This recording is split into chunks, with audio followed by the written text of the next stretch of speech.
Chapter 1. System Binding, a generous beginner's gift. Today marks the inaugural day of enrollment for freshmen at Shu Province University. On the roadside, a striking young man clad in a crisp white shirt and deep blue jeans stands with his suitcase, exclaiming, "Why hasn't a taxi arrived yet? I'm losing my patience." Lin Chen gazes at his phone, the wait time for the ride-hailing app having stretched to 10 minutes. Leaving him utterly speechless, he has canceled all other ride requests, opting solely for the least expensive option. Given that Tianfu City is so bustling, it shouldn't be this difficult to get a ride, Lin Chen muses, eyeing the notification urging him to increase the fare for a quicker pickup. His finger hovers hesitantly over the screen just as he steels himself to select a few options. A series of chimes resonates in his mind. Ding! System binding successful. Commencing distribution of the beginner's rewards. Congratulations, host. You have received a Ferrari SF90. Congratulations, host. You have acquired a standalone villa. Yulon Xingtian number 1. Would you like to claim the system rewards now? What is this? Startled by the sudden barrage of notifications, Lin Chen, as a young adult of the 21st century, is nonetheless familiar with such systems. A system? Could it be that Lin Chen's fortunes are about to change? At this moment, exhilaration courses through him. A Ferrari SF90? That must be worth millions. And this standalone villa at least 10 to 20 million in Tianfu City? Surely. Would you like to claim system rewards? Yes. Please grant me my rewards. Congratulations, host. You have successfully claimed the Ferrari SF90. It is being driven to your location by our staff. Please be patient. Congratulations, host. You have successfully claimed the Yulon Xingtian number 1 villa.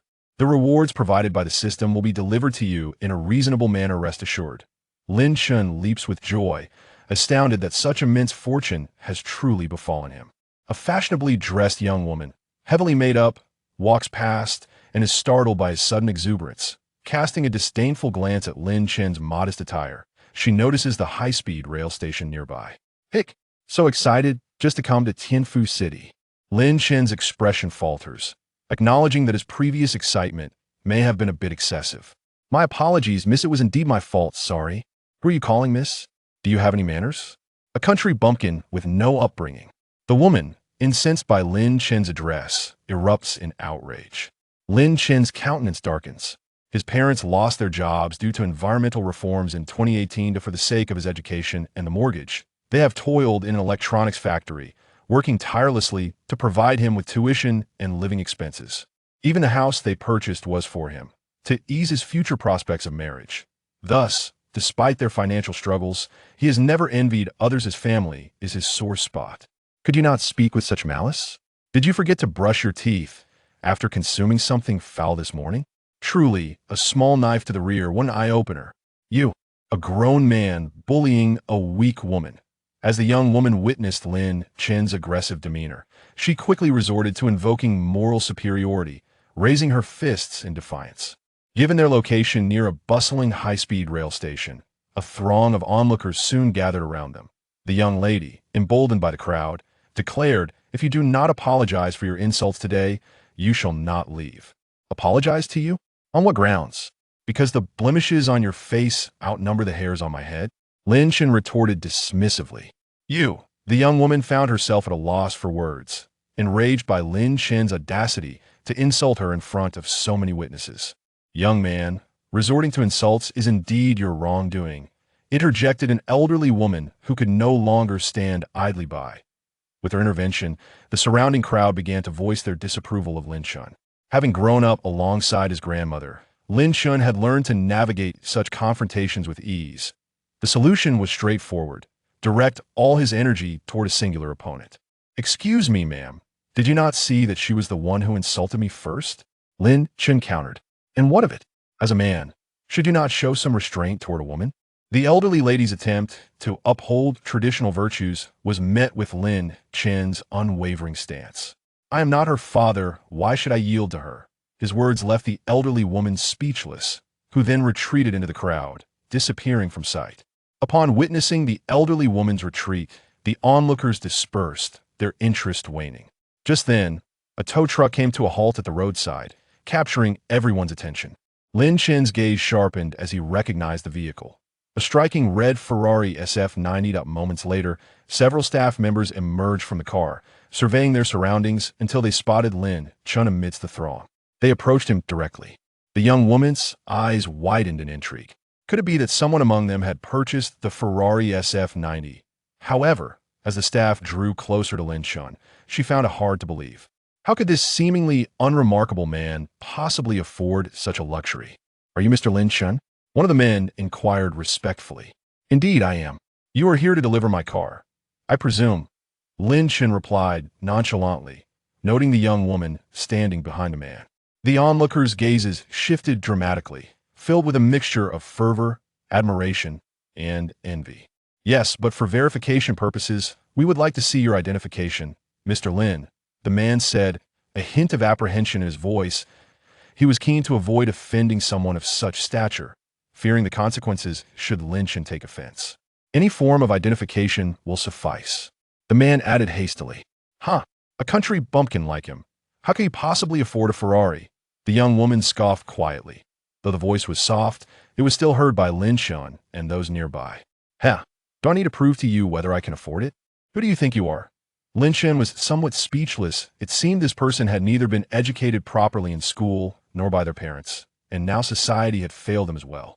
The woman, realizing her words had been overheard, changed her expression. With so many onlookers, she found it difficult to leave in embarrassment, so she steeled herself and said, If it truly is yours, I will. Wash my hair upside down. Very well. Did everyone hear that? Lin Chen's voice suddenly rose, addressing the crowd around him. They were eager for entertainment, and this development was certainly more amusing. We heard it. Come on, hit her in the face. I want to see her upside down. I think you just want to see. Chapter 2. Freshman, are you arriving in a Ferrari?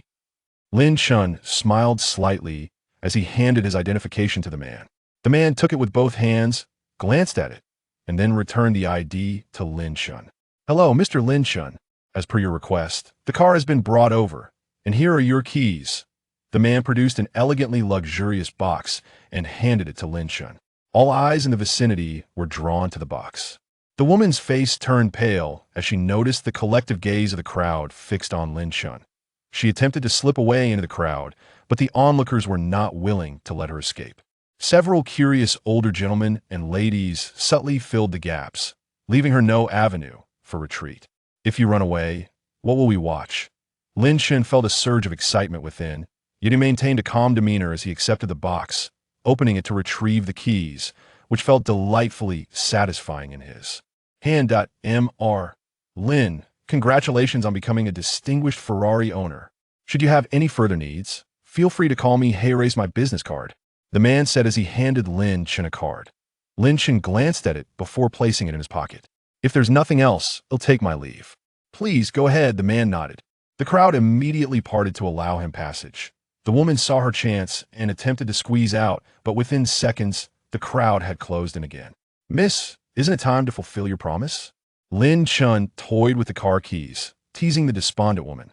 Please, have mercy on me, the woman pleaded. Her earlier arrogance vanished. I still prefer your haughty demeanor. Don't you all agree? Lin Chen was not inclined to show her any mercy. Yes. Hurry up and wash your hair upside down. Do you need me to buy you some shampoo? He'll buy the shampoo. The crowd erupted in laughter. At that moment, several uniformed city management officers pushed through the throng. What's going on? Everyone disperse, the officer shouted, and upon seeing them, the crowd realized the spectacle was at an end and quickly scattered.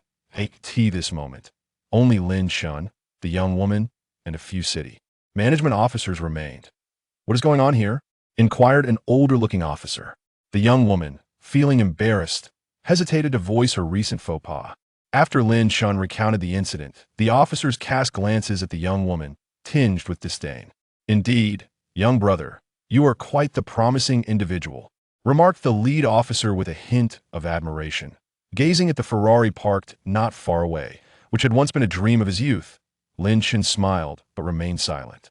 In truth, they were merely a system away from that Ferrari. Perhaps we should let this matter rest, considering the public setting and its undesirable implications, suggested the officer. Very well, I shall take my leave, Lin Chen replied. Ah, good, the officer responded, dismissively. Without sparing a glance at the young woman, Lin Chen dragged his suitcase toward the Ferrari. "You may leave as well," the officer added, casting a disinterested glance her way. She felt as though a weight had been lifted and hurried away with her head bowed. Upon reaching the Ferrari, Lin Chen's face beamed with a radiant smile. What a thrill it was to bask in the envious and admiring gazes of others. He opened the front trunk of the Ferrari, only to discover it was too small to accommodate his luggage. "What a ridiculous car!" he exclaimed in frustration, ultimately placing his suitcase in the passenger seat instead. With the distinctive roar of the Ferrari's engine, Lin Chen drove away amidst a sea of envious stares. Following the navigation, Lin Chen arrived at the entrance of Suzhou University. As it was the first day for new students, the road was nearly impassable, and as he entered, he immediately felt the effect of his presence. All surrounding vehicles kept their distance, wary of getting too close to his car. Even the car ahead of him, upon noticing the Ferrari behind, quickly yielded to the side without a second thought. Am I truly that intimidating? Lin Chen pondered, somewhat bewildered. As Lin Chen's car rolled onto campus, the eyes of numerous students, parents, and faculty were irresistibly drawn to him. He halted before the security checkpoint. "Excuse me, sir, I am a freshman. May I drive in?" "There's no space outside," Lin Chen said, lowering his window to reveal his handsome visage. "What? A freshman? A freshman arriving in a Ferrari SF90? How unique. A noble Ferrari? I genuinely envy that." The students around erupted in excitement, with some eager individuals capturing Lin Chen's image alongside his car and posting it to campus forums and groups. "You may proceed, but once the designated time for freshman check-in has elapsed, you will need to relocate your vehicle to the parking lot, and do remember to move it to a proper parking space later," the security officer advised. Although he was unaware of the car's price, he could discern its value from the astonished and envious expressions of those around him, leading to a notably cordial demeanor. Expressing his gratitude, Lin Chen drove the Ferrari into the campus. Casually finding a spot that wouldn't obstruct others, he exited the vehicle and retrieved his suitcase from the passenger seat.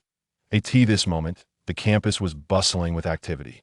A young man, emerging from a Ferrari while dragging a suitcase, immediately revealed himself to be a freshman. Lin Chen felt a wave of fatigue wash over him. Since he had arrived in the Ferrari, all eyes had been on him, as if he were a monkey in a zoo.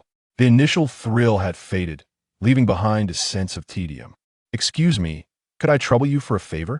Lin Chen, pulling his suitcase towards his dormitory, was halted by a voice. He turned to assess the girl before him. She was tall and graceful, her alluring curves accentuated by black stockings that clung to her long legs. Her delicate features sparkled with brilliance, her eyes twinkling like stars, and her long, dark hair danced in the breeze, carrying the faint scent of her shampoo. Lin Chen was momentarily captivated by Jiang Shui's striking beauty. "Please tell me what you need help with," Lin Chen replied, determined not to be swayed by her charm, for he was a man with a purpose. At that moment, Jiang Shui found herself in a predicament. Her good friend, Tang Wanner, was eager to establish a Hanfu club, but last year, during the freshman enrollment, they had struggled to gather even 10 members, with only 18 in total. The school required a minimum of 20 participants to establish a club, resulting in the dissolution of their endeavor. Now, Tang Wanner was keen on reviving the club, and Jiang Shui was tasked with recruiting a few new freshmen to bolster their numbers for the upcoming recruitment. Having just left the dormitory, Tang Wanner had gone to the entrance, leaving Jiang Shui to seek out potential members around the campus. "Excuse me, are you interested in Hanfu?" Jiang Shui blinked her eyes, looking at Lin Chen with eager anticipation. Chapter 1. System Binding, a generous newbie gift. Today marks the first day of registration for freshmen at Suzhou University. By the roadside, a handsome young man clad in a white shirt and deep blue jeans stands with his suitcase, exclaiming, "Why hasn't a taxi arrived yet? I'm going to lose my mind." Lin Chen gazes at his phone, where the wait time for a ride has already reached 10 minutes. He has canceled all other options, leaving only the cheapest fare. One would think that in such a bustling Tianfu city, hailing a taxi would be effortless. He muses, observing the notification suggesting that a price increase would expedite the process. His finger hesitates over the screen, but just as he steels himself to select a few additional options, a flurry of system notifications echoes in his mind.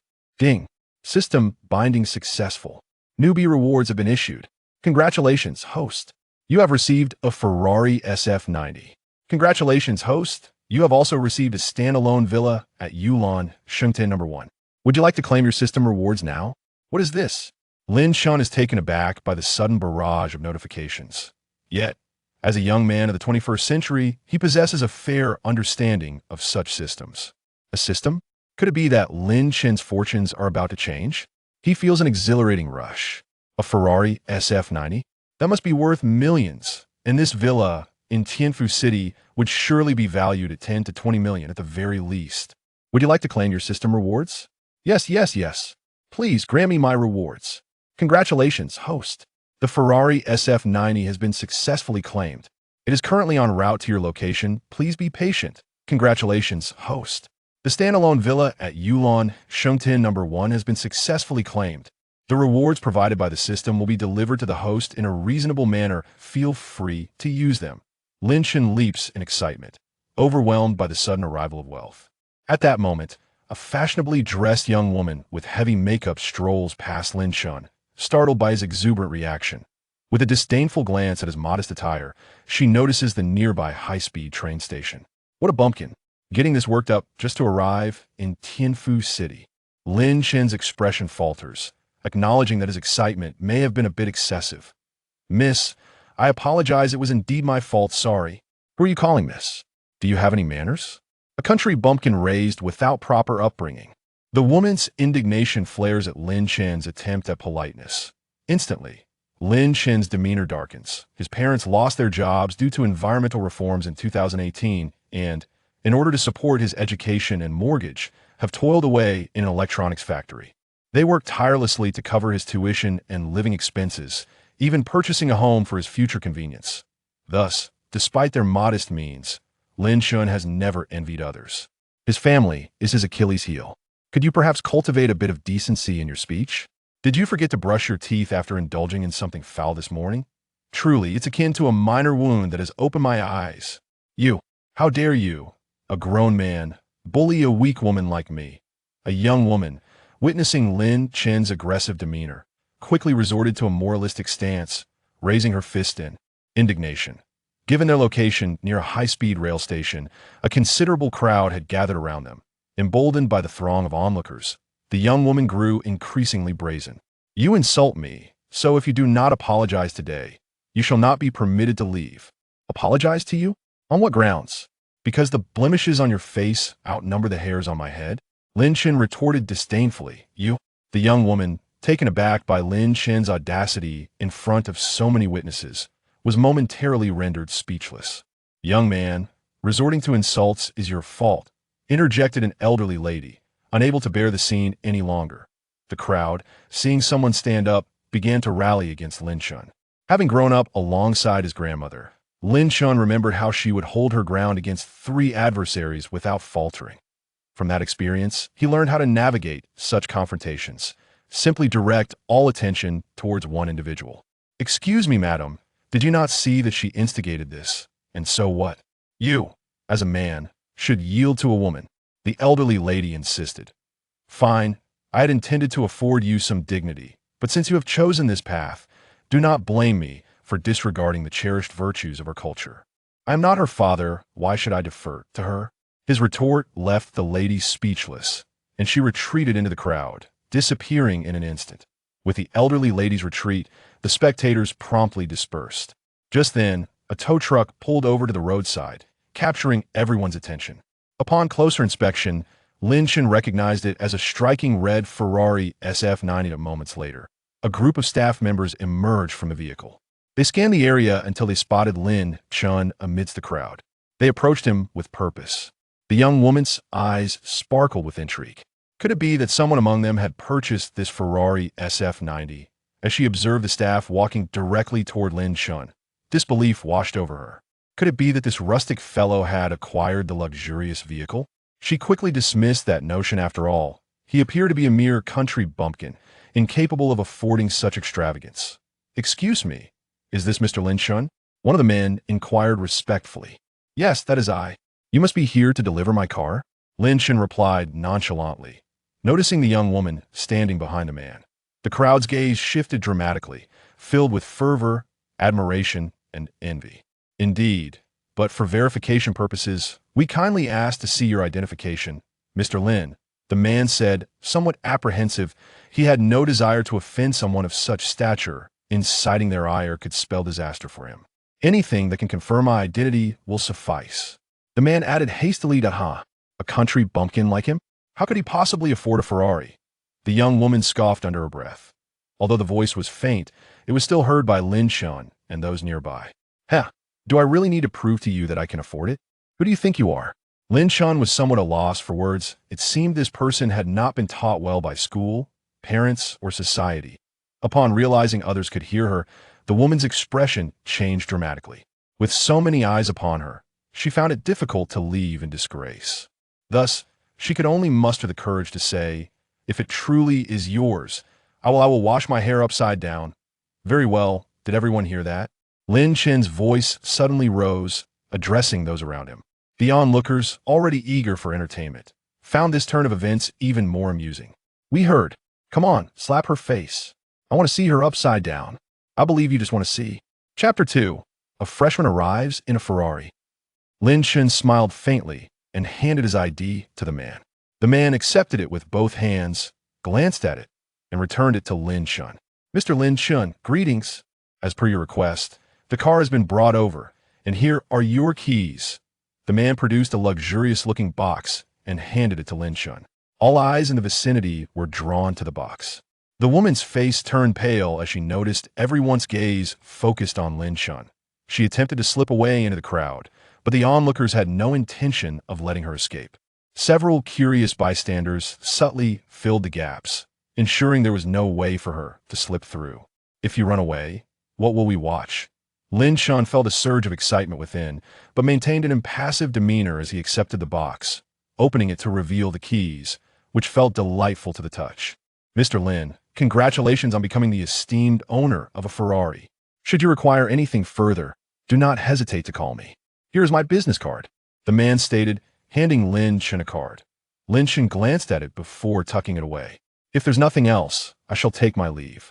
Please go ahead, the man nodded. The crowd parted, allowing him to exit seamlessly. Seeing an opening, the woman attempted to squeeze through, but within seconds, the crowd closed in again. Beauty, isn't it time to fulfill your promise? Lin Chen toyed with the car keys, teasing the despondent woman. Could you show mercy and let me off the hook? The woman, no longer brimming with arrogance, pleaded humbly. I prefer to see you in your previous haughty demeanor. Don't you all agree? Lin Chen refused to grant her any grace. Exactly. Hurry up and wash your hair upside down. Shall I buy you some shampoo? I'll get the water. The crowd erupted in laughter. At that moment, several uniformed city management officers pushed their way through. What's going on here? Everyone disperse. The officers shouted. Realizing the spectacle was coming to an end, the crowd swiftly scattered. I could see this moment. Only Lin Chen, the young lady, and a few city management officers remained. What's going on here? Inquired an officer who appeared to be somewhat older. The young lady, naturally, felt too embarrassed to recount her recent misadventures. After Lin Chen narrated the incident, the expressions of the officers turned towards the young lady with a hint of disdain. Truly, this young man is quite remarkable, the leading officer remarked with admiration, casting a glance at the Ferrari parked not far away, which had once been a dream of his youth. Lin Chen merely smiled and remained silent. In truth, the only thing separating them from the Ferrari was a single system. Perhaps we could let this matter go, young man, considering the public setting. It wouldn't reflect well, suggested the officer. Very well. I shall take my leave, Lin Chen replied. Ah, good. Without sparing a glance at the young lady, he dragged his suitcase towards the Ferrari. All right, you may leave as well. The officer dismissed her with a glance, no longer paying her any attention. She hurried away, her head bowed, as if granted a reprieve. Upon reaching the Ferrari, Lin Chen's face lit up with a radiant smile. What a delightful sensation it was to bask in the envious and admiring gazes of those around him. He opened the front trunk of the Ferrari, only to find it utterly inadequate for his luggage. What a ridiculous car, he muttered in frustration, ultimately placing his suitcase in the passenger seat. With the distinctive roar of the Ferrari's engine, Lin Chen departed amidst the envious stares of onlookers. Following the navigation, Lin Chen arrived at the entrance of Suzhou University. As it was the first day for freshmen to report, the road was nearly impassable. The moment he drove in, a clear effect ensued. All surrounding vehicles kept their distance, wary of getting too close to his car. Even the vehicle ahead, upon noticing a Ferrari approaching from behind, immediately veered aside without a second thought. Am I truly that intimidating? Lin Chen found himself puzzled. Lin Chen's car entered the campus. The gazes of numerous students, parents, and teachers were irresistibly drawn towards it. He halted before the security checkpoint. Excuse me, sir. I'm a freshman. May I drive my car inside? There's no parking outside, Lin Chen said, lowering his window to reveal his handsome visage. What? A freshman? A freshman arriving in a Ferrari SF90? How unique. Such a noble car. I genuinely envy you. The students around him erupted in excitement. Some even snapped photos of Lin Chen and his car, posting them on the campus forum and group chats. You may enter, but once the designated time for freshmen to report has passed, you'll need to relocate your vehicle to the parking lot. And remember, you must park it properly afterward. Although the security officer was unaware of the car's price, he could tell from the astonished and envious expressions of those around that it was not inexpensive. Thus, his demeanor was quite amiable. I cannot speak for your school, but I know that the security personnel at ours can be exceptionally rude. Lin Chen expressed his gratitude and drove the Ferrari into the campus, casually finding an inconspicuous spot to park. He then exited the vehicle and retrieved his suitcase from the passenger seat. At this moment, the campus was bustling with activity that a young man, disembarking from a Ferrari while wheeling a suitcase, immediately revealed himself as a freshman. Lin Chen felt a tinge of fatigue. Ever since he arrived in the Ferrari, he had been the center of attention, much like an exhibit in a zoo. After the initial thrill wore off, it began to feel rather tedious. Excuse me, could you assist me with something? A voice interrupted Lin Chen as he was making his way towards his dormitory. He turned to assess the girl standing before him. She was tall and elegantly shaped, her long legs clad in black stockings. Her features were delicate, her eyes twinkling like stars, and her lustrous black hair danced in the breeze, allowing Lin Chen to catch a whiff of her fragrant shampoo. He was momentarily captivated by Jiang Shuawei. Please tell me what you need help with, Lin Chen replied, resolute not to be swayed by her beauty, for he was a man equipped with a system. At that moment, Jiang Shuawei was grappling with her own troubles. Her close friend, Tang Weiner, wished to establish a Hanfu club, but last year during the freshman enrollment, they could barely gather 10 members, and with just the two of them, they fell woefully short of the 20 required to form a club. The school had subsequently disbanded her initiative, and now she was desperately seeking new freshmen to recruit, hoping to resurrect the club this year. They had not descended from their dormitory for long when Tang Weiner had gone to the entrance while she remained on campus to gather recruits. Are you interested in Hanfu? Jiang Shuawei blinked her eyes, gazing expectantly at Lin Chen. Chapter 3. Reward from the Imperial Hotel. Lin Chen gazed blankly at the enchanting girl before him, a flutter of emotion stirring within him. Ding. Sensing the host's innermost desires, the system promptly issued a task. Phase task. As a qualified host, how could one be without a girlfriend? Current task. Successfully obtain the super contact from the campus bell. Jiang Shuawei. Failure to complete the task. No penalty. Success in the task. 100% ownership of the Imperial Hotel. The sudden chime of the system notification left Lin Chen momentarily dazed.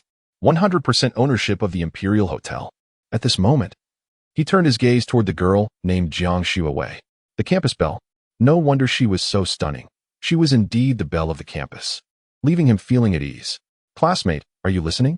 Jiang Shuawei's voice carried a hint of disappointment as she realized the younger student seemed less than captivated. Senior, you're from the Hanfu Society, right? Sure, I'll join. Lin Chen snapped back to reality, a gentle smile gracing his lips. If you're not interested, that's fine. What? You agreed? Jiang Shuawei exclaimed, her face lighting up with joy, revealing two adorable dimples, reminiscent of blooming daisies. Let us add each other on Super Contact, then. When the society recruits new members, I'll reach out to you for registration. Jiang Shuawei opened the QR code for her Super Contact profile, signaling Lin Chen to scan it. Is this task truly so easily accomplished? Lin Chen felt a surge of delight, preparing to add her on Super Contact and explore further. Shuawei, what are you doing here? Just as he clicked on the app, a tall, casually dressed man with striking features approached, his face adorned with a gentle smile. Upon seeing him, Jiang Shuowei's expression darkened, and she quickly tucked her phone away. Lin Chen's demeanor stiffened as he scrutinized the man with a glint of hostility. "What brings you here?" Jiang Shuowei spoke coldly. "I'm also in the student council, so I arrived at school early. I happened to see you and thought I'd come over," the man replied. Then turned his attention to Lin Chen, his eyes gleaming with curiosity. "And who might you be?" "Oh, I am." Lin Chen began to respond. But Jiang Shuowei swiftly linked her arm through his, her face adorned with a blissful smile. "Yu Yang, allow me to introduce my boyfriend." Jiang Shuowei intended to state his name, but realized she had forgotten to ask. Upon hearing her words, Yu Yang's smile faltered noticeably. Lin Chen's eyes widened in surprise as he looked at Jiang Shuowei, who was gazing at him with a pleading expression. Lin Chen's heart softened, after all. Pretending to be the boyfriend of the campus belle wasn't a loss. "I am Shuowei's boyfriend. My name is Lin Chen." He extended his hand confidently. However, Yu Yang disregarded him entirely, focusing solely on Jiang Shuowei. "Shuowei, are you serious?" "What do you mean by serious? My boyfriend is right here. What do you think? Also, please don't call me Shuowei. Our relationship hasn't reached that level yet." Jiang Shuowei's tone turned icy, her words laced with firmness. "All right, very well. Do you really dislike that poor boy so much, Jiang Shuowei? You shall come to regret it." Yu Yang glared at Lin Chen's attire, his eyes ablaze with fury. Before uttering a final remark and turning away, Lin Chen watched Yu Yang's retreating figure, a chill settling over his gaze. How arrogant. Is he mocking me simply because he cannot win a girl's affection? Ding. The system has issued a task. Make Yu Yang bark like a dog. Task reward. 2% equity in Penguin Computing Systems. Another task from the system. It seems that Yu Yang must be dealt with. Alas, the allure of the Penguin shares is too tempting to resist. But why must Yu Yang be made to bark? Does the system have such peculiar tastes? Seeing Yu Yang leave, Jiang Shuowei let out a sigh of relief. Then she realized she was still holding on to Lin Chen's arm, her face flushing as she withdrew her hand. "I'm sorry for using you as a shield today. How about this? Let me treat you to a meal another day as an apology." "Sure, that sounds fine, senior. But before that, shouldn't we add each other on Super Letter?" Lin Chen was still reminiscing about his encounter at the Imperial Hotel. "Oh, right." Jiang Shuowei quickly retrieved her phone and displayed her business card QR code. "After the snow, the sun shines. That sounds quite lovely," Lin Chen thought fleetingly. "Congratulations to the host for completing the phase task. Reward, 100% ownership of the Imperial Hotel. The system has already prepared the contract for you, so please use it with confidence. Now phase task 2 is released. Dine alone with Jiang Shuowei. Reward, Lamborghini Veneno." "What? A Lamborghini Veneno?" This is the car Lin Chen has always dreamed of. In his eyes, it holds even greater value than many cars worth over 100 million. The sheer beauty of the Veneno is simply unparalleled. He never expected to be rewarded with a Lamborghini worth 70 million so easily. System. Could you possibly be a strategy system?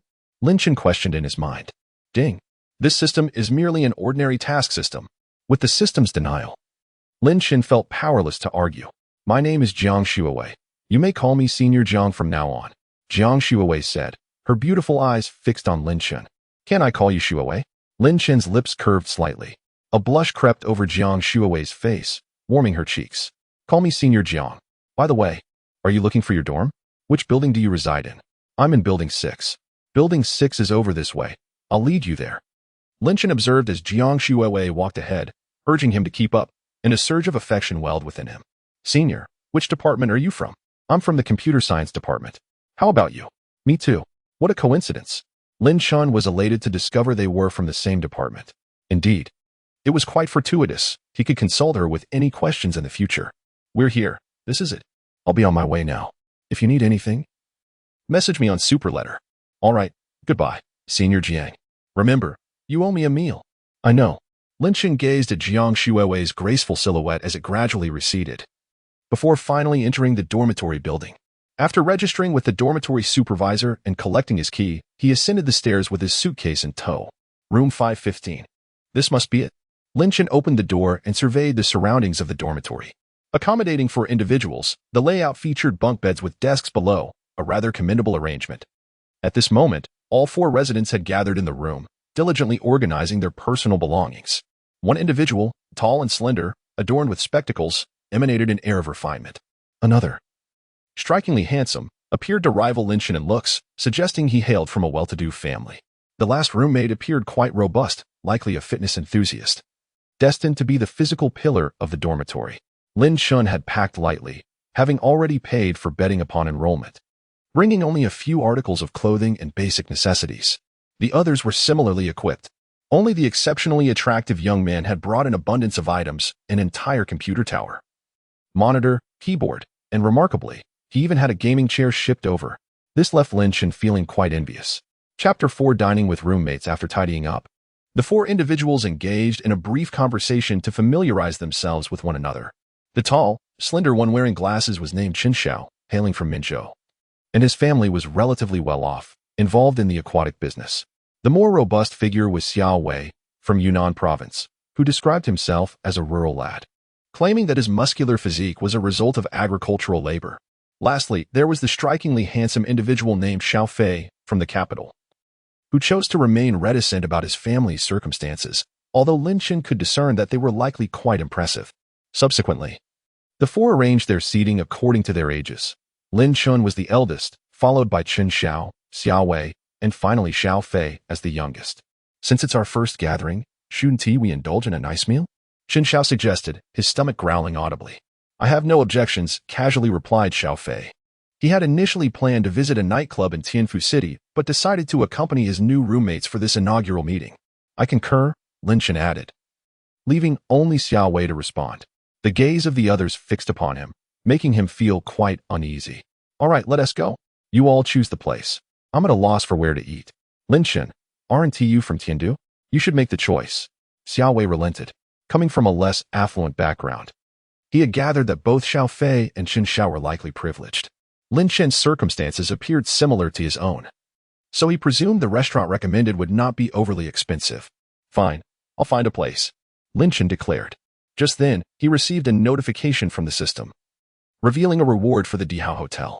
Let us dine there today. It won't cost us anything, and I can also inspect the venue. Suddenly, Lin Chen's phone rang. Hello. Yes, this is Lin Chen. All right, I'll bring my friends over for dinner. I'll notify you upon our arrival.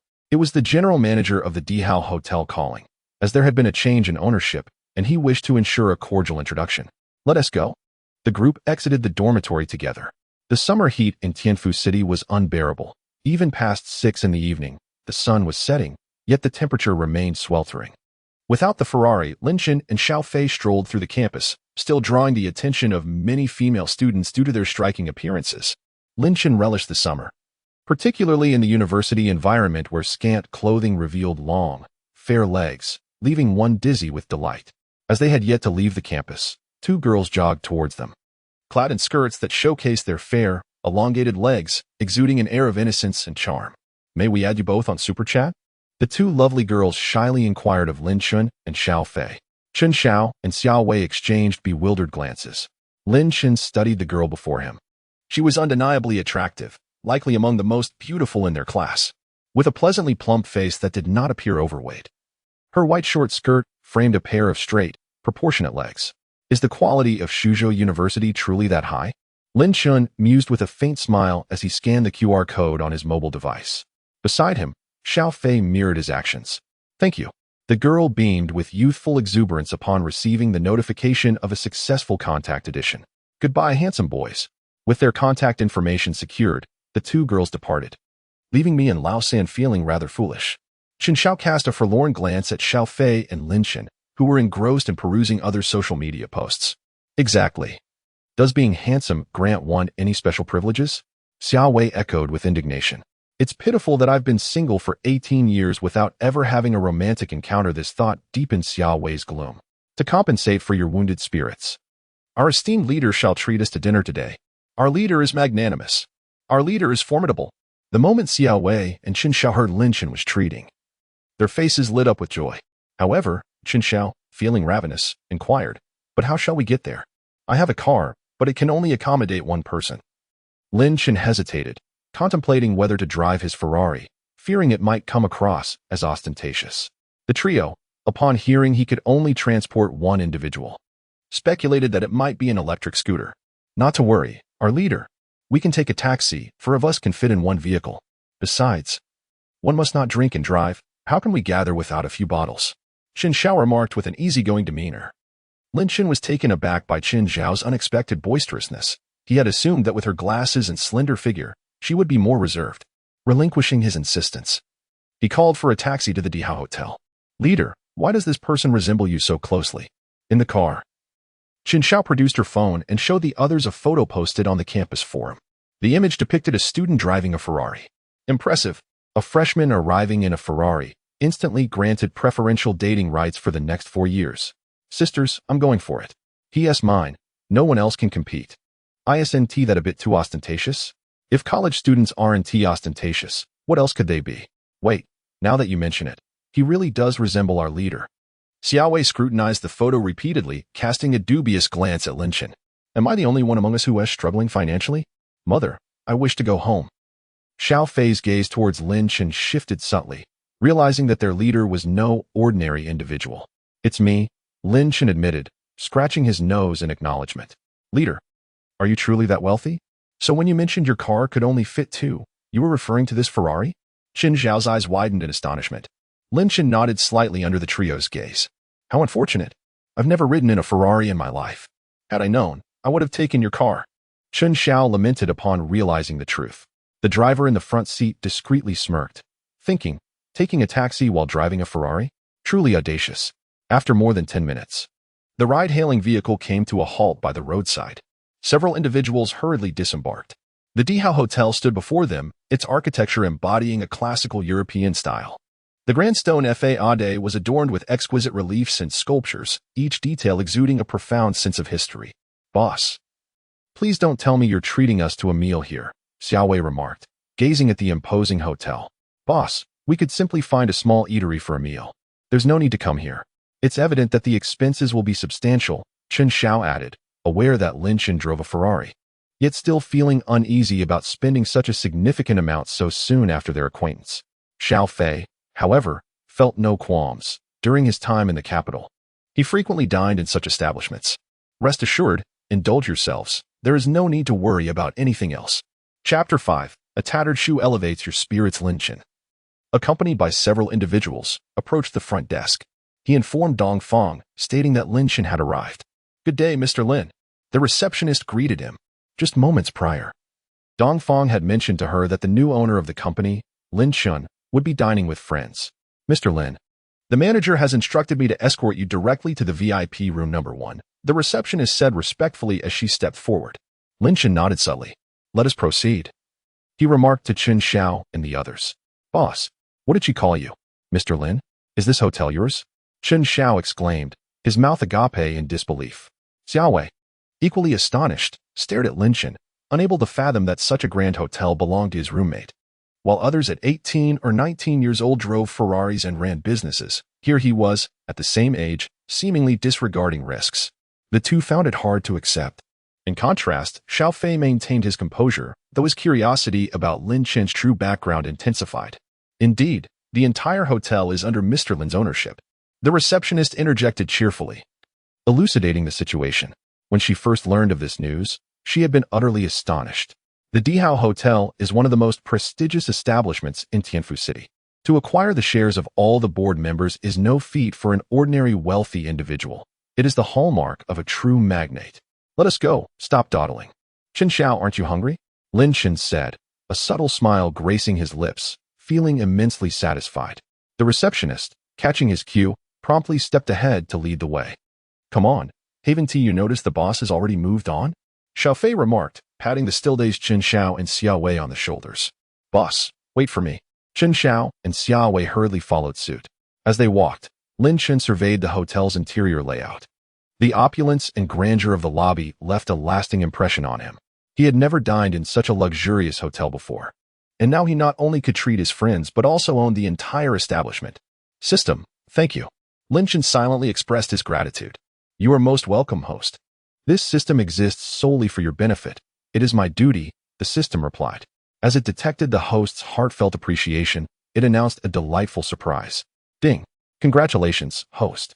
You have received 50 million RMB. The amount has been credited to your bank account and your card has been upgraded to a platinum card from Huaxia Bank." Lin Chen halted in his tracks, quickly retrieving his phone. Indeed, a message had arrived. "Your bank account ending in has received a transfer of 50 000 RMB on September 7th at 1923. Wow, is the system for real? Lin Chen pondered excitedly. So, every time I sincerely thank you, I receive a reward? His enthusiasm surged. This benefit is a one-time offer. Lin Chen felt a tinge of disappointment. What are you pondering about, boss? Chen Xiao waved his hand in front of Lin Chen's eyes. Just contemplating something. Let us move along. Lin Chen offered no explanation and gestured for the receptionist to continue leading the way. Just as he was about to proceed, a woman's voice echoed behind him. Lin Chen. Upon hearing someone call his name, he turned around. Zhao Jie? A frown creased Lin Chen's brow. He did not wish to encounter this woman. Zhao Jie had been a girlfriend from his high school days, and while their relationship had initially been filled with affection, Lin Chen soon discovered her flirtatious exchanges with other men. He confronted her and chose to break up, but Zhao Jie wept and pleaded for another chance, vowing to change. Softened by her tears, he relented. This was the first time. The second occurrence transpired after Lin Chen completed his college entrance exams and took a part-time job. Upon finishing work, a classmate messaged him, inquiring if he had broken up with Zhao Jie, mentioning that she was seen buying milk tea with another man whose hand rested on her shoulder. Accompanying the message was a photograph that confirmed his worst fears. Yet, when Lin Chen confronted her, she adamantly denied any wrongdoing, claiming the man was merely her cousin and that she had said otherwise to avoid misunderstandings. Lin Chen, of course, did not believe her, and when he broke up with her again, she once more begged for forgiveness. Relenting once more, he allowed her to remain in his life. The final instance occurred about a month before the new school year began, when he noticed her consistently playing games in tandem with another male companion. When he inquired, Zhao Jie shockingly confessed and broke up with him, declaring her attraction to his looks and her desire to experience what it was like to date the school's heartthrob. As Lin Chen gazed at their chat history, a bitter smile crossed his lips as he deleted her from his contacts, feeling like a fool. He reflected on how he had forgiven her multiple times, feeling embarrassed and reluctant to share such a shameful chapter of his past with his close friends from high school. Brothers, take a good look in the mirror. Do not be a mere sycophant. If you must be, aspire to be a Sigma male. This was undoubtedly his greatest shameful secret. Lin Chen, what a surprise to see you here again, Zhao Jie remarked, linking her arm with that of an ordinary-looking man who exuded an air of arrogance, a smile gracing her lips as she approached. I did not expect this either. Lin Chen thought, wishing to escape quickly. He did not want his friends to know about such an embarrassing episode from his past. Is he your friend? The haughty man glanced at Lin Chen and his companions before inquiring of Zhao Jie. My previous boyfriend, have you forgotten? I told you about him, darling, Zhao Jie cooed, casting a flirtatious glance at the man while pulling his arm closer to her. Oh, now I remember. He's that impoverished loser who is utterly devoid of any merit aside from his looks, right? The man quipped, a provocative glance directed at Lin Chen. Sensing the atmosphere turning tense, the receptionist quickly took out her phone and discreetly stepped aside to call Dong Fong. Mr. Dong, this is Lu Jing from the front desk. Mr. Lin has arrived at the hotel, but it seems there is some tension between him and young Master Li. The atmosphere is rather off. It was indeed the son of shareholder Li Shangyu from the previous company. Yes, right here in the lobby. After finishing the call, Lu Jing finally exhaled, returning to Lin Chen and the others. Who do you think you are, flaunting your worn-out shoes here? Chen Xiao, valuing loyalty above all, immediately retorted upon hearing the man mock his leader. Exactly. Who do you think you are? As someone who grew up in the Southwest F4, Xiao Wei certainly could not back down. Xiao Fei's gaze towards the man also turned icy. It's all right. I'll handle this. Lin Chen sighed inwardly. He had no desire to be entangled with this woman, but with her boyfriend ridiculing him, he had no choice. The group ceased their chatter. They were now aware that this hotel belonged to Lin Chen. Lin Chen, you remain as insufferable as ever. Even your friends lack manners, Zhao Jie remarked. Her face taut upon hearing Chen Zhao's words. The man, instead of becoming angry, laughed. Kid, do you know who I am? Do you believe I can ensure you don't even make it out of this hotel? Oh, so you're someone from the underworld? In this day and age. To utter such words, Zhao Jie, your boyfriend can't be brainless, can he? Lin Chen chuckled at the man's remarks. The man's fist clenched tightly as he suddenly noticed Lu Jing. Hey, I remember you. You're from the front desk, right? Tell them who I am. Chapter 6. Unrecognizable in the presence of greatness. This is Li Ming, the son of Li Shangyu, a former shareholder of the company. Upon noticing Li Ming's gaze, the receptionist's complexion turned pale, and she could only muster the courage to speak, realizing that neither of these individuals was someone she could afford to offend. Why must you involve me in your celestial quarrels? I am merely an employee. Lu Jing lamented inwardly. Did you hear that? My father is a shareholder here. Li Ming, oblivious to the significance of the word former in Lu Jing's statement, felt an air of triumph.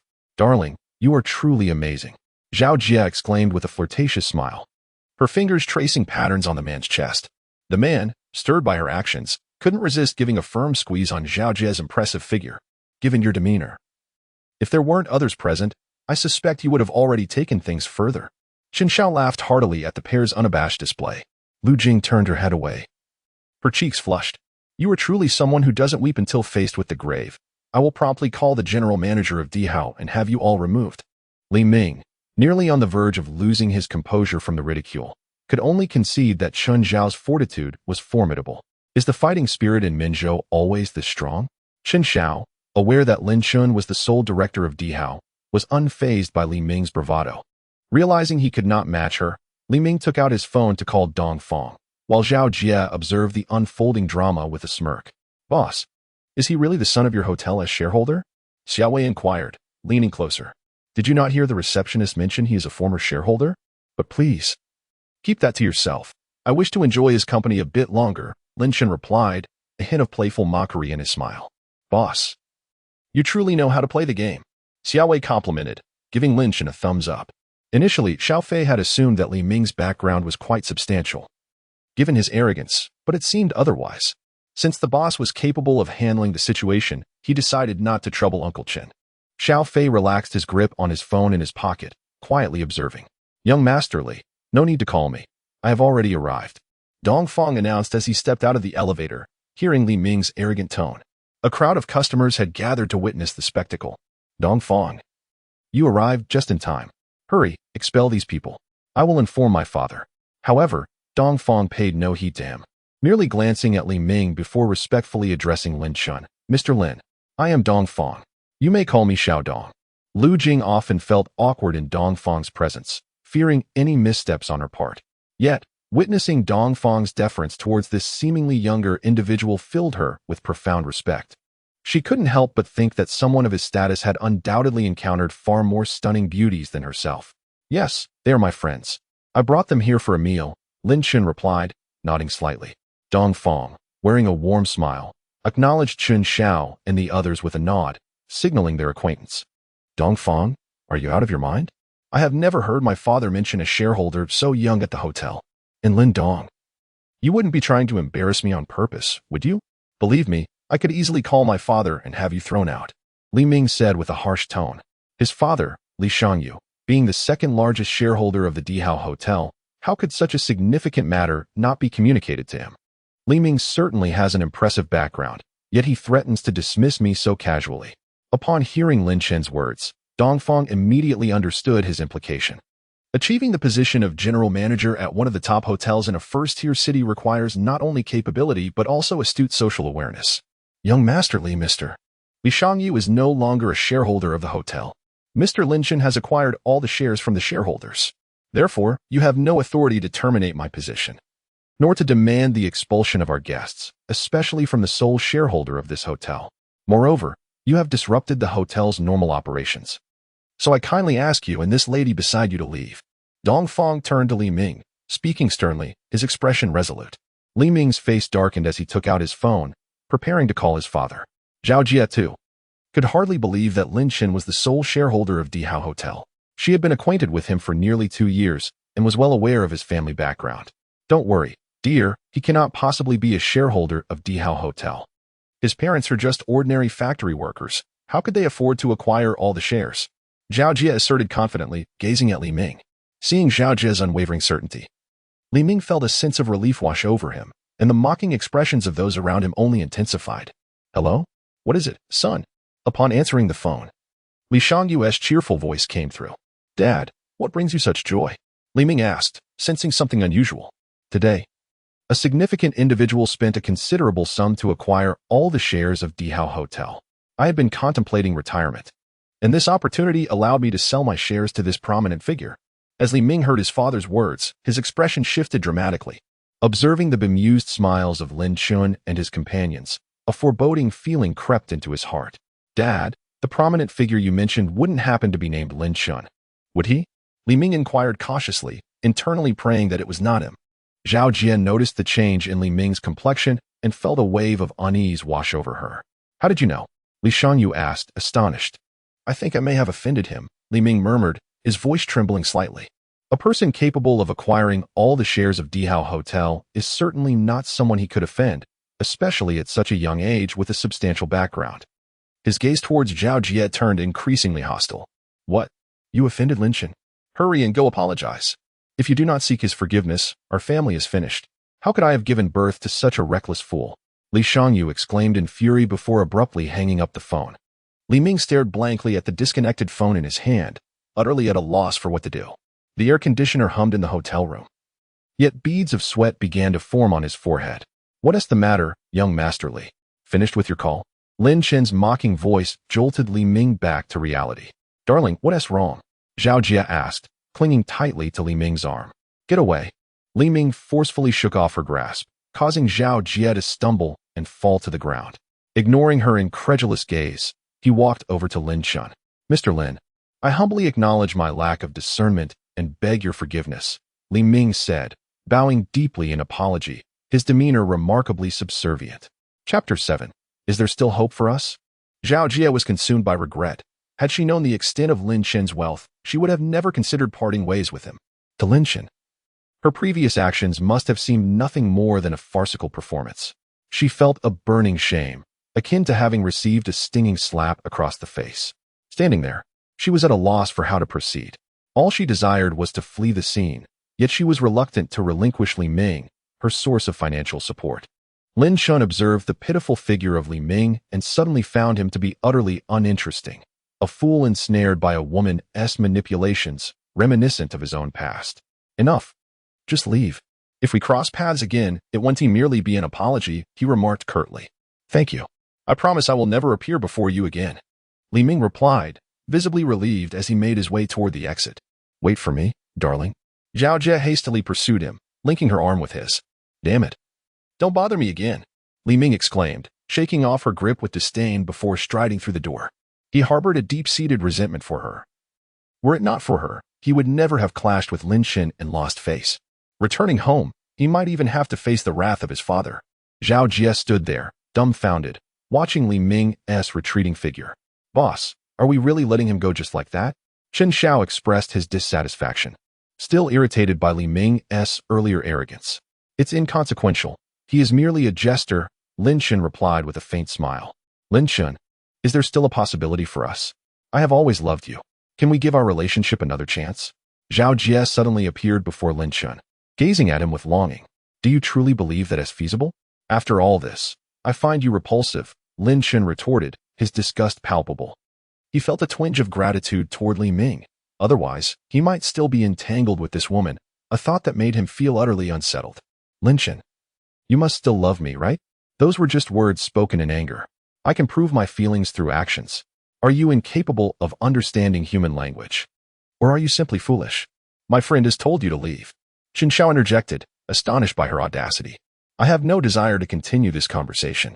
Leave now, or I shall summon security to escort you out, Lin Chen stated, his tone devoid of warmth as he regarded Zhao Jie. Feeling the chill from Lin Chen's icy gaze, Zhao Jie felt a shiver run down her spine. If you are still willing to accept me, then approve my friend's request. I shall take my leave now. With that, she turned and exited the Imperial Hotel, her high heels clicking on the floor. Boss, your ex-girlfriend is quite the peculiar character, isn't she? Chen Xiao remarked after Zhao Jie had departed, unable to suppress his disbelief. I've never encountered such a shameless and bizarre woman before. There's nothing to be done. My judgment was poor in the past. Lin Chen responded with a wry smile. Let us not dwell on this matter any longer. Shall we go for a meal? Xiao Fei subtly indicated to Chen Xiao and Xiao Wei to refrain from further discussing the matter. Mr. Lin, allow me to escort you, he said. Lu Qian, you may return to your duties. Understood, Director. Lu Qian cast a lingering glance at Lin Chen before reluctantly departing. Upon entering the opulent private room, the dishes were already arranged splendidly. Mr. Dong, I shall not intrude upon your meal with friends. Should you require anything, simply press that button, and I shall attend to it, Dong Fong remarked, gesturing towards a button on the wall. All right, You may proceed with your tasks. Mr. Dong nodded and exited the room. Boss, I must say, I am truly fortunate today. I have never dined in such a luxurious room in my life. Xiao Wei and Chen Xiao surveyed the lavishly decorated space and the array of exquisite delicacies on the table. Why are you being so polite with me? Dig in. I'm famished, Lin Chen chuckled. As the four indulged in their meal, sipping wine and engaging in lively conversation, their camaraderie deepened significantly. Boss, you will always be my leader, Xiao Wei exclaimed, but before he could finish, his eyes closed, and he slumped forward in slumber. Youth has its perks. They can fall asleep at the drop of a hat. Indeed, Xiao Wei, hailing from Yunnan, possessed impressive drinking prowess, managing to consume more than the three of them combined. Exactly. Boss, I'm forever clinging to your coattails. I implore you to look after me in the future, Chen Xiao added, clasping his fists in a mock martial arts gesture, before also resting his head on the table. Chen Xiao appeared to be intoxicated purely due to the feast, as Lin Chen scarcely observed him drink. As the conversation continued, the young man succumbed to inebriation. Lin Chen and Xiao Fei, despite consuming a fair amount of alcohol, remained sober thanks to their self-control. What should we do about these two? Xiao Fei asked, glancing at the inebriated Xiao Wei and Chen Xiao with concern. The Dihao Hotel offers accommodation. We need not return to the dormitory tonight, especially since there won't be any room checks for the new students in the coming days. Lin Chen replied with a hint of resignation. Very well, it seems we have no choice, Xiao Fei nodded in agreement. Lin Chen pressed the button on the wall, and shortly thereafter, Dong Fong entered. Mr. Dong, how may I assist you? Please arrange for a few individuals to help settle my friends. We shall be resting at the Dihao tonight. Understood, Dong Fong replied, motioning for two attractive female attendants to enter. The two attendants, donned in professional attire and possessing captivating features, appeared quite appealing. Please escort these esteemed guests to the presidential suite, Dong Fong instructed. Mr. Lin, would you like me to arrange for breakfast to be delivered in the morning? He inquired discreetly after the attendants had helped Chen Xiao and Xiao Wei out of the room, having noticed Lin Chen's gaze lingering on them for a moment. Lin Chen cast a questioning look at Xiao Fei, who shook his head in response. No, thank you.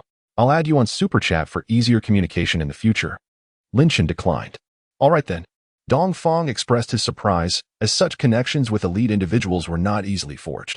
After Dong Fong escorted Lin Chen and Xiao Fei to the presidential suite, he inquired, Is there anything else? No need, Lin Chen replied. I will send you a message in the morning when I wake up. Please have the waiter deliver breakfast to the same private room as yesterday. Understood, Lin Dong. I shall not disturb your rest any longer. With that, Dong Fong departed, and Lin Chen and Xiao Fei checked on Chen Xiao and Xiao Wei before returning to their own rooms to rest. After freshening up, Lin Chen lay down on the luxurious mattress provided in the presidential suite. As a five-star hotel, the amenities were among the finest in the industry. Lin Chen reveled in the privileges afforded by power and wealth, his ambitions swelling within him. 2% of Penguin shares. How exhilarating. He poured himself a glass of red wine, wrapped in a bath towel, and stood by the expansive floor-to-ceiling window, gazing at the vibrant metropolis of Tianfu. Lin Chen took out his phone and transferred 1 million to his parents. Shortly thereafter, he sent a message. Mom, I transferred 1 million to your account. Rest assured, the source is legitimate. I have not engaged in any illegal activities. Not long after sending the message, his mother's call came through, as he had anticipated. Hello? Son. Where did you get 1 million? Please don't deceive your mother. Although we may be poor, we must never engage in unlawful activities. His mother's anxious voice resonated through the line as soon as it connected. Mom, please don't worry. I had some spare time and invested in a few thousand virtual coins, and their value has skyrocketed recently. They have surged to 10 or 20,000 each. I sold 200 of them. Lin Chen fabricated an explanation with a hint of exasperation. Is that really true? His mother still sounded skeptical. Absolutely, Mom. Have you ever heard of anything illegal that could earn 1 million in just a few days? All right then, your father and I will leave that money untouched for now. If your virtual coins drop in value, at least we will still have made a profit. Lin's mother relented slightly. No need for that, Mom. I still have funds here. The price of these virtual coins is bound to rise even further, and the profits will certainly exceed just a few million.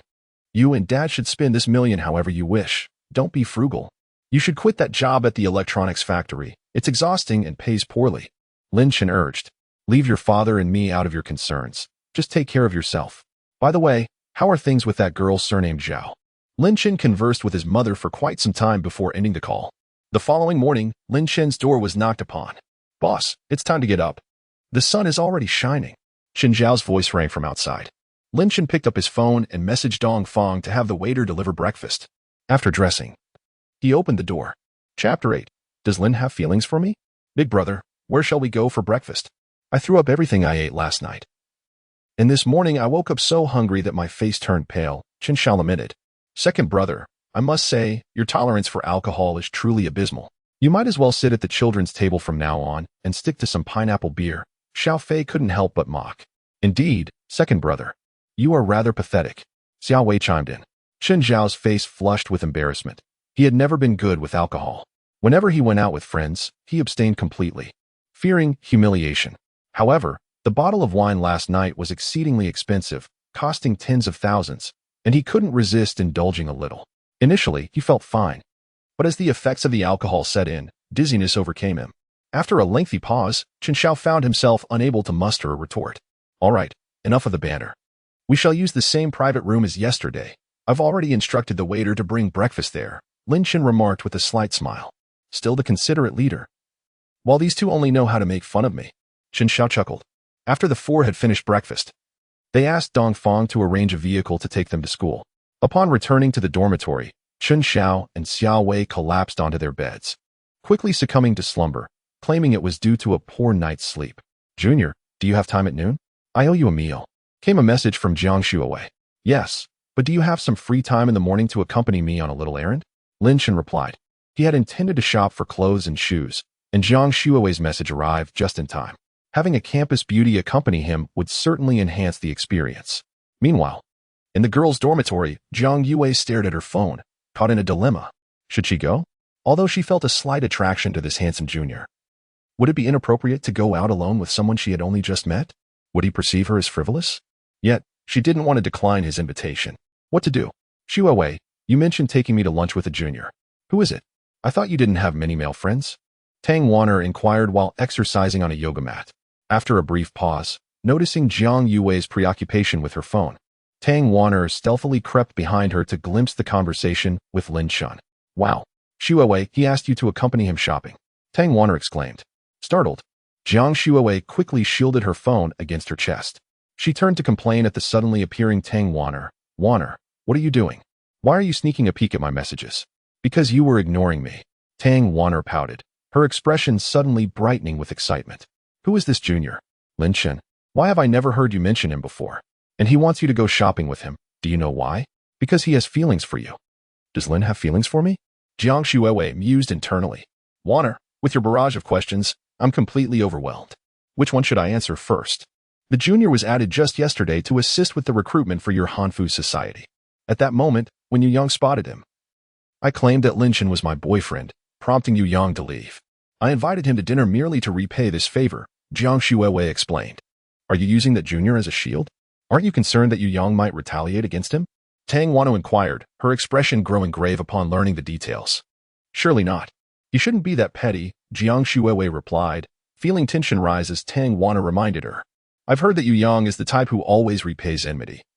She added, what should we do? Oh no, have I put the junior in danger? Jiang Shuawei exclaimed, rising in a panic and pacing back and forth in the dormitory. Shuawei, you don't actually have feelings for that junior, do you? Tang Wanner questioned, noticing Jiang Shuawei's disarray with a hint of skepticism. Jiang Shuawei was taken aback by the question and quickly shook her head. Impossible. How could I possibly have feelings for someone I've only met once for a single day? I'm just anxious because I feel responsible for putting the junior in jeopardy. Her words seemed more like a self-affirmation than a response to Tang Wanner. Indeed, you're right. So, will you agree to accompany the junior to shop for clothes? I'm not sure. I think it's best to go. Just to remind him to be cautious of Yu Yang's potential schemes. Although we live in a society governed by law, Yu Yang's wealth and influence can easily overwhelm an ordinary person, Tang Wano advised. To the junior Lin Chen, whom I have yet to meet, I can only assist you to this extent. All right then, Jiang Shuawei said, her face flushed as she contemplated before finally agreeing.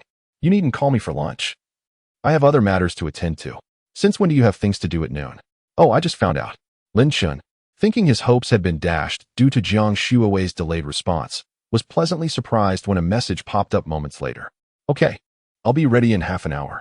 Sure, Which building do you reside in? I can wait for you downstairs. No need for that. Not at all. All right. I'm in the girls' dormitory, building 3. As Jiang Shuiwei set her phone down, she felt an inexplicable thrill of joy within her. Tangwana. Observing Jiang Shuiwei as she tried on various outfits in front of the mirror, couldn't he help but chuckle. Oh, look at you. Trying to convince me you have no interest in that junior? Wana, I'm heading out now. Go on. Just don't let yourself be swept away by junior Lin Chen. Leave me alone. Lin Chen was dressed in a loose-fitting white t-shirt, paired with deep blue jeans and clean white canvas shoes. His extraordinary looks drew the attention of numerous girls. Hey there, could we add you on Super Message? 2 girls approached, their faces flushed. This scene was coincidentally witnessed by Jiang Shuiwei as she exited the dormitory building. A flicker of displeasure crossed her face as she hurried over. Junior Lin, over here. Jiang Shuiwei waved her hand towards Lin Chen. Lin Chen's eyes brightened, utterly captivated by Jiang Shuiwei's stunning appearance. She donned a flowing white dress, her face adorned with delicate makeup, and the slight upward curve of her lips revealed her joy at seeing Lin Chen. I apologize, ladies, Lin Chen said courteously to the 2 girls, then smiled as he approached Jiang Shuiwei. Oh look, isn't that Jiang Shuiwei? Alas, this handsome guy is surely out of luck. Do you even need to say that? This guy is undoubtedly of campus heartthrob caliber. It is only natural for the heartthrob to pair with the beauty. Woe is me, didn't Jiang Shuiwei reject so many suitors?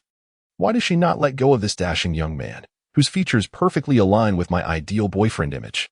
The 2 girls watched dejectedly as Lin Chen made his way towards Jiang Shuiwei. Alas, a prized flower belongs to another. Chapter 9, accompanied by the school bell. Shopping spree. Jiang Shuiwei, you look exceptionally beautiful today, Lin Chen remarked sincerely. Thank you, Jiang Shuiwei replied, feeling an inexplicable aversion to the way others were staring at her. Yet, when Lin Chen gazed at her, a flicker of delight emerged within her. Could it be true, as Warner suggested, that she harbored feelings for this junior? Let's go. Senior, Lin Chen's gentle voice interrupted her reverie. Oh, all right. Where are we headed?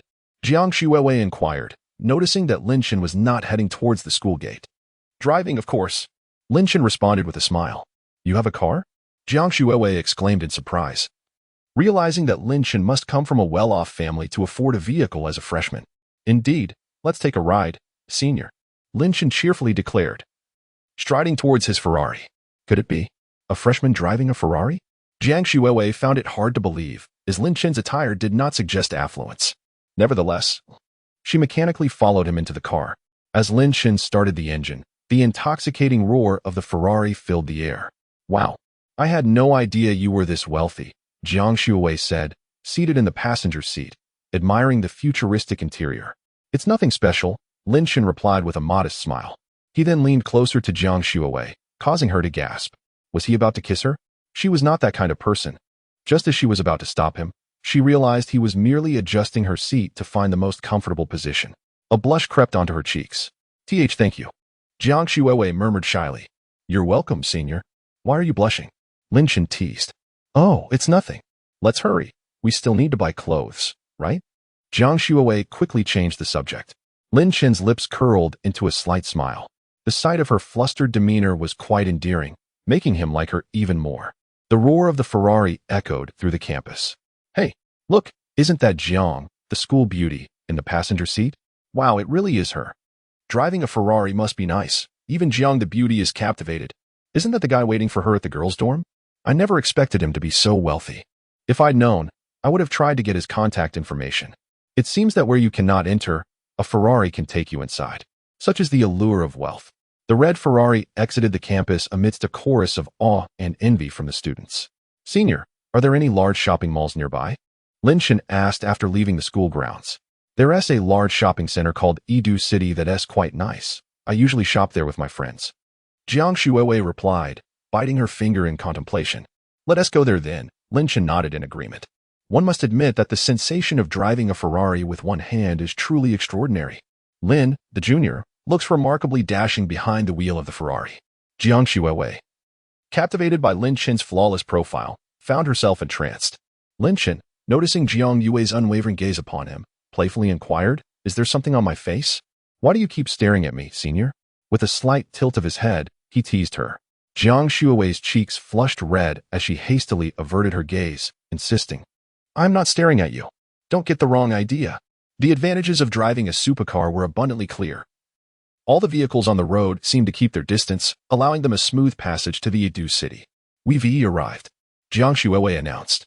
Spotting a car vacating a parking space nearby, Lin Chen deftly maneuvered into it. The crowd, witnessing the arrival of a Ferrari, turned their heads in admiration. Once Lin Chen and Jiang Shuiwei exited the vehicle, they instantly became the center of attention. "Let us hurry inside," Jiang Shuiwei urged, uncomfortable with the sensation of being observed. Much like animals in a zoo. "All right," Lin Chen nodded in agreement, following her into the Edu city. Upon entering, Jiang Yue guided Lin Chen to the second floor.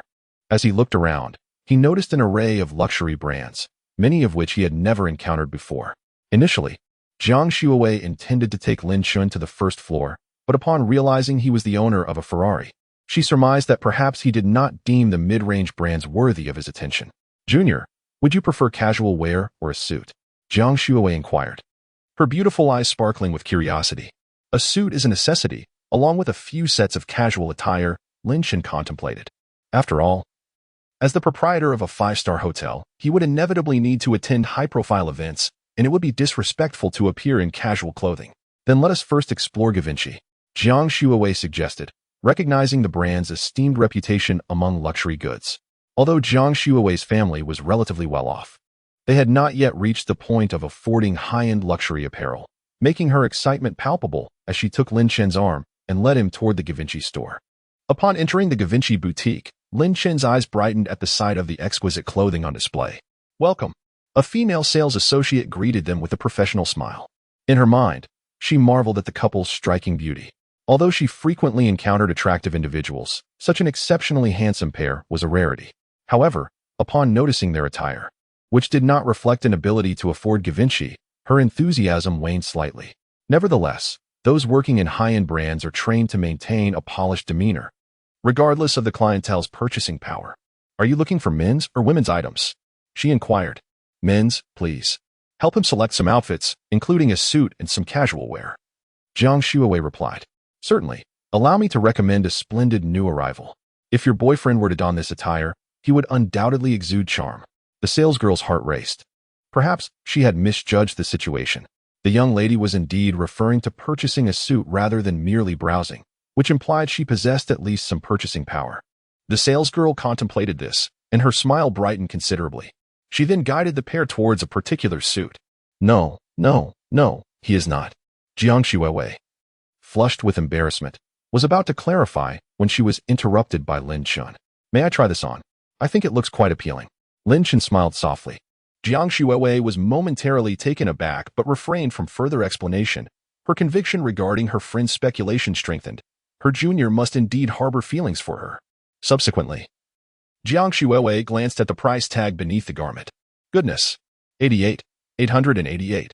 She couldn't help but mentally exclaim in astonishment. "Certainly, sir," the salesgirl responded, taking the suit down and handing it to Lin Chen. "Sir, the fitting rooms are over there," she indicated. "Thank you," Lin Chen replied politely before turning to Jiang Shuiwei. "I will go change now." "Oh, all right." Upon Lin Chen's emergence from the fitting room, both he and the salesgirl were left utterly speechless. Chapter 10 Encounter with Young Lin Chen, clad in a meticulously tailored suit, perfectly accentuated his physique, with every detail exuding unparalleled taste and elegance. Jiang Shuiwei's eyes widened in awe as she beheld Lin Chen transformed in a suit. Her heart raced, and a blush crept across her cheeks. How stunning he looked in that suit. Sparkles of admiration glimmered in her eyes.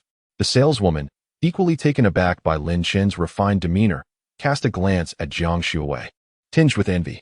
"Your boyfriend looks absolutely dashing in that suit," she exclaimed, her praise unfettered. She assured them that her words were nothing but the truth. Observing their astonished expressions, Lin Chen smiled faintly and approached the mirror for a closer look. "Does it look good, senior?" he inquired. "It looks amazing. Utterly handsome," Jiang Shuiwei enthusiastically praised. She felt that since meeting Lin Chen, her aloof school beauty persona was crumbling away. "Be careful not to ruin it. Just try it on. If you damage it, you want to be able to afford the cost," she warned playfully. At that moment, a pair of young men and women entered the store.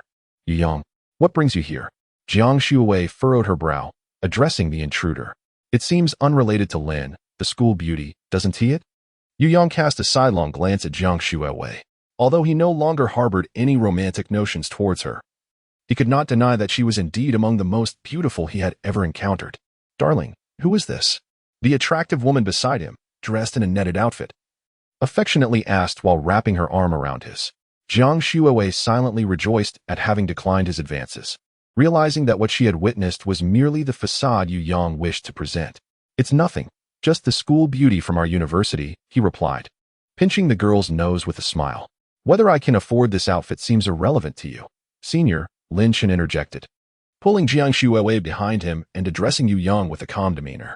Ah, Senior, I'm merely looking out for your best interests. If you ruin that garment, imagine how long your parents would have to toil to afford it. Yu Yang feigned a look of profound concern, inciting a wave of irritation in Jiang Shuiwei behind Lin Chen. Back when you pursued me, you were all too eager. Now that you know I have a boyfriend, you've changed your tune? Jiang Shuiwei retorted with a hint of mockery. I didn't realize you had such a side to you, Senior. Lin Chen teased. Humph. It's merely to defend your honor, Jiang Shuiwei replied, hearing Lin Chen's playful jibe. Jiang Shuiwei, you're just a pretty face. Don't hold yourself in such high regard. Do you believe I could easily dispose of your little boyfriend? Yu Yang laughed, his demeanor unperturbed, delivering his taunt at Jiang Shuiwei. The woman beside him appeared unfazed by Jiang Shuiwei's words, fully aware of her own position as nothing more than Yu Yang's plaything, readily replaceable by countless others. Jiang Shuiwei cast a worried glance at Lin Chen, choosing to remain silent thereafter. She was aware of the considerable influence of Li Ming's family, who had subtly hinted at it while pursuing her. Although she recognized that Lin Chen's background was also formidable, she had no desire to embroil him in any trouble. Lin Chen maintained an air of composure, yet upon hearing this remark, his expression instantly turned frosty. Wasn't it said by Senior Yu that I could not afford this suit? Should we wager on whether I can or cannot? Yu Yang hesitated. Despite Lin Chen's seemingly modest attire that day, which did not suggest affluence, the suit, costing merely tens of thousands, was within reach. If you can manage to purchase several items here, racking up a total of 500,000, I will take that bet. Yu Yang was convinced that Lin Chen had no more than a few 100,000 at most. Very well, but since this is a wager, there must be some stakes involved, right? Seeing Lin Chen agree so readily, a sense of foreboding crept into Yu Yang's mind. Yet, for the sake of his pride, he had no choice but to comply. All right, state your terms. How about this, if I can afford it? You shall bark like a dog 3 times. Conversely, if I cannot, you will do the same. Lin Chen said with a smile. Jiang Shuiwei, knowing of Lin Chen's wealth, felt a wave of relief wash over her as she settled in to watch the spectacle unfold. Yu Yang was torn. He could not afford the consequences of such a loss. If he truly had to bark like a dog, how would he face his peers at school afterward? Darling, perhaps we should reconsider? A woman beside Yu Yang suggested, fearing he might unleash his frustration upon her if he lost. However, upon hearing her words, Yu Yang was instead spurred on to take the gamble. Fine, I accept. He gritted through clenched teeth. Senior Yu indeed possesses great resolve. Please wait a moment while my girlfriend and I gather the 500,000, Lin Chen said with a smile, clapping his hands. The female sales associate nearby felt as though fortune had smiled upon her. 500,000. Her commission would amount to a cool 10,000. Soon, Jiang Shuiwei and Lin Chen selected several more outfits, and the saleswoman quickly calculated the total. Sir, it comes to 645,000. Lin Chen stepped aside to grab a bag, adding, let us include this bag in the total as well. Jiang Shuiwei was momentarily taken aback. Why was the junior purchasing a handbag for a woman, and one she had just admired? Could it be a gift for her? Her heart raced, torn between rejecting it and fearing that it was meant for someone else, which would make her feelings seem presumptuous. Certainly, sir. The grand total is 680,000. Observing Lin Chen's unflappable demeanor, Yu Yang realized he was likely outmatched. His face turned ashen as he contemplated his next move. The woman beside him gazed at Lin Chen with sparkling eyes. With such looks and wealth, how splendid it would be to be with him. This thought made her tighten her legs instinctively. Lin Chen nodded, producing his bank card and placing it on the card reader. Yu Yang fixed his gaze on the payment machine, silently wishing it would not process successfully. However, the outcome was disappointing for him. Thank you, sir, and we look forward to your next visit. Upon witnessing the successful payment, the waiter's face illuminated with delight, swiftly presenting a card. This is our establishment's VIP card. You may enjoy a 10% discount here in the future. Thank you. After Lin Chen expressed his gratitude, he turned his gaze toward the despondent Yu Yang. Senior, it is time for you to fulfill your promise. Lin Chen gently reminded with a beaming smile. Yu Yang managed to force a semblance of a smile, albeit with a tinge of reluctance, as he remarked, Junior Lin, how about this? I will give you 700,000, and we can consider this matter settled. Is that acceptable? 700,000 was indeed the entirety of his current funds. The woman beside him gasped in astonishment. 700,000? Just like that? You might as well keep it for yourself. At least it would provide you with greater comfort tonight. Jiang Shuwei regarded Yu Yang with a gaze laced with disdain, yet there was a flicker of satisfaction. Such an arrangement would equate to acquiring a plethora of luxury goods while still netting a profit of 20,000. Initially, she felt a twinge of guilt over Lin Chen spending close to 700,000, but now the burden was lifted. Why not just agree? Jiang Shuwei inquired cautiously. Glancing at Lin Chen. Chapter 11. The shares of Penguin acquired. Lin Chen shook his head slightly. Senior Yu, I am not in need of money. I still wish to hear you bark. Lin Chen teased as he looked at Yu Yang. Yu Yang's smile froze, and his expression darkened. Are you certain you wish to pursue this to the bitter end? He threatened. Young man, please accept this money. It would be for everyone's benefit, the woman advised. Jiang Shuwei remained silent, trusting Lin Chen's judgment. 700,000? Can that possibly compare to 2% of Penguin's shares? I wouldn't accept even 10 billion. Lin Chen retorted. No need. Senior Yu, hurry and bark. Don't try to back out now, for I have recorded this, he added, shaking his phone. Of course. Lin Chen had not recorded anything. He merely intended to intimidate Yu Yang to prevent any dishonesty. Should Yu Yang indeed resort to trickery, the immense fortune within reach would slip away. Yu Yang's complexion shifted between shades of green and white as he hesitated for a long moment. Woof, woof, woof. Lin Chen. You wait and see. Yu Yang spat before storming out, while the woman's expression twitched, prompting her to take several deep breaths before she pursued him. Ding. Task. Make Yu Yang bark like a dog completed. Ding. 2% of Penguin shares have been successfully issued. Lin Chen was momentarily overwhelmed with excitement, lifting Jiang Shuwei into his arms. This was Penguin, a company valued in the trillions of RMB. Once Lin Chen regained his composure, he realized what he had just done and quickly set Jiang Shuwei down. I apologize, senior sister. I was overwhelmed with joy and lost control for a moment. Lin Chen expressed regret to Jiang Shuwei. Her cheeks flushed a deep crimson. It's all right. What shall we do next? Jiang Shuwei murmured, covering her hot face with her hands. Shall we go for a meal? I shall treat you. Lin Chen hastily suggested. All right. Please come again. Back in the car, Lin Chen handed the newly acquired bag to Jiang Shuwei. Senior sister, this bag is for you, he said with a smile. Ah, this is too precious. I cannot accept it. Jiang Shuwei protested, shaking her head vigorously. You're not thinking of keeping me as a kept woman, are you? It's fine. Just accept it as a token of gratitude for helping me scold Yu Yang earlier. You were targeted by him because of me. Jiang Shuwei had not finished speaking when she noticed Lin Chen's expression darkening. Well, I suppose I shall accept it then? Jiang Shuwei said softly as she took the Givenchy bag. That is more like it. Lin Chen's mood brightened, and a smile returned to his face. How should I repay my kind junior? I'm anxiously awaiting your response. Jiang Shuwei mused, feeling as though she were being pampered by her charming junior. The scene of Lin Chen lifting her earlier replayed in her mind. Perhaps it was not so bad after all. Lin Chen drove towards the Imperial Luxury. Lin Chen was driving his Ferrari along the road when a phone call came in. He retrieved his mobile device and handed it to Jiang Shuwei. Senior, could you please answer this for me? Sure. Jiang Shuwei replied, taking the phone, activating the speaker mode, and holding it to Lin Chen's ear. Hello. May I speak with Mr. Lin Chen? Yes, this is he. Who am I speaking to? Hello, Mr. Lin. I am Lu Shu, the secretary of the board at Tencent. You have just acquired a stake in Penguin Computer Systems Limited and signed the transfer agreement. You are now officially a shareholder of Penguin. Upon hearing the confirmation, the voice on the other end spoke with utmost respect. Oh, understood. Mr. Lin, tomorrow morning the company will hold a shareholders meeting to formally announce your status as a shareholder. Will you be available? I won't be able to attend. Please convey my apologies to the other shareholders. Very well, Mr. Lin.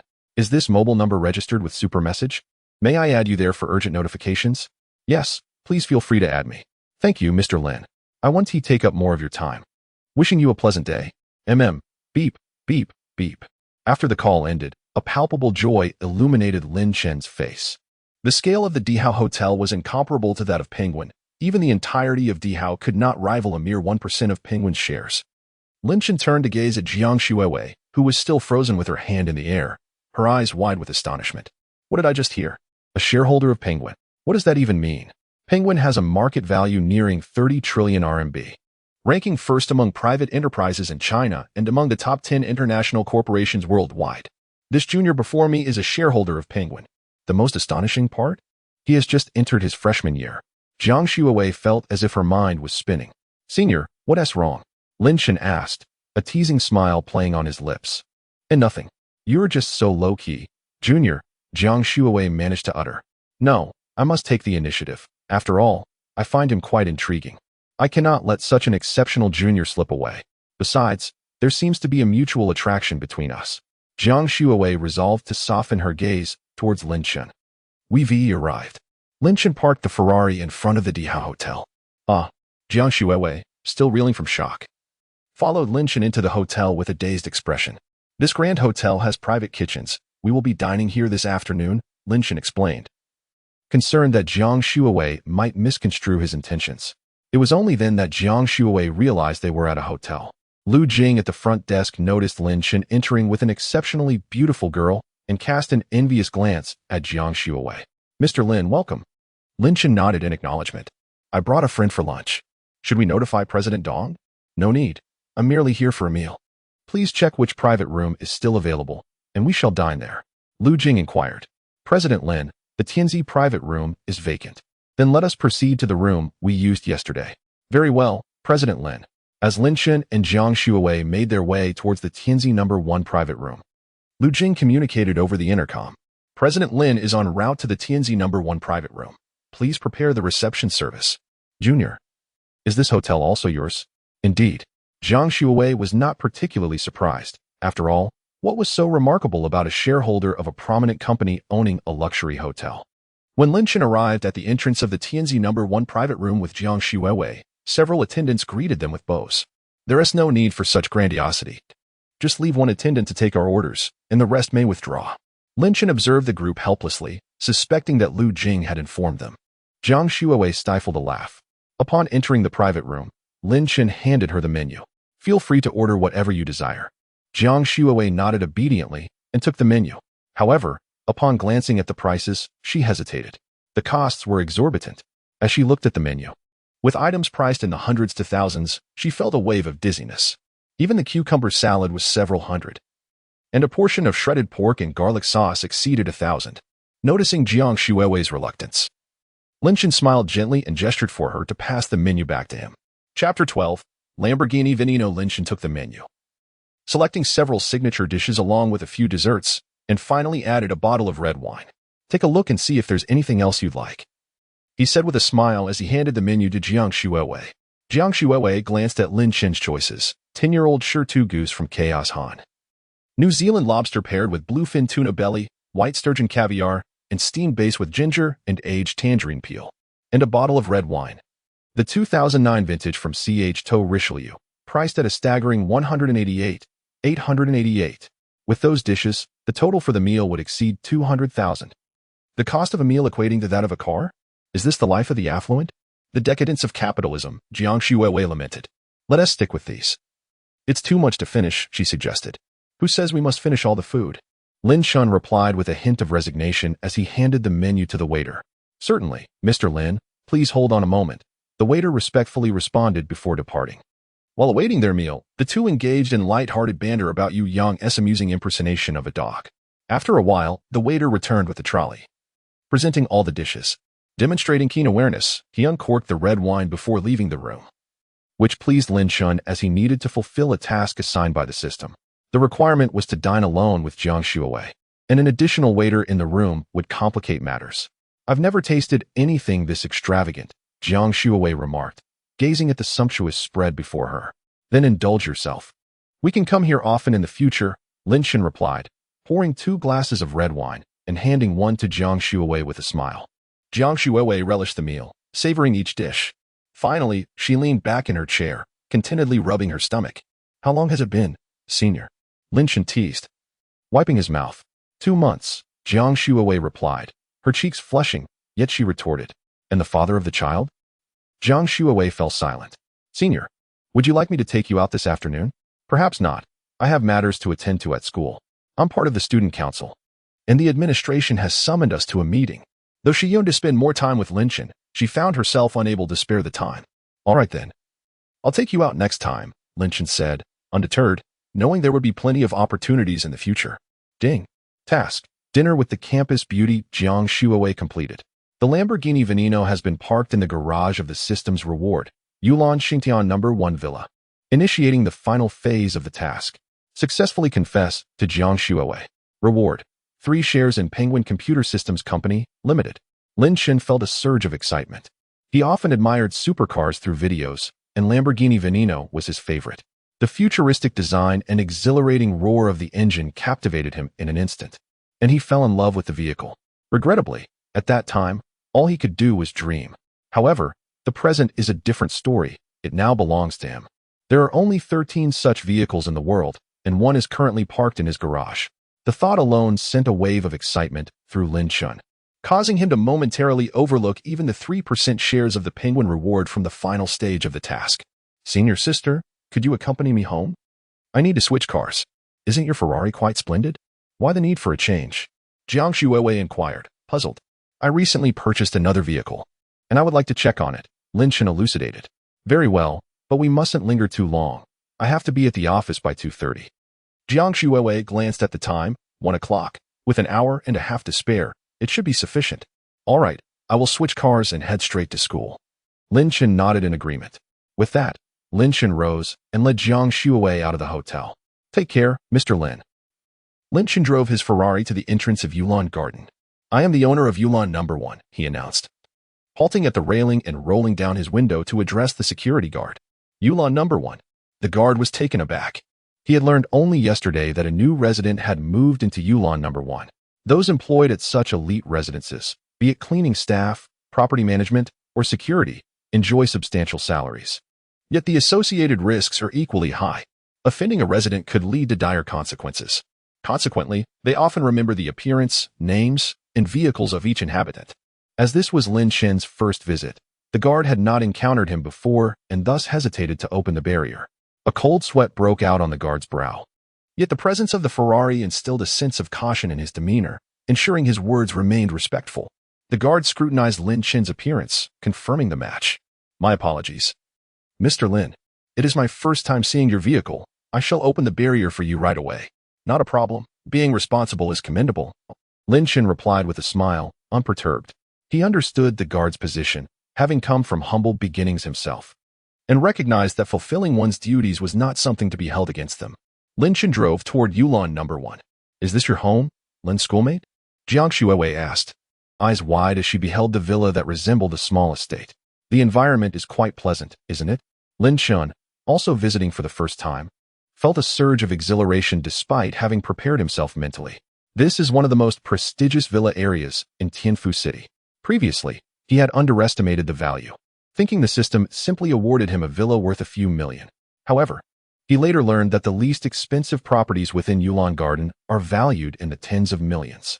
Not to mention, Yulan No. 1, the crown jewel, is worth at least 1 or 200 million. Using the password provided by the system, Lin Chen unlocked the door and recorded his face and fingerprint. "Would you like to record yours too, senior sister?" "Me? This is your home. Why would I record my face?" Although Jiang Shuawei feigned reluctance, Lin Chen's request revealed his feelings for her. This has unmistakably been made explicit. After Lin Chen registered his facial recognition, he drove the car into the garage. As the garage door opened, a sports car brimming with technological sophistication and power came into view. "Junior, this car is stunning. Is this your new vehicle?" "It's absolutely magnificent. It resembles the best car from racing games and videos." Lin Chen caressed the front of the Lamborghini Veneno, affirming its beauty. "Indeed, it's striking. That's precisely why I purchased it." Jiang Shuawei felt that the number of times she had been astonished in her life paled in comparison to the events of this day. This enigmatic junior beside her ignited a fervent curiosity within her. "Junior, how much did this car cost?" "It must be quite expensive," Jiang Shuawei inquired with intrigue, sensing that even a Ferrari could not rival the allure of this vehicle. "It's not overly pricey, around 80 to 90 million. But it's quite rare," Only a few dozen exist worldwide. It took considerable effort for me to acquire it. Over 100 million? Only a handful exist globally? Impressive, indeed. Jiang Shuiwei felt somewhat numb. At that moment, she believed that even if Lin Chen claimed to be an extraterrestrial, she would not question it. Chapter 13. Is this really happening? Hop in, senior. I'll take you back to school. Lin Chen suppressed his internal excitement and spoke to Jiang Shuiwei with a gentle smile. Sure. A nearly $100 million supercar. What an exhilarating experience. Jiang Shuiwei was instantly thrilled at the prospect of riding in such a magnificent vehicle. As the scissor doors gradually opened, the predominantly black interior, accented by vibrant lines, created a striking visual impact. Once Lin Chen and Jiang Shuiwei settled inside and closed the door, they were immediately enveloped by the formidable aura exuded by the top-tier supercar. Virum. Lin Chen ignited the engine, and the ferocious roar of the beast ignited their adrenaline. After steering the car out of the garage, the door slowly descended behind them. Upon reaching the exit, the security guard, noticing the supercar approaching, promptly lifted the barrier. As the car passed through the gate, the guard recognized Lin Chen. Wow. As expected from the owner of the penthouse, he has switched to another supercar. How much must that cost? He marveled, watching the Lamborghini Veneno fade into the distance. Oh my, the Lamborghini Veneno. I can't believe I saw a Veneno at Yulon Xingtian. This is a globally limited production vehicle, with only a handful in existence. You can't even buy it for money. Lin Chen brushed past a Porsche Cayenne. The owner of the Porsche gaped at the supercar. What kind of big shot just moved into Yulon Xingtian? On the road, a sleek black supercar roared past, its thunderous sound capturing the attention of many. Wow, mommy. What kind of car is that? It's so cool, a young boy exclaimed, pointing at the supercar. I've never seen such a beautiful car, a young woman remarked, gazing in awe at the vehicle. When I grow up, I want to buy one for myself, and one for my mom too. The boy watched the supercar recede, his eyes shimmering with aspiration. You're such a good boy. Then I'll be counting on you in the future. The young woman smiled, ruffling the boy's hair. The boy nodded resolutely. That's a Lamborghini Veneno. I can't believe I saw such a divine car. An automotive enthusiast exclaimed excitedly. Senior, how does it feel? Jiang Shuiwei, seated in the luxurious supercar, blushed with excitement yet maintained an upright posture. It feels amazing. No wonder everyone loves supercars. This sensation truly inflates one's ego. Relax a bit, senior. Why sit so stiffly? Lin Chen chuckled. I'm afraid I might damage it. This car cost 100 million. I can't afford to pay for any scrapes, Jiang Shuiwei replied, her expression a mix of worry and humor. It's exhilarating, but the risks are immense. Although she knew Lin Chen wouldn't make her pay for any damages, her conscience wouldn't allow her to feel at ease. I can't even afford 5,000 for everything I own, so I certainly can't pay for this. Jiang Shuiwei quickly shook her head. Then just offer yourself as compensation, Lin Chen said with a teasing smile. Oh, that could work. But are you really serious about that, Junior? Jiang Shuiwei's delicate face blushed with embarrassment. How could the junior be so bold? She herself was not yet mentally prepared. Yet, the thought of offering herself to him seemed rather appealing. Jiang Shuiwei felt a surge of excitement, her eyes scanning the surroundings for something to disrupt. Lin Chen was taken aback by Jiang Shuiwei's words. Why not? Upon hearing this, Jiang Shuiwei felt as if she had made a significant decision. She found comfort in her interactions with Lin Chen. Despite being a wealthy elite, he spoke to her with utmost respect, never crossing boundaries. Moreover, with his youth and affluence, what girl wouldn't he be enamored? If she harbored feelings for him, why not pursue them? Should she wait until school resumed, only to compete with other girls who would undoubtedly notice this handsome, affluent young man? With this thought in mind, Jiang Shuiwei earnestly gazed at Lin Chen. Junior, would you grant me the opportunity to pursue you? Having never been in a romantic relationship, Jiang Shuiwei recalled her grandmother's advice from childhood. As a girl, if you like a boy, you must be brave enough to pursue him. One should not leave regrets behind, even if faced with rejection. At least one has made an effort. Lin Chen was startled by Jiang Shuiwei's declaration. He quickly found a spot to pull over. Senior, are you serious? Initially, he had planned to wait for a while, hoping to find the right moment to confess his feelings. He never expected her to be so direct, revealing her feelings just the second day they met. Was this the allure of wealth? Even someone like Jiang Shuiwei, pursued by many affluent suitors, could not resist it. Indeed. Junior, how could I let someone as wealthy and handsome as you slip away to others? Jiang Shuiwei said, half joking yet earnest. However, fearing Lin Chen might think she was solely attracted to his wealth, she added, I had a slight fondness for you even before I realized your affluence. Now that I know, I certainly cannot let this chance pass. Lin Chen chose to believe Jiang Shuowei's words. After all, he had dressed quite simply the previous day, and she had still shown him warmth. While he did not mind if other women approached him for his money, it would affect how he viewed their intentions. Senior, I like you very much as well, but confessions should be the prerogative of boys. How can I allow you to take on that role? Lin Chen said, gazing tenderly at Jiang Shuowei. Upon hearing Lin Chen's response, Jiang Shuowei was enveloped in an overwhelming joy. Senior, would you be my girlfriend? Lin Chen asked softly, holding the keys to his Ferrari while looking affectionately at her. Yes, I would be delighted to be your girlfriend, Jiang Shuowei exclaimed, covering her mouth and nodding eagerly, her eyes brimming with affection. However, she hesitated about accepting the Ferrari keys. Are you rejecting my confession? The significance of these keys is akin to a bouquet of flowers. If you do not accept them, it would mean you are turning me down, Lin Chen said. Well, all right then. Upon contemplating Lin Chen's considerable wealth, Jiang Shuowei ultimately acquiesced and accepted the keys to the Ferrari. That's more like it, senior. Lin Chen chuckled. You still call me senior? Jiang Shuowei pouted, her displeasure evident. My apologies, it should be Shuowei, Lin Chen remarked, gazing at the adorably pouting Jiang Shuowei, captivated by her vibrant red lips. An undeniable impulse surged within him, prompting him to lean closer to her. Chen, what are you doing? Jiang Shuowei felt a wave of warmth enveloping her. Lin Chen's tongue slipped in, parting her lips and entwining with hers. It was Jiang Shuowei's first experience, somewhat awkward at first, yet she gradually began to respond. Lin Chen savored the delightful taste of Jiang Shuowei. It tastes like strawberries. After several minutes, Jiang Shuowei gently patted Lin Chen's back, prompting him to finally release her. Their eyes met, and Jiang Shuowei's face flushed a deep crimson as she gasped for breath, feeling as though she were on the brink of suffocation. Chapter 14. Lin Chen found himself nose to nose with Jiang Shuowei, their gazes locked, and their breaths mingling in the air.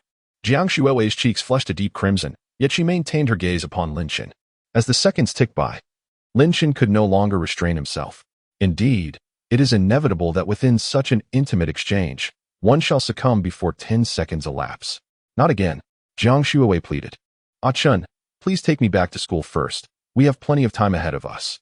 Very well, I shall grant you this reprieve for today, Lin Chen replied, planting a gentle kiss on Jiang Shuowei's lips and playfully brushing his fingers against her nose. Jiang Shuowei, feeling utterly enervated, reclined languidly in the passenger seat, unable to muster any strength. The school belle, who had never experienced romance, found herself utterly captivated and disoriented by Lin Chen's charms. Ding. System task confessed to the school belle has been exceeded. Congratulations to the host for a critical reward of an 8% stake in Penguin Holdings. Lin Chen's heart soared with delight. Such a twist of fate? A 3% stake has miraculously transformed into 8%. This implies that he now possesses 10% ownership in Penguin Holdings. He has ascended to the position of the second-largest shareholder beneath the South African media group. Currently, Lin Chen's stake of 10% falls short of the South African media group's 29.3%, yet surpasses Ma Tung's 8.5%. The specifics eluded him, as this information was but a recent revelation. He remained unaware of whose shares the system had acquired. System, may I inquire whose shares you have purchased? Ding. Shares of retail investors have been acquired. Understanding dawned upon Lin Chen. This meant that the retail investors collectively held 50% of the shares, and with Lin Chen included. The major shareholders also accounted for 50%. Consequently, he now stood as the second-largest shareholder, with personal holdings that could significantly sway the decisions of Penguin Company. Old Ma must be feeling quite uneasy now, Lin Chen mused. The car soon arrived at the entrance of Suzhou University. Due to the influx of new students these past few days, a multitude of freshmen and their parents crowded the gates, resulting in a bustling scene. However, as Lin Chen's vehicle approached the entrance, the surrounding crowd instinctively parted to make way for the two. What kind of car is that? I've never seen anything like it. It's so striking. Someone exclaimed. It resembles Batman's vehicle. Isn't that a Lamborghini Veneno? There are only a handful of these in the world. It can't possibly be a modification, can it? Another voice expressed disbelief. Impossible. An expert can tell if it's a modified Veneno. This is truly the real deal. Although it may not be one of the 3 hardtop models, how could it possibly appear at Suzhou University? A student driving a Lamborghini Gallardo murmured, gazing enviously at the Veneno preparing to enter the campus. His name was Wang Shijia, the grandson of Wang Junlin, the chairman of Suzhou Lanzhou Group. To afford this Lamborghini Gallardo worth over 4 million, he had diligently studied throughout his senior year, gaining admission to Suzhou University, which was when his grandfather finally gifted him the car. This scene was fervently captured by classmates, who eagerly shared the photographs on the campus forum. The encounter with the Lamborghini supercar. Astonishing. Suzhou University is graced by the presence of the 2013 Geneva top-tier divine vehicle. Enrolling at Suzhou University. A top-tier affluent individual. Instantly, the entire forum was abuzz with over 99 notifications. Many students hastily exited their dormitories to behold this magnificent supercar. In the presence of the Lamborghini Veneno, all other luxury vehicles within the Lamborghini family seemed to pale in comparison, save for the sixth element. Classmate, are you still coming in? Please don't obstruct those behind you. Wang Shijie was still captivated by the Veneno behind him, oblivious to the fact that it was time for him to move. Oh, right. Wang Shijie finally snapped to attention, pressing the accelerator and roaring into the campus. Oh, that car ahead looks impressive too, a Gallardo.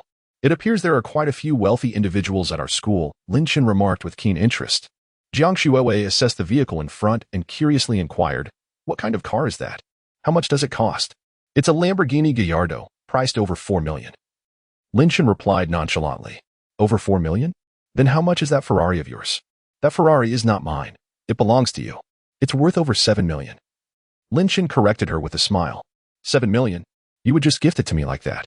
Aren't you concerned? Jiang Xuewei exclaimed in astonishment. As Lin Chen started the car and followed the one in front into the campus, he appeared unfazed. What is there to be concerned about when gifting my woman?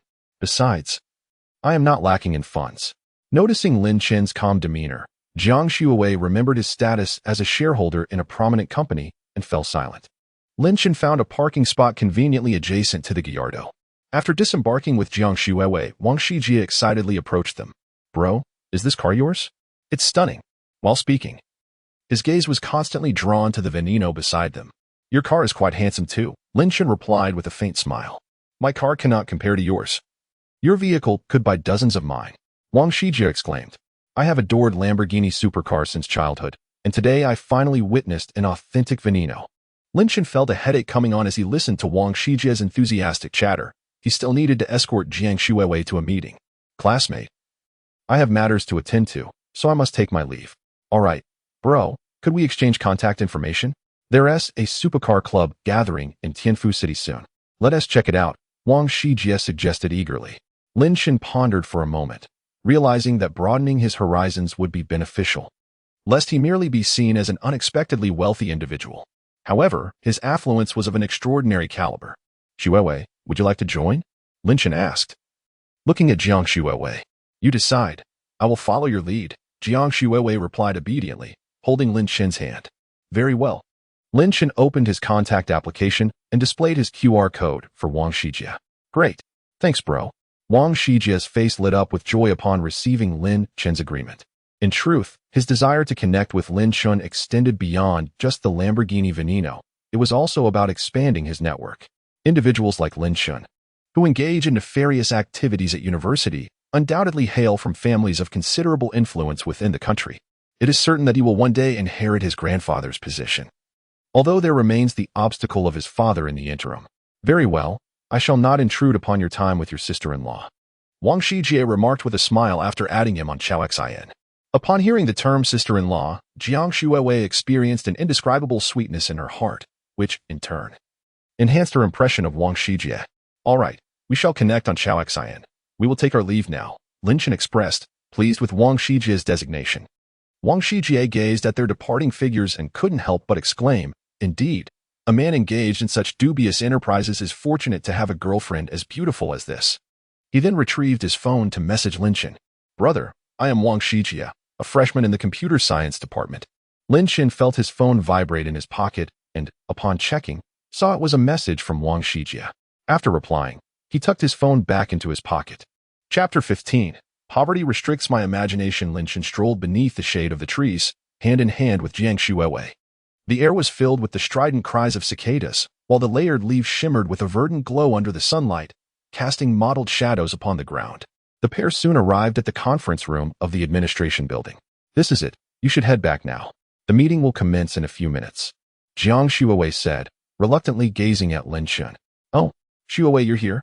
Just as Lin Chen was about to speak, a surprised voice from behind them interrupted. Wanna? I thought you were inside, Lin Chen responded, turning to see a striking girl with short hair. Jiang Shuowei released Lin Chen's hand and gleefully approached Tang Wanner. Tang Wanner appraised Lin Chen. And who might this be? Hello, I am Lin Chen, Shuowei's boyfriend, he replied with a smile. What? Shuowei's boyfriend? Tang Wanner was taken aback by his declaration. While Tang Wanner considered herself quite beautiful, she felt overshadowed in the presence of her friend. Her outstanding appearance had earned her the title of Campus Belle upon entering her freshman year, and she was indeed the epitome of beauty at Shu University. Consequently, she had countless admirers, including many wealthy suitors. Yet, Jiang Shuowei remained unfazed. What's this? Have you suddenly changed your tune? Engaging with a junior you've only known for 2 days? She teased, giving Tang Wanner a look that suggested they would discuss it later. Then, with a smile, she added, Hello, I'm Tang Wanner, Shuowei's closest confidant. At that moment, a few teachers approached, engrossed in conversation. The teachers are here. The meeting is about to start. Lin Chen. You should go back, Jiang Shuowei said, pulling Tang Wanner into the conference room. With a resigned shake of his head, Lin Chen turned and descended the steps of the administration building. After retrieving all the items from the car, he realized he had forgotten the bag he had bought for Jiang Shuowei. Never mind, I'll just leave it in the car for now. As soon as he reached the dormitory, he heard Xiao Wei's voice from inside. Chen Xiao, are you a pig? You got stuck to Dong Huang and still let it grow? I threw a set at him. It just happened to stick to you. What does that have to do with me? Chen Xiao retorted. Chen Xiao, come help me guard the wild area, came Xiao Fei's voice. Lin Chen opened the door and tossed his clothes onto the bed. Boss, you're back? Want to play some games? Never mind, you all carry on. I want to play. Lin Chen replied, shaking his head. He was not particularly skilled at gaming. He often found himself eliminated quickly in battle royale games and consistently ended with negative scores in multiplayer online games. The three did not press him further. Before long, Lin Chen's phone rang. If I'm not mistaken, this must be Lu Shu, he mused inwardly. Indeed, it was her. Mr. Lin, I apologize for the interruption. I noticed you did not approve my friend request, so I decided to call you. Lu Shu's voice came through, laced with an apologetic tone.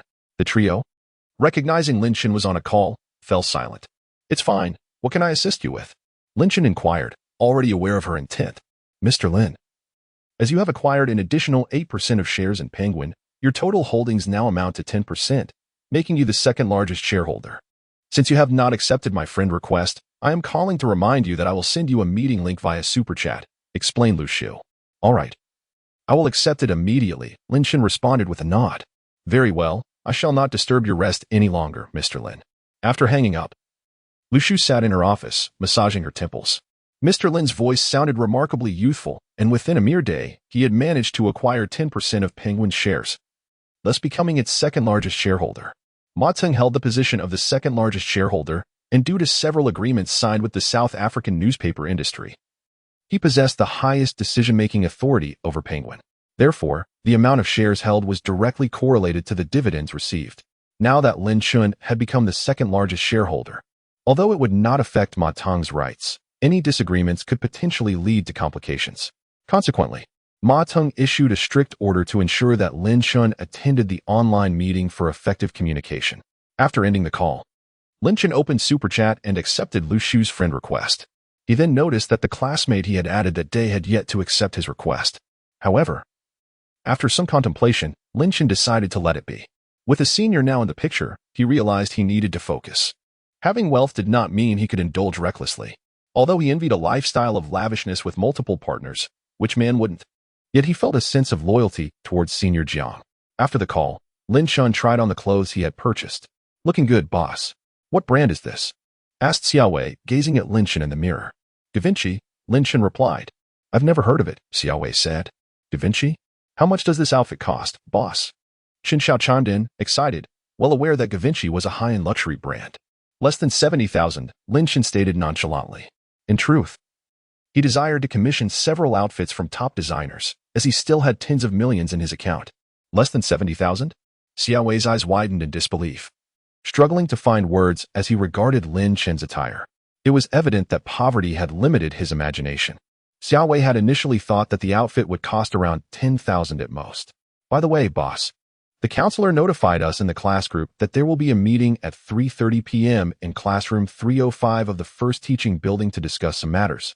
Chen Xiao suddenly mentioned. Upon hearing this, Lin Chen glanced at the time. It was already 3 o'clock. That is about the right time.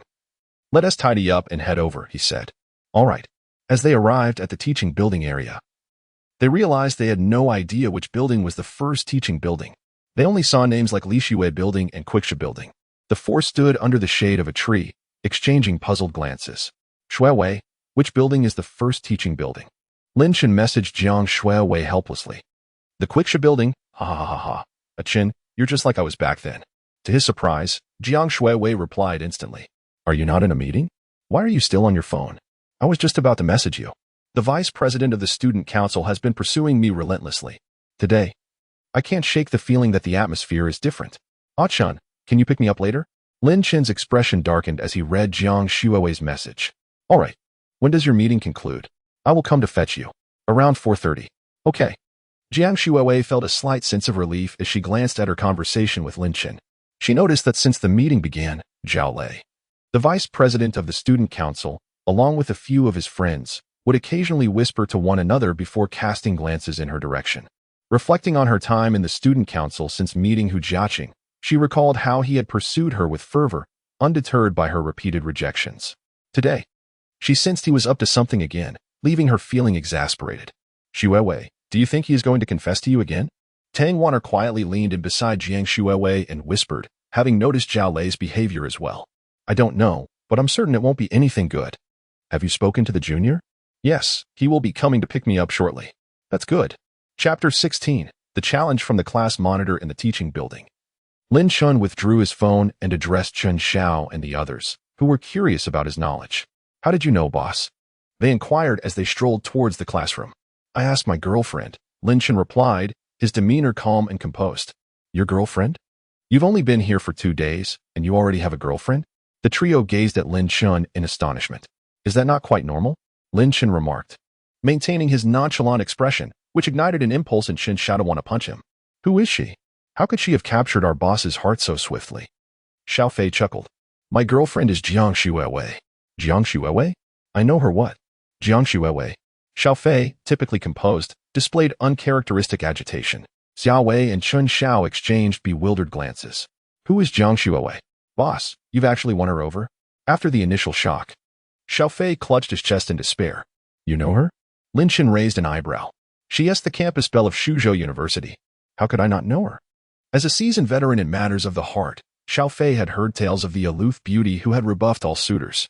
Originally, Xiao Fei had set his sights on Jiang Shuiwei, only to find that his own boss had captured her affections. Noticing Xiao Fei's heart-wrenching expression, Lin Chen felt a twinge of wariness.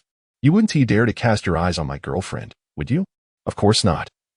It is a violation of the Friend S code. Xiao Fei, with an eager grin, pressed on, but how did you manage to win over such an icy beauty? If I could learn that, my university life would be far more vibrant. I see. I didn't perceive her as such, Lin Chen recalled thoughtfully. But we arrived at the classroom. Xiao Fei, wishing to inquire further, was left to silence his curiosity reluctantly. Upon entering the classroom, the quartet settled into their seats. Feeling the gaze of numerous female students upon them, particularly directed at Xiao Fei and Lin Chen. Shortly after, a somewhat petite teacher, wearing glasses and appearing to be in her 30s, entered. After counting the students and confirming everyone's presence with a nod of satisfaction, she began. Now that everyone is here, I will not waste your time. Tomorrow marks the commencement of military training, and the training uniforms have already been placed on your beds before your enrollment. Minutes later, she announced, now, we reach the final segment of today's gathering, selecting class representatives. Are there any volunteers? Lin Chen and his companions, lacking interest, merely observed the self-introductions and election pledges of their classmates with boredom. As the seconds ticked away towards 4:30, Lin Chen felt a surge of urgency. Boss, do you have something to attend to? Chen Xiao inquired, noticing Lin Chen's frequent glances at his watch. I need to pick up my girlfriend, Lin Chen explained.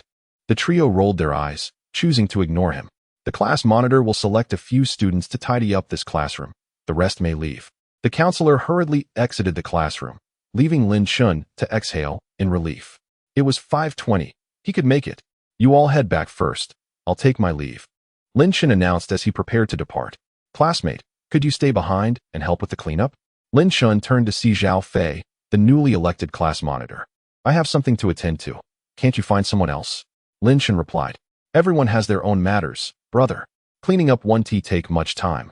Just you and this fellow here, Zhao Fei insisted, gesturing towards Xiao Fei. Xiao Fei was indeed quite handsome. Before Lin Chen and Xiao Fei entered the classroom, all the girls' gazes had been fixed upon him. However, once Lin Chen and Xiao Fei walked in, their attention shifted entirely to the two of them, leaving Xiao Fei feeling somewhat displeased. Don't worry, boss, you go ahead with your business. We'll take care of this, Chen Xiao and Xiao Wei chimed in. All right. I'll treat you to a meal another day, Lin Chen promised, and Chen Xiao and Xiao Wei brightened at the prospect. Lin Chen then turned back to Zhao Fei. Is it all right now? It can be, but someone like you who disregards the class committee's authority is a thorn in my side. I think it's necessary to report this to the counselor, Zhao Fei retorted, feeling emboldened by the presence of others but regretting his words the moment they left his mouth. Indeed. The gazes of the remaining classmates turned towards Zhao Fei with a hint of disapproval. Isn't this just stirring up trouble? Seriously, brother, that is quite disgusting of you. Came a voice. Despite Chen Xiao's slender frame and scholarly glasses, he had quite the temper. Xiao Fei was puzzled. Why target me and the boss for no reason? Surely, it can't be jealousy over our looks? Lin Chen shook his head, signaling Chen Xiao and the others to disregard it. He then looked calmly at Zhao Fei. Suit yourself. With that, he turned and exited the classroom, heading towards Jiang Xuewei's meeting room. Ding. System task activated. Have Zhao Fei apologize. Reward, 5961p. Lin Chen was taken aback, a subtle smile gracing his lips. This is quite fortuitous. But is Zhao Lei really so insignificant? This must be the lowest reward from the system. All right, we'll conclude here for today. Thank you all for your hard work. Meeting adjourned. After the teachers left the office, Zhao Lei approached with a few boys. What do you want? Tang Water positioned herself protectively behind Jiang Xuewei, eyeing them warily. I merely wish to speak with Xuewei, Zhao Lei said, forcing a smile at the two of them who were on guard. If it's about student council matters. Go ahead, Jiang Xuewei replied with an impassive expression. It's not about the student council. Do you have time tonight? I'd like to invite you to dinner. No. Thank you. I have plans tonight, Jiang Xuewei replied, shaking her head in displeasure. Xuewei. Zhao Lei attempted to speak further, but Jiang Xuewei interrupted him. President Zhao, our relationship has yet to reach the level where you may address me as Xuewei. I would prefer that you simply call me by my name. Furthermore, I have plans this evening, as I am to dine with my boyfriend.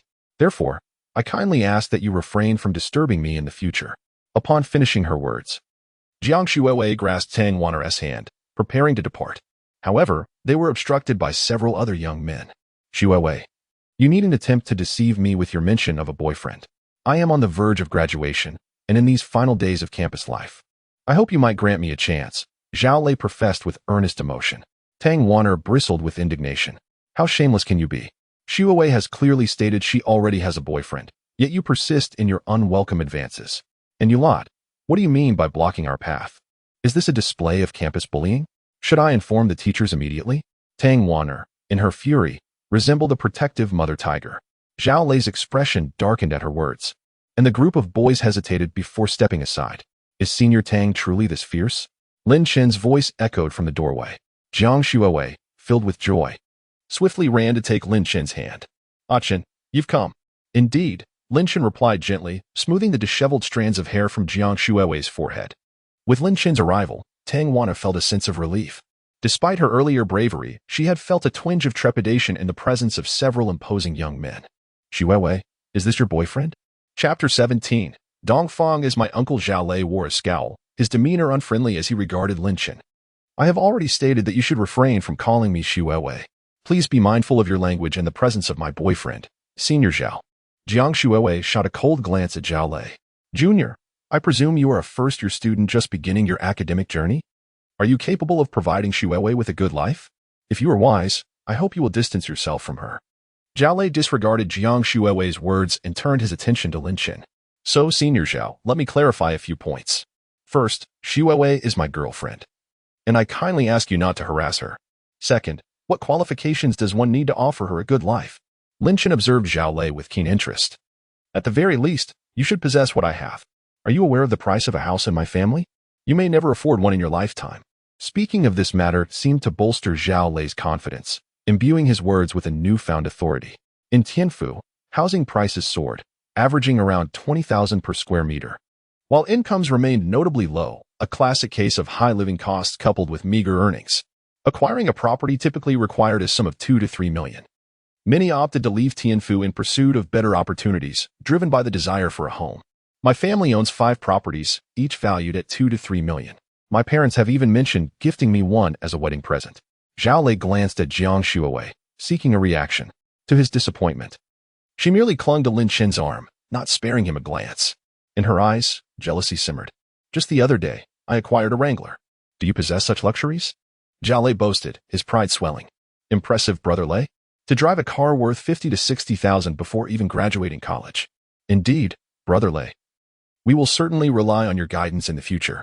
Zhao Lei reveled in the flattery from those around him, casting a mocking glance at Lin Chen. Tang Wanner exchanged a worried look with Lin Chen before glancing at Jiang Shuawei. Jiang Shuawei slightly shook her head. Is this all? A Wrangler worth 50 to 60,000? It doesn't even compare to a single wheel of my vehicle. Lin Chen scoffed with disdain. Ding. System task issued. Slap Zhao Lei in the face. Task reward. All storefronts on the Bay Area Commercial Street. Lin Chen was momentarily taken aback. Was the system issuing tasks with such frequency? Kid, be wise and step away from Shuawei. She is not someone of your impoverished stature can aspire to. Zhao Lei, noticing Lin Chen's expression, coldly remarked. How many properties do you own? Driving a car worth several 100,000? Is that your only asset? Lin Chen's tone turned frigid. What are you pretending to be? A big shot? I had intended to take Shuawei to dine in a private room at the Imperial Hotel tonight. Do you understand the level of prestige associated with dining in such a venue? It signifies that you have one foot in another social stratum within Tianfu. Do you even know who the general manager of the Imperial Hotel is to me? Zhao Lei boasted arrogantly. The general manager of the Imperial Hotel is a childhood friend of my father. It is solely because of him that I am able to dine in the prestigious private room of the Dihao Hotel. Can you achieve such a feat? Perhaps you have never even heard of it? The surrounding individuals, with their gaze filled with respect, made Zhao Lei feel as though he had reached a pinnacle of ecstasy. At this moment, Jiang Shuawei's look towards Zhao Lei grew increasingly peculiar. Today was merely the first time dining in the esteemed Tianzi No. 1 room of the Dihao Hotel. And Lin Chen was, after all, the hidden proprietor of the establishment. Surely, this Zhao Lei must be jesting. The general manager of the Dihao Hotel? Are you suggesting that Dong Fong is the childhood friend of your father? Lin Chen had not anticipated any connection with Dong Fong, yet this made matters simpler, allowing him to fulfill the system's task. You even know the name of the general manager of the Dihao Hotel. It seems you possess a modicum of connections. Indeed. Uncle Dong is a childhood friend of my father. Zhao Lei appeared somewhat taken aback. Since you are aware of Uncle Dong, you should also comprehend the disparity in our statuses. How about this? You give your Uncle Dong a call and inquire whether he recognizes someone named Lin Chen. I offer you a chance. If you apologize to me, my girlfriend, and Senior Tang within half an hour, I shall not pursue any accountability. Lin Chen stated calmly. You want me to call my Uncle Dong? You wish for me to apologize? Zhao Lei seemed to have heard the most amusing joke, his expression quickly turning cold. Who do you think you are? Do you believe you are worthy of my apology? Indeed, freshman, such audacity. You, a mere first-year student, who knows nothing of the world. Barking here? The individuals surrounding Zhao Lei echoed his taunts.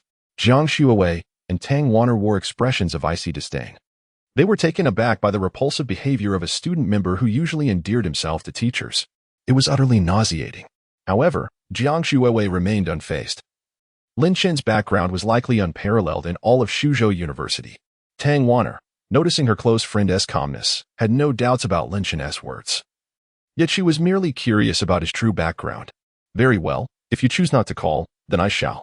However, be aware that once I do, you shall have no opportunity for redemption. Lin Chen had initially thought to take a step back, allowing them to apologize, but he did not anticipate their aggressive demeanor. Still pretending to be a formidable figure. Are you? Go ahead, let us see how long you can keep up this facade. Zhao Lei scoffed dismissively. What sort of individual is Dong Fong? He is the general manager of one of the top international hotels in Tianfu City, integrating dining, accommodation, and entertainment. The connections he has cultivated over the years in such a position are indeed formidable. Would he know a mere freshman? Even if he did, would he abandon his own nephew for you? Very well. Lin Chen nodded with composure, retrieving his phone to call Dong Fong. In mere seconds, the call connected. Hello, Director Dong. Is there anything you require? Came the respectful voice of Dong Fong. Do you know a person named Zhao Lei? He claims to be the son of your childhood friend from Suzhou University.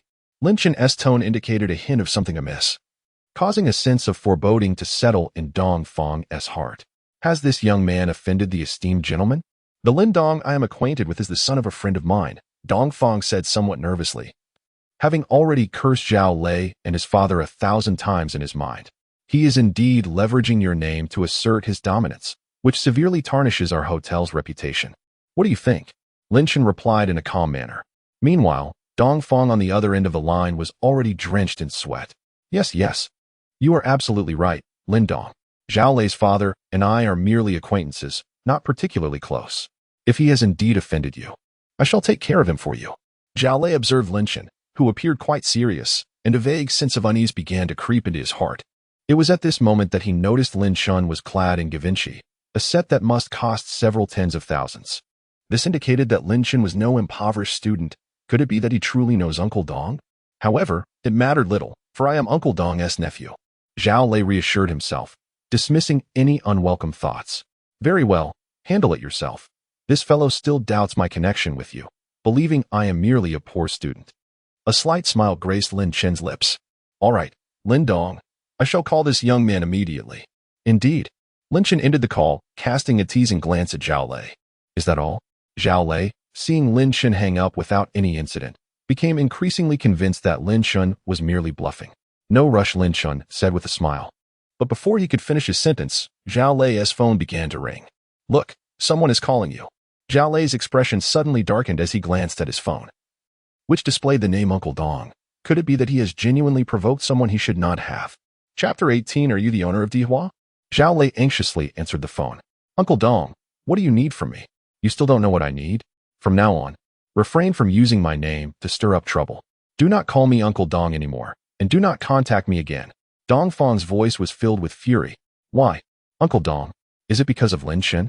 Zhao Lei exclaimed, panic-stricken. Their small company was thriving largely due to the business Dong Fong had introduced. If Dong Fong ceased to assist them because of this, he would face his father's wrath upon returning home. Do you understand who you have offended in Lin Chen? Who?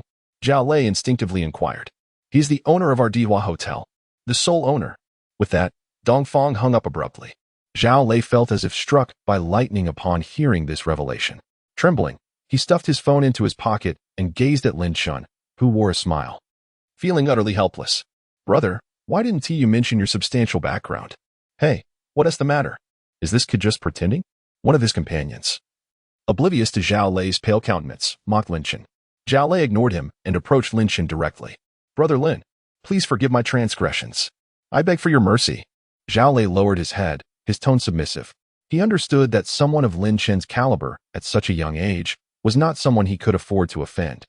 Even if Lin Chen possessed only the identity of the hotel's owner, it was enough to ruin him, potentially leading to his family's downfall. Thus, an apology was the only remedy he could conceive. His behavior left his followers in stunned silence, except for Jiang Shuawei, who maintained her composure. Her gaze towards Lin Chen filled with admiration and affection. Tang Wanner stared in disbelief at the now humbled Zhao Lei, then glanced at Lin Chen. It appeared her close friend had found a boyfriend of extraordinary stature. At that moment, Zhao Lei's companions quickly realized Lin Chen's impressive background and scurried out of the office, fearing they would be remembered by him for their previous mockery. No, Zhao, how could I accept your apology? Lin Chen had given him a chance, but since he failed to appreciate it, it was not Lin Chen's fault. Brother Lin, had I known you were the owner of Dihua Hotel, I wouldn't have dared to act so arrogantly in your presence. Zhao Lei lamented, feeling like a fool for his earlier behavior. Lin Chen is the owner of Dihua Hotel. Tang Wanner stared in shock at the composed Lin Chen. She was aware of the hotel, having dined there previously with wealthy suitors. Such a remarkable junior. No, this is Shuawei's boyfriend. I cannot compete with her for a man. Tang Wanner cast aside her impure thoughts. How is it possible that Senior Zhao derives pleasure from bullying those without connections? What would happen if I were an ordinary person? Lin Chen's smile gradually faded. This. Zhao Lei, drenched in sweat, found himself at a loss for words. He could only seek help with his eyes, hoping Jiang Shuawei would intercede on his behalf. Jiang Shuawei noticed Zhao Lei's gaze but chose to ignore it. Moments ago, when Zhao Lei mocked Lin Chen, she had been so furious she wished to unleash a torrent of soda upon him. Now, he expected her to speak kindly on his behalf? Dream on. Kneel and apologize, admit your mistakes, and you may leave. Lin Chen spoke coolly. Zhao Lei remained motionless. Yet internally he was conflicted. He understood that if Lin Chen were to retaliate against his family, everything he prided himself on would be rendered meaningless. I am sorry. Brother Lin, I am sorry, Junior Jiang and Sister Tang. I was in the wrong. Please forgive me. Zhao Lei trembled as he knelt, his head bowed in humiliation. At that moment, he felt grateful that his friends had fled. Otherwise, how could he face them after such disgrace? Jiang Shuawei and Tang Wan'er turned their heads away, their anger having dissipated considerably. All right, you may go. Let this matter be forgotten. Lin Chen found a newfound respect for Zhao Lei. To endure slight humiliation in order to preserve his family's interests was indeed a wise trait. Upon hearing Lin Chen's words, the weight on Zhao Lei's heart finally lifted.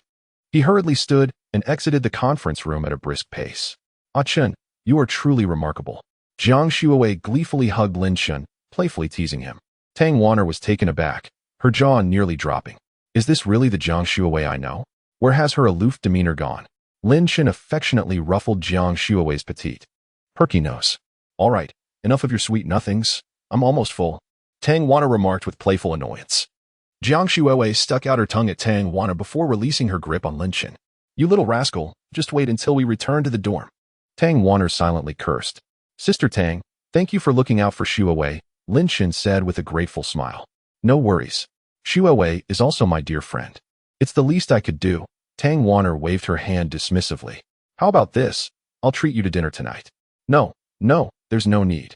I'd rather not be a third wheel. I'll head back to the dorm now. Bye. After declining, Tang Wan'er waved and departed. Congratulations, host. On completing the task, slapping Zhao Lei in the face, the Greater Bay Area Commercial Street has been reasonably awarded to the host. The former owner of the commercial property has added you on Super Chat. Please choose a suitable time to sign the transfer contract. Ah Chen, where shall we go next? Jiang Shuawei inquired, her arms wrapped around Lin Chen's, her beautiful eyes sparkling with anticipation. Shall we take a stroll along the bustling commercial street outside the school, and perhaps enjoy a meal there? Lin Chen suggested after a moment's contemplation. His primary intention was to explore the newly rewarded commercial district and to finalize the transfer contract. Sounds good.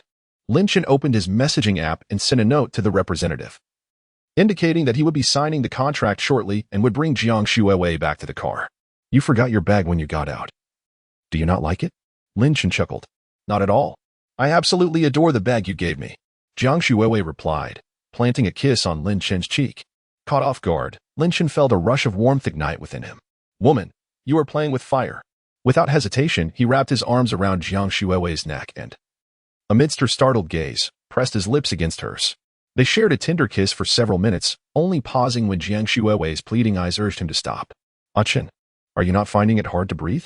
She asked, her cheeks flushed and her body leaning weakly against the passenger seat, panting for air. Not at all.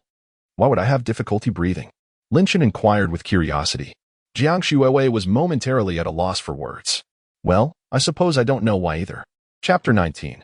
Signing the transfer contract at Luan Street. After a brief moment, Jiang Shuawei finally regained her composure, pouting as she complained, You're about to wear me out. Lin Chen offered a sheepish smile, starting the engine and departing the campus amidst the envious gazes of his classmates.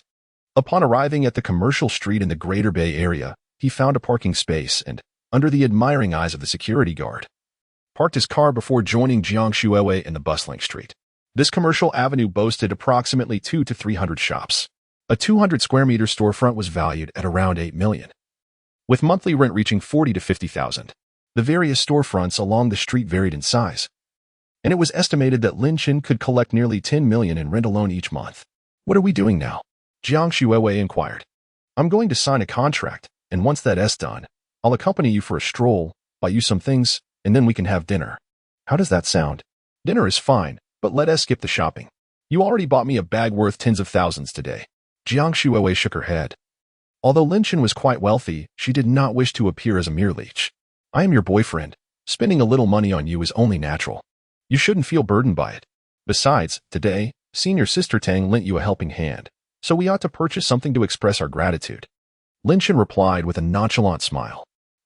All right, but you mustn't spend too much, Jiang Shuawei said, lightly biting her finger, contemplating before finally nodding in agreement. What kind of contract are you signing? I'm purchasing a street of storefronts, Lin Chen responded as they settled into a CAF. He ordered an Americano while Jiang Shuiwei opted for a cappuccino. Lin Chen took out his phone to send the shop's previous owner a location pin. At that moment, the waitress brought over a macchiato. Excuse me, we didn't order this, Jiang Shuiwei remarked, puzzled by the unexpected coffee before her. This is a gift from our boss. He hopes to make your acquaintance, the waitress said with a flirtatious smile. Jiang Shuiwei and Lin Chen turned to see a man at the bar. Dressed in a white short-sleeved shirt paired with black trousers, smiling back at them. Lin Chen's brow furrowed slightly. Truly a case of beauty being a double-edged sword. No. Thank you. My boyfriend is right here, Jiang Shuiwei politely declined, handing the coffee back to the waitress. The waitress's smile faltered. She had been reluctant to approach them, as they were clearly a couple, yet her boss insisted she deliver the drink. Glancing back at her boss, she saw his displeased expression, but he nodded in acquiescence, prompting her to accept the coffee. My apologies, the waitress said with a bow before retreating. Ah Chun, wasn't he amazing? Jiang Shuiwei lifted her face, eagerly seeking praise. Lin Chen affectionately ruffled Jiang Shuiwei's hair. Of course, you were splendid. Jiang Shuiwei beamed like a child receiving a gold star in kindergarten. Their boss, however, appeared increasingly displeased. From the moment Jiang Shuiwei entered, she captured his attention. His first impression was one of sheer astonishment. She was breathtakingly beautiful and radiated an aura of innocence. She possessed an elegance surpassing any woman he had ever encountered. He found himself irresistibly drawn to her, willing to take a chance even if she were to have a boyfriend. After all, with the right tools, could one not unearth any hidden treasures? Beautiful lady. Might I have your contact information? After much contemplation, the boss resolved to cast aside his inhibitions. Jiang Shuiwei looked up in astonishment at the boss.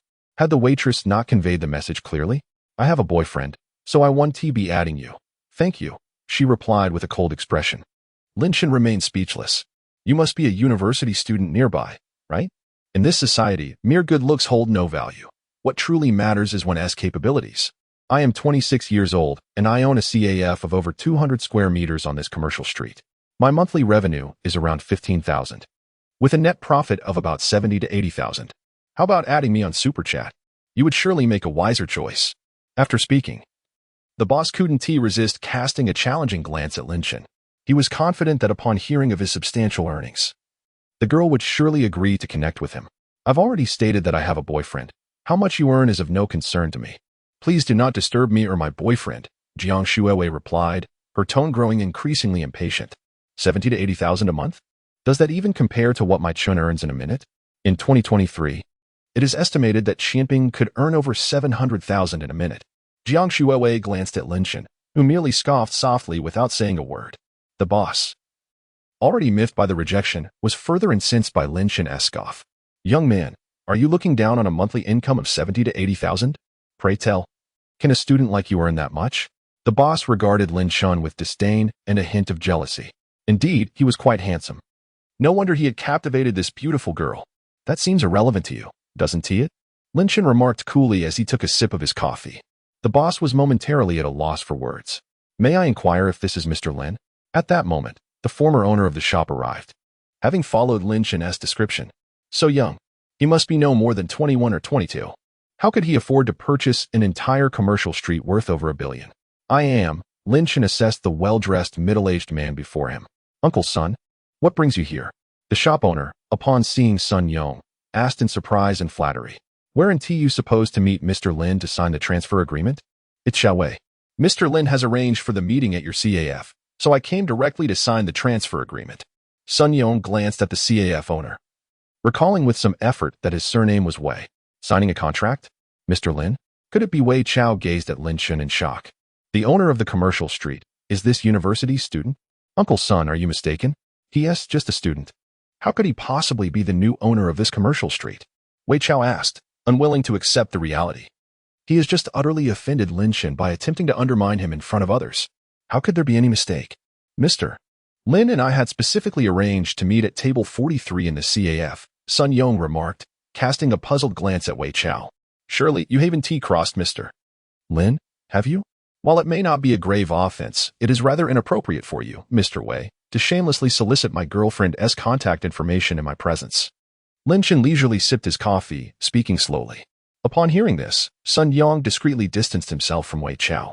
It was evident that the individual who could purchase this commercial street at such a young age must possess formidable connections. He certainly did not wish to be entangled in any complications. Wei Chao's complexion turned pale at these words. If Lin Chen refused to lease the premises to him, all his efforts would be in vain. It was particularly challenging to find a storefront on Luwan Street, a commercial area bustling with students from nearby universities. It is common knowledge that students are the easiest demographic to profit from. With each opportunity being unique, where would he find such a prime location again? Realizing this, Wei Chao felt an overwhelming urge to slap himself. Chapter 20. Accompanying Jiang Xuewei to the pet store. Mr. Lin, I sincerely apologize for my offense towards you and your girlfriend. Allow me to treat you both to coffee today. Am I truly so concerned about a few cups of coffee?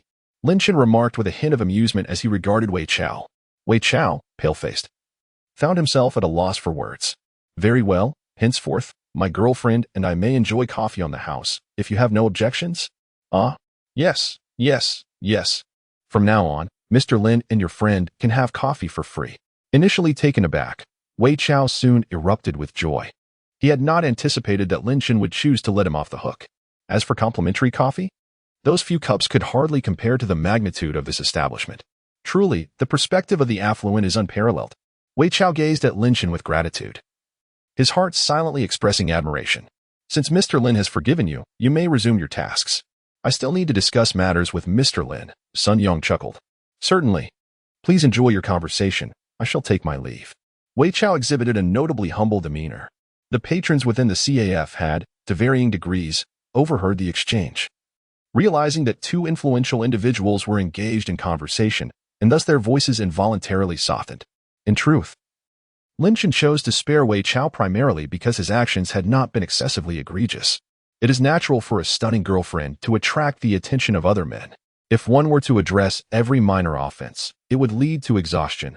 A judicious decision to overlook certain transgressions can indeed reflect one's character.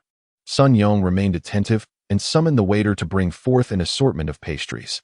He then produced 2 contracts. Lin Chen, without hesitation, perused them briefly before signing. Reassured by the system's rewards, surely they could not be false? Mr. Lin, may our collaboration be fruitful. This commercial street is now yours. Sun Yang declared with satisfaction as he rose, extending his hand toward Lin Chen.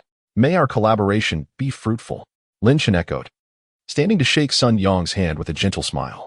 Once Sun Yang departed, Lin Chen and Jiang Xuewei also rose to leave the CAF, prompting a sigh of relief from Wei Chao, who had been closely observing Lin Chen. Chen, is this entire street truly yours now? Jiang Xuewei surveyed the bustling Luwan Street, a flicker of confusion crossing her eyes. She suddenly felt unworthy of Lin Chen, despite her status as the campus belle. To someone of Lin Chen's standing, a campus belle was merely a fleeting trinket. Noticing Jiang Xuewei's melancholic demeanor, Lin Chen wrapped an arm around her shoulders. No. It should be said that it is ours. He inhaled the fragrant scent of her hair, a smile gracing his lips. Feeling the warmth of Lin Chen's embrace, Jiang Xuewei experienced a surge of comfort, her attachment to him deepening. She turned and enveloped him in her arms. Grandma, I think I found the person you spoke of. Jiang Xuewei murmured in a voice only she could hear. Isn't that Jiang Xuewei, our school's belle? Why is she embracing a man? Where? No way. It really is. My wife is actually in the arms of another man. My youth is over. After all, Luwan Street is situated near the university, making it inevitable for the two to attract the attention of their fellow students, particularly since Jiang Xuewei is renowned as the campus beauty of Suzhou University. Naturally, they heard the exclamations from a few onlookers. Jiang Xuewei, her complexion flushed, released Lin Chen's hand and busied herself with her hair to alleviate her shyness. Shall we visit that pet store? She suggested cheerfully, pointing towards a shop named Mai Chong Pet Store. She had a deep affection for cats and dogs, and whenever she strolled along Luwan Street with Tang Wanner, they would invariably pop in for a look. Although they never purchased anything, merely observing the animals was a delightful pastime. Yes, let us go, Lin Chen nodded, perceiving her fondness for these small creatures. He contemplated that once he moved to Yulon Shirtin No. 1, he might consider adopting some cats or dogs that Jiang Xuewei adored. Perhaps she might even be inclined to cohabit with him. Jiang Xuewei eagerly tugged Lin Chen's hand as they made their way to the Mai Chong Pet Store. Meanwhile, the onlookers, having slipped out of sight, discreetly captured a photograph and shared it on the campus forum. Shocking. Jiang Shuiwei, who has turned down countless suitors, is actually within mere seconds of posting. The topic surged to the forefront. Is that really Jiang Shuiwei from this angle and silhouette? I feel like I've already faced heartbreak before even dating agreed. Wait, doesn't this guy look familiar? I think I've seen him on the day of the freshman orientation, driving a Ferrari SF90. Didn't we hear that Jiang, the campus beauty, scorns wealthy heirs? This guy is quite handsome. I'm smitten. Calm down. No need to swoon. The group stared at the rapidly trending post, their faces displaying a mix of astonishment. Truly, Jiang Shuiwei lives up to her title as the campus beauty, such fervor. Meanwhile, Zhao Fei, having completed the tasks assigned by the counselor and now feeling bored, scrolled through the campus forum. This face looks strikingly like our class president, who is remarkably handsome. Zhao Fei mused, scrutinizing the photo in the post. Strolling with the campus beauty, embracing her arriving at the school in a Ferrari worth millions, Zhao Fei's face gradually paled. A freshman arriving in such an extravagant vehicle undoubtedly had an impressive background. He recalled having offended this individual earlier in the afternoon. As these thoughts swirled in his mind, Zhao Fei felt increasingly anxious, as if a heavy stone were lodged in his chest. Meanwhile, the two inside the pet store remained blissfully unaware of the commotion outside. Ah Chun, look at this ragdoll cat. Isn't it adorable? Jiang Shuiwei exclaimed, her eyes sparkling at the sight of a pure white cat adorned with gray markings, its sapphire blue eyes shimmering like precious gems. The ragdoll seemed to sense Jiang Shuiwei's gaze. It had been lazily lounging in its cage, but now stretched out a tiny paw as if yearning to touch her face. That endearing gesture instantly captured Jiang Shuiwei's heart. Wow, this ragdoll is so cute. It even wants to touch me. Did you see that, Ah Chen? Jiang Shuiwei excitedly shook Lin Chen's arm, her gaze fixated on the ragdoll cat. If you like it, why not purchase it and take care of it? Lin Chen gently stroked Jiang Shuiwei's head, his eyes brimming with tenderness. Is it really permissible? However, having a cat on campus seems rather troublesome. Jiang Shuiwei, enchanted by Lin Chen's words, hesitated before speaking. These are mere trifles. I shall handle them, he reassured her. Moreover, this little cat will belong to both you and me, holding significant sentimental value. Jiang Shuiwei's expression softened even further as she gazed at the ragdoll cat. Owner, we will take this ragdoll cat, Lin Chen stated with a slight smile, noticing that Jiang Shuiwei had not opposed the idea as he addressed the shopkeeper. The shopkeeper, upon hearing of a sale, hurried over. We would like to purchase this ragdoll cat. A woman's voice echoed beside Lin Chen and Jiang Shuiwei. Lin Chen frowned slightly, wondering why he kept encountering such provocateurs lately. Chapter 21. What a stir again. The woman who spoke looked quite pleased with herself as she addressed the two. Shuiwei, I apologize, but I, too, desire this ragdoll cat. Lin Chen raised an eyebrow. Shuiwei, do you know her? Jiang Shuiwei glanced at the woman before her, her expression darkening as she nodded towards Lin Chen. Her name is Han Chi-Chi, and she is my roommate, though our relationship is rather strained. Lin Chen suddenly understood. It all made sense now. He had thought that his presence alone attracted attention, causing others to come forth only to be thwarted by him. However, it was merely due to Shuiwei's influence. Han Chi-Chi felt that Jiang Shuiwei was merely putting on airs, dismissing the advances of many wealthy suitors. Furthermore, why should she be deemed the belle of the department while Jiang Shuiwei was the campus beauty? No, she would never admit to being envious of Jiang Shuiwei. She noticed that the man beside Jiang Shuiwei appeared affluent, but what of it? Her own boyfriend was a relative of the chairman of the Longzhou group, a status far superior to that of any ordinary rich heir. Yet, the man gazed at Jiang Shuiwei with a hint of avarice, then glanced at Lin Chen with a tinge of jealousy. Apologies, but my girlfriend also has an affinity for this ragdoll cat, so I must ask you both to relinquish your claim. The man's greed was momentarily concealed as he regarded Lin Chen with an air of superiority. Surely, there must be a matter of precedence? Jiang Shuiwei's expression turned icy. Indeed, these two had expressed their desire for the cat first. However, there was another equally charming ragdoll cat available. The shopkeeper, with an apologetic demeanor, began to explain to Han Chi-Chi and her companion, but was abruptly interrupted by Han Chi-Chi. Isn't the payment still pending? If the payment hasn't been made, why can't I compete? The shopkeeper found herself in a difficult position. This ragdoll cat is priced at 8,999. I'll offer 12,000 for it, the man declared with a smile. The shopkeeper visibly wavered. Who wouldn't want to earn a bit more? Thank you, darling, Han Chi-Chi exclaimed, planting a kiss on the man and casting a provocative glance at Jiang Shuiwei.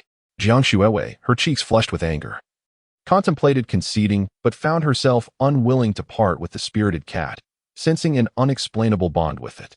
Noticing Jiang Shuiwei's distress, Lin Chen's temper flared. He had initially wished to remain uninvolved in the dormitory's affairs, but since this man insisted on meddling, he could not hold back any longer. In terms of financial prowess?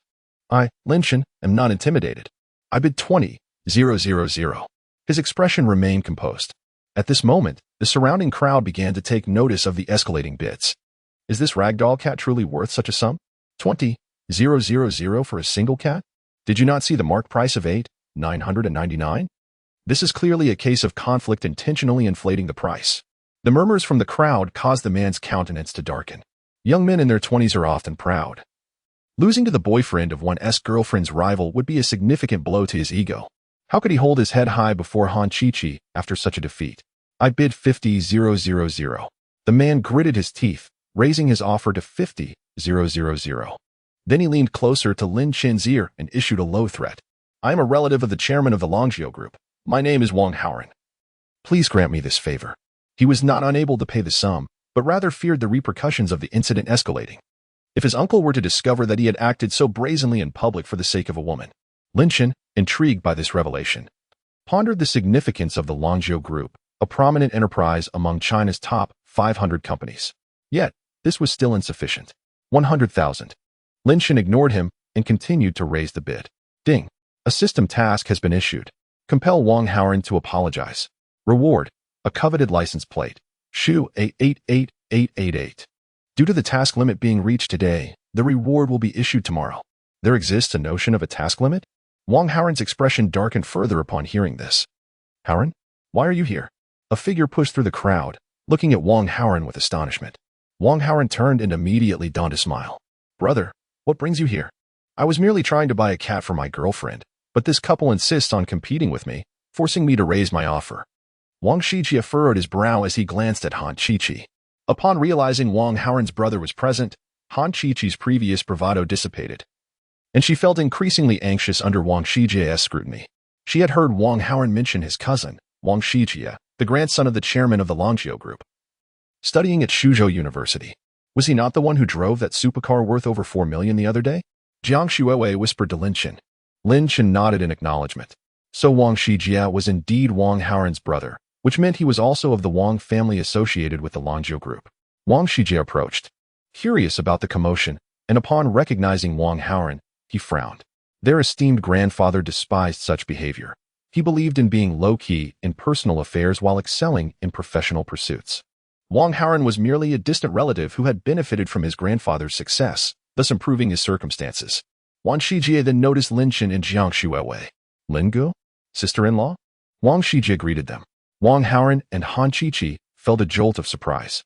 They were acquainted with Wang Shijie. Moreover, Wang Shijie's demeanor suggested a significant level of deference. Jiang Shuiwei's background was known to Han Chi-Chi, leading her to eliminate that possibility. It must be Lin Gu who held a status surpassing even that of the grandson of the chairman of the Longzhou Group. Han Chi-Chi inwardly regretted her earlier provocation of Jiang Shuiwei. Meanwhile, Wang Haoren anxiously observed Wang Shijie and the others. Lin Chen nodded and turned to Wang Haoren. Is this your brother? He is a distant cousin of mine, Wang Shijie explained. Is there some misunderstanding? Lin Chen.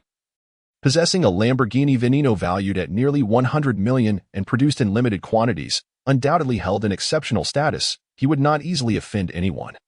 Unless the situation warranted it. Ask your brother, Lin Chen replied with a faint smile. Jiang Shuiwei also looked at Wang Haoren and the other two with indignation. Knowing that Lin Chen's background was certainly extraordinary, their hearts grew anxious. Wang Shijie, observing their demeanor and possessing some knowledge of this distant cousin, began to form a general understanding. His expression darkened as he turned to Wang Haoren. What on earth is happening? Wang Haoren, aware that the two were acquainted, dared not embellish the tale but recounted the events as they transpired. Upon hearing this, Wang Shijie shot a fierce glare at Wang Haoren before casting a somewhat frosty glance at Han Chi-Chi. Han Chi-Chi instinctively drew closer to Wang Haoren. Brother Lin, sister-in-law, I sincerely apologize. This incident is indeed Wang Haoren's fault, Wang Shijie said apologetically to Lin Chen and Jiang Shuiwei. Aren't you going to apologize? Wang Shijie turned to Wang Haoren, signaling with his eyes, his tone rather unsatisfactory. I'm sorry, brother Lin, sister-in-law, today's incident was my indiscretion. Wang Haoran quickly offered his apology, his curiosity about Lin Chen's background intensifying. Meanwhile, Han Chi-Chi stood frozen in place, motionless, noticing his cousin's expression darkening. Wang Haoran hastily tugged at Han Chi-Chi, signaling her to apologize promptly. However, Han Chi-Chi shrugged off Wang Haoran's hand and turned to leave the pet store directly. Chapter 22. I possess a modest fortune, and you expect my mother to apologize to Jiang Shuiwei? Dream on. If she were to apologize, I would have to face Jiang Shuiwei daily in the dormitory, and the awkwardness would be unbearable. If it comes to it, I can always find another boyfriend, after all. I am not lacking in charm. Wang Haoran stood bewildered, watching Han Chi-Chi walk away. Who am I? Where am I? Wang Shijie gazed at his disappointing cousin. Just look at the company you keep. Wang Haoran hung his head in despair. Since getting together with Han Chi-Chi, he had spent a considerable sum on her, and she had acted as though she adored him. Little did he know that today, in an attempt to defend her, he had landed himself in trouble, and she had left him to apologize. But Wang Haoran's phone vibrated. Upon opening it, he saw the message. Let's break up. A wave of emotions washed over him. He felt neither anger nor the urge to question her motives. Lin Gu, I sincerely apologize for disrupting your and your sister-in-law's evening because of this woman, Lin Chen expressed, surprised by the evident sincerity in Wang Haoran's tone compared to before. It's nothing. Since you are Wang Shijie's brother, let this matter rest, Lin Chen replied with a smile. Ding. The task of having Wang Haoran apologize has been successfully completed. As today's task reward has reached its limit, the reward will be issued tomorrow. Lin Gu, are you free tonight? I would like to treat you and your sister-in-law to dinner as a gesture of apology, Wang Haoran proposed eagerly. Wang Shijie observed his cousin's demeanor with satisfaction, finally seeing some resemblance of a Wang family member in him. He must learn to read the room and discern what to provoke and what to avoid. I'm available, but it mainly depends on my girlfriend, Lin Chen said gently. Glancing at Jiang Shuiwei, a warmth blossomed in Jiang Shuiwei's heart. Sure, no problem.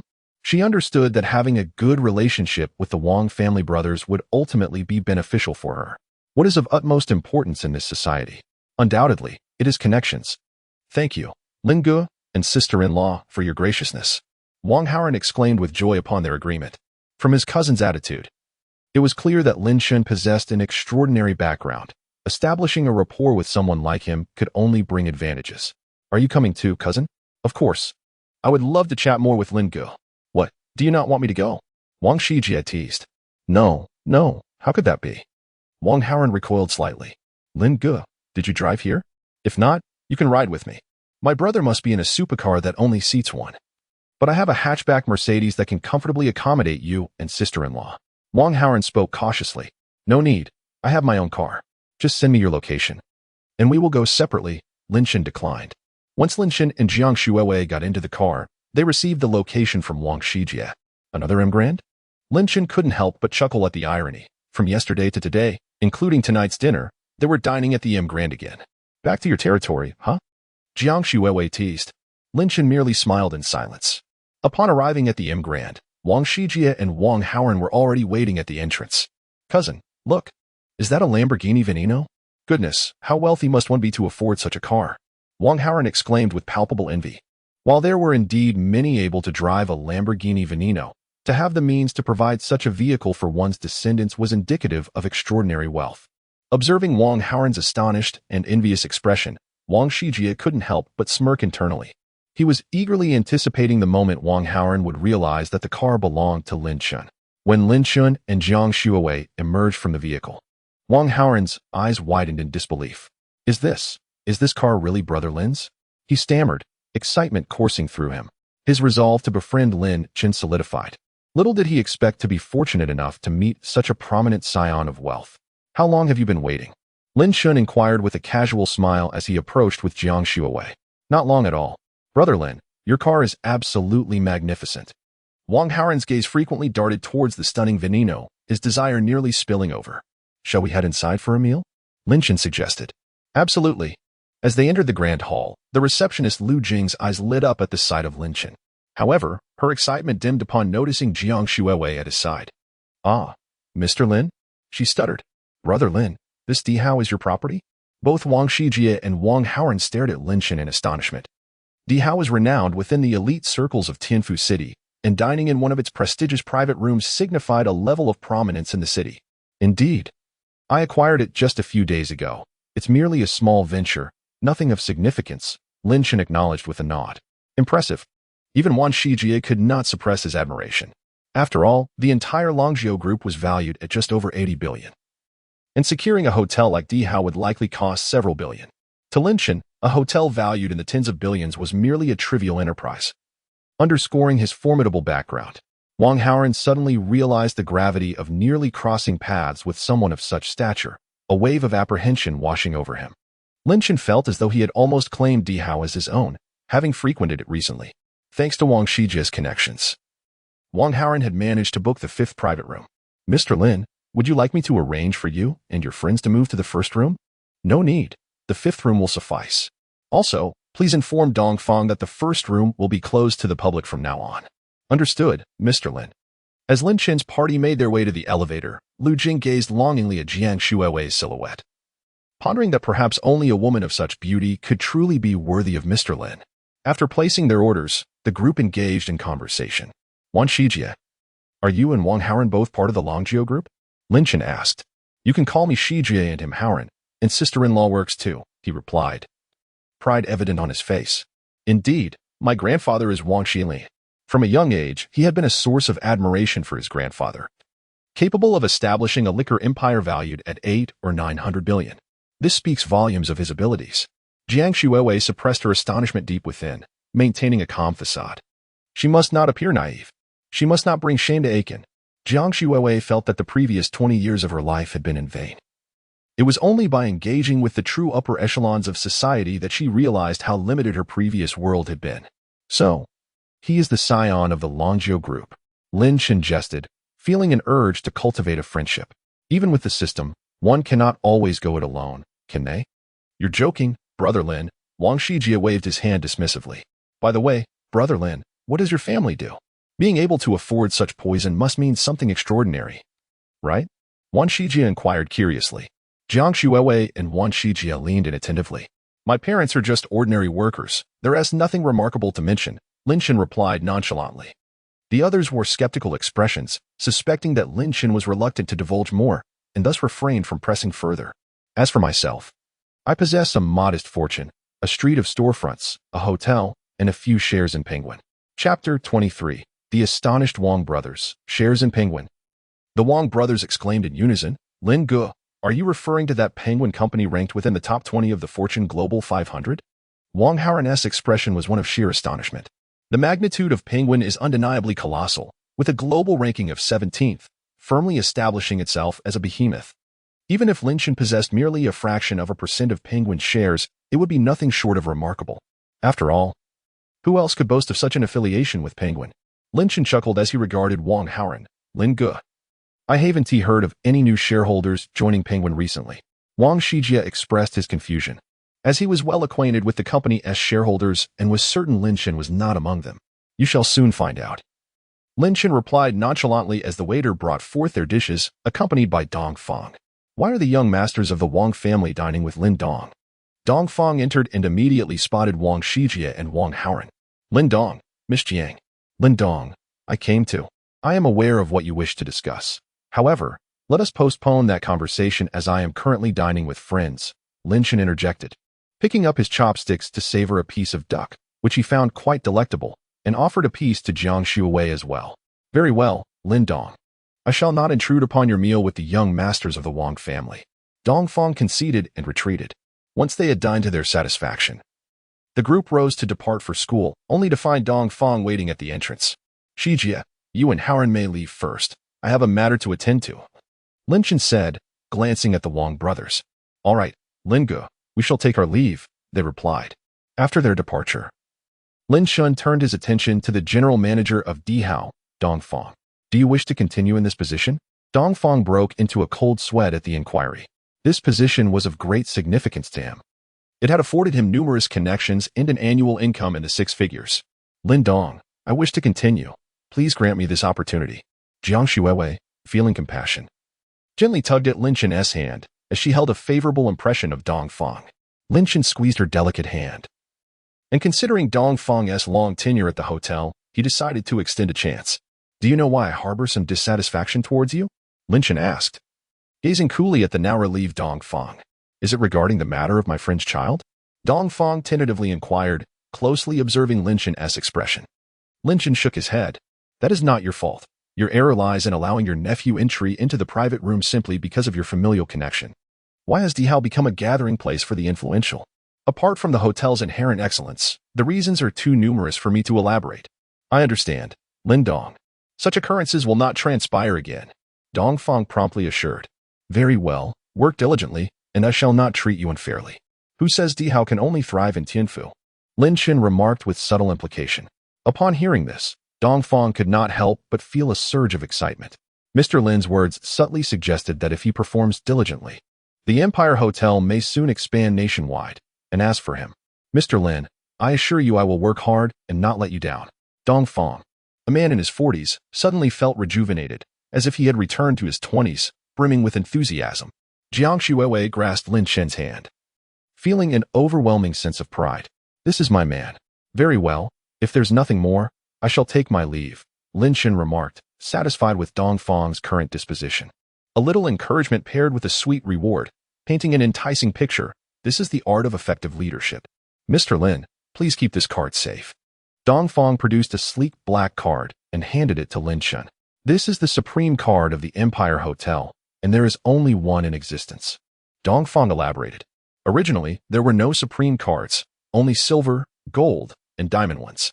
This supreme card was crafted as a special edition. Lin Chen accepted the card, inspecting it closely. The texture was exquisite. The card was entirely black, adorned with a dazzling diamond inlaid at the top right corner, radiating brilliance. This diamond served not only as an ornament but also as a security feature, ensuring the card's uniqueness. The entire card exuded an aura of mystery and nobility. Jiang Shuiwei also seemed quite taken with its design, playfully taking it from Lin Chen to admire it further. How thoughtful, Lin Chen nodded approvingly. I'm glad Mr. Lin appreciates it. He escorted Jiang Shuiwei to the entrance of the dormitory. Chen, shall I head up now? She asked, gazing reluctantly at him. Lin Chen gently wrapped his arms around Jiang Shuiwei's slender waist, leaning down to plant a kiss on her lips. After a moment, they parted. Yes, you should go up now, he replied, noticing the blush on her cheeks and the slight smile at the corners of her mouth. You rascal! Jiang Shuiwei exclaimed before turning and entering the dormitory. It was only after her figure disappeared from sight that Lin Chen turned to leave. Upon returning to his dormitory, he was greeted with excitement. Boss, did you know you've made it to the trending list on the campus forum? As soon as he stepped inside, Chun Xiao and Xiao Wei rushed over, brimming with enthusiasm. What? Lin Chen was puzzled. Chun Xiao opened the campus forum, revealing the trending post. You were caught on camera shopping with the campus beauty, Jiang Shuiwei, and it was shared on the forum. Boss, now you're the target of envy among all the boys on campus. Moreover, news of your Ferrari entrance has resurfaced. And now everyone is saying Jiang Shuiwei is dating a wealthy heir. Xiao Wei chimed in. Lin Chen focused on the screen, and indeed, there he was. Captured in an intimate moment with Shuiwei on Lulang Street that afternoon. These campus paparazzi are truly relentless, he thought, quickly retrieving his phone to call Jiang Shuiwei. What's up, Chen? Are you missing me? Jiang Shuiwei's playful voice rang through the phone. In the dormitory, Chen Xiao and Xiao Wei were so excited they could hardly contain themselves, causing Lin Chen to chuckle. Of course I miss you. Have you seen the campus forum? Lin Chen's gentle voice melted Jiang Shuiwei's heart over the phone. I saw it. As soon as I returned to the dormitory, Wana told me, she said. Don't mind the comments from those people on the forum. They are simply envious of you for having such an outstanding boyfriend. The two girls in the dormitory, upon hearing this, exclaimed in disbelief and rushed to the balcony, seeking solace and distance. Ha ha ha, Chen, how could you be so adorable? One chimed in. Yes, yes. My boyfriend is the most exceptional person in the world. They chatted for a few more minutes before ending the call. He must be missing you. Chen Xiao and Xiao Wei mimicked a feminine tone, throwing Lin Chen a flirtatious glance. Get lost. You two are truly nauseating. Lin Chen retorted with a laugh. Where's Xiao Fei? Why hasn't he returned to the dormitory yet? Lin Chen asked, noticing Xiao Fei's absence. It seems like the fourth one went out to have fun with a junior girl. Alas, it's just the two of us left in this dormitory, Chen Xiao sighed. Indeed. Boss, does the campus beauty Jiang have any single friends? Could you introduce them to me, and the second one? Lin Chen's mind conjured images of Tang Wanner fiercely protecting her friends, and Han Qiqi, calling Wang Haoran baby, causing him to shiver involuntarily. Forget it. You wouldn't be able to handle them. Humph. Chen Xiao and Xiao Wei rolled their eyes and returned to their games. Lin Chen shook his head in exasperation at these two lively characters. Have the military training uniforms been distributed yet? Lin Chen inquired, glancing at the army green attire on the table. Yes, the class leaders brought them over, Chen Xiao replied. Chapter 24. The commencement of military training at this moment. Lu Shu sent a meeting link. Mr. Lin, here is the invitation link for tomorrow morning's meeting, which will commence promptly at 9. All right, I shall attend, Lin Chen replied, pondering that tomorrow marked the initiation of the freshman military training. However, requesting leave should not pose much of a problem, he thought. Early the next morning, Lin Chen was roused from his slumber by the insistent ringing of his mobile phone. It was the alarm set by Xiao Wei, signaling the onset of military training. Upon glancing at his phone, he noted it was only 7:30. He sent a good morning message to Jiang Shuewei before rising to wash up. Is the fourth one still not back? It seems he had quite the night, Lin Chen mused. Chen Xiao glanced at the empty bed of Xiao Fei, feeling a twinge of envy. Indeed, the assembly is imminent. I wonder if the fourth one will make it, Xiao Wei concurred. Bang! Xiao Fei burst through the door. Hurry up. I see a multitude of people in military attire heading towards the playground. He rushed in, changing into his uniform while urging the three who were still grooming themselves. You still remember how to return, huh? Our dorm, 515, can no longer accommodate you. Chen Xiao remarked, green with envy as he watched Xiao Fei. You're just jealous that I can stay out late with my sister, Xiao Fei retorted, having swiftly donned his attire. Chen Xiao, having been aptly pricked by the truth, could only manage an awkward smile. Once the group was attired in their military uniforms, they made their way to the playground, which was already teeming with students. After a considerable amount of time, they finally located their class's formation. Following the messages circulated in their class group, following a lengthy and impassioned address from the leaders on stage, the instructors arrived, marching in an orderly formation onto the field. The entire class was segregated by gender and mixed with members from other classes. The instructor assigned to Lin Chen's formation appeared robust and not one to be trifled with. I am your instructor. My name is Zhang Dazhu. For the ensuing 7 days, you are under my supervision, Zhang Dazhu declared, his expression stern as he scrutinized the student's attire. You. Step forward. Zhang Dazhu pointed at a student, who nervously approached. Why did you come to military training in flip-flops? I didn't have time to change, the student stammered. In the future, prep in your answers with report. Instructor. Start over. Report. Instructor. I didn't have time to change. Is that an excuse? You have 10 minutes to change and 2 laps as punishment. Why must I run 3 laps? The boy protested, a hint of defiance in his tone. Because I am your instructor. If you're unwilling, you may speak to the counselor. The boy, resigned, trudged back to the dormitory to change his shoes. Following this brief display of authority, the formation noticeably straightened, with everyone standing erect. Now, let us practice military posture. We shall begin with an hour to assess your endurance, Zhang Dazhu announced before retreating to the shade of a nearby tree to observe. 40 minutes later, Chen Xiao, who was already somewhat frail, swayed precariously, struggling to maintain his stance. I feel as though I might perish, he lamented. Hang in there. It should be over soon, Lin Chen encouraged. Lin Chen was drenched in sweat under the blazing sun. He had not engaged in much physical exercise and felt that his body was not as fit as it had been during middle school. Back in those days, he could run a kilometer in just over 3 minutes and 20 seconds, but now, ding. System task initiated. Maintain a military stance for 1 hour. Reward, strengthen physique. Ding. Yesterday's reward has been issued. The leopard number, Shu 888888 has been replaced with a Lamborghini Veneno. Lin Chen felt a surge of joy.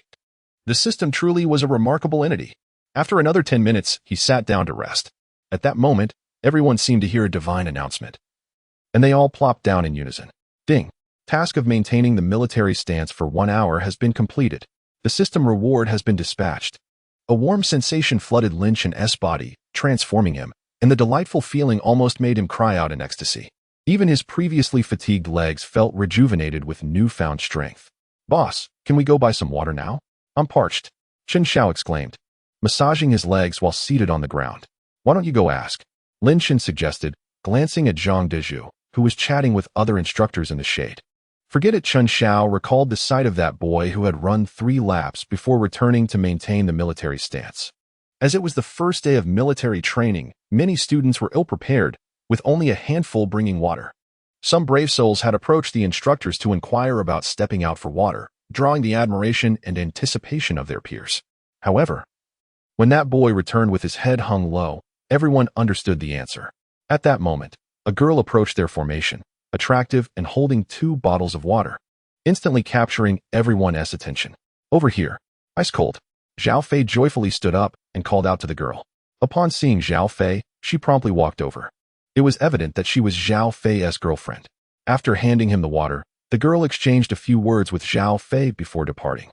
She was a student from a nearby vocational college, and her military training was not scheduled to begin for a few days.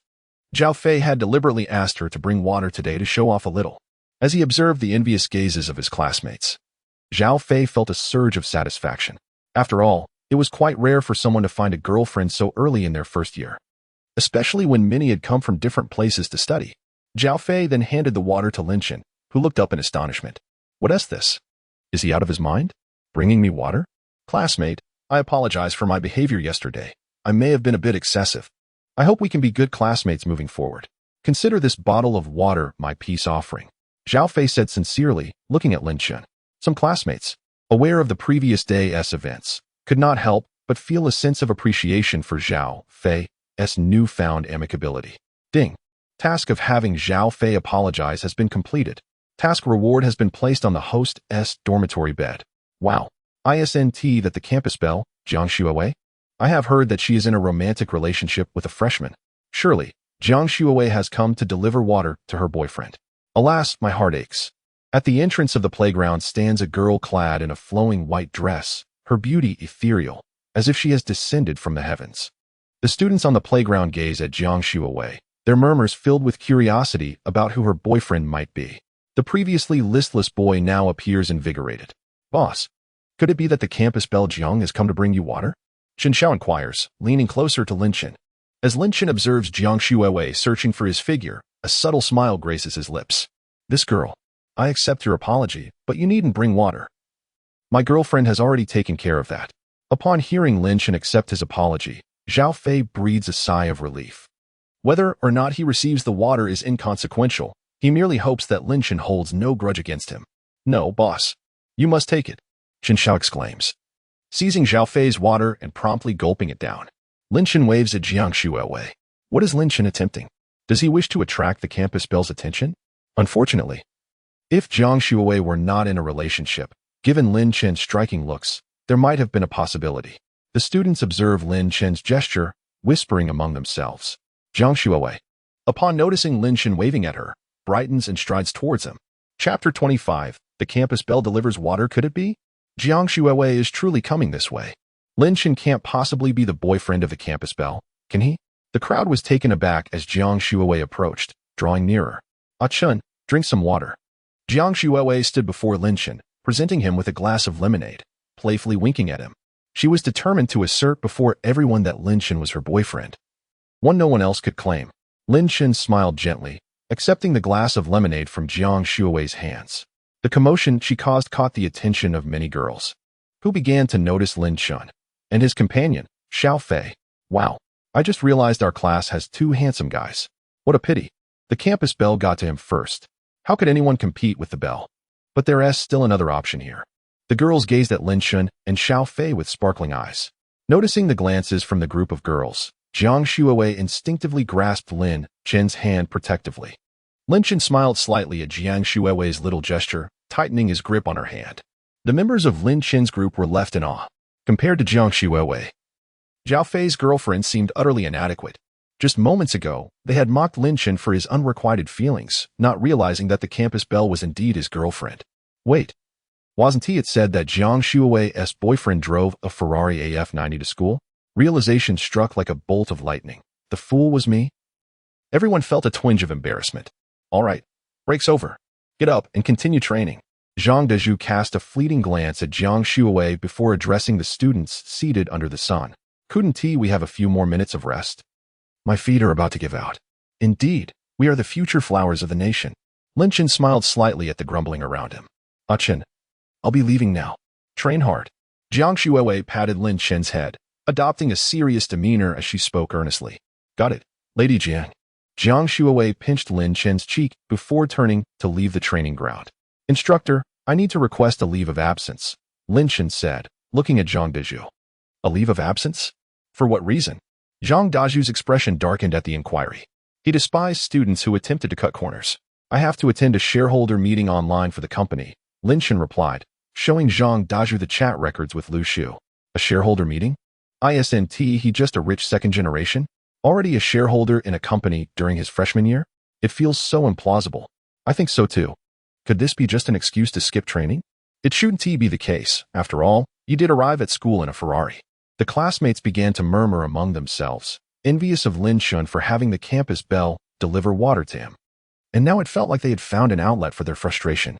However, Chen Xiao and his friends were not pleased. Just because you can't do it doesn't mean others can't. Our boss is the owner of a luxury brand, if you don't know. Please refrain from speaking out of turn. Who is the owner of Dihao?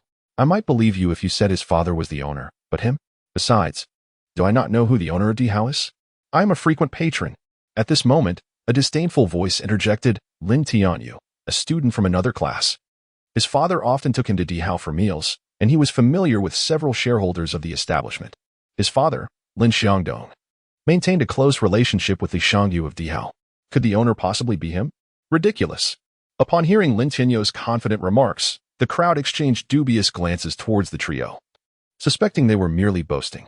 Indeed, Dihao was an upscale hotel frequently visited by the elite of Tianfu City, valued at several billion. Could a freshman possibly be its owner? Another individual echoed Lin Tianyu's sentiments, further solidifying the belief that the trio was simply engaging in idle bragging. Lin Tianyu grew even more pleased with himself. Just as Chen Xiao and Xiao Wei were about to retort, Xiao Fei restrained them. Do you think they would believe your explanations? It's better to see how the boss handles this. The two relented, though their gazes towards Lin Tianyu turned frosty. Zhang Dazhu glanced at the chat records between Lin Chen and Lu Shu. Who is she? He inquired. She is the board secretary of our company, Lin Chen clarified. Zhang Dazhu appeared perplexed. Board secretary? What does that entail? What is the name of your company? Penguin Computer System Company, Limited, Lin Chen replied. The atmosphere fell silent as the name hung in the air. Xiao Fei and the others widened their eyes, staring at Lin Chen, whose expression remained calm.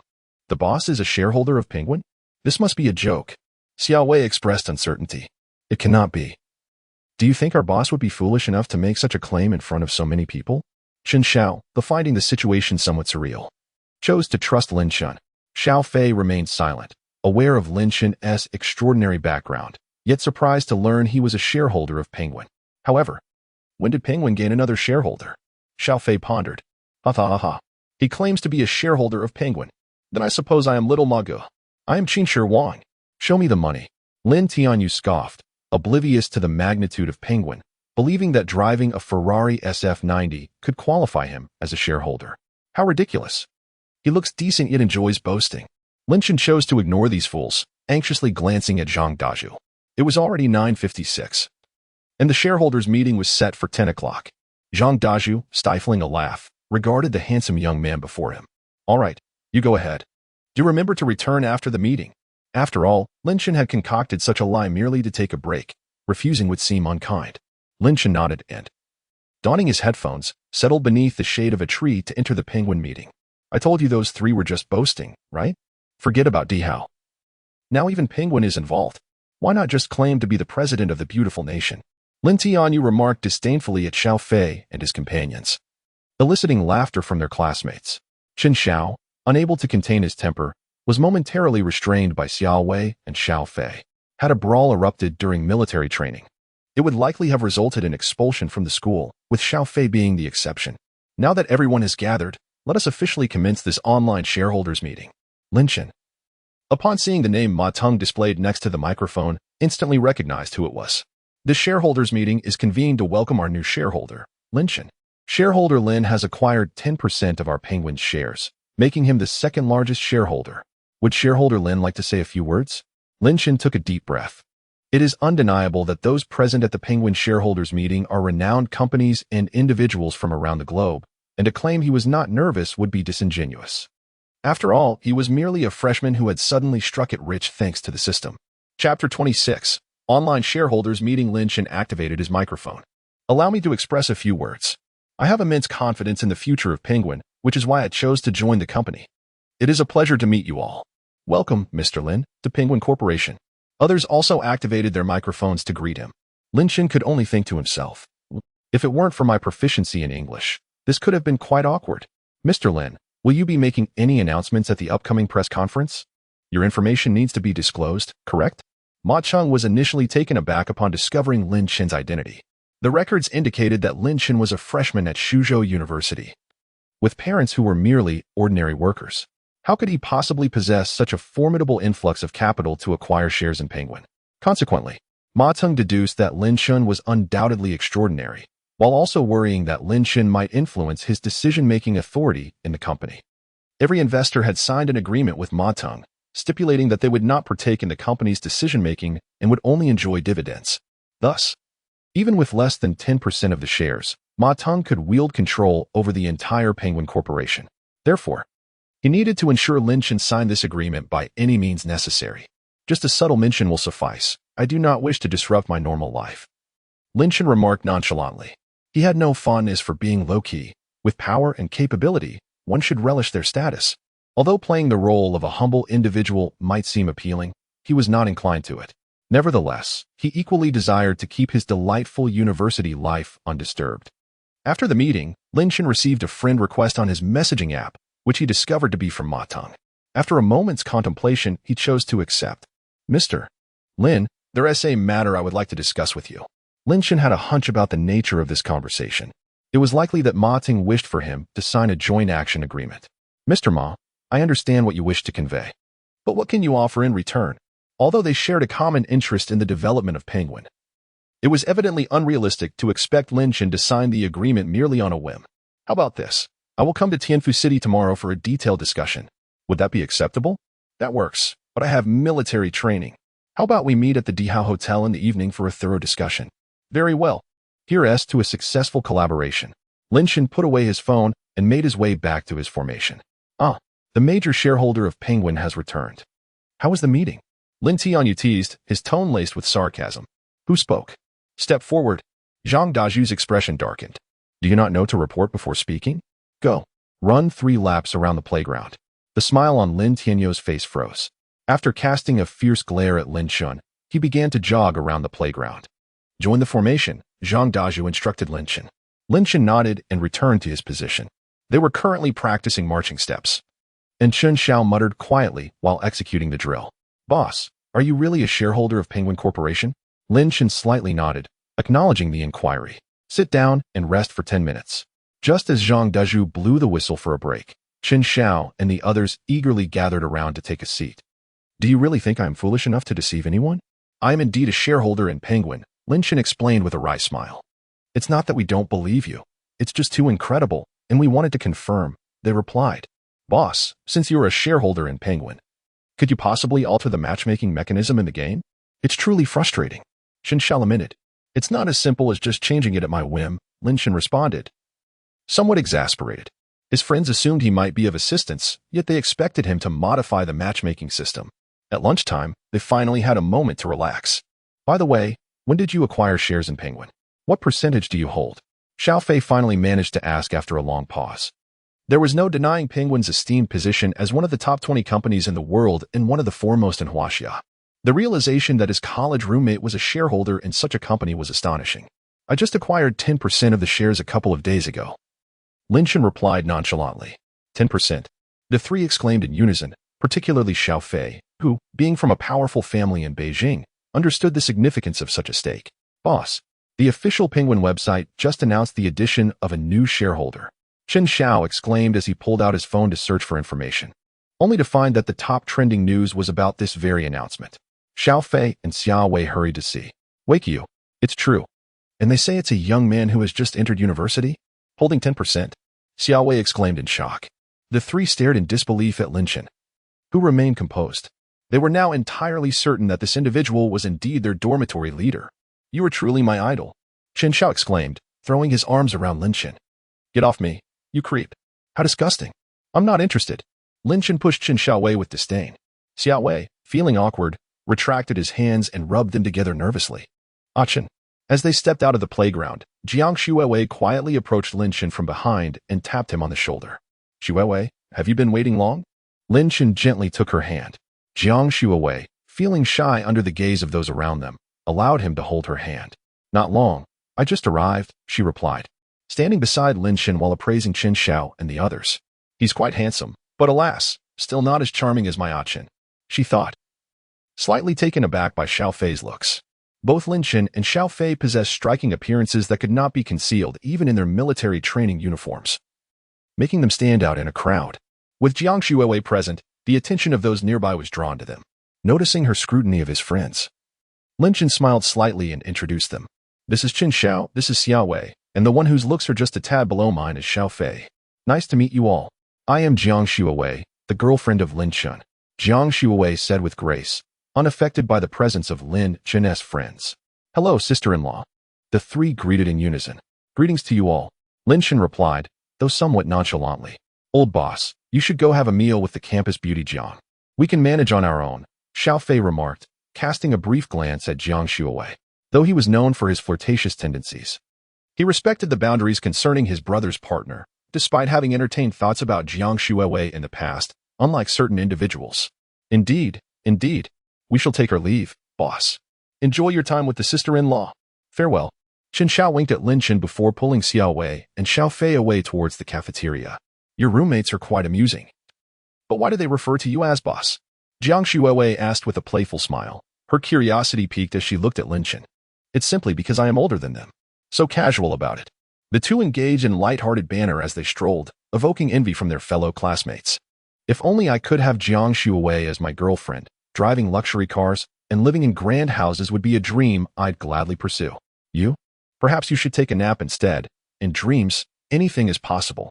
Chapter 27. Consume more kidney treasure tablets. It was the third day since Lin Chen had arrived at school, and he had yet to partake in a single meal on campus.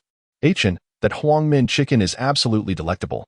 Let me take you there, Jiang Shuiwei exclaimed, her eyes sparkling as she pointed towards a long queue at a food stall. All right, Lin Chen replied with a smile, relieved to have secured one of the last few servings. As they settled down at a table with their trays, Jiang Shuiwei remarked with a hint of trepidation.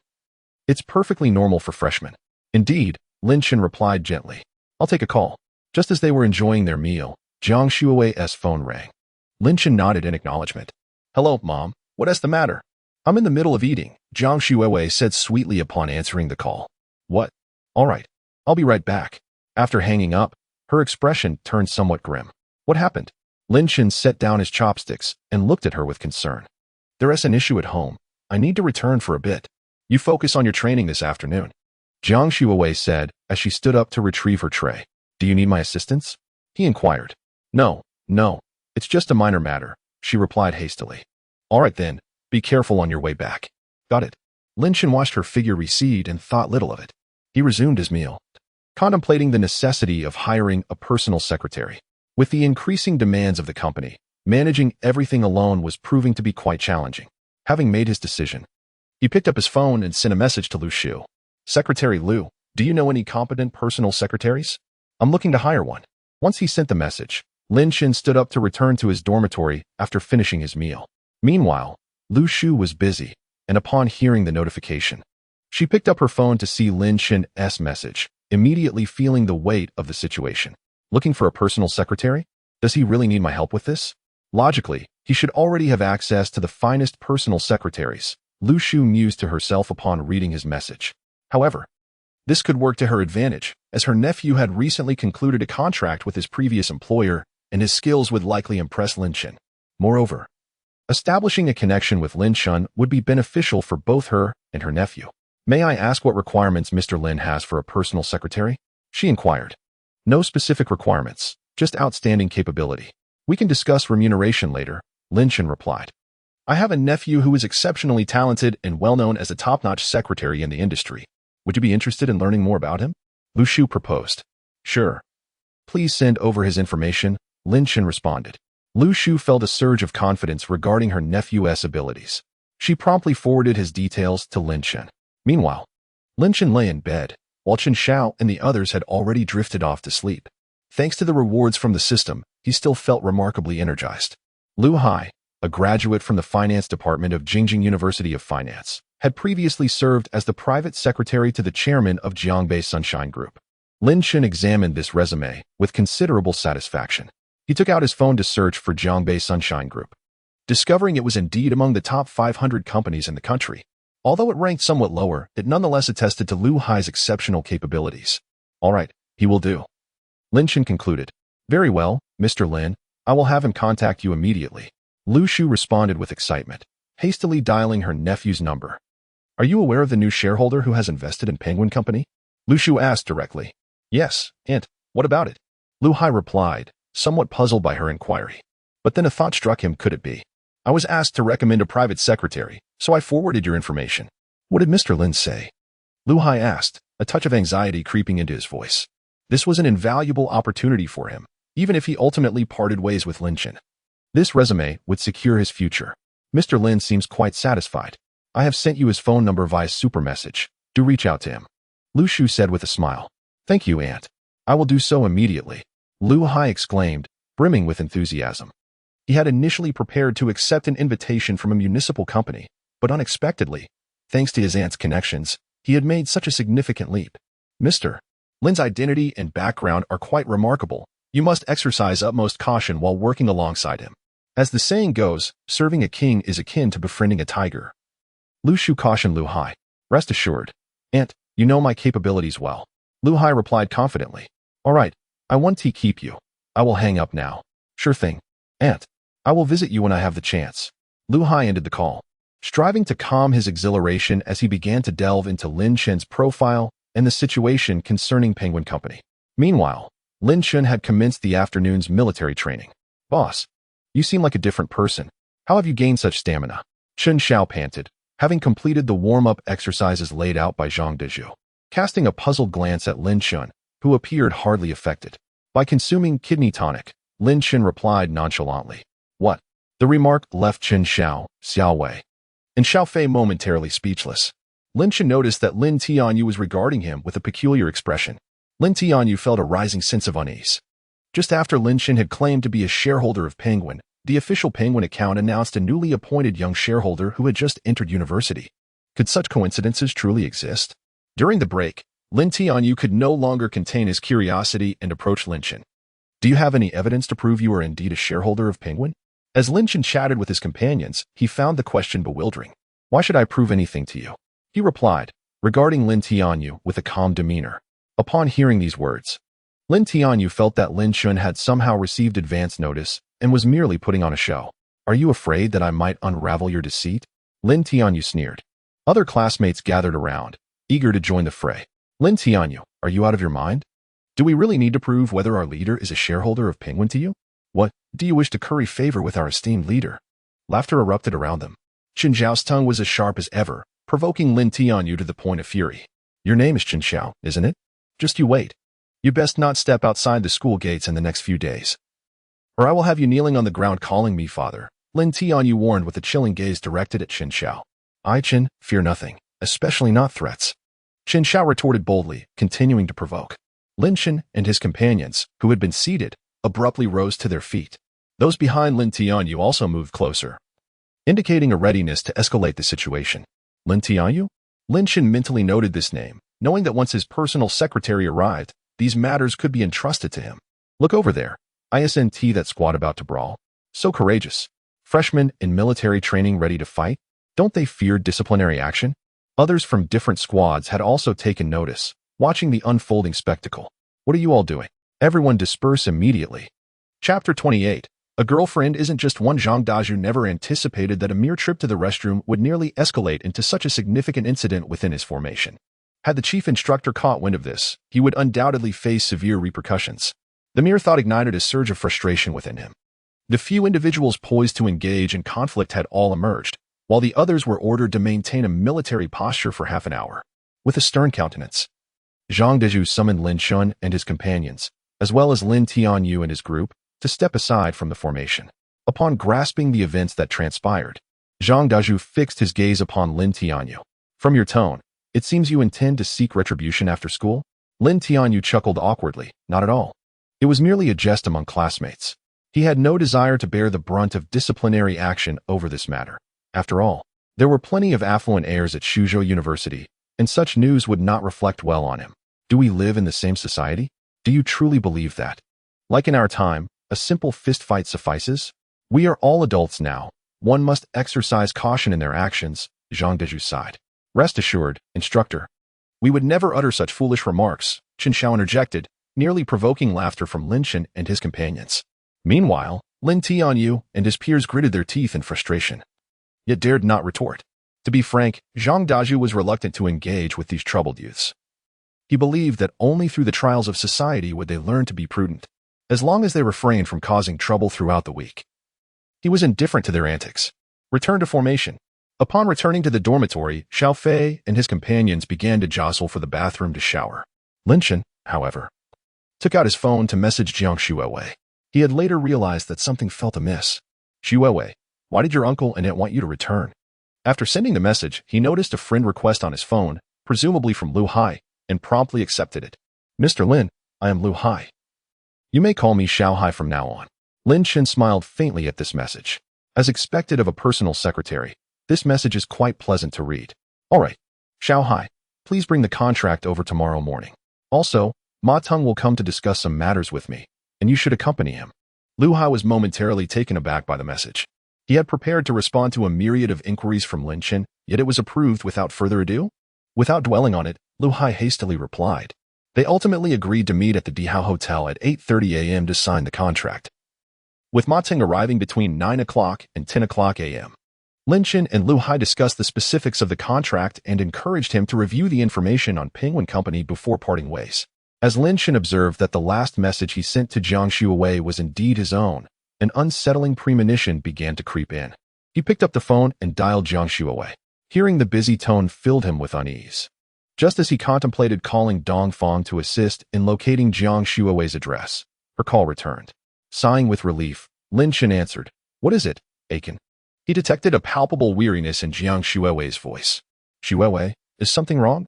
Lin Chen endeavored to soften his tone. It's nothing at all. Rest assured, Aiken. I shall return to school in a few days. During this time, I won't be able to accompany you, so you must refrain from seeking out other young ladies. Jiang Xuewei's tone was fierce, yet Lin Chen sensed that she was concealing something. Very well, please share with me the contact information of Senior Tang. Should I fail to reach you, I might at least inquire with her. All right, I have some matters to attend to, so I shall hang up for now.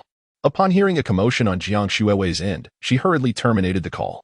After a while, Jiang Xuewei sent a recommended contact. Who are you? I am Lin Chen, Senior Tang. Tang want to express some confusion. Why is Xuewei's man contacting me? Oh, it's you. What business do you have in reaching out to this senior? Are you seeking to introduce me to a man? Lin Chen felt somewhat embarrassed. Do you know where Xuewei's home is? It appears something is amiss there, and she refuses to tell me. I wish to check on her. Xuewei had left in haste, and when Tang Wanner asked what had happened, she merely vaguely mentioned there were issues at home.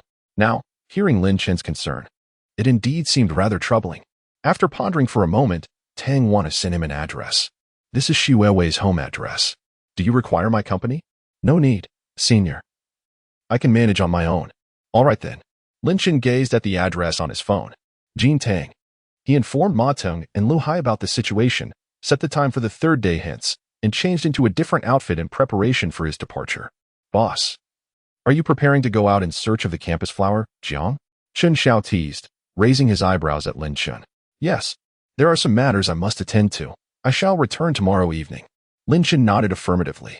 Xiao Wei and Xiao Fei went out to buy food, while Chen Xiao, feigning a foot injury, opted to stay behind. Then you must request leave from the counselor and instructor, right? Though surprised, Chen Xiao refrained from probing further. Merely offering a reminder, Lin Chen felt a headache coming on at the thought of justifying his absence. Ultimately, he decided to skip class altogether. With resolve, he headed downstairs and drove his Lamborghini Poison out of the campus. 2 hours later, Lin Chen arrived at Jiang Xuewei's neighborhood.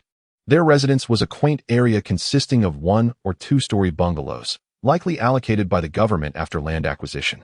As Lin Chen's car entered the community, it drew the attention of many onlookers. In such a small place, it was rare to see such luxury vehicles. Upon stepping out of the car, several attractive young women approached him, blushing and eager for his contact information. Lin Chen politely declined each request. I have a girlfriend. But a girlfriend does not imply one can only have one.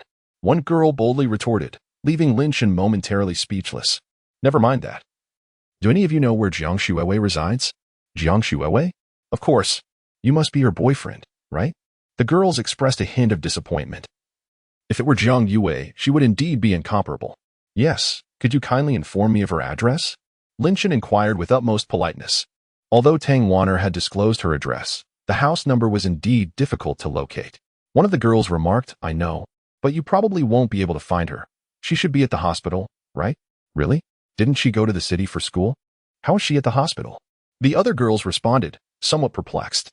I heard from my father that her dad is seriously ill and requires a substantial amount of money for treatment, one girl said, shaking her head with a hint of sympathy. Could you tell me which hospital?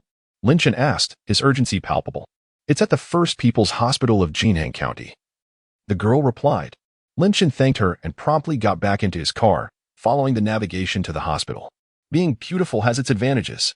She must have such a wealthy boyfriend. That car must cost at least several million, right? The girl who had informed Lin Chen mused, watching the luxurious vehicle drive away. Indeed, with her boyfriend around, at least her father won't have to worry about the medical expenses, another girl added. Chapter 29.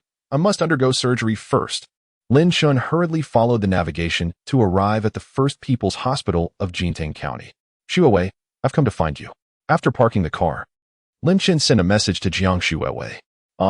How did you know where I was? Senior Tang informed me. I'm already downstairs at the hospital. Please come down and meet me.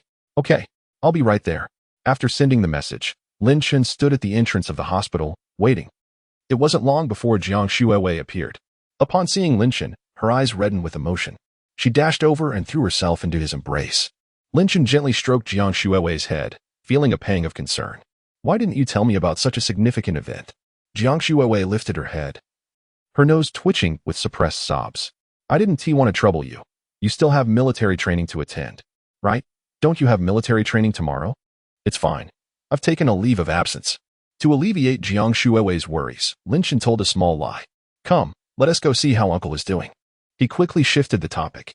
Their presence attracted many curious glances, for if it weren't for their intimate actions, some might have approached them for contact information. My dad is still in the intensive care unit receiving a blood transfusion. My mom called me today. It turned out that Jiang Haitao, Jiang Shuewei's father, was a construction contractor with only a handful of workers under his employ. This morning, there had been an issue at the construction site, causing Jiang Haitao to rush there without even having breakfast. He worked tirelessly until noon, and due to the sweltering heat, he consumed a couple of ice pops. Shortly thereafter, he began to vomit blood, alarming the workers who quickly called 120 and Jiang Shuewei's mother, Jiang Min. When Jiang Min and the anxious relatives arrived at the ICU, they found Jiang Haitao unconscious and covered in blood. Jiang Min collapsed onto the ground, tears streaming uncontrollably down her face. She then called Jiang Shuewei. Given her grandparents' advanced age, Jiang Min refrained from informing them. What is uncle's condition now? Lin Chen felt a tightness in his chest. Although he lacked medical knowledge, he could tell from the blood loss that the situation was dire. Jiang Shuewei's voice trembled, her red-rimmed eyes causing Lin Chen to feel a wave of heartache. The doctors said they have been unable to locate the source of the bleeding, and with the hospital's blood bank in critical condition, they're currently convening to discuss performing surgery as a last resort. Jiang Shuewei couldn't continue, bursting into tears while holding on to Lin Chen. Lin Chen, what will I do if my dad doesn't make it? Lin Chen continuously patted Jiang Shuewei's back. Don't worry, Shuewei. Uncle will be fine. We must have faith in the doctors. After a while, Jiang Shuewei managed to compose herself. She had been holding back her tears, putting on a brave front. Her mother was currently in a state of turmoil, and at that moment, she was her mother's pillar of support. With Lin Chen by her side, Jiang Shuewei finally allowed herself to express her emotions. She wiped her tears, not wanting her mother to know that she had been crying. Let us go. I shall take you to meet my mother. Jiang Shuewei forced a smile as she looked at Lin Chen, who took her hand. All right.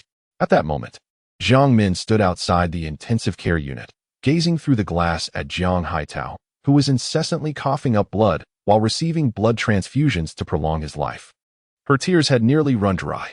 Jiang Haitao was deeply devoted to his wife and children, always taking matters into his own hands. With him incapacitated, Jiang Min felt as if the sky had fallen around her. Mom, this is my boyfriend. He hurried over after hearing about my father, Jiang Shuwei said, placing her hand on Jiang Min's shoulder and forcing a smile. Jiang Min turned to Lin Chen upon hearing this. Hello, Auntie. I am Lin Chen. I assure you that Uncle will be all right. Lin Chen bowed slightly to Jiang Min. She merely nodded in acknowledgement before shifting her gaze back to Jiang Haitao in the ICU. At that moment, several doctors in white coats approached. Jiang Shuwei and Jiang Min hurried over, and Lin Chen followed suit. Doctor, how is it? Is there hope for my husband? Jiang Min asked, her voice trembling with emotion as she looked at the doctors. After a conference, we have decided to make one final attempt. However, we cannot guarantee a successful outcome. You, as the family, must prepare yourselves for this possibility, the lead doctor replied. Jiang Min felt as though all her strength had been sapped away, nearly collapsing. But Jiang Shuwei and Lin Chen caught her just in time. Doctors, I implore you, please save my father. Jiang Shuwei choked out. We will do our utmost. The lead doctor assured, nodding. Please sign this document. We cannot proceed with the surgery without it. He then produced a form and handed it to them. The trio glanced at the document, understanding its significance. Jiang Min, fighting back her sorrow, prepared to sign, but Jiang Shuwei interjected, Mom, I am an adult now. Let me do it. With reddened eyes, she insisted. Very well. The lead doctor took the signed document and addressed his fellow doctors and nurses, prepare for the surgery. At his command, the medical team sprang into action. Director Zhou, we have a problem. There is only one operating room available, but the patient with kidney stones insists on immediate surgery. A female nurse rushed in, alarmed. What? Only one operating room? The lead doctor's expression darkened upon hearing this. Jiang Haitao's condition was already critical. Every second counted in this race against death. How long until the other operating rooms are available? Director Lin asked gravely. The soonest would be about 20 minutes. Then inform the kidney stone patient to wait 20 minutes. I will handle the communication. Transfer this patient directly to the operating room. Director Lin decisively ordered. Every physician should recognize the gravity of the situation. Delaying the kidney stone surgery by a few moments would not significantly affect the patient's condition. Thank you, Director Zhou. Thank you. Upon hearing the words, Jiang Min was overwhelmed with emotion, nearly moved to kneel before the doctor. Jiang Shuwei felt similarly. Director Lin hurriedly helped both women to their feet, stating, This is my responsibility. Mr. Shin's surgery cannot be delayed any longer. Please wait outside for the time being. After Lin finished speaking, several doctors tidied up and began to push the stretcher towards the operating room, with the three of them hastily following behind. I won't accept this. I must be the first to undergo surgery. My financial dealings are worth hundreds of thousands per minute. Can you bear the responsibility for the consequences of delaying my company's affairs? Just as they exited the intensive care unit, a boisterous voice rang out from a man. Lin Chen turned to see a middle-aged man in a hospital gown, angrily berating a young nurse. At that moment, the uncle noticed the group as well. You cannot leave. I must be the first for surgery. Chapter 30. A 10 million donation. The elderly man rushed over to block the hospital bed, preventing them from proceeding to the operating room. The doctors and nurses could only halt in resignation. I scheduled this surgery last week. Why should others be allowed to jump ahead of me? Do you not understand the concept of first come, first served? The man shouted at the doctors like a feral cat, casting a disdainful glance at Lin Chen and his companions. Suddenly, he noticed Jiang Shuwei, and his gaze became fixated. Jiang Shuwei felt the man's unabashed scrutiny and, with a look of disgust, quickly hid behind Lin Chen. The man cast a scornful, yet somewhat envious look at Lin Chen. Mr. Chow, we have already explained the situation. This patient's condition is extremely critical and we hope you can understand, Director Lin said, stepping forward with an apologetic expression. I cannot understand. Is my time not valuable? Chow Jinlong, the owner of a large local building materials company, had profited immensely from the rapid development of Jintang in recent years. A real estate company was preparing to place an order for building materials, and he was eager to negotiate the deal. This was a substantial business opportunity he could not afford to miss. The sooner, the better, otherwise he risked losing it to competing companies. Director Lin, the patient has begun to vomit blood again. Several doctors hurriedly began to change blood bags for transfusions. Please, I beg you, let my husband have the surgery first. He is in dire condition. Jiang Min, witnessing her husband Jiang Haitao begin to vomit blood again, felt overwhelmed and desperately attempted to bow to Chow Jinlong. Mom, please don't. Lin Chen and Jiang Shuwei, with tears in their eyes, pulled Jiang Min back up. It's not impossible for you to have your surgery, Chow Jinlong mused, stroking his chin while casting a suggestive glance at Jiang Shuwei. The crowd instantly grasped his intentions. Just take the patient to the operating room. Mr. Chow, if you wish to sue me, feel free. Director Lin understood that Jiang Haitao could not afford to waste any more time. The immediate priority was to find the source of the bleeding. The doctors and nurses wasted no time, promptly pushing the hospital bed toward the operating room. Jiang Shuiwei and her mother followed closely behind.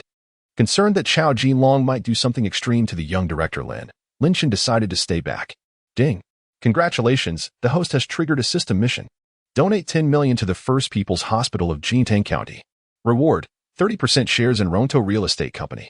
The system never issues tasks without reason, indicating that this Chao Jinlong must have some connection to Rongtou Real Estate.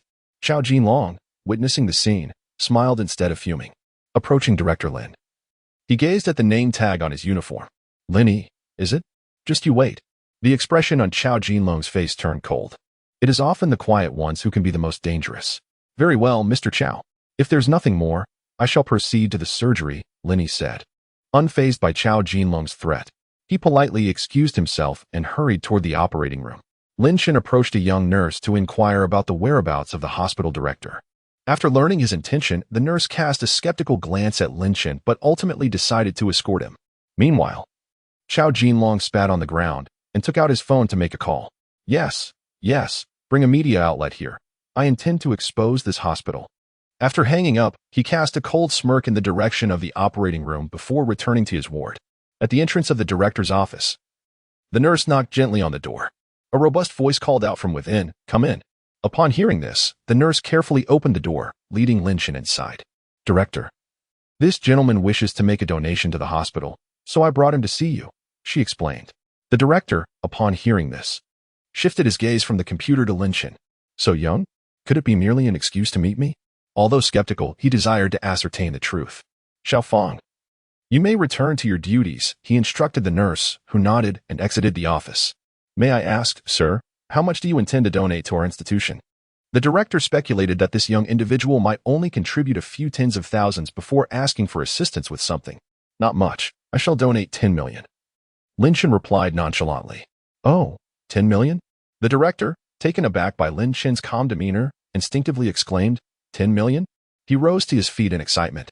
The First People's Hospital of Jintang County had long sought to acquire an additional MRI machine, which cost several million to tens of millions. If this young man truly intended to donate 10 million, it would resolve a significant challenge for them.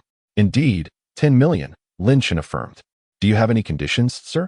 The director cautiously inquired, aware that many donations often came with stipulations. I have no conditions, Lin Chen shook his head. The director, hearing this, grew even more doubtful. Suspecting that this young man was merely jesting, he presented Lin Chen with a letter of intent to fill out. After Lin Chen swiftly completed the document, he proceeded to transfer 10 million to the hospital's finance account, as the director had instructed. It was only when the finance department called to inform the director of the sudden 10 million deposit that he finally believed it. Thank you immensely. On behalf of the First People's Hospital of Jintang County, I express my gratitude to you, Mr. Lin. The director, overwhelmed with emotion, bowed deeply. Lin Chen, feeling unworthy of such respect from a venerable hospital director, quickly stepped aside. It's nothing, director. Consider it a modest contribution to our hospital. If there is nothing else, I shall take my leave. My girlfriend's father is still in surgery, and I must be there for her, Lin Chen said, helping the director back up. Oh, may I inquire about the patient's name?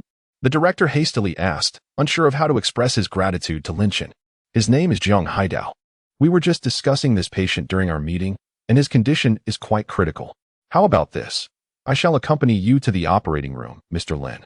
Very well. Subsequently, the director led Lin Chen towards the surgical theater.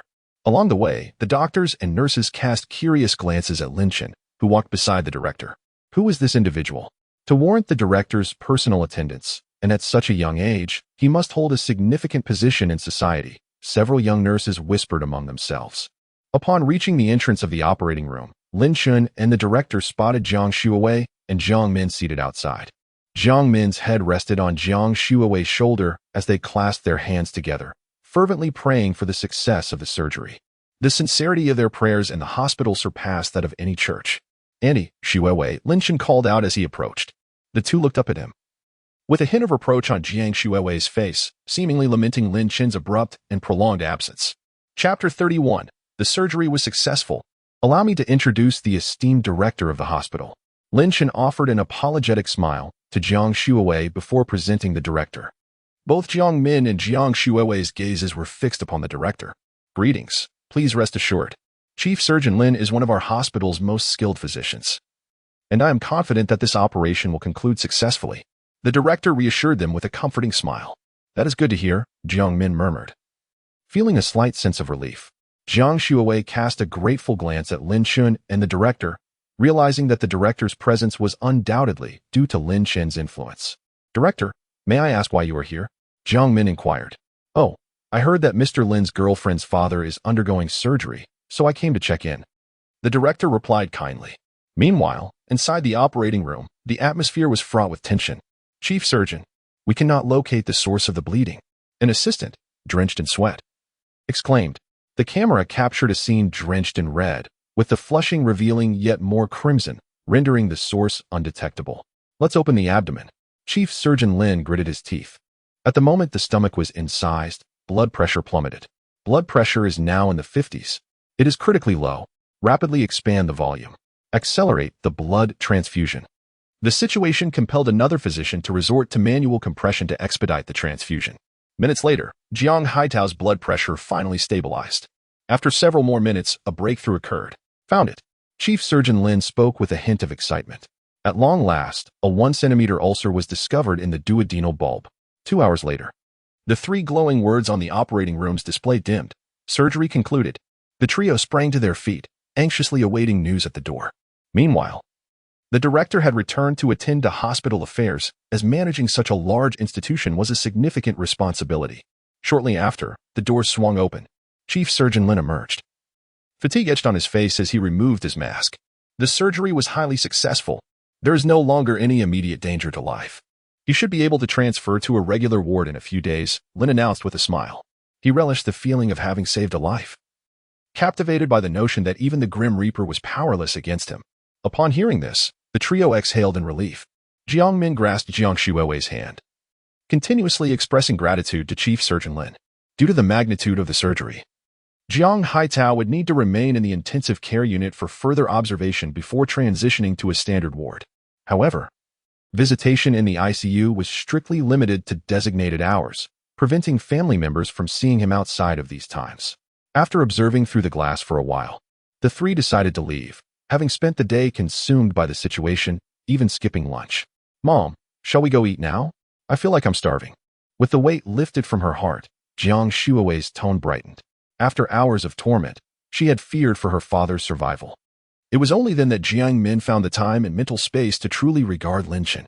After all, my daughter has grown up without ever having been in a relationship. At this moment, I can only feel that the prized cabbage I have nurtured has been trampled by a pig. Lin Chen, possessing striking looks, along with the dean's earlier demeanor, clearly indicated that he was no ordinary individual. I began to feel somewhat pleased as I gazed at him. However, assessing a potential son-in-law should not be based solely on appearance and background. Character must also be scrutinized. I must conduct further evaluation, Jiang Min thought to herself. Why is this mother-in-law staring at me? Lin Chen felt a flutter of anxiety under Jiang Min's gaze. Despite his distinguished status now, the innate pressure exuded by a mother-in-law left him somewhat breathless. Shaolin, right? Haven't had dinner yet? Would you like to join me for a meal at my place? Jiang Min graciously invited. Sure, thank you, Auntie. At this moment, the normal demeanor of Jiang Min made Lin Chen feel somewhat awkward. Mom, how about I go grocery shopping with Chen and we can cook dinner for you? Jiang Shuawei, having learned from her conversations with Lin Chen that he was quite the cook, suggested this to give him a chance to showcase his skills. Very well. Tonight, we shall savor Shaolin's culinary talents. I will head back now, but do take good care of him. Jiang Min smiled and nodded, offering her well wishes. Understood, Mom. Auntie, how will you be getting home? May I give you a ride? Lin Chen hurriedly inquired. My mother drove here. Besides, with your 2 supercars, how would you fit 3 people in? Jiang Shuawei shot Lin Chen a glance. Feeling embarrassed, Lin Chen scratched his head, realizing the truth in her words. Ah, that is true. Jiang Min had indeed grasped the essential point. Supercars? 2 of them? That certainly indicated a well-off family capable of providing Shuawei with a comfortable material life. The only aspect left to evaluate was character. The trio made their way to the parking lot, and when Jiang Min saw Lin Chen's car, she couldn't help but be taken aback by its sheer beauty. It was a model she had only encountered in short videos, known as a butterfly door, if she recalled correctly. Such a vehicle must cost several million. At that moment, a security guard approached, his face contorted with concern. "Young man, is this car yours? It's far too expensive to be parked here, worth nearly 100 million. You can rest assured we wouldn't dare take our eyes off it." The security guard had been curious about the luxury car park there and had done some research. Discovering its staggering value and rarity, only a handful existed worldwide. This realization left him in a state of shock. If it were to get scratched and the culprit was not found, he would be held responsible. With no other choice, he stood guard beside the vehicle like a bodyguard. "Thank you for your hard work," Lin Chen said with an apologetic smile, handing the guard a pack of cigarettes he had bought at the supermarket before arriving. He wasn't sure if Zhang Haitao smoked, but he had purchased a few packs just in case. The guard's expression brightened. "No problem at all. I'll get back to my duties now." Shaolin, how much does this car cost?" Jiang Min asked, swallowing hard, uncertainly. Lin Chen felt a sense of helplessness. Had he known, he would have purchased a luxury Mercedes worth several $100,000. Now, standing before Jiang Shuiwei's mother, claiming that this car was once priced at over 90 million and is now valued at over 100 million, felt utterly pretentious. He cautiously glanced at Jiang Shuiwei, and upon seeing her nod, he ventured, "Auntie, this vehicle should now be worth over 100 million, right?" "What? Over 100 million?" Jiang Min was taken aback, unable to suppress her astonishment as she mentally calculated the number of zeros. 1 0, 2 zeros, 3 zeros, 4 zeros. Jiang Min felt as though she was being overwhelmed by an avalanche of zeros, leaving her a bit dizzy. "That's quite impressive, quite impressive."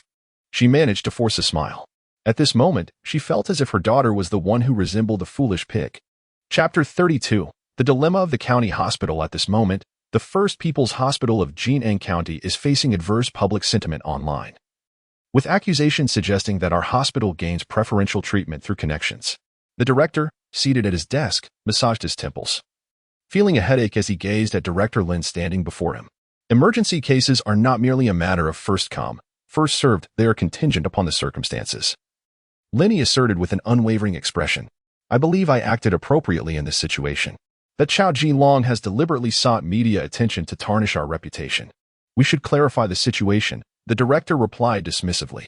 "It's easy for you to say. In today's internet age, the first to report is often deemed correct. Do you really think they will take our word for it? They will only perceive it as us making excuses." Sighing, he continued. "Let me see if I can negotiate a settlement with Chao Ji-long to prevent further escalation of public opinion. Since he is already transferred to another hospital and you haven't performed the surgery, you may leave for the day." He waved his hand, signaling for Linny to exit the office. Clenching his fists tightly, Linny reluctantly stepped out.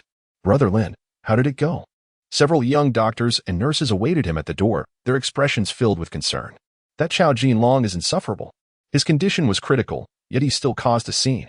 The director suggested we discuss compensation to resolve this matter privately," Lin Yi replied, feeling disheartened. Meanwhile, Lin Chen and Jiang Shuiwei arrived in a Lamborghini Veneno at a bustling open-air market. The environment was less than ideal, and the crowd was substantial. It took Lin Chen quite a while to find a parking spot. "Ah Chen, this place is rather secluded. Large supermarkets are only available in the county center," Jiang Shuiwei remarked, feeling somewhat embarrassed. She imagined that someone as wealthy as Lin Chen would be unaccustomed to such a modest locale. "Not at all. I was once a poor boy myself. I am not as finicky as you might think," Lin Chen chuckled, playfully tapping Jiang Shuiwei's nose. "Let's go." Jiang Shuiwei eagerly took Lin Chen's hand, skipping toward the market. After more than 20 minutes, they returned to the car, bags filled with vegetables, sharing laughter and conversation. Pork, chicken, fish, garlic sprouts, and earjing peppers. Jiang Shuiwei counted on her fingers. "Is there anything else we need? That should be sufficient." "Do you wish to exhaust your man?" Lin Chen replied with a wry smile, eyeing the numerous bags. "Cut it out." Jiang Shuiwei's cheeks flushed at Lin Chen's playful address. "Why do I even ask?" Lin Chen's phone rang, and upon checking the caller ID, he saw it was the director of the First People's Hospital of Jinan County. "Who is it?" Jiang Shuiwei leaned in curiously. "The hospital director." "Answer it quickly." Jiang Shuiwei's demeanor shifted to one of anxiety at the thought that the call might bear bad news about her father. Lin Chen nodded and answered, "Hello, Mr. Lin. I hope I am not disturbing you." The director's tone was cautious. "Not at all. Please, go ahead with your concerns, Lin Chen responded. Today, the individual who obstructed Director Lin from performing surgery, Mr. Chao Jinlong, has undoubtedly come to your attention. He has sought to tarnish our hospital's reputation by embellishing details in the media, alleging that we engage in nepotism to prioritize surgeries. This matter is rapidly gaining traction online, and our superiors have mandated that we manage the public sentiment effectively. Thus, I would like to request your assistance in finding a solution to this issue.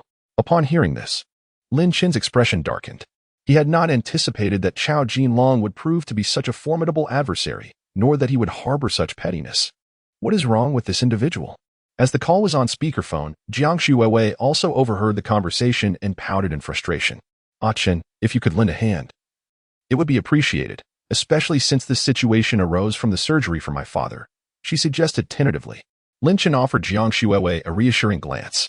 Director, I will give it a try, but I cannot guarantee success. I will provide you with a response by noon tomorrow at the latest, he replied thoughtfully. After all, Lin Chen could not be certain that the system had specifically targeted Chao Jinlong by allocating a 30% stake in Ronto Real Estate Company. Lin Chen had taken the initiative to research Ronto Real Estate and discovered that it ranks among the leading real estate firms in Tianfu City, and indeed throughout the entire Suzhou region. Very well. Regardless of the outcome, I am grateful to you, Mr. Lin. After exchanging a few more words, the director hung up and slumped into his chair. Managing this hospital is truly challenging. It was much easier when I was the director, back then. I had support when crises arose. Meanwhile, Lin Chen, having ended the call, remarked, let us not rush this matter. We should return home and prepare dinner, then address it afterward. He gently caressed Jiang Shuiwei's soft hand in a gesture of comfort. Jiang Shuiwei nodded, placing her faith in her partner's capabilities. Subsequently, Lin Chen started the engine and drove off amidst a chorus of envious gasps. Mom, we're back, Jiang Shuiwei joyfully announced as she opened the door and entered the house, with Lin Chen following closely behind. The interior was opulently furnished. As Jiang Shuiwei's family was not impoverished, Jiang Haitao could earn around 800,000 to 900,000 a year from his contracting business, albeit with considerable effort. At that moment, Jiang Min emerged from the room, having changed into a different outfit and speaking on the phone. Noticing her mother was on a call, Jiang Shuiwei remained silent. What? You've already arrived at the airport? Your father is fine. How did you find out? After concluding her call, Jiang Min turned to Jiang Shuiwei, her expression a mix of relief and joy. Shuiwei, your brother just boarded the plane. He will be back by tomorrow morning. My brother? I thought we agreed not to tell him. Jiang Shuiwei replied with a hint of annoyance. I didn't inform him. It was your uncle who did. He feared your father might not make it, and that your brother would miss the chance to see him one last time. Jiang Min's voice trembled as her eyes glistened with unshed tears. Everything is all right, Mom. See, that is fine now. We should be happy. Jiang Shuiwei fought back her tears and moved closer to embrace Jiang Min, speaking softly. Yes, your father is indeed fine now. Jiang Min managed to smile before turning her gaze back to Lin Chen. Xiaolin, I truly appreciate your effort in coming all this way. It's nothing, Auntie. Shuiwei is my girlfriend, and it is only right that I assist. Lin Chen hurriedly replied. Mother, you are aware. Jiang Shuiwei has informed Jiang Min about how Chao Jinlong has maliciously tarnished the reputation of the First People's Hospital of Jintang County through the media. Her primary intention was to ensure that Jiang Min understands Lin Chen's endeavors, hoping to enhance her impression of him. Lin Chen recognized Jiang Shuiwei's motives and felt a touch of gratitude. Upon hearing this, Jiang Min's face revealed a flicker of anger. That Chao Jinlong is truly an arrogant scoundrel. Xiaolin, if you have the means, please lend a hand to the hospital. After all, this situation arose because of old Jiang. Consider it a favor from your aunt. You flatter me, Auntie. I will certainly help, Lin Chen declared resolutely. If I cannot manage it, I will leverage my connections with the Penguin side. I refuse to believe that we cannot resolve such a trivial matter. This marks the first favor requested by my future mother-in-law. Chapter 33. Always be mindful of boundaries. Jiang Min's gaze towards Lin Chen grew increasingly approving. Wealthy and handsome, he also treated Shuiwei with kindness. By the way, Auntie, I brought some supplements along, Lin Chen said, presenting the health products and a few soft snacks he had purchased before arriving in Jintang. I wonder if your uncle smokes, he added with a smile. Oh, this child. Why bring gifts when you come to visit? Jiang Min feigned reproach, yet her heart brimmed with satisfaction. Jiang Shuiwei was equally delighted. Despite having only known Lin Chen for a few days, she had already made up her mind about him. Lin Chen had pleased Jiang Min, thus passing an important test. The opinions of her father and younger brother were inconsequential, which meant that Lin Chen was virtually the prospective son-in-law of the Jiang family. It's nothing, Auntie. I'll head to the kitchen to prepare dinner now. I'll help you, Aiken. Jiang Shuiwei exclaimed, joyfully pulling Lin Chen towards the kitchen. Jiang Min watched the affectionate couple with a resigned shake of her head. She had long worried that Jiang Shuiwei lacked interest in boys. Unexpectedly, a remarkable boyfriend had appeared in her home. Aiken, it's evident that my mother is quite fond of you, Jiang Shuiwei remarked, her eyes sparkling like crescent moons as she gazed at Lin Chen. He affectionately ruffled her hair. Of course, your boyfriend is beloved by all, he declared with a proud tilt of his head. Narcissist. Jiang Shuiwei laughed, playfully patting his arm. After their light-hearted banter, it was time to attend to the task at hand. Lin Chen rolled up his sleeves and began cooking, while Jiang Shuiwei assisted him. Having rarely entered a kitchen, Jiang Shuiwei struggled. She nearly turned the leeks into juice and almost peeled the flesh off a potato. Alarmed, Lin Chen had to send her out of the kitchen. Jiang Shuiwei stuck out her tongue and made a face at him from the doorway. Left alone in the kitchen, Lin Chen took a deep breath and began to showcase his culinary skills. Over an hour later, the three of them sat at the dining table. Wow, Aiken, you're impressive. This looks incredibly appetizing, Jiang Shuiwei exclaimed, her mouth watering at the sight of the delectable spread. Right, Mom? Indeed, quite impressive. Young Lin must cook often at home, Jiang Min replied with a beaming smile as she observed Lin Chen. She felt her daughter had struck gold. For men who could cook were a rarity. In the past, Jiang Shuiwei had often accompanied her parents into the kitchen, only to be chased out by their disapproving glares. This girl could turn the kitchen into a disaster zone within minutes. Hence, the couple had a firm requirement for their son-in-law. He must be able to cook. After all, they couldn't rely on takeout every day. I learned while living in the countryside with my grandparents. Auntie, please give it a try and let me know if it suits your taste, Lin Chen said with a smile. All right, Jiang Min replied, picking up a piece of boiled pork. Not bad. Young Lin, your skills rival those of professional chefs. Jiang Min lavished praise, saying, as long as you enjoy it. Auntie, Lin Chen felt relieved upon hearing this. Mom, is it really as delicious as you say? Jiang Shuiwei expressed her skepticism and decided to take a small bite. Impressive, Ah Chen. I hereby appoint you as my personal chef, Jiang Shuiwei declared, indulging in her meal without a trace of feminine decorum. Jiang Min gently tapped Jiang Shuiwei on the head, admonishing her to be mindful of her image. Only then did Jiang Shuiwei behave herself.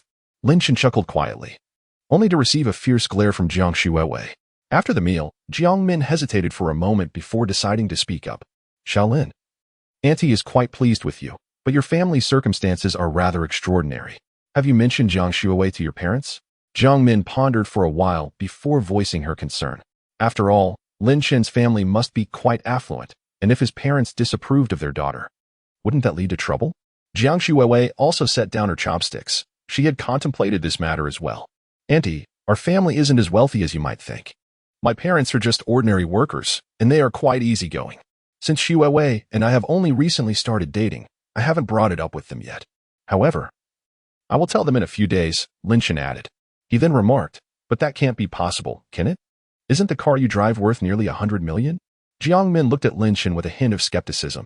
Really, Auntie? Everything I have is the result of my own hard work. I cannot go into details, but my parents still don't know about my wealth, Lin Chen clarified.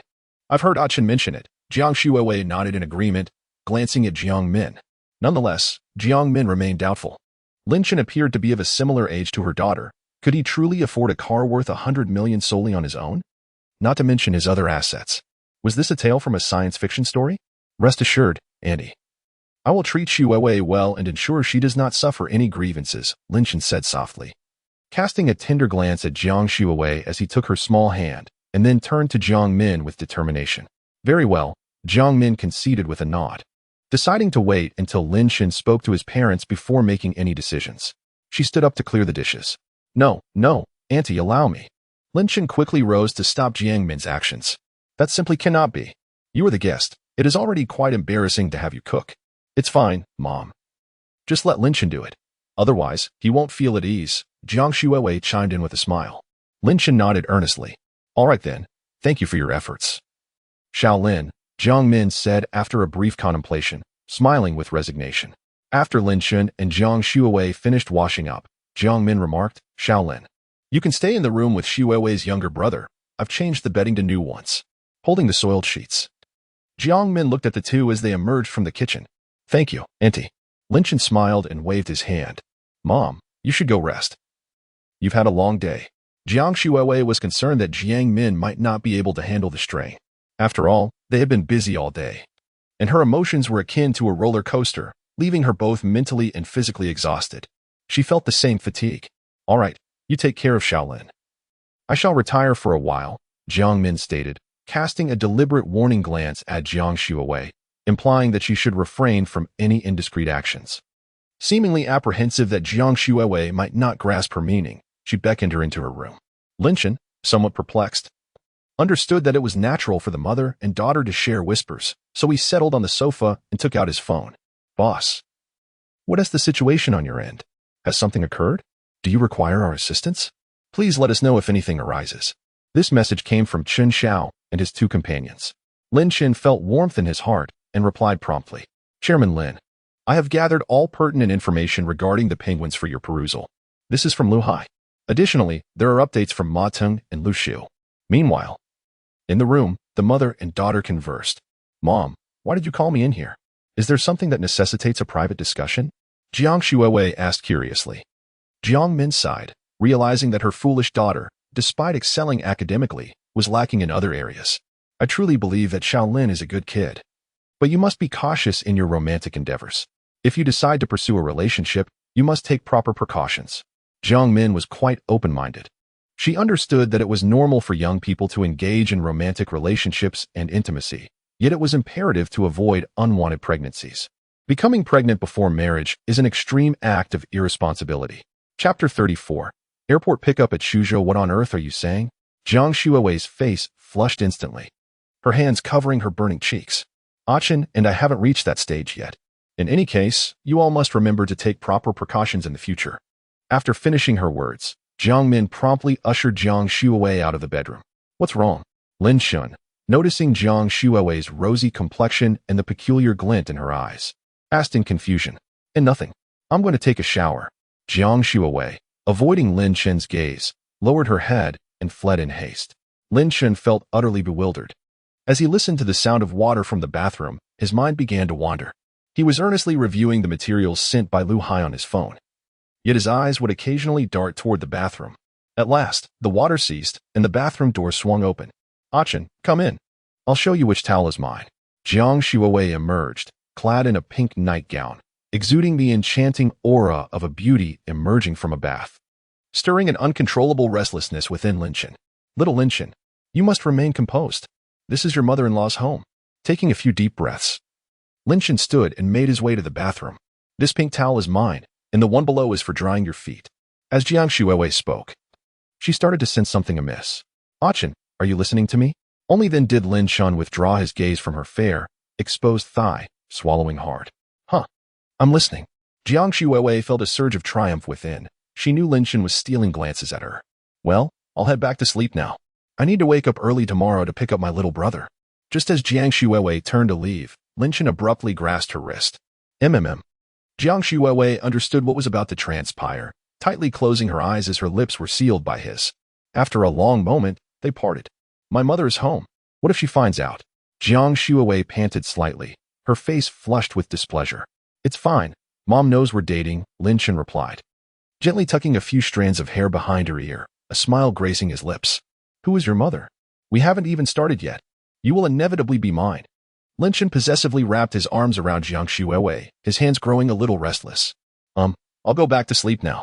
Just as Lin Chen's hands ventured toward her peaks, Jiang Xuewei panicked and escaped his grasp. As she was leaving, seemingly afraid of disappointing Lin Chen, she hesitated and turned back to say, Achin, when I'm ready, I promise I'll give it to you. With that, she fled in a flurry. Lin Chen lingered on the softness he had just felt in his hands. He shook his head, dismissing the thoughts, took a shower, and returned to Jiang Xuewei's brother's bedroom. Lying on the bed, Lin Chen chatted with Jiang Xuewei for a while before drifting off into a drowsy slumber. Early the next morning, while Lin Chen was still lost in dreams, he felt a pair of delicate little hands playfully toying with his face. Upon opening his eyes, he was met with Jiang Xuewei's exquisite visage. Unbeknownst to him, she had stealthily entered the room. You're awake. Jiang Shuiwei was taken aback and instinctively distanced herself from Lin Chen.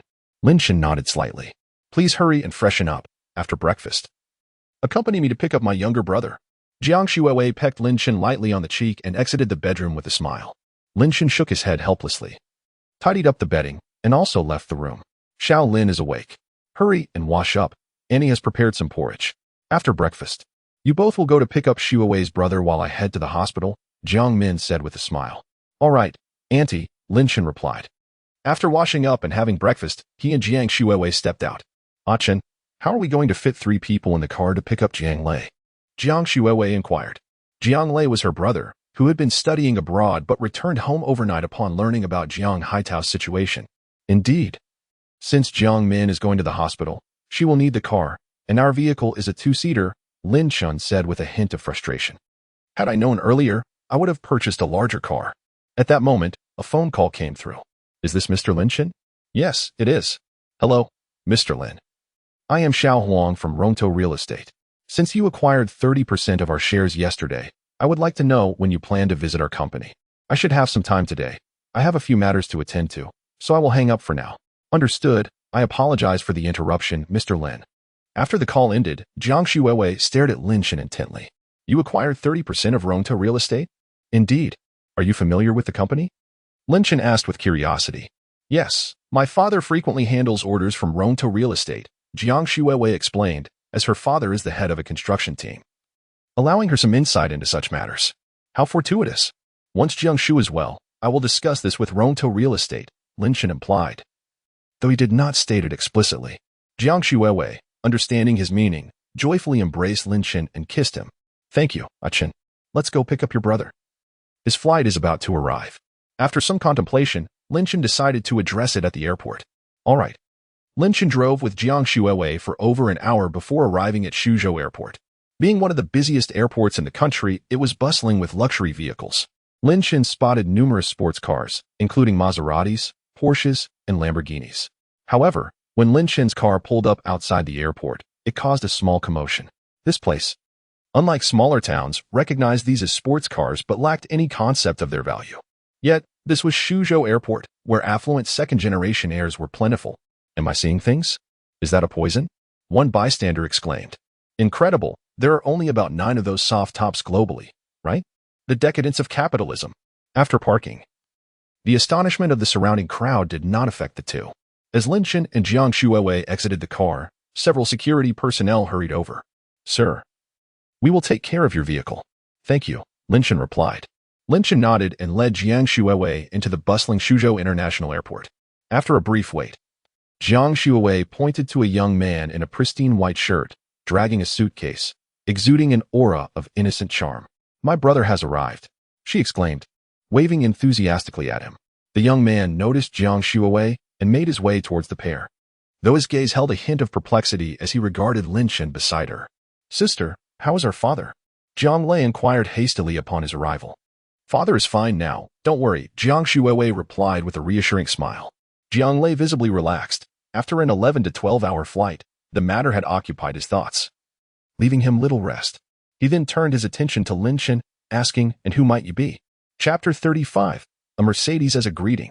Lin Chen graciously extended his hand, a smile gracing his face. Hello, I am Lin Chen, your future brother-in-law. Upon hearing this, Jiang Lei shook Lin Chen's hand. I am Jiang Lei. It won't be easy for you to become my brother-in-law. Jiang Lei scrutinized Lin Chen, his first impression being quite favorable. Dressed impeccably, Lin Chen emanated an air of affluence and sophistication. With the familial hurdle surpassed, the next test lay in character. What if he turned out to be a frivolous playboy? Would his sister not be venturing in apparel? All right, let us hurry up, Jiang Shuiwei urged, eager to visit the hospital and check on their father's condition. Jiang Lei, equally concerned for their father, inquired, how shall we return? Lin Chen found himself momentarily perplexed, but then an idea struck him. Xiao Lei, do you have a driver's license? I have not yet acknowledged you as my brother-in-law. Call me Jiang Lei. Yes, I do have a license. Why do you ask? Jiang Lei responded, puzzled by Lin Chen's inquiry. Do you have it on you? Of course, Jiang Lei replied, still bemused. Even Jiang Shuiwei wore an expression of confusion. Chen, why do you ask that? My car only accommodates 2 people. I can simply purchase another vehicle. which would serve as a proper greeting gift for my future brother-in-law. Lin Chen chuckled. Jiang Lei was left speechless, astonished that his newly met brother-in-law would consider gifting him a car as a greeting. That's unnecessary. Who gives a car as a greeting gift? Jiang Shuiwei quickly interjected.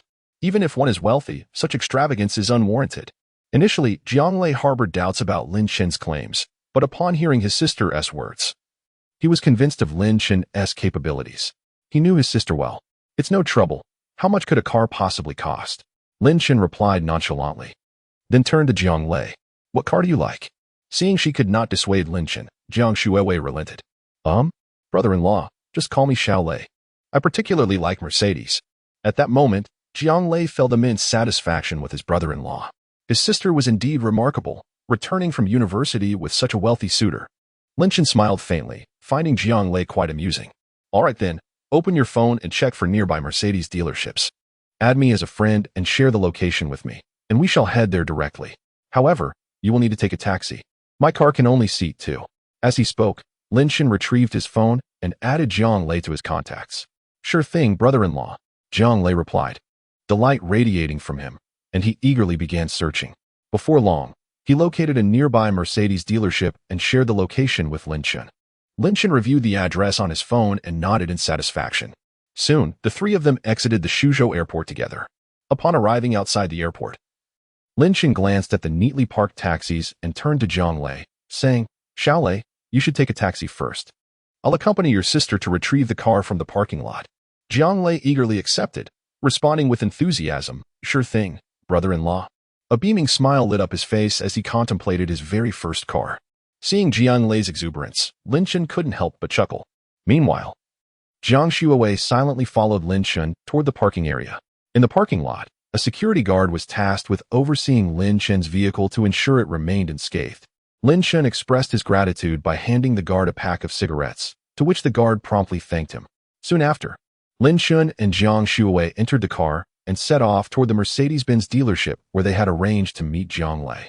In the taxi, the driver jovially inquired, Young man, are you looking to buy a car? Yes, Jiang Lei replied with a smile and a nod.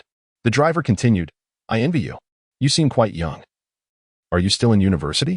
It's rare to see someone your age driving a Mercedes. Love must be just around the corner. Jiang Lei merely smiled at the driver's remark without engaging further. Before long, they arrived at the designated Mercedes dealership.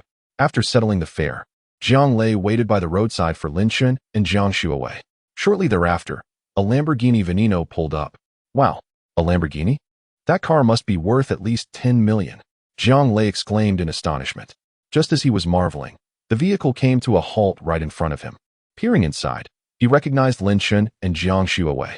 Unable to resist, he stepped forward to caress the supercar, his eyes filled with envy. All lingering doubts vanished from his mind. If one could afford a $10 million sports car, what was the harm in gifting a Mercedes to his little brother-in-law? Not a single issue. Lin Chen parked the car at the dealership, and several sales representatives emerged, their faces adorned with warm smiles to greet the trio. It was no surprise, arriving in a Lamborghini was certainly the hallmark of a valued customer. Lin Chen and his companions exchanged glances as they found themselves the center of attention. Feeling somewhat overwhelmed, you need not attend to us. We'll browse on our own, Lin Chen stated decisively. The salespeople, recognizing his authority, dispersed without hesitation. Upon hearing that potential buyers had arrived in a Lamborghini, the manager of the dealership hurried over to extend his welcome. Greetings. I am the manager here. May I ask if you have any particular models in mind? His face radiated eagerness. Lin Chen turned to Jiang Lei. Xiao Lei, which car captures your interest?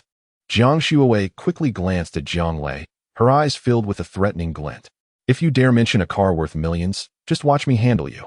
At that moment, Jiang Lei's attention was fully captivated by the array of vehicles on display in the showroom. The Mercedes E300 I saw online seems quite appealing.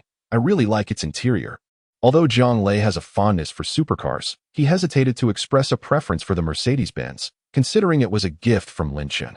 He feared that openly declaring his admiration might be perceived as avaricious by his brother-in-law. Lin Chen nodded in understanding. He had previously come across short videos showcasing the Mercedes-Benz C260 and E300, both of which piqued his interest. Perhaps due to the captivating cinematography that highlighted the interior lighting beautifully. Upon hearing this, the manager promptly led the trio to a Mercedes-Benz E300. Ladies and gentlemen, This is the Mercedes-Benz E300, bearing the iconic three-pointed star emblem, symbolizing our excellence across land, sea, and air. He began to elaborate enthusiastically. Jiang Lei circled the vehicle several times, admiring the interior and inquiring about various features.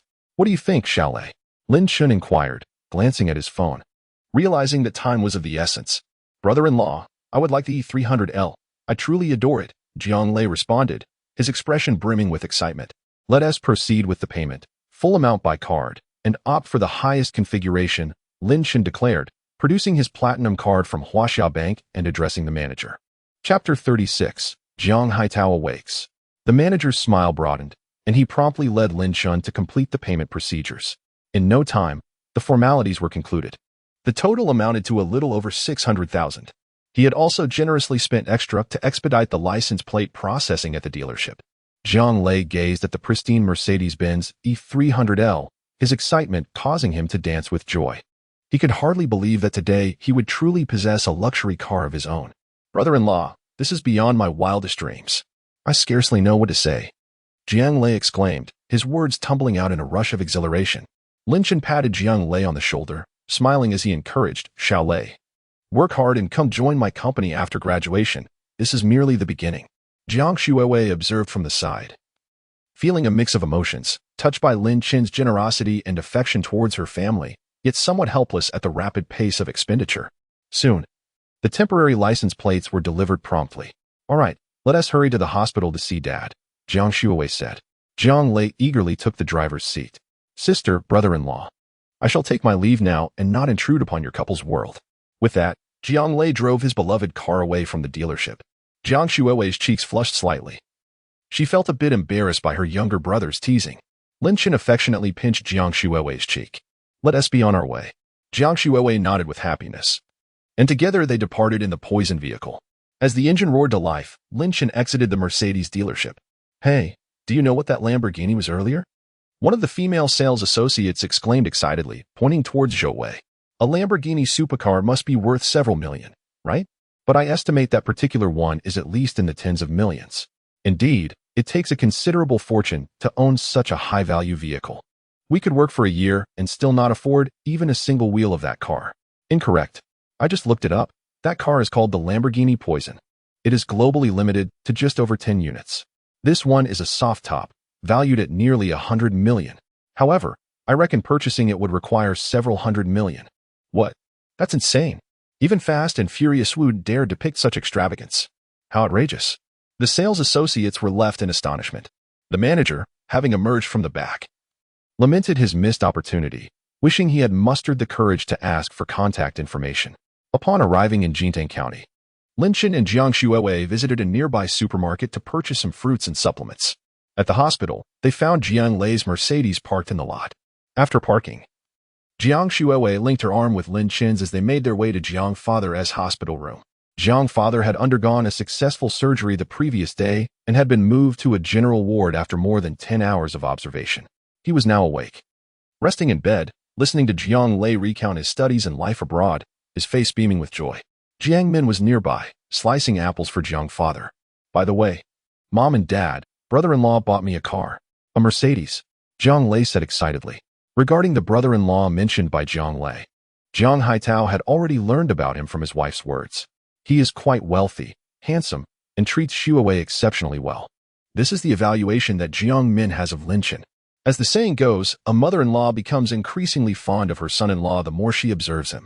However, Jiang Haitao felt differently towards this individual who has been nurtured by him for over 20 years. He harbored an inexplicable hint of hostility. If he wishes to marry my daughter, he must first pass my scrutiny. Nevertheless, upon hearing that Lin Chen had invested considerable effort into this matter, even going so far as to involve the director, he decided to ease his stance somewhat. Yet, when Jiang Haitao heard Jiang Lei's words, his expression instantly darkened. You met him for the first time, and you accepted a car from him? Jiang Min quickly interjected. Now, Lao Jiang, let's not get agitated. He's still recovering from surgery. She then furrowed her brows and looked at Jiang Lei. What on earth is wrong with you? Even if you were well acquainted, it is inappropriate to accept such an extravagant gift. Be honest, how much did that car cost? Realizing that his parents were somewhat incensed, Jiang Lei panicked. Well, this is a gift from my brother-in-law. He even mentioned that after I graduate, I could work at his company. Is it all right if I don't take a salary then? Jiang Lei replied timidly. At that moment, Lin Chen and Jiang Shuiwei had just arrived at the door of the ward and overheard the conversation. Lin Chen felt quite pleased. At least he was dealing with a thankless individual. Previously, while reading novels, he often frowned at portrayals of heroines' families draining the protagonist dry. Jiang Lei's character seemed commendable. He would not exploit Lin Chen's name for his own gain in the future. As Lin Chen and Jiang Shuiwei entered, Jiang Min exclaimed, "Oh, Shaolin is here. Why did you buy so many things again? Didn't you just shop yesterday?" She promptly donned a smile and stepped forward to take the items from Lin Chen's hands. Yesterday was yesterday. Today is a different matter. Lin Chen replied with a smile. Meanwhile, Jiang Haitao scrutinized Lin Chen carefully. He had to admit, this young man made a very favorable impression. Jiang Haitao felt quite satisfied. "Hello, uncle. My name is Lin Chen, Shuiwei's boyfriend," Lin Chen said, shedding any pretense and standing obediently by the bedside. "This young man is quite impressive. Come, have a seat," Jiang Haitao said with a smile, gesturing to a nearby chair. Lin Chen hurried over and sat down. "Dad, did you forget about your daughter?" Jiang Shuiwei playfully pouted from her position by the bedside. "Oh dear, my mistake. How could I possibly forget my precious daughter?" Jiang Haitao beamed with joy. "Such a doting father." Jiang Lei scoffed. "You weren't like this when I came home." The father and daughter exchanged a few more words before remembering Lin Chen's presence. "Dad, what do you think of the son-in-law I found for you? Not too shabby, right?" Jiang Shuiwei said with a smile. Upon hearing this, Lin Chen instinctively straightened his posture. "Not too shabby indeed," Jiang Haitao replied, nodding nonchalantly. "By the way, Xiaolin, how did you come to buy a car for Jiang Lei? It truly seems rather extravagant. Perhaps we should just give you the money instead." Jiang Min inquired at that moment. Their family could be considered middle class, earning around 800,000 to 900,000 a year. So parting with 600,000 was not particularly burdensome. "There's no need for that, uncle and aunt. Xiaolei is Shuiwei's brother, which makes him my brother as well. What is wrong with buying my brother a car? Besides, this amount is trivial for me," Lin Chen hurriedly replied. At this point, Jiang Min and Jiang Haitao fell silent. For Lin Chen's words were indeed quite astute. To refuse would imply that Jiang Lei was not truly his brother, subtly suggesting that he and their daughter might not have a future together. Consequently, Jiang Haitao and Jiang Min had no choice but to relent. Chapter 37. The Ashen Face of Chao Jinlong. "Mr. Lin, I heard you were here, so I rushed over to take a look." The dean suddenly appeared at the door, a smile gracing his face as he glanced into the room. "Dean, what brings you here? Come, have a seat." Jiang Min quickly rose to fetch a stool. No. I primarily came to check on the patient's condition, and I have a matter to discuss with Mr. Lin." The dean waved his hand dismissively. Lin Chen realized that the dean's pretext of checking on the patient was merely a guise to seek his assistance. The dean examined Jiang Haidao's condition, exchanged a few pleasantries, and then turned his attention to Lin Chen. "Mr. Lin, do you have some time? Shall we discuss this in my office?" The dean gazed at Lin Chen with anticipation. Lin Chen nodded calmly. "Uncle, auntie, since the dean has matters to discuss with me, I shall take my leave." "All right, young Lin, off you go. The important matters come first," Jiang Min urged. Jiang Haitao waved his hand, signaling Lin Chen to attend to his business. Lin Chen cast a final glance at Jiang Shuiwei before following the dean out of the ward. As soon as they exited, Jiang Haitao could no longer restrain his curiosity. What does the dean want with young Lin? Jiang Min sighed and recounted the entire situation to Jiang Haitao and Jiang Lei. Is there really such a thing? How shameless can this Chao be? He dares to report us, twisting the facts to tarnish the hospital's reputation? Jiang Lei's temper flared, his youthful indignation fueling a desire to confront Chao Jinlong. Jiang Haitao's expression darkened with anxiety and dread. Had it not been for Dr. Lin, he might not have made it in time for treatment. Meanwhile, Lin Chen had arrived at the dean's office. "Where's Dr. Lin? I haven't seen him today," Lin Chen remarked, his eyes glimmering with curiosity. "Well, Mr. Lin, you know how intense the online scrutiny has been. Thus, we were compelled to temporarily suspend Dr. Lin." The dean spoke hesitantly, appearing somewhat embarrassed. Lin Chen's expression soured. Lin had been a lifesaver for his father-in-law, and now, despite having acted correctly, he faced suspension. This thought ignited a flicker of disdain in Lin Chen's gaze towards the dean. The dean had initially left a good impression, but now he revealed a stark contrast. "Please allow me to make a phone call first," Lin Chen said in a notably calm tone. Of course, Mr. Lin. Lin Chen retrieved his phone and dialed the number from that day. Hello? This is Lin Chen. Hello, Mr. Lin, I am Xiao Huang. Are you coming over? The voice of a young woman on the other end was respectful. I don't have time at the moment. Do we have business dealings with a construction materials owner named Xiao Jinlong? Mr. Lin, please hold on for a moment. I will look it up for you. The sound of rapid keyboard tapping resonated from the other end. Yes, Mr. Lin, it appears that Jinlong Building Materials, a local company in Jintang County, is the one in question. Is this the individual you are referring to? Lin Chen mused silently. Indeed, it seems I have grasped a sliver of the system's intricacies. Am I entitled to terminate his business dealings with Ronto Real Estate? Absolutely, Mr. Lin. Jinlong Building Materials is merely a small firm, incapable of driving significant business for our company. Then inform him directly, stating that it was my decision. If he wishes to continue our collaboration, let him know I am the son-in-law of the patient at the county hospital. Understood, Mr. Lin. I shall arrange it forthwith. Beep, beep, beep. Wait, that fellow, Xiao Jinlong, will soon come to apologize. I shall return to my ward in the meantime. With that, Lin Chen strode toward the door. Oh, and have Lin Yi return to work. Leaving those words behind, Lin Chen exited the office. Upon hearing that matters were nearing resolution, the hospital director felt a sense of relief. He cheerfully dialed Dr. Lin. Lin Yi, you may return to work now. After the incident yesterday, Xiao Jinlong had transferred hospitals. He had just undergone surgery last night and was currently in the recovery phase. As he glanced at the barrage of comments bombarding the short video section regarding the First People's Hospital of Jintang County, a smirk of satisfaction crept across his face. Huh? A mere doctor dares to challenge me? Let us see how I can outplay you. Indeed, as expected of the boss. Such cunning strategy. Several lackeys sitting beside Xiao Jinlong praised him lavishly, causing him to feel somewhat elated. It's a pity about that woman. I've yet to experience someone of such quality. As Xiao Jinlong spoke, he swallowed hard, harboring disdain for Lin Yi, who had thwarted his plans. Just then, the phone on the bedside rang. Xiao Jinlong shook off his reverie and answered the call. Is this the owner of Jinlong Building Materials, Xiao Jinlong? Yes, it is. Who is this? I'm Huang Wei, the general manager of Ronto Real Estate. Instantly, Xiao Jinlong's tone shifted to one of respect, his back instinctively straightening. Hello, Ms. Huang. Are we discussing a potential collaboration? Yes. Regarding that matter, however, I am here to inform you that this partnership will not proceed. Xiao Jinlong's heart raced with urgency. Why, Ms. Huang? How can it be dismissed so abruptly?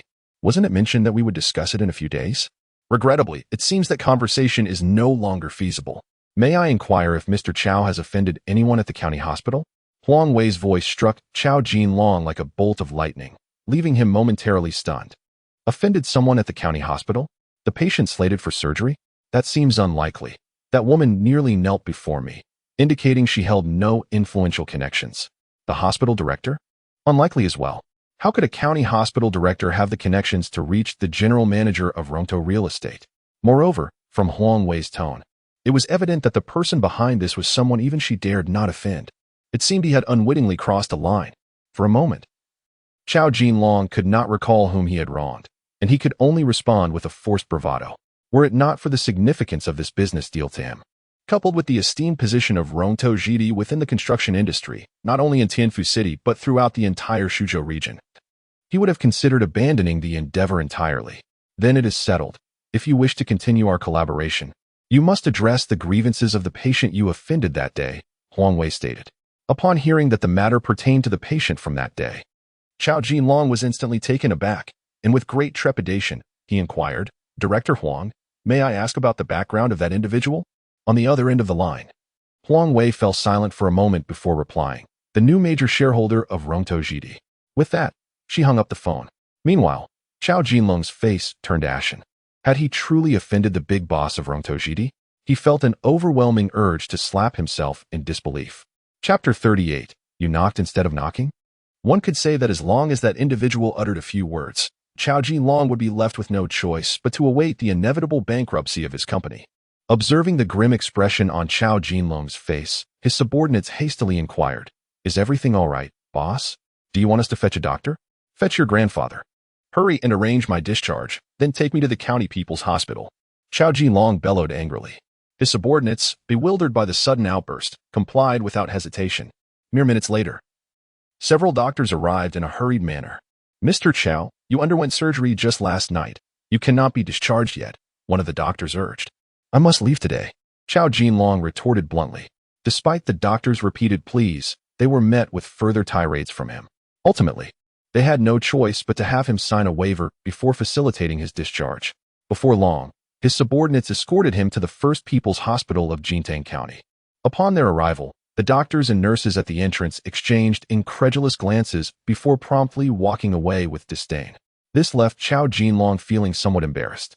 Fortunately, his subordinates soon discovered the whereabouts of the director's office, and they wheeled him over there. Monkey, knock on the door. Chow Jinlong gestured towards the office before him.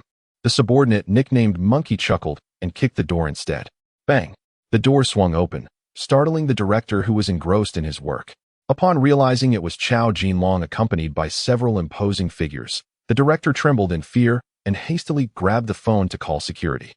There's trouble in the director's office. Send more personnel to handle it, he stammered. But didn't Mr. Lin say everything was settled? Why is Chow Jinlong come barging in with his subordinates? And why is he seeking out the director? Chow Jinlong stared in disbelief at Monkey's unexpected antics and kicked him in frustration, inadvertently aggravating his wound, rendering him momentarily speechless. Ouch! Monkey, bewildered by the kick, looked at his boss hunched over and mistakenly assumed he had fallen short in his duties. Damn it! Who told you to make the call? Monkey glared fiercely at the director as he advanced threateningly. Wait, don't come any closer. This is illegal. Let us resolve this amicably, please. Don't resort to violence. The director, paralyzed with fear, shrank back into his chair. Meanwhile, Chow Jinlong's subordinates erupted in laughter. Sensing that the situation was escalating, Chow Jinlong grit his teeth and shouted, Monkey, are you completely daft? I told you to knock, not kick the door. What on earth are you doing now? His subordinates fell silent, and Monkey stood there, stunned by the reprimand. My apologies, director. It was my blunder. With a forced smile, he retreated, thoughtfully closing the door behind him. Chow Jinlong and his subordinate were left astonished by the monkey's series of actions. What on earth are you doing? Chow Jinlong gritted his teeth, suppressing his fury. Boss, didn't you say to knock on the door? At that moment, Chow Jinlong deeply regretted bringing this foolish bird into the fold. Forget it. I will handle this myself. He sighed in exasperation. Knock, knock, knock. Dean, I have urgent matters to discuss. The dean, who had just begun to relax, felt his heart race again at the sound of the knocking. Fortunately, the security department arrived just in time, accompanied by a number of curious doctors and nurses. What are you doing? Several security personnel in protective gear barked at the four individuals. They had just seen on the surveillance footage someone forcefully kick open the dean's office door. Strangely, after that, these individuals seemed to obediently wait at the door, knocking. How peculiar. Hearing the voices of the security personnel, the dean finally felt a sense of relief wash over him, beads of cold sweat forming on his forehead. We're not doing anything. We just want to discuss some matters with the dean, Chow Jinlong thought to himself as he cursed the monkey's ancestors in his mind. His subordinates nodded in agreement. Isn't that the guy who slandered our hospital online? One of them exclaimed. It does look like him. He is definitely here to stir up trouble. I think I just heard a loud bang. Upon hearing the murmurs of the surrounding doctors and nurses, the expressions of the security personnel turned decidedly unfriendly. Just then, the dean, having regained his composure, stepped out. Mr. Chow, do you realize that this behavior could land you in serious trouble? He scolded angrily, standing next to the security personnel. I sincerely apologize, Dean. I truly meant no harm. I came to resolve the negative opinions circulating online. However, my brother here acted foolishly and offended you, and I apologize on his behalf, Chow Jinlong said, bowing his head in a wheelchair. Seeing their leader apologize, the subordinates quickly followed suit and bowed deeply. We're sorry. The surrounding crowd was taken aback by Chow Jinlong and his followers' unexpected contrition. Could it be that they genuinely intended to address the public outcry? After a moment of hesitation, the dean decided that addressing the hospital's reputation was of utmost importance and nodded. Very well, but only you may enter. Your friends must wait outside the hospital. The dean, prioritizing safety, contemplated his decision. Did you hear that? You all wait downstairs for me. Chow Jinlong instructed his subordinates with a stern tone. But, boss, you just had surgery. Are you sure you can manage? The monkey inquired, pointing at Chow Jinlong's abdomen. I will have the hospital staff escort you to the entrance, the dean quickly assured them. Did you hear that? Hurry downstairs. Chow Jinlong hastily urged, feeling as if he were a monkey in a zoo under the scrutiny of so many eyes. This thought brought him a wave of frustration. Dreadful monkey. His subordinates had no choice but to leave the hospital and wait downstairs, while several security personnel remained vigilantly watching them. The surrounding doctors and nurses had also been dispatched by the director. Boss Chow, please advise on how we should proceed. The director cautiously inquired.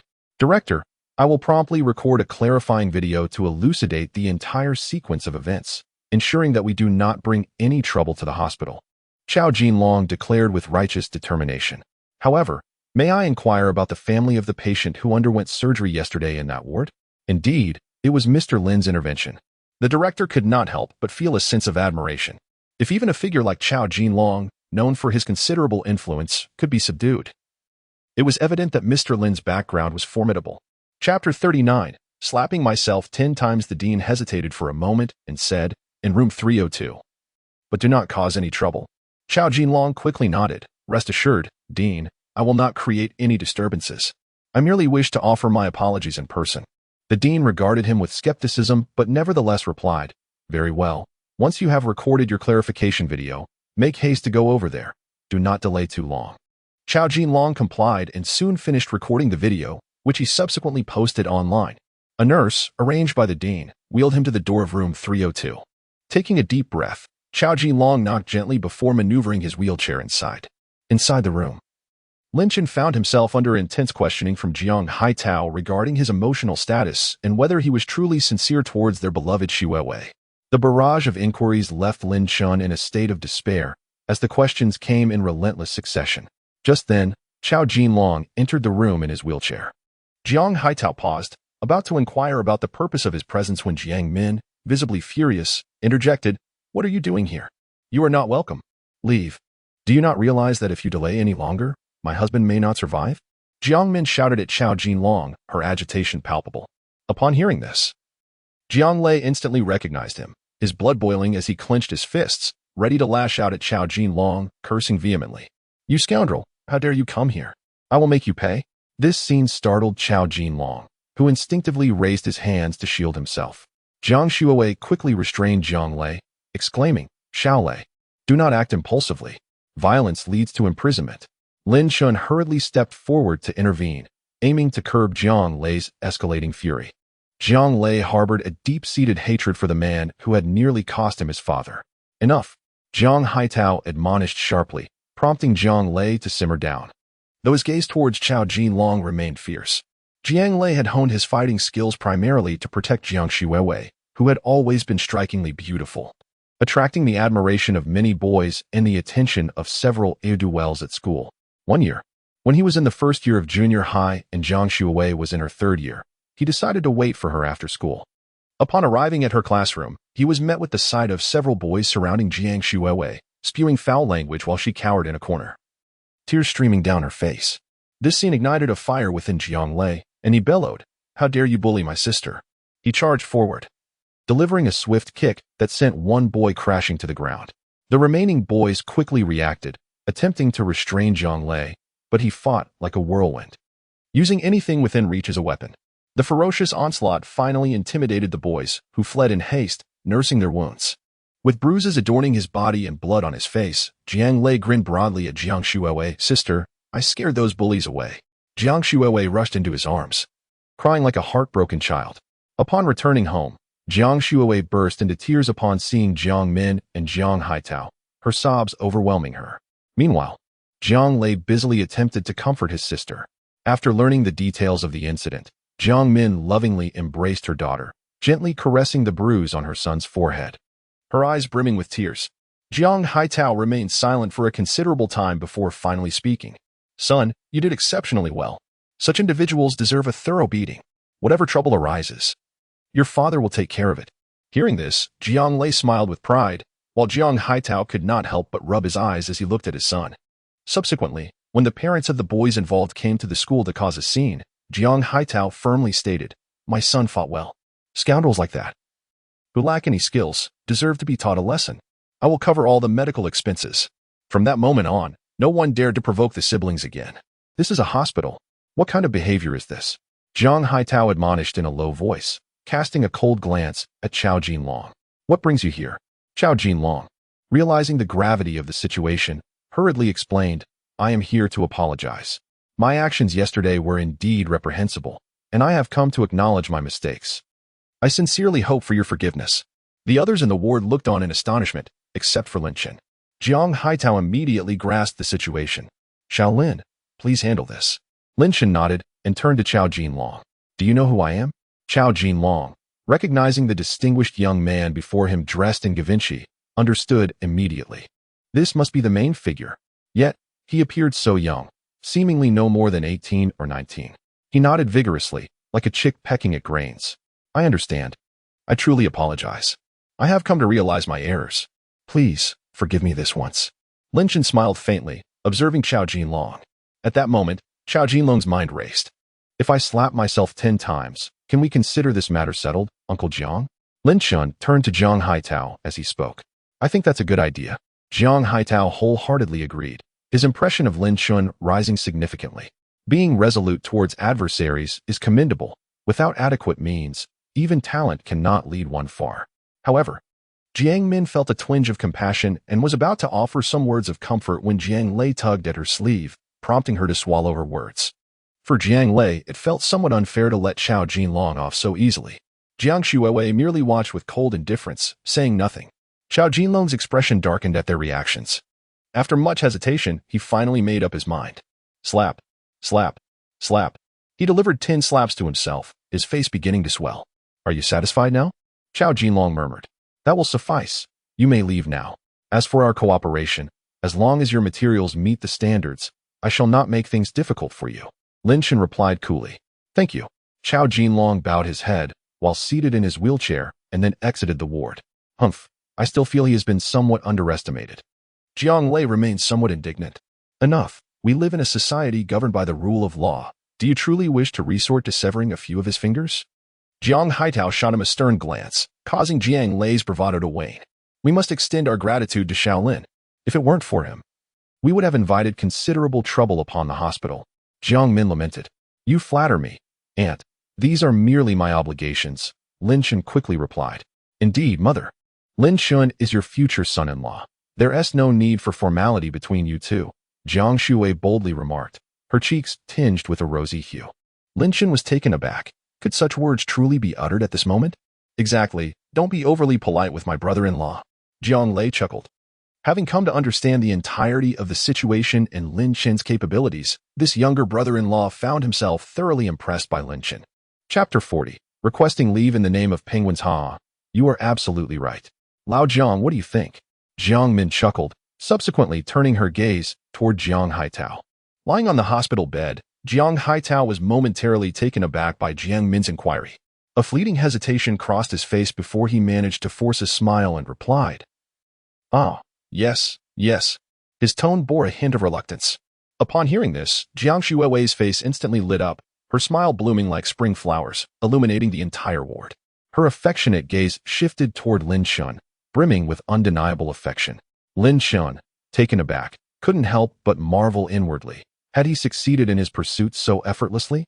This was surprisingly uncomplicated. At that moment, the door to the ward was gently pushed open.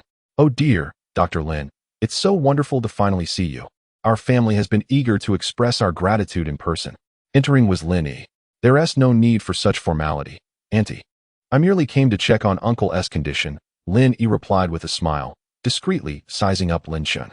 Internally, he pondered whether this was the individual who had aided him in resuming his position. Upon hearing this, Jiang Haitao exclaimed, "You are my savior, Dr. Lin. You have given me my life back. I cannot thank you enough."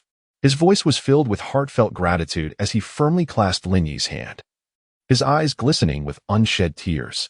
While examining Jiang Haitao's recovery, Lin Yi remarked, "This is what I am meant to do. As a doctor, I cannot simply stand by and watch a life fade away before me." His expression was focused and earnest. Even Lin Chen couldn't help but regard Lin Yi with newfound respect. Indeed, he was an exceptional physician.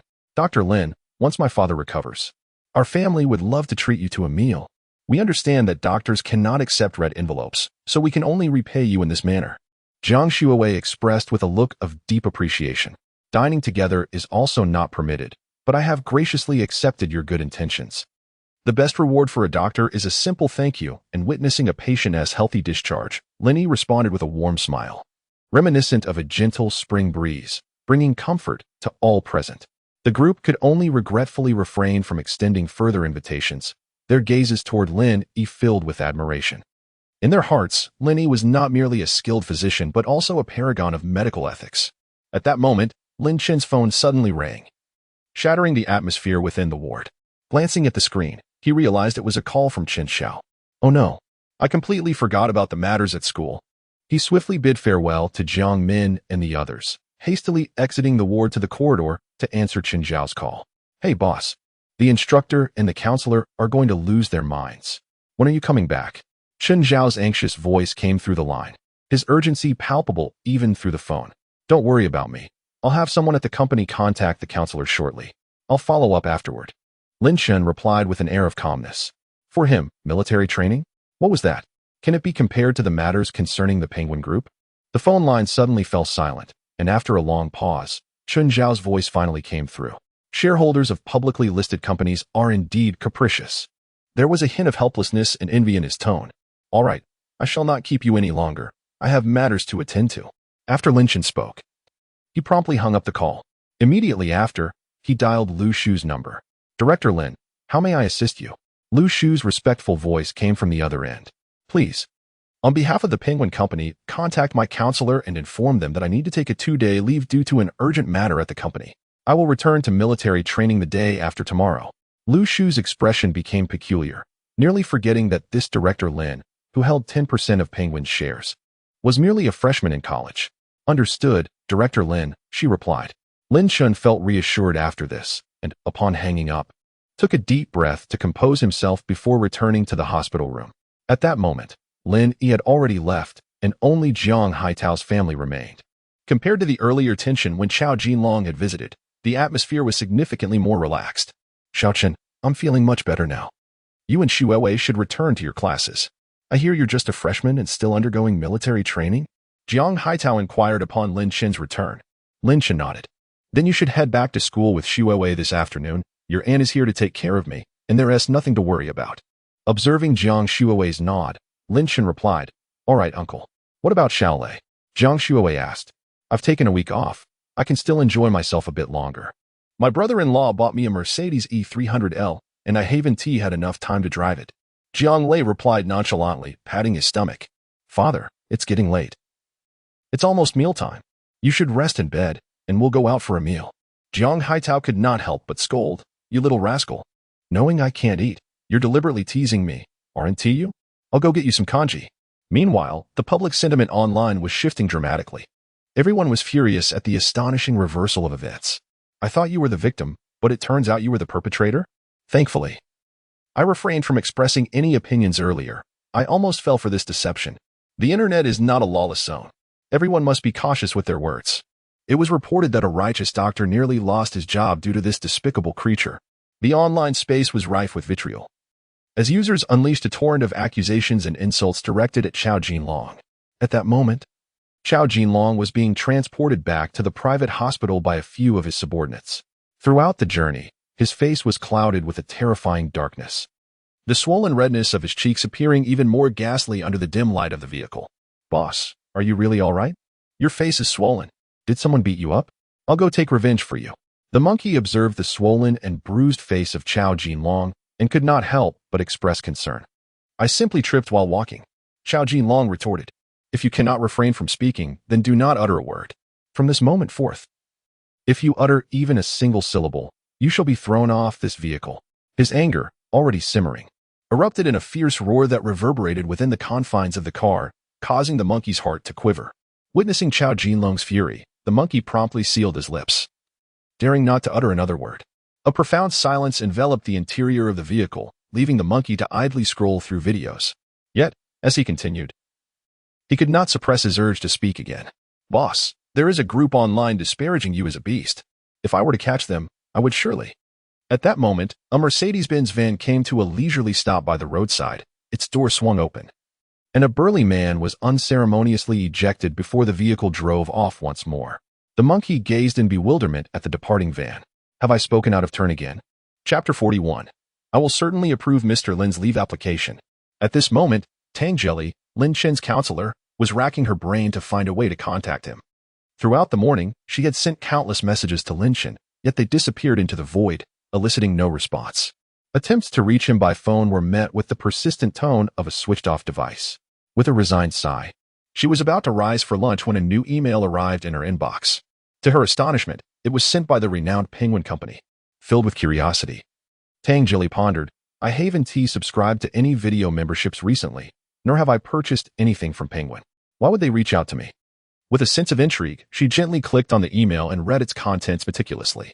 Dear Teacher Tang, I am from Penguin Computer Systems Company, Limited. Tang Jilly read aloud, incredulously. Lin Chen was a major shareholder of Penguin Company. She could hardly believe her ears. How was that possible? He had only just begun his freshman year. Just then, her phone rang abruptly. Distracted, she answered the call. Hello, may I assist you? Hello, is this Teacher Tang Jilly? A woman's voice inquired from the other end. Yes, who is this? I am Lu Shu, the secretary of the board at Penguin Company. Did you receive the email I just sent you? Tang Jilly's demeanor shifted instantly as she replied. Yes. I'm Tang Jilly, and I have seen your email. Rest assured, I will certainly approve Lin Chen. No, Mr. Lin's leave application. Thank you for your cooperation, Teacher Tang. By the way, our boss prefers to keep a low profile, so we hope this matter remains discreet, Lu Shu said with a light chuckle. Not a problem at all. It is my responsibility to handle this. I will only discuss this with the school leadership, Tang Jilly assured her. Once the call ended, Tang Jilly realized that she had sweated profusely from the tension. After all, she was speaking with a high-ranking official from Penguin Company. The disparity in their statuses made her feel quite anxious. What was even more unbelievable was that one of her students was a major shareholder of this illustrious company. Despite her astonishment, a sense of worry lingered in her heart, fearing that Lin Chen might have orchestrated this as a ruse to secure his leave. Thus, she took the initiative to verify the company's website, confirming its authenticity without a doubt. Tang Jilly felt her heart racing. This distinguished young man required utmost care. She couldn't afford to offend him. With this in mind, she promptly contacted the academy's officials to inform them of the situation. The school even dispatched personnel to verify the details and, without hesitation, approved Lin Chen's leave application that Tang Jilly had submitted on his behalf. At this moment, the leadership of Suzhou University was nearly aware that among this year's freshmen, one was a shareholder of Penguin, though the specifics of their name remained unclear.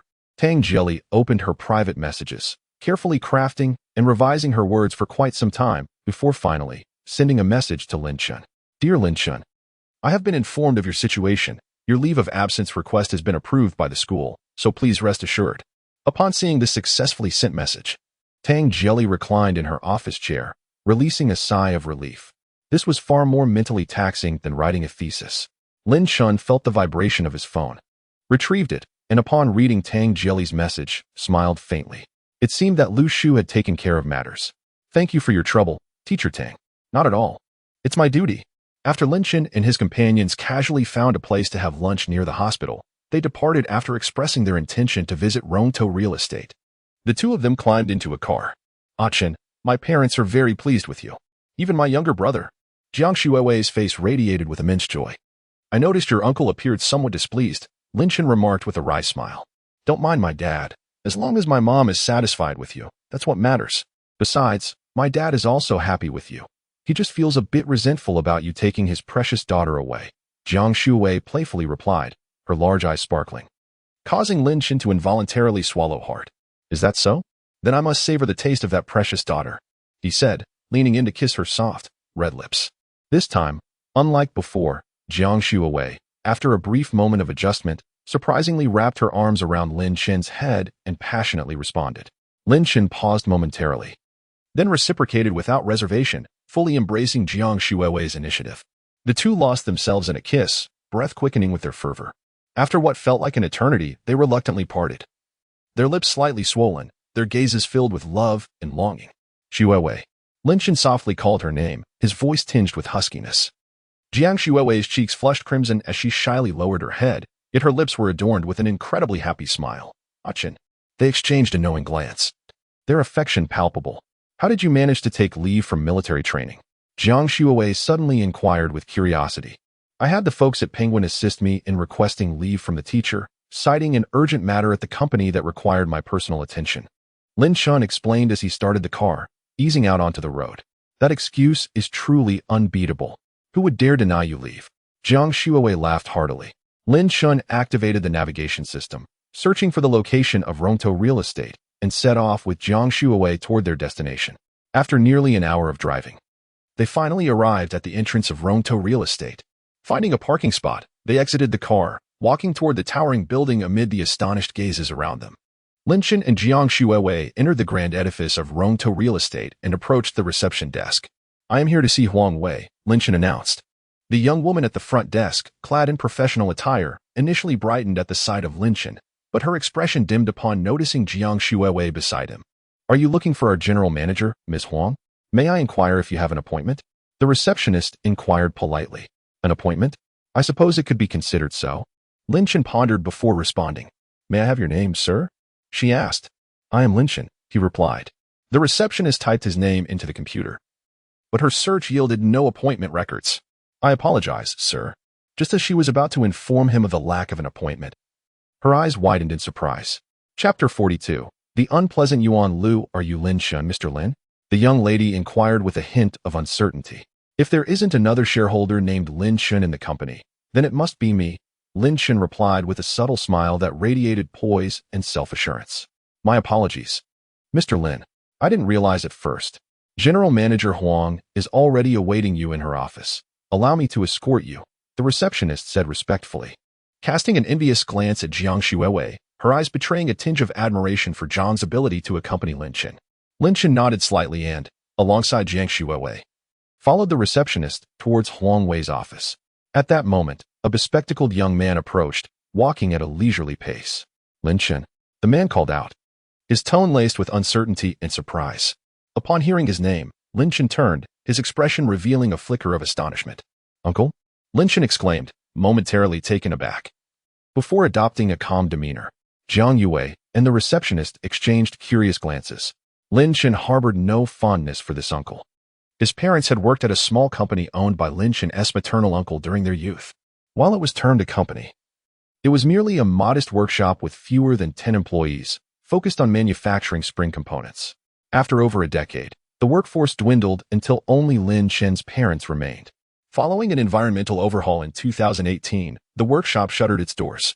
Lin Chen's uncle had merely suggested they seek new employment, leaving the matter unresolved. The workshop's various scraps and machinery fetched around 1 to 2 million, yet no unemployment benefits were ever distributed to Lin Chen's parents. This infuriated Lin Chen's father, who lamented that had his wife's uncle not been involved, he would have taken legal action long ago. Subsequently, the two families severed all ties. The young man, Yuan Lu, approached Lin Chen with a newfound curiosity, realizing it was indeed him. "So, Yuan Lu is actually Mr. Lin's uncle?" the receptionist mused, enviously contemplating Yuan Lu's potential for a promotion. "What brings you here, Lin Chen?" Yuan Lu inquired. "I came to see General Manager Huang," Lin Chen replied nonchalantly, his tone devoid of emotion. "What business could you, a student, possibly have with General Manager Huang? Trust me, this is not a place for someone like you," Yuan Lu said, his tone feigning concern yet tinged with condescension. Jiang Shuowei frowned at his words, initially intending to greet Lin Chen's uncle but now sensing the strained relationship. Even the receptionist shot Yuan Lu a surprised glance, taken aback by his demeanor. "There's no need for your concern, uncle. You may attend to your own affairs," Lin Chen said calmly, though beneath his tranquility lay a barely perceptible tension. Yuan Lu's irritation flared at Lin Chen's response, his expression shifting slightly as he turned his gaze to the receptionist, abandoning any pretense. "Are you truly going to take him to see Mr. Huang just because he claims to have business with him? How could you be so easily deceived? He is merely a fresh college student. If he angers Mr. Huang, it will be you who faces the repercussions." Yuan Lu's voice rose, tinged with unmistakable reproach. Just as the receptionist was about to speak, she was interrupted by Lin Chen. "Sir, it seems my matters do not require your interference," Lin Chen remarked, his countenance darkening, an icy glint flashing in his eyes, as if the very air around him could freeze. The Yuan family owed a debt to the Lin family, and yet Yuan Lu, despite their familial ties, persisted in his antagonism. Yuan Lu scoffed. "What serious business could a mere boy like you possibly have? Stop causing a ruckus." His tone was laced with disdain and derision. "This is our newly appointed major shareholder at Ronto Real Estate, Mr. Lin Chen," the receptionist interjected, attempting to clarify the situation to Yuan Lu. Yuan Lu's smile grew increasingly sarcastic. I told you that you were deceived, didn't I? Do you honestly believe that a fresh freshman could be a major shareholder? Besides, I know their family's circumstances better than anyone. His parents work at a mere electronics factory. Each of his words was sharp and piercing, akin to swords aimed at Lin Chen. Lin Chen's expression darkened further, his fist clenched tightly, knuckles turning white from the pressure, veins bulging on his forehead. His eyes ablaze with indignation. It was intolerable for him to hear anyone speak of his parents in such a manner. Ding. Congratulations, host, you have triggered a system task. Expel the malicious Yuan Lu. Reward, 500 million renminbi. Lin Chen inhaled deeply, striving to calm his tumultuous emotions, and coldly replied, Yuan Lu, do you think you know me well? Do you believe that with just a word, I could have you dismissed today? Yet Yuan Lu remained unfazed, continuing to mock. Ha! Even at this juncture, you're still pretending? By now, their conflict had attracted the attention of many onlookers. The receptionist, sensing the gravity of the situation, hurriedly made a call from the front desk. Mr. Huang, Mr. Lin has arrived, but there's a bit of a situation. Please come down and have a look. It's on the first floor. Her voice was urgent and anxious, and she hurried back, fearing that things might escalate further. Listen to this. He claims to be the major shareholder of Ronto Real Estate. Do you think that is possible? Yuan Lu laughed loudly, his voice echoing in the spacious hall, strikingly jarring. The surrounding crowd joined in with a chorus of laughter. No one would believe that a lad who appeared to be merely 18 or 19 could be a major shareholder. Is this how you behave as an elder? Absolutely outrageous. Jiang Shuiwei exclaimed, her teeth gritting in frustration, her eyes blazing with fury as she glared at Yuan Lu. Isn't he wearing an entire outfit from Givenchy? Suddenly, an onlooker remarked with surprise, uncertainty lacing their tone. No way. You can't be serious. Givenchy pieces cost at least several thousand each, right? A full set must be worth over 10,000. Another person incredulously remarked, really, there can be no mistake. To which the individual responded with utmost certainty, it cannot be false, can it? Doubts began to surface among the onlookers. At that moment, the murmurs of the surrounding crowd reached Yuan Lu's ears. Who would have thought that Lin Chen would indulge in counterfeit goods? Yuan Lu scoffed again, his gaze brimming with disdain. He was unequivocally certain that Lin Chen's garment was indeed a forgery.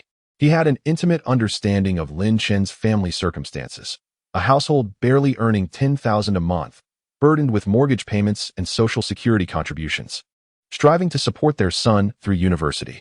Would they truly splurge on a suit costing upwards of 10,000? In his mind, such a notion was utterly implausible. Chapter 43. Let's give Uncle another chance. What are you all doing? Are you all quite idle? A woman dressed in professional attire, exuding an aura of elegance and poise, approached with purposeful strides. Her meticulously crafted makeup and piercing gaze inspired an involuntary sense of respect. Goodness, why has General Huang come down? Quick, let us hurry. Wait a moment. I need to assess the situation first. The crowd dispersed rapidly, leaving only a few individuals lingering nearby, craning their necks to witness the commotion. Noticing that the onlookers had mostly scattered, the woman directed her sharp gaze towards Lin Chen and his companions. General Huang, the receptionist timidly called out. General Huang, this fellow came to cause trouble. And I stopped him. Yet he stubbornly insisted on coming to the company to see you, claiming he had matters to discuss. Yuan Lu, feeling slightly anxious with Huang Wei's arrival, quickly interjected. However, Huang Wei did not spare him a glance and walked directly to Lin Chen. Mr. Lin, you should have informed me of your arrival in advance, so I could have come down to receive you, Huang Wei said with a smile, extending her hand in a gesture of respect. It's quite all right. No need for such formalities, Lin Chen replied with a faint smile, shaking her hand. This is my girlfriend, Jiang Shuiwei. Huang Wei promptly shook hands with Jiang Shuiwei as well. Your younger sister is truly beautiful. Huang Wei could not help but praise. General Huang, you are the epitome of charm. Meanwhile, Yuan Lu stood dumbfounded, his mind racing with anxiety. How could this be? Aren't my cousins currently employed at the electronics factory?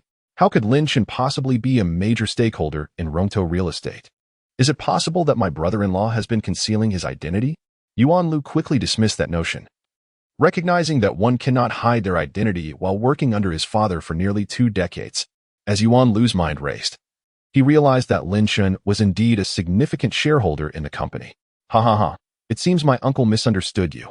Yuan Lu laughed awkwardly, his grin more painful than sorrow, revealing his discomfort. At this moment, Huang Wei took a moment to assess Yuan Lu. Is this person truly a relative of Mr. Lin? Why would he seek to make things difficult for him? Lin Chen regarded Yuan Lu with a detached gaze, causing Yuan Lu to grow increasingly tense. Please don't say that. Your family is beyond my reach, Yuan Lu said with an ingratiating smile. My uncle was merely concerned about you being deceived by others. He spoke out of impulse. Please don't take it to heart. He will personally apologize to your family another day. Yuan Lu's face wore a smile laden with flattery, a stark contrast to the arrogance he had previously displayed. Let us just agree that our families will continue on their separate paths, Lin Chen stated. Then turned to Huang Wei. General Huang, I believe our company's recruitment process isn't stringent enough. While skills can be developed later, character must be thoroughly vetted. Lin Chen's voice carried an undeniable authority. Yes, Mr. Lin is absolutely correct. I will begin drafting a specialized policy for our recruitment process, Huang Wei immediately assured him. Yuan Lu felt cold sweat trickling down his back, soaking his shirt significantly. He understood all too well the implications of Lin Chen's words. He could not afford to lose this job. After enduring for some time, he would be able to attain the position of department head. If he were dismissed now, it would mean that all his years of hard work would have been in vain. Ah Chun, after all, we are relatives, bound by blood. One cannot be so ruthless in business. Is an apology from your uncle not sufficient? Yuan Lu implored Lin Chen with a desperate look. Relatives? Now you remember our familial ties? I must inform you. It is too late. Lin Chen maintained a slight smile, enunciating each word with deliberate clarity. His gaze towards Yuan Lu resembled that of a spectator observing a jester, filled with disdain and mockery. Yuan Lu's legs weakened, nearly collapsing to the ground. He realized that this time, he was truly finished. Huang Wei approached, glancing at the name tag on Yuan Lu's chest. Your name is Yuan Lu, correct? You are to proceed to the finance department immediately to settle your salary, and then complete your resignation formalities. Yuan Lu's face turned ashen, yet he remained unwilling to concede. Xiao Chun, this time, your uncle has gone too far. Please grant me another chance. But Lin Chen had no desire to even cast a glance in his direction. Director Huang, may I have a tour of the company? Certainly, Director Lin. Right this way, Huang Wei responded promptly, signaling for the receptionist to return to her duties while she led Lin Chen upstairs. Left behind, Yuan Lu recognized that the situation was irrevocable, his eyes directed at Lin Chen filled with resentment. Subsequently, Lin Chen and Jiang Yuwei, under Huang Wei's guidance, toured the Ronto real estate, where she also introduced some details about the company and its future plans. Ding. Task. Ensure the malicious relative Yuan Lu is dismissed. Task completed. Ding. 500 million renminbi has been deposited into the host's Huaxia Bank Platinum card. Ding.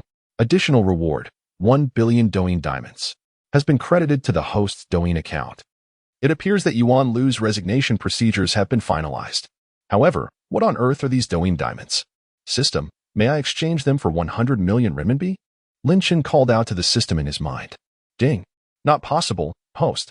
This reward is a bonus.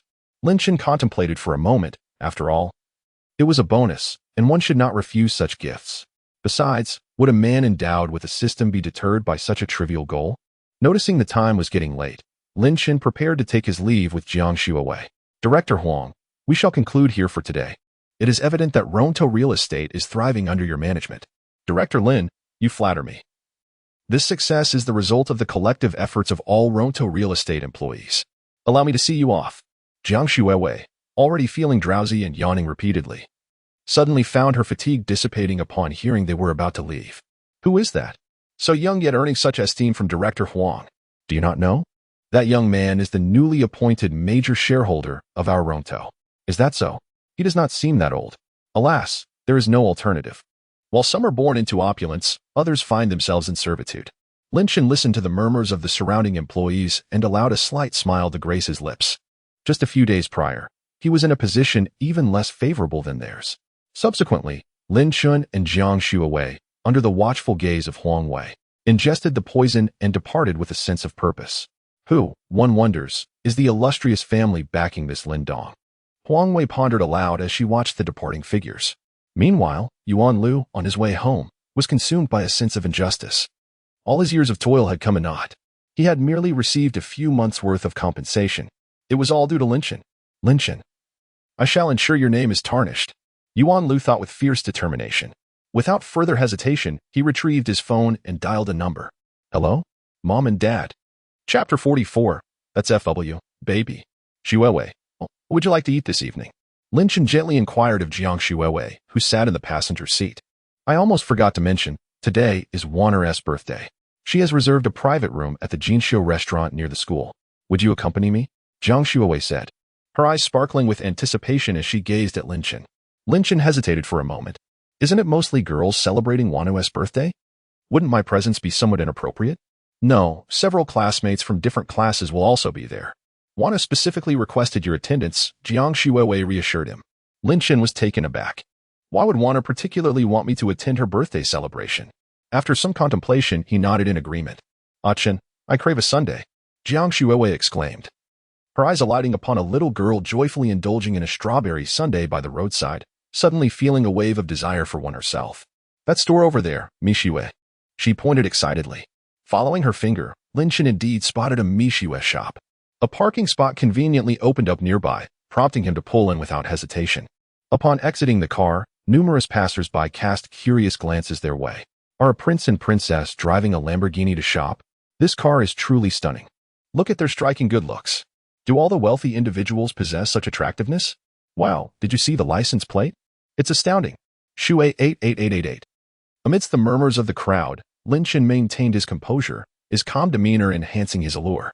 Only Jiang Shuiwei, somewhat surprised, walked around to the back of the car to inspect the license plate. With a hint of astonishment, she turned to Lin Chen and asked, Chen, when did you change your license plate? It's a rare number. That alone must have cost a fortune. I just changed it a few days ago. It cost several million, but it wasn't too exorbitant, Lin Chen replied, affectionately ruffling Jiang Shuiwei's hair. Several million isn't too expensive. No wonder you are a major shareholder in Penguin, Jiang Shuiwei exclaimed, her eyes wide with shock, playfully sticking out her tongue at Lin Chen, appearing utterly adorable. The two linked arms and approached the Mishiwe shop. Chen, would you like to eat? Whatever you choose, I'll have the same, Jiang Shuiwei pondered briefly. Hello. Could we please have 2 large strawberry sundaes? Certainly. That will be 12 yuan in total. Please scan here, the staff member replied with a smile. Jiang Shuiwei opened her payment app and scanned the code. After a few minutes, their sundaes were ready. As she savored her sundae, a radiant smile illuminated her face. At that moment, a fashionable woman, engrossed in a phone conversation while clutching a milk tea, hurriedly approached, oblivious to Lin Chen and Jiang Shuiwei standing ahead. The sound of her high heels echoed chaotically, as if her world was consumed solely by the voice on the other end of the line. Suddenly, there was a loud splash. The woman inadvertently collided with Jiang Shuiwei, causing the milk tea in her hand to spill, drenching Jiang Shuiwei's attire. The liquid from the milk tea rapidly spread across Jiang Shuiwei's clothing, leaving behind a murky stain, with droplets cascading down her hair. Oh no, Jiang Shuiwei exclaimed, nearly dropping her sundae. Her eyes brimmed with astonishment and indignation, as her previously joyous mood was utterly shattered. Lin Chen quickly produced a tissue to wipe away the milk tea from Jiang Shuiwei's hair. His touch was gentle, his gaze filled with concern. Could you not walk a bit faster? Why so sluggish? Both Lin Chen and Jiang Shuiwei were taken aback by the audacity of the woman who dared to utter such words. Her tone was laced with impatience and reproach, as if the entire situation were their fault. Jiang Shuiwei's face flushed crimson with anger, neglecting even to clean the milk tea from her clothes. It's clearly your fault for not watching where you're going, yet you shift the blame, Jiang Shuiwei retorted furiously. Apologize, and we can consider this matter settled. While continuing to wipe the milk tea from Jiang Shuiwei's attire, Lin Chen glanced at the woman. His voice was deep and resonant, striving to suppress the fury brewing within him. You want me to apologize? It's just a ruined piece of clothing. I can afford it, the woman scoffed, her face brimming with disdain and contempt. So how much is this outfit? A few hundred? Hurry up, I'm in a rush. Lin Chen shook his head. It's not just the clothing. You'll have to compensate for the bag she holds as well. He gestured toward the bag in Jiang Shuiwei's possession, a gift he had purchased for her at the Givenchy boutique. It then dawned on Jiang Shuiwei that the bag had also been sullied by the milk tea. My bag. Jiang Shuiwei hastily began to wipe the milk tea from its surface. This bag was the first gift Lin Chen had given her, holding significant sentimental value. You're just trying to squeeze more money out of us, right? The clothing and bag together, 1,000 should suffice. The woman sneered. Lin Chen regarded her as if she were a fool. This bag is Givenchy, worth 28,000, and I just bought it days ago. You'll need to reimburse me for 20,000. Upon hearing the price, the woman's eyes widened in disbelief, and she exclaimed, What? 20,000? Do you take me for a fool? Two paupers can barely afford milk tea, let alone a bag worth over 20,000. This is a scam. Her words incited displeasure among the onlookers. So what if we're poor? Am I spending your money? A young man shouted.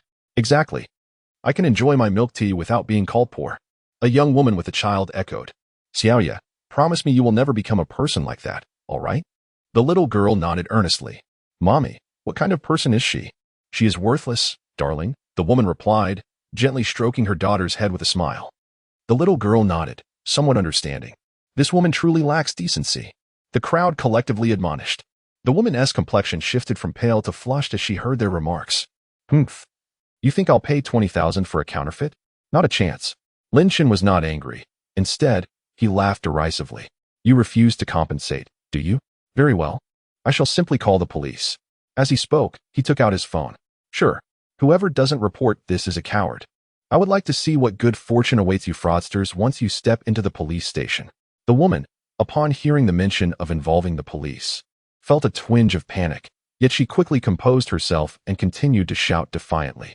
Jiang Shuowei chose to remain silent, believing it was best to leave matters like this to her boyfriend.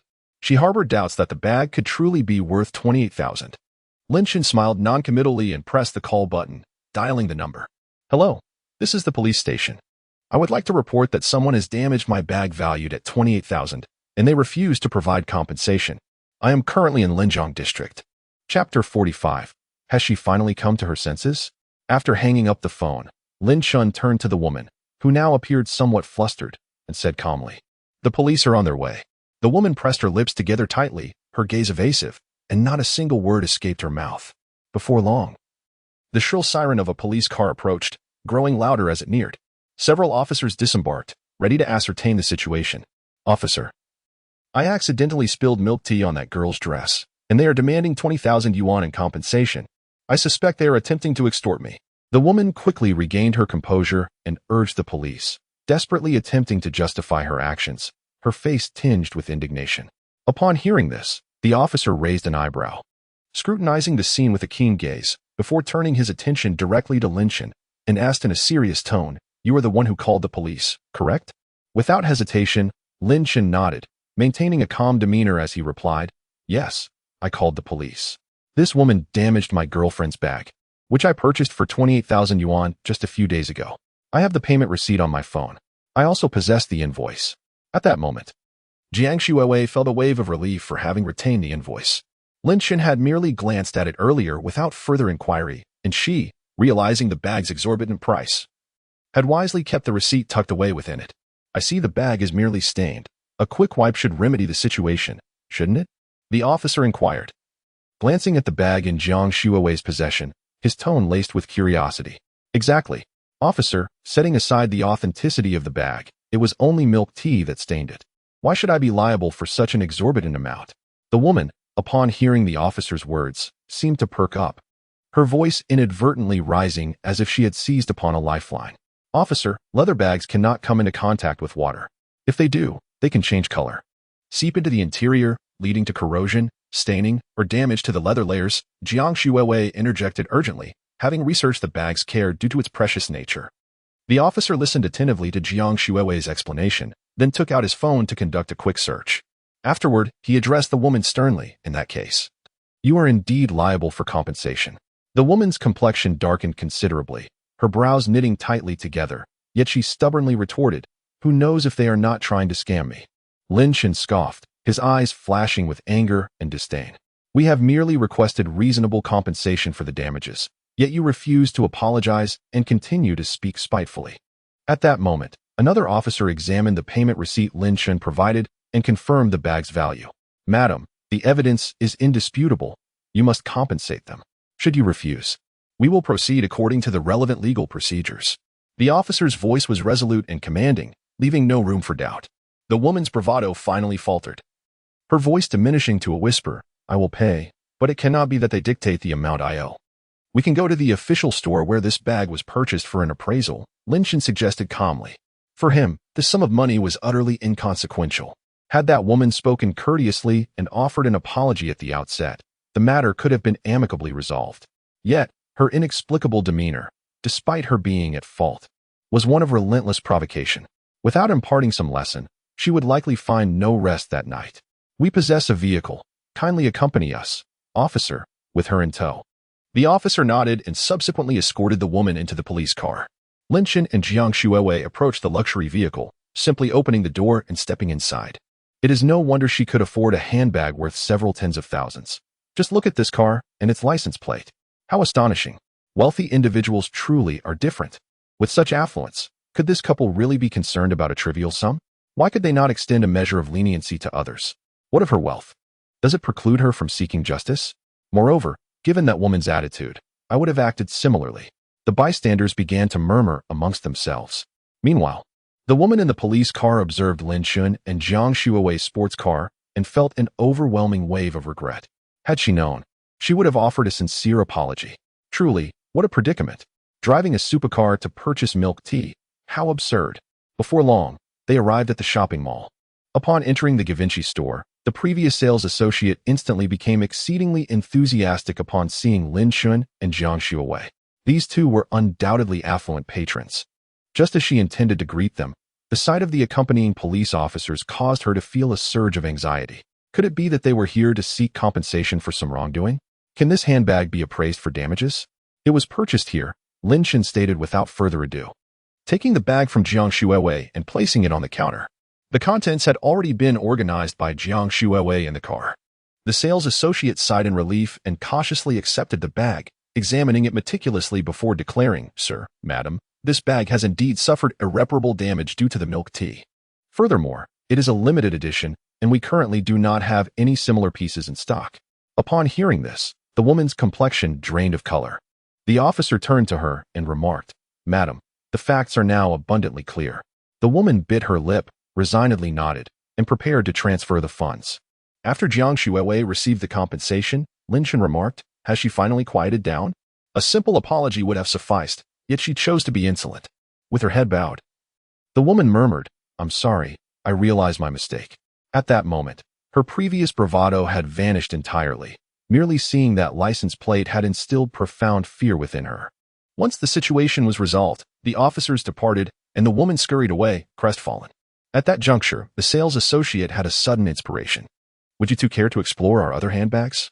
We just received some new arrivals yesterday," she inquired with a beaming smile. Jiang Shuiwei was inclined to dismiss the idea, but Lin Chen had already spoken. "Oh, let me take a look." The associate's smile blossomed even brighter. "These selections are the latest arrivals from yesterday. Your girlfriend would surely look splendid with this one." Lin Chen examined the bag she pointed to but found them rather unappealing. However, the opinion of Jiang Shuiwei is undoubtedly the most significant. "Shuiwei, what do you think?" Jiang Shuiwei immediately shook her head. "I am not particularly fond of it." The sales clerk grew somewhat anxious. "We have other styles in our store. Surely one will suit you." "No, thank you," Jiang Shuiwei replied, promptly pulling Lin Chen out of the Givenchy store. "I think it's about time. Perhaps we can return another day to purchase a bag? Wano's birthday is a priority," Jiang Shuiwei remarked. Yet, Lin Chen shook his head. "It's only just past 5. Dinner will not be until after 6, surely?" Chapter 46. The Hermes Birkin. "If you dislike the Givenchy bag, I shall take you to explore other stores." Before Jiang Shuiwei could utter another word, Lin Chen interjected. "You are now my girlfriend. Should word get out that Lin Chen is too frugal to purchase even an expensive bag, how would that reflect upon me?" Jiang Shuiwei was momentarily rendered speechless, ultimately conceding with a resigned, "All right." Her voice was soft, tinged with a hint of compromise. Lin Chen affectionately ruffled Jiang Shuiwei's hair and continued, "I understand your reluctance to see me spend such a sum, but I earn money precisely to spend it, right? As long as it brings you joy, I would gladly spend any amount." Jiang Shuiwei's eyes glistened with unshed tears as she lifted her gaze to Lin Chen. Her voice quivering with emotion, "Ah Chen, meeting you is the greatest fortune of my life. It is not that I begrudge you spending money. I merely hope our relationship is not measured by material possessions. Yet, your words truly move me." With that, she embraced Lin Chen tightly, resting her head against his chest. "I will no longer resist your intentions. I believe we can create beautiful memories together that transcend mere expensive gifts." Feeling Jiang Shuiwei's heartfelt sincerity, Lin Chen's heart swelled with warmth, and he returned the embrace with greater fervor, whispering, "I will always treat you well. Trust me." Just as their lips drew nearer, an elderly gentleman passed by, exclaiming, "Goodness, these youngsters! The couple suddenly remembered they were still in a shopping mall. You are incorrigible. Jiang Shuawei's cheeks flushed crimson as she extricated herself from Lin Chen's embrace. Lin Chen smiled gently, taking her hand. Come, let us go buy a bag. Hand in hand, they strolled through the mall, their glances interlocking with sweetness and affection. After a while, they entered the Hermes boutique, where two impeccably dressed individuals stood guard at the entrance. Good day. Welcome to Hermes. A female attendant greeted them with a warm smile. We're here to see the bags, Lin Chen said, pulling Jiang Shuawei along with a grin. Certainly, the bags are this way. Please follow me, the attendant replied, leading them to a section brimming with women's handbags. An array of styles, colors, and materials dazzled the eye, leaving one spellbound. May I ask what your budget is? The attendant inquired. Money is not an issue. What matters is whether my girlfriend likes it, Lin Chen replied, a smile gracing his lips as he glanced at Jiang Shuawei. Yet, she appeared somewhat bashful. Your girlfriend is indeed fortunate, the attendant remarked enviously. My boyfriend treats me exceptionally well, Jiang Shuawei replied with a shy smile. Her attention captivated by the dazzling selection of bags. Could you bring me that one? Jiang Shuawei's gaze was suddenly drawn to a cream-colored bag perched atop the display case. That one at the top? Yes, Jiang Shuawei nodded. This is currently one of our most popular Birkin series. The price for the standard material is around 90,000.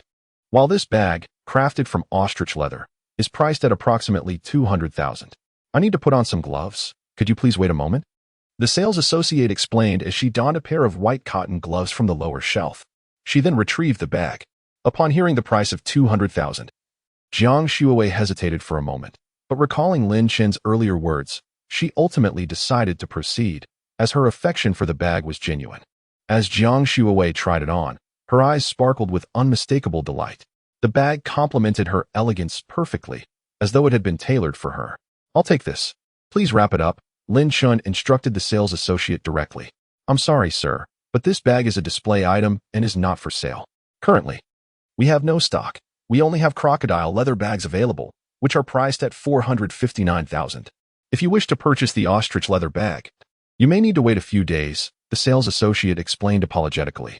Is the crocodile leather bag identical in style and color to this one? Lin Chen inquired nonchalantly. After all, it was merely a few $100,000. He had $1 billion in Douyin diamonds. Jiang Shuawei did not express any intention to withdraw her purchase. After all, as Lin Chen's girlfriend, carrying it would also elevate his stature. Yes, indeed, sir, the sales associate replied with a brightened expression. Then let us take a look at the crocodile leather bag. If my girlfriend likes it, I will buy it, Lin Chen said casually. Certainly, sir. Shortly after, the sales associate approached carefully with a packaging box. Upon opening it, Jiang Shuawei was immediately captivated. The luxury of the crocodile leather was evident. And even Lin Chen felt that its mere appearance exuded opulence. The intricate patterns and exquisite craftsmanship underscored its lavishness and quality. Do you like it? Lin Chen asked, affectionately stroking Jiang Shuawei's hair. I love it. She nodded vigorously, her eyes shimmering with joy. Please wrap this bag up. I will pay by card. Lin Chen said with a smile at the sales associate. The sales associate beamed with delight. Of course, sir. She then brought over the card machine. Lin Chen produced his platinum card from Huaxia Bank and completed the transaction. The sales associate's gaze toward Lin Chen shifted to one of respect. Having worked at Hermes for several years, she had never seen such a card, recognizing it as something not easily obtained. Once the payment was successful, Jiang Shuawei eagerly took the bag in her hands. Thank you, Aiken. A radiant smile illuminated her face. As long as you like it, Shuawei, Lin Chen chuckled, gently tapping her nose. The sales associate looked at Jiang Shuawei with envy. Do you two need any additional wrapping? She asked. No, I'll carry it myself. Jiang Shuawei declined with a shake of her head. The couple strolled around the store for a bit longer before making their way outside. Take care, the sales associate called after them. As they arrived outside the mall, the clock struck 6. Jiang Shuawei's phone began to ring. Shuawei, where are you? Came Tang Wanner's voice from the other end. I just finished shopping with Aiken. What's up? Jiang Shuawei replied. Oh dear, you've brought Aiken along. How sentimental. Tang Wanner teased. Please, what do you know?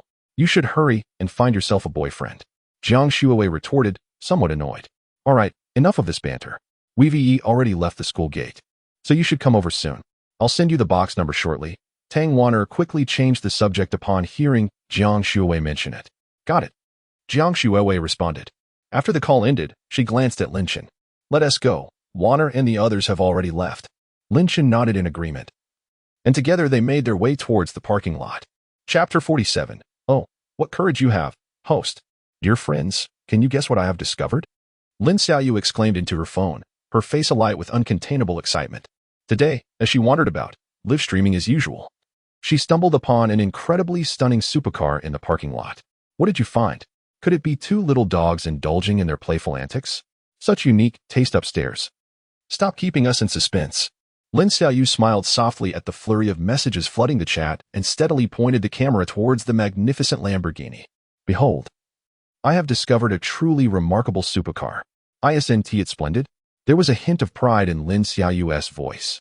Wow, it truly is magnificent. Its design is unbeatable. This car must be quite expensive, right? Wait a moment. Is this not the Lamborghini Veneno? There is one even in Chenfu City? What an extraordinary vehicle. At that moment, a user by the name of G. Boda chimed in. Veneno? What kind of car is that? I've never heard of it. Neither have I. Please enlighten us. Lin Xiaoyu glanced at the dazzling Veneno before her. Her curiosity piqued. She knew only that the car was breathtaking, but was entirely uninformed about its specifics. G. Boda, would you kindly enlighten us? Let us broaden our horizons. Lin Xiaoyu implored with genuine curiosity. After a moment, G. Boda responded with a lengthy message. The Lamborghini Veneno was unveiled at the 2013 Geneva Motor Show and is limited to only 13 units worldwide, with 3 being hardtops and 9 convertibles. At the time, the hardtop was priced at a staggering 1 million euros, approximately 25 million renminbi, while the convertible was priced at 3 million euros, about 9 million renminbi. Currently, the value of this convertible hovers around a modest target, a veritable supercar. Upon hearing this, the live chat fell silent for several seconds, only to erupt into a frenzy of messages. What? A car worth 1 billion? What kind of astonishing wealth must one possess to afford such a vehicle? My knowledge has expanded uselessly yet again. How terrifying. I could work my entire life in an electronics factory tightening screws until smoke rises and still not earn 1 billion. Lin Xiaoyu was deeply shaken by these revelations. Casting another longing glance at the car before her, her eyes filled with insatiable desire. Suddenly, she casually glanced at the viewer count and was astonished to see it had skyrocketed from several hundred to thousands. In a flash of inspiration, she swiftly turned the camera back to herself. Dear friends, today is truly a stroke of luck. I have encountered a supercar worth 1 billion. What the heck? I want to see the Veneno. Why are there suddenly so many people in this stream? The host isn't even that attractive. Could it be a selection of owners? Turn the camera back. The host is fantastic. I'm hoping for green bubbles. Facing the sharp and unkind remarks, Lin Xiaoyu remained unfazed, her face adorned with her signature smile. To all the new family members entering the live stream, please do click like and follow. For those with means, do shower some gifts. Today, I encountered a supercar valued at 100 million. Let me show it to you shortly. How utterly disgusting. One might think that car belongs to you. With such audacity, you dare to ask for it. For those who can, please send gifts. I just entered the live stream and have yet to see what 100 million car looks like. What is so special? It's just 4 wheels. Silly streamer. Watch me report you. However, soon enough, gifts began to pour in. Gratitude to DJ First Person for sending the supercar. Thanks to Eightfold Mirror for the carnival. Thanks to Chimera for the carnival. Thanks to King of Beasts for sending 5 carnivals. Would you like to add a green bubble, big brother? Lin Xiaoyu, brimming with excitement, gazed at the stream of gift notifications, her smile almost bursting with joy. Hurry up. After all these gifts, let me see the car. With such a demeanor. You think you deserve a green bubble? Look in the mirror. Streamer, hurry, or I shall report you. Yet, Lin Xiaoyu remained all smiles, unaffected by such words. Since everyone in the live stream desires to see, I shall not disrupt your enjoyment. With that, Lin Xiaoyu redirected the camera towards the Lamborghini Veneno before her. Absolutely stunning. My friend, is this a minor goal? Truly deserving of its name, the Veneno. To catch a glimpse of such a divine vehicle is indeed rare. Unable to contain her excitement, Lin Xiaoyu stepped closer and gently caressed it. Streamer, don't touch. If your nails scratch the paint, you will regret it. Such individuals are simply too reckless. If you dare to sit in it, I'll send you 10 carnivals instantly. Did you see that, streamer? Our King of Beasts has spoken. Now, let us see if you dare to earn that money.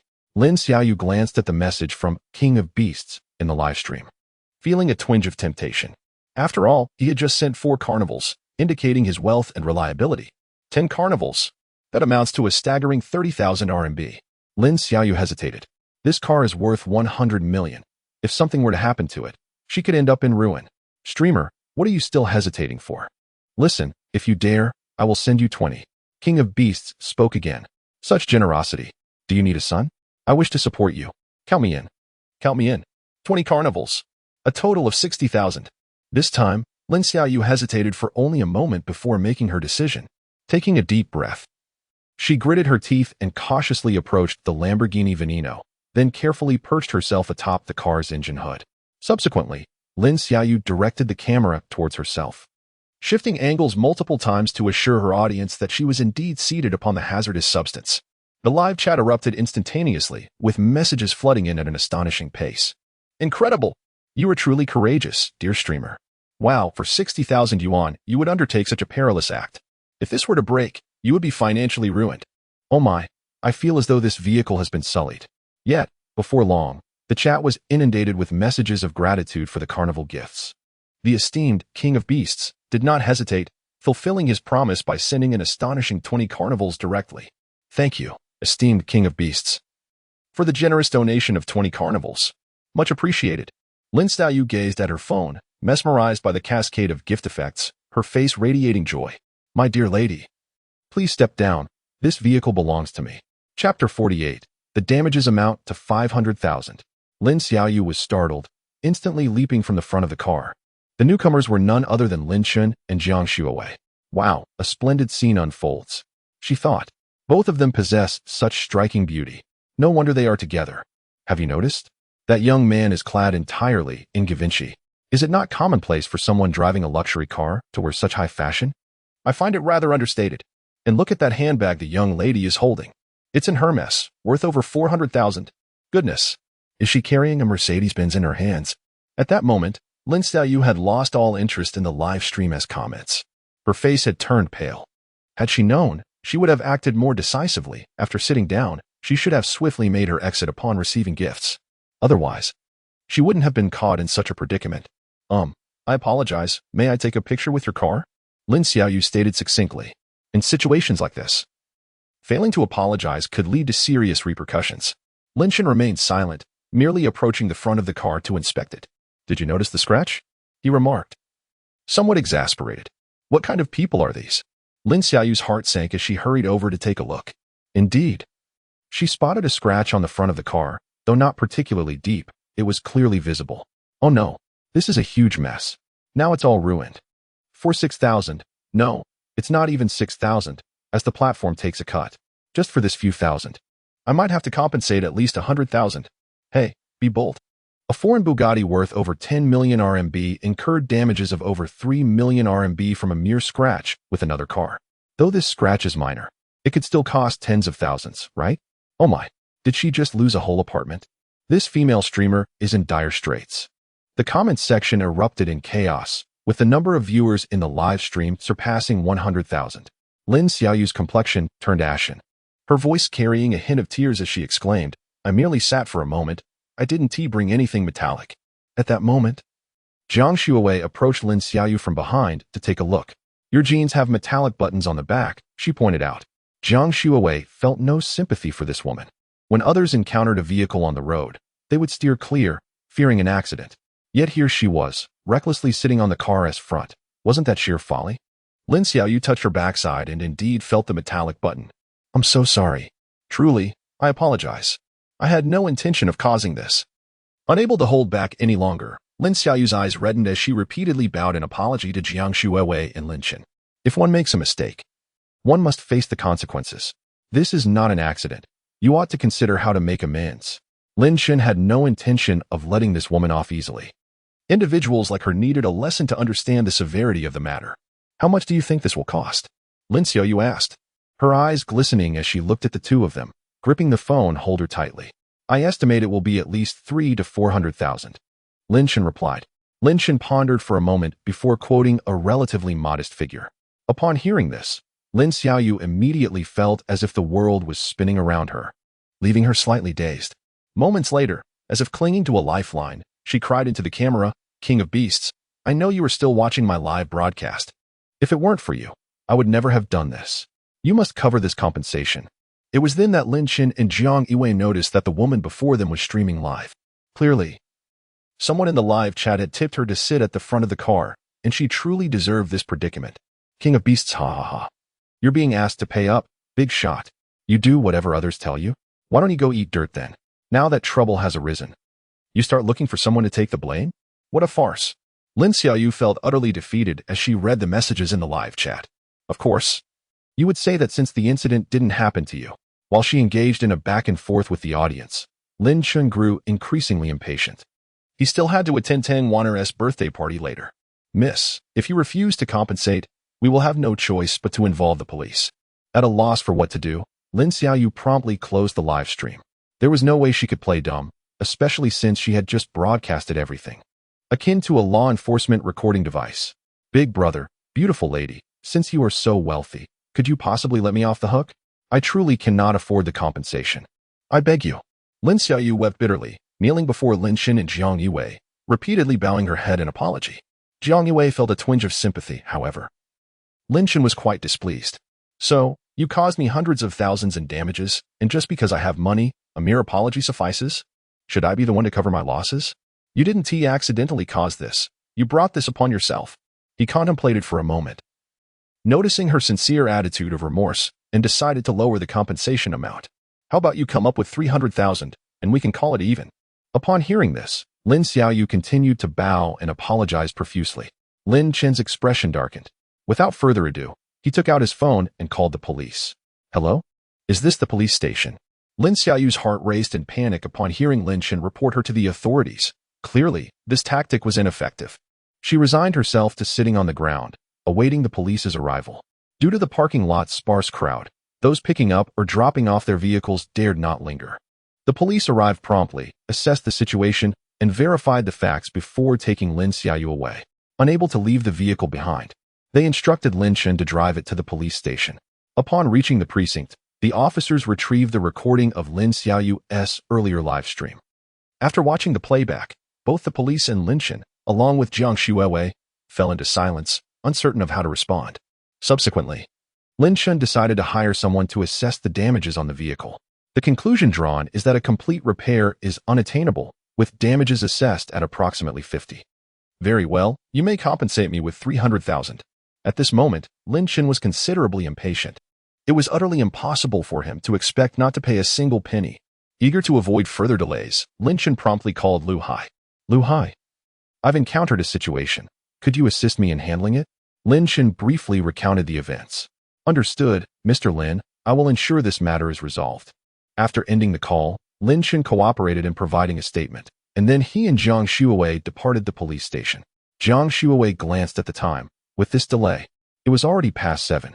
Just then, Tang Wana called. Shuiwei, why haven't you and Lin Chen arrived yet? Chapter 49. The birthday banquet. A minor incident had just occurred, and they were now en route. Why don't you all start eating? Lin and I will be there shortly. Jiang Shuiwei said, her tone tinged with a hint of embarrassment as she spoke to the person on the other end of the line. It's all right. We have only just entered the private room. You are my dearest friend. How could I possibly start without you? Hurry up. The voice on the other end was urgent, and before Jiang Shuiwei could respond, the call was abruptly terminated. Subsequently, Lin Chen and Jiang Shuiwei drove to the mall to prepare a birthday gift for Tang Wanner. 40 minutes later, they exited the car and made their way to the Jinxi restaurant, following the address provided by Tang Wanner. As they arrived at the door of the private room, Lin Chen gently pushed it open, and the lively chatter and laughter within instantly fell silent, with all eyes converging on them like spotlights. Ah, you finally made it. Tang Wanner quickly rose to greet them, enthusiastically taking Jiang Shuiwei's hand. We've been waiting for you to start the feast. My apologies, everyone. We encountered a slight delay, Jiang Shuiwei said, wearing a smile of contrition as she addressed the guests in the room. This is my boyfriend, Lin Chen. Hello, Lin Chen greeted politely with a smile. All eyes in the room were now firmly fixed on him. The guests responded with smiles, and Tang Wanner hurriedly ushered Lin Chen and Jiang Shuiwei to their seats. Come, don't just stand there. Please take a seat, Tang Wanner said, her face beaming with joy. Once seated, Tang Wanner smiled at everyone and proclaimed, Today is my birthday, and I am truly delighted to have so many wonderful friends gathered here. Let us raise our glasses and toast to my birthday. The guests raised their glasses in unison, exclaiming, "Happy birthday, Tang Wanner." The atmosphere was warm and congenial as they began to eat and chat. At that moment, a curious girl sitting opposite Jiang Shuwei asked, "Shuwei, who is pursuing whom between you and Lin Chen?" With a radiant smile of happiness, Jiang Shuwei replied, "I would say I am the one pursuing Lin Chen." Her words elicited gasps of surprise from the crowd. The icy beauty of Jiang University is actually the one who takes the initiative. Jiang Shuwei's cheeks flushed slightly, yet she responded graciously. When encountering an exceptional man, one must seize the opportunity. Instantly, all the young men in the room gazed at Lin Chen with envy. Recently, Lin Chen and Jiang Shuwei had become the talk of the campus forums, as it was widely known that the campus belle was in a relationship with a freshman. Most notably, this freshman was quite wealthy, driving a Lamborghini Veneno, a supercar valued at a staggering 100 million. The women in the room envied Jiang Shuwei for having a handsome and affluent boyfriend, while the men envied Lin Chen for winning over the campus beauty so soon after entering college. Before long, a series of crisp knocks echoed from outside the door. A young man quickly rose to answer it. "That must be my cake arriving. We can finally enjoy the cake," Tang Wanner said with a smile. As the young man opened the door, the server cautiously wheeled in a beautifully crafted birthday cake into the private room. Upon seeing the cake, Tang Wanner's eyes sparkled with delight. "Wow, this cake is absolutely stunning." The lights were dimmed, and everyone joined in unison to sing a heartwarming birthday song. With her eyes closed, Tang Wanner blew out the candles amidst the harmonious melody. "Oh!" The room erupted in enthusiastic applause and cheers, echoing throughout the space. "Wanna, this is my gift for you. I hope you love it." "This is mine." Tang Wanner smiled as she graciously accepted each gift. Everyone had presented their birthday offerings to Tang Wanner, except for Lin Chen and Jiang Shuwei. Fortunately, after leaving the police station, the two had returned to the mall to purchase a birthday gift for Tang Wanner, averting an awkward situation. Jiang Shuwei presented a beautifully packaged set of cosmetics to Tang Wanner. "Wanner, I took quite some time to select this cosmetics set. If you don't like it, just wait until I get my hands on you." Jiang Shuwei's tone was playfully teasing. Tang Wanner eagerly embraced Jiang Shuwei upon receiving the cosmetics. "Shuwei, you are too kind to me. How did you know I would love this set? It's so expensive that I couldn't bear to buy it myself. Costing several thousand." Her voice brimmed with gratitude and astonishment. The cosmetics set was purchased solely with Jiang Shuwei's own funds, without any contribution from Lin Chen. Jiang Shuwei playfully pushed Tang Wanner away. "Do I not know you well enough?" At that moment, Lin Chen also revealed his gift. "Senior Tang, I must thank you for your assistance. This watch serves as both my token of gratitude and your birthday present." Lin Chen's gaze was filled with sincerity. The watch he gifted Tang Wanner was also valued at several thousand. Initially, he intended to buy a more extravagant one worth tens of thousands. But Jiang Shuwei advised against it, suggesting that such an expensive gift would be refused by Tang Wanner. After considering her reasoning, Lin Chen opted for a women's watch priced around 2,000. Tang Wanner hesitated, uncertain whether to accept the gift, and turned her gaze towards Jiang Shuwei, seeking reassurance. After receiving a nod from Jiang Shuwei, she accepted it with a radiant smile. "Thank you, Lin Chen. Rest assured, in return for this gift, I will keep a close watch on Shuwei." Jiang Shuwei shot a playful glare at Tang Wanner, as everyone continued to enjoy their meal. Several young men approached Lin Chen to engage in conversation and drinks. However, due to his responsibility to drive, Lin Chen had to politely decline. "Brother Lin, what does your family do? I see you drive a Ferrari." A young man, having had a few drinks, asked with bravado. The surrounding crowd turned their attention toward him. "Hey, Wu Hao, why are you asking that? Don't stir up trouble." Tang Wanner quickly interjected, concerned that it might upset Lin Chen and complicate matters with her friends. Lin Chen chuckled and shook his head. "It's nothing. I've merely invested in a few companies. It's not a big deal," he replied with a faint smile. "Brother Lin, do you think I could work at one of your companies after graduation? I do not require any special treatment. I merely seek a position that is somewhat suitable," remarked the young man named Wu Hao. The atmosphere in the private room instantly became somewhat tense. Tang Wanner's tone had already turned rather unpleasant. "Wu Hao, if you intend to act drunkenly, you may as well step outside and do so. Do not disrupt Lin Chen's presence here." Jiang Shuwei's smile had also faded. Although the current employment pressure is particularly daunting, as a graduate from a prestigious institution, one should be able to secure a decent job if their expectations are not excessively high. Why then should Lin Chen be troubled? As for his claim of not needing any special treatment, That is mere nonsense. To speak such words after only a brief acquaintance. Who knows what he might attempt to leverage Lin Chen's friendship for once he truly enters the company. Chapter 50. Has Chen Xiao been beaten? Perhaps Wu Hao had realized the inappropriateness of his previous remarks, for he hastily approached Lin Chen to offer his apologies. My sincerest apologies, Brother Lin. I had a bit too much to drink, and my mind was rather foggy. I momentarily lost control of my tongue and spoke inappropriately. Please do not take it to heart. Not at all, Lin Chen replied casually, dismissing the matter with a wave of his hand. The others, noticing that Lin Chen's expression bore no trace of anger, finally felt their anxieties begin to dissipate. After everyone had satisfied their appetites, they prepared to rise and depart. Shuowei, are you returning to the dormitory tonight? Tang Wanner quietly approached Jiang Shuowei and whispered.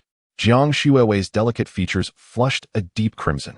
I suppose I won't be going back to the dormitory tonight. What? You truly intend to stay with Lin Chen? Tang Wanner exclaimed in surprise. But her words were swiftly muffled by Jiang Shuowei's hand. Do you wish to embarrass me in front of the entire school? Why speak so loudly? Jiang Shuowei exclaimed, a mixture of urgency and annoyance in her tone. Tang Wanner forcefully pried Jiang Shuowei's hand away. You didn't even protest. Shuowei, you've changed, she muttered quietly, her expression tinged with disappointment. You, who have no boyfriend, dare to criticize me? Jiang Shuowei retorted nonchalantly, feigning indifference. As the group exited the Jinxi restaurant, a harsh voice suddenly pierced the air. Oh my, is that not Lin Chen and his beautiful girlfriend? Lin Chen's expression darkened instantly as he turned towards the source of the voice. Jiang Shuowei, Tang Wanner, and the others who had dined with them also cast their gazes toward the raucous sound. It was clear from the tone that the newcomer had ill intentions. Lin Chen raised an eyebrow, focusing his gaze, and to his surprise, it was Lin Tianyu, the very individual who had mocked him during military training. Young Master Lin, are you not the owner of Dihao and a shareholder of Penguin? Why are you dining at this modest little restaurant instead of a luxurious establishment like Dihao? Is this not beneath your esteemed status? Ha! Lin Tianyu's face was alight with mockery, his eyes gleaming with malice. What business is it of yours? Lin Chen retorted coldly, instinctively stepping to position himself in front of Jiang Shuowei and Tang Wanner. It truly has no bearing on me. After all, young Master Lin is so fond of boasting that I wouldn't dare interfere. However, your bespectacled friend might find himself in a bit of trouble. Lin Tianyu continued with a smirk, his tone dripping with derision. Lin Chen's brow furrowed tightly. The bespectacled friend? Chen Xiao? Yet, I must admit, I have a measure of respect for your friend. His resolve is impressive. Last night, he lay on the ground, clutching his stomach, yet refused to apologize. If not for my desire to avoid escalating the matter, I would have certainly broken his arm. Lin Tianyu scoffed, his expression one of utter arrogance. In an instant, a surge of fury welled up within Lin Chen. He was acutely aware of the conflict between Lin Tianyu and Chen Xiao, and it was all because of him. Now, due to Chen Xiao's defense of him, he had been surrounded and beaten, and Lin Chen remained oblivious to it. Jiang Shuowei sensed that something was amiss with Lin Chen. His taut posture and the cold aura emanating from him filled her with concern. Gently, she took hold of Lin Chen's arm. He patted her hand reassuringly, indicating that she need not worry, before swiftly retrieving his phone to call Chen Xiao. Chen Xiao, did something happen to you last night? Lin Chen inquired solemnly as soon as the call connected. There was a brief silence on the other end. Boss, how did you find out? I haven't even mentioned this to Xiao Wei or Xiao Fei. Chen Xiao's voice was laced with a hint of humiliation. No one would feel comfortable admitting to being beaten in front of their comrades. Upon receiving the answer, Lin Chen's anger surged uncontrollably, akin to a volcano ready to erupt. Chen Xiao, are you in touch with the boss? Ask him if he is coming back today. Came Xiao Wei's boisterous voice from the other end. Chen Xiao ignored him. Did you run into that Lin Tianyu character? Chen Xiao pressed anxiously, his voice saturated with tension and worry. Do not fret, the boss will stand up for you. Lin Chen uttered through clenched teeth, the words seemingly forced from between his jaws, and without hesitation, he ended the call. On the other end, Chen Xiao listened to the dial tone, a sense of urgency rising within him, his heart leaping to his throat. The boss had encountered Lin Tianyu. Chen Xiao anxiously glanced at Xiao Wei and Xiao Fei, who was engrossed in his game, beads of sweat forming on his forehead. So what if he ran into him? What can possibly happen? They can't actually fight. Xiao Fei remarked nonchalantly, his eyes glued to the computer screen. After a moment's hesitation, Chen Xiao spoke up. Actually, I was ambushed by Lin Tianyu and a few thugs while leaving school yesterday. The boss just called me, asking if I had any trouble last night. It's certainly Lin Chen you stirring up trouble and reporting to the boss. He said he would stand up for me. Chen Xiao clenched his teeth, his eyes glistening with unshed tears. Upon hearing this, Xiao Wei and Xiao Fei could no longer sit idly by. What? Didn't you say you fell off a shared bike last night? Xiao Wei exclaimed, his eyes wide with disbelief. Shock and fury etched across his face. Chen Xiao stammered, unable to articulate his thoughts, his gaze cast downward. Damn that Lin Chen you for playing dirty. Xiao Fei had abandoned his game, pulling out his phone to make a call. Uncle Qin, please help me investigate a freshman at Suzhou University named Lin Chen you. Xiao Fei spoke coldly. Quickly, call the boss again and find out where they are now. Xiao Wei urged anxiously. Chen Xiao promptly dialed Lin Chen once more. At this moment, Lin Chen had already stowed his phone away in his pocket. As he gazed at the arrogant Lin Chen you before him, a sense of calm washed over him. What is your father's name? Lin Chen inquired, his tone icy. My father's name is Lin Xiangdong. What is the matter? Are you hoping to leverage connections? Lin Chen you feigned fear, exaggerating his expression, and then burst into laughter alongside a few thuggish companions. Those boys, who were friends of Tang Wanner, kept their distance, wary of attracting trouble. Meanwhile, several girls remained close to Jiang Shuowei and Tang Wanner. Ladies and gentlemen, if you have any disputes, I kindly ask you to resolve them elsewhere, as your presence at our entrance is indeed disrupting our patrons. A figure emerged from the Jingxiuan restaurant, addressing the crowd. Chapter 51. The arrogant Lin Chen you, who do you think you are? Get lost. Lin Chen you's expression turned grim as he glared fiercely, delivering his scathing remark without mercy. The young men surrounding him joined in the ruckus, their fists clenched and heads tilted, exuding an air of bravado that suggested they were ready to pounce at the slightest provocation. Their menacing gazes seemed to warn everyone against inciting their wrath. Seeing this, the man hesitated, his legs trembling involuntarily, his face paling as he retreated a few steps back into the restaurant, choosing to disengage from the situation. Lin Chen, uninterested in further banter with Lin Chen you, furrowed his brow and reached for his phone, intending to call Dong Fong, only to notice that Chen Xiao had been incessantly trying to reach him. Reluctantly, Lin Chen chose to answer. Boss, where are you? Chen Xiao's anxious voice came through the line, laden with concern and urgency. I'm at the Jingxiu restaurant, Lin Chen replied succinctly. Boss, we're on our way. Chen Xiao exclaimed before hastily ending the call. Boss is at Jingxiu restaurant, Chen Xiao announced, activating his phone's navigation as beads of sweat formed on his forehead. Then let us not linger, let us hurry. I know the way, Xiao Fei declared, darting out of the dormitory like an arrow. Summer Wei and Chen Xiao quickly followed suit as the trio dashed away. After hanging up, Lin Chen immediately dialed Dong Fong. Oh, is young Master Lin preparing to use his connections to deal with me? Lin Chen you maintained his infuriating demeanor, smirking with disdain and provocation. Chen, don't get into a fight. Should we call the police? They'll definitely apprehend anyone who lays a hand on your brother. Jiang Shuowei expressed her anxiety, her eyes filled with worry as she clutched Lin Chen's sleeve tightly. Rest assured, I won't resort to violence, Lin Chen reassured her gently, his fingers brushing against Jiang Shuowei's delicate nose. Mr. Lin, how may I assist you? Dong Fong's tone was exceedingly respectful, tinged with caution. Are you familiar with Lin Xiangdong? Lin Chen's voice was grave, striving to suppress the fury bubbling within. Lin Xiangdong? I am aware of him. He is the proprietor of Tianfu City Hero Network Technology Company Limited, frequently dining at Dihao due to his acquaintance with Li Shangyu. Dong Fong detected the chill in Lin Chen's tone and hastily added, not daring to show any signs of negligence. All right, I understand, Lin Chen concluded decisively before hanging up. Network Technology Company? This should be manageable, Dong Fong pondered aloud, his brow furrowed in contemplation as he wondered how Lin Xiangdong had managed to provoke this young master. Young Master Lin, have you finished your call? My phone is just waiting to ring. Lin Chen you sneered, his arrogance escalating upon seeing Lin Chen hang up. Lin Chen ignored him and proceeded to call Lu Shu. Shuowei, can you handle this? I sense this man is exceedingly arrogant, likely emboldened by some backing.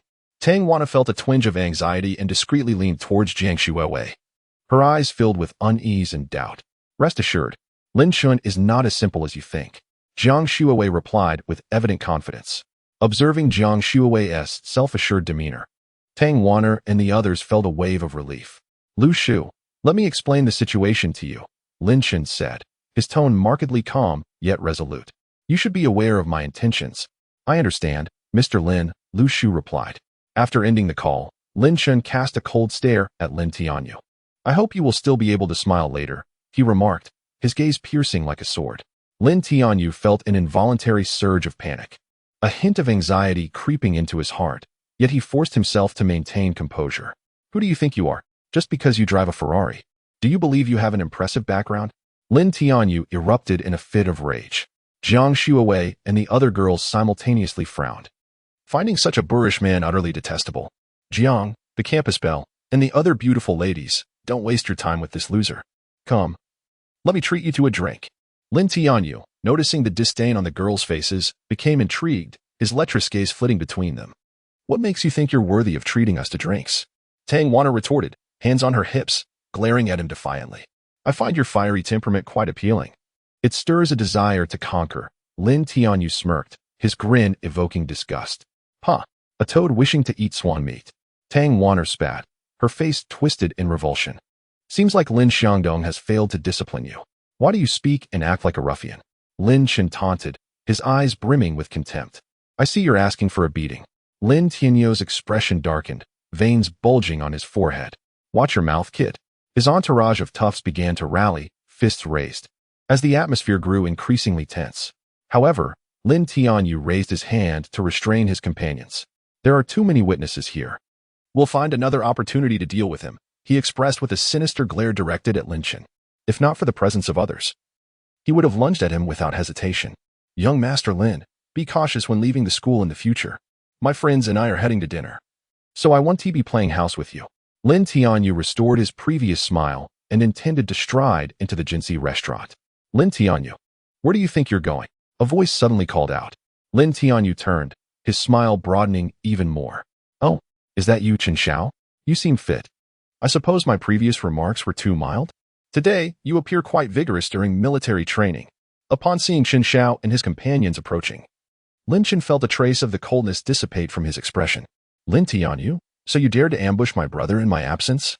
Xiao Fei clenched his fists tightly, feeling a surge of anger for the first time since arriving in Tianfu City. And what if I did? I will continue to strike regardless. Lin Tianyu cast a jealous glance at Xiao Fei, finding the resemblance to Lin Chen rather irksome. Quite amusing. Xiao Fei chuckled softly. It was the first time in his life that someone dared to speak to him in such a manner. Is this man Lin Chen's roommate? Tang Wana inquired with curiosity, glancing at Xiao Fei and turning to Jiang Shuawei. Indeed, he is a close friend of Lin Chen. What, have you taken a liking to him? Jiang Shuawei observed Tang Wana's inquisitive expression, sensing that the matter was rather intriguing. Once a woman begins to harbor curiosity towards a man, she is not far from falling in love. Chapter 52. Do you think the designated driver dares to drive? Nonsense. Tang Wana shot a reproachful glance at Jiang Shuawei, her eyes filled with disapproval. The crowd around them continued to swell, all drawn in by the spectacle. At that moment, Lin Tianyu's phone rang abruptly. Answer it. See if it's your dad calling, Xiao Fei urged, his eyebrows raised, his eagerness surpassing even Lin Tianyu's. Upon hearing Xiao Fei's words, an inexplicable sense of anxiety gripped Lin Tianyu, as if a colossal hand was tightly clutching his heart. What the hell do you care? Lin Tianyu retorted with a touch of irritation, then pulled out his phone to discover it was indeed Lin Xiangdong calling. Hello? Dad, what do you need? Lin Tianyu's tone shifted to one of obedience. What trouble have you gotten yourself into? Why is everyone warning me to keep a close eye on my son? The connections they have are nothing short of formidable. Lin Xiangdong's curses poured forth like a relentless barrage. Lin Tianyu felt as though the ground beneath him was giving way, his legs weakening as if he would collapse at any moment. Who have I upset? Dad? Lin Tianyu cautiously glanced at Xiao Fei and Lin Chen, his voice trembling slightly. Old Qin just called me, insisting that I keep you in check and avoid conflict with the wrong people. Then the folks from Penguin Company called as well. You tell me, who have you gotten into trouble with? Lin Tianyu broke into a cold sweat, beads of perspiration rolling down his forehead. He looked at Lin Chen as if he were gazing at a specter. Could it be that he was indeed a shareholder in Penguin? How could that be possible? He was only a freshman. Who is Old Qin? Our company has grown so large. Do we really need to bow to others? And what of Penguin Company? What does their size matter? In this society, could they truly bring our family to ruin? The silence on the other end of the line stretched on, heightening Lin Tianyu's anxiety. You thick-headed fool, are you the President of the United States? Fearless of heaven and earth? I ought to pin you against the wall. Hurry up and apologize to whoever you've offended, or you'll have to fend for yourself financially. With that, Lin Xiangdong hung up the phone. Lin Tianyu stood there, stunned, unable to utter a word as the busy tone echoed in his ears. What happened? Lin Tianyu, is the call over? What did your dad say? Xiao Fei teased, observing the dazed Lin Tianyu with a smirk of schadenfreude. Have you figured out what to do? Lin Chen added nonchalantly, his expression calm, as if all of this had unfolded precisely as he had anticipated. Regaining his composure, Lin Tianyu looked at Lin Chen and Xiao Fei, hesitated for a moment. Then his expression hardened. Humph, don't think that threatening my dad with connections will make me back down. Let me tell you, if you want Lin Tianyu to apologize, forget it. With that declaration, Lin Tianyu disregarded the socialites around him and strode away resolutely. It is only when one faces the grave that they shed tears. Xiao Fei murmured as he watched Lin Tianyu's receding figure. How dull. I thought we were going to have a brawl. Let us disperse, it's better this way. No need to escalate things. Let us go eat. Upon realizing that the excitement had dissipated, the surrounding crowd began to disperse. Only then did Xiao Fei and his companions engage in conversation with Lin Chen. Boss, with so many girls around, you didn't even call for me. Xiao Fei approached and whispered. You wouldn't know how to handle it. Lin Chen replied with a smile, a hint of teasing glimmering in his eyes. What are you two whispering about? Jiang Xuewei inquired curiously, her gaze flitting between them. Nothing much, sister-in-law. This matter is settled, and seeing so many people here. How about we go for a drink? Xiao Fei suggested, his face alight with anticipation. I think that's a splendid idea. I'm keen to join as well. Xiao Wei and Chen Xiao promptly chimed in. What a joke. Even if we set aside Tang Wan and Jiang Xuewei, the three girls beside them are undeniably beautiful. Aren't they? Tang Wan glanced at Xiao Fei and remarked, Sure, I have no objections. Seeing Tang Wan's agreement, Jiang Xuewei could only add, If Chen is going, then I'll go too. Thus, everyone's gaze turned towards Lin Chen. With a hint of reluctance, Lin Chen replied, I drove here. So what? Just call a chauffeur. Xiao Fei urged, persistently signaling Lin Chen with his eyes. Don't ruin my chances. Do you think anyone would dare drive my car? Isn't it just a Ferrari? What is there to be afraid of? Xiao Fei retorted nonchalantly. He had several such sports cars, including Ferraris and Lamborghinis, in his garage back home in Beijing. Come with me, Lin Chen said helplessly, leading Xiao Fei to the parking lot. Xiao Wei, Chen Xiao, and a few others followed with curiosity. Do you think he would dare drive this car? Lin Chen pointed at the Lamborghini Veneno and asked Xiao Fei. No way. Boss. Are you serious? This is a Lamborghini Veneno. Xiao Fei exclaimed in disbelief. Bingo. Lin Chen nodded with a smile. Upon hearing this, Xiao Fei immediately began to circle the Veneno, inspecting it from all angles. Boss, what kind of car is the Veneno? How much does it cost? It looks so stunning. Chen Xiao asked, her curiosity piqued. It's about 100 million, a supercar from Lamborghini, Lin Chen casually remarked. 100 million. This car costs $1 billion? Chen Xiao and Xiao Wei were astonished, as were Tang Wan and the other three girls. Boss, you must be joking. Xiao Wei gulped, asking again. Why would I lie about something worth $1 billion? Lin Chen replied with an expression of calm indifference. No way. I have to touch it. Without a second thought, Chen Xiao dashed over. I want to see it too. Xiao Wei eagerly followed suit. Xuewei, what exactly does Lin Chen do? Was his car a Ferrari SF90? How did it become a Lamborghini Veneno? Tang Wan gazed at Lin Chen in astonishment before turning to Jiang Xuewei and inquiring.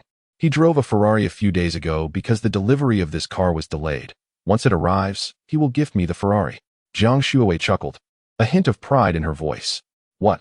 A car worth 7 to 8 million is simply given to you?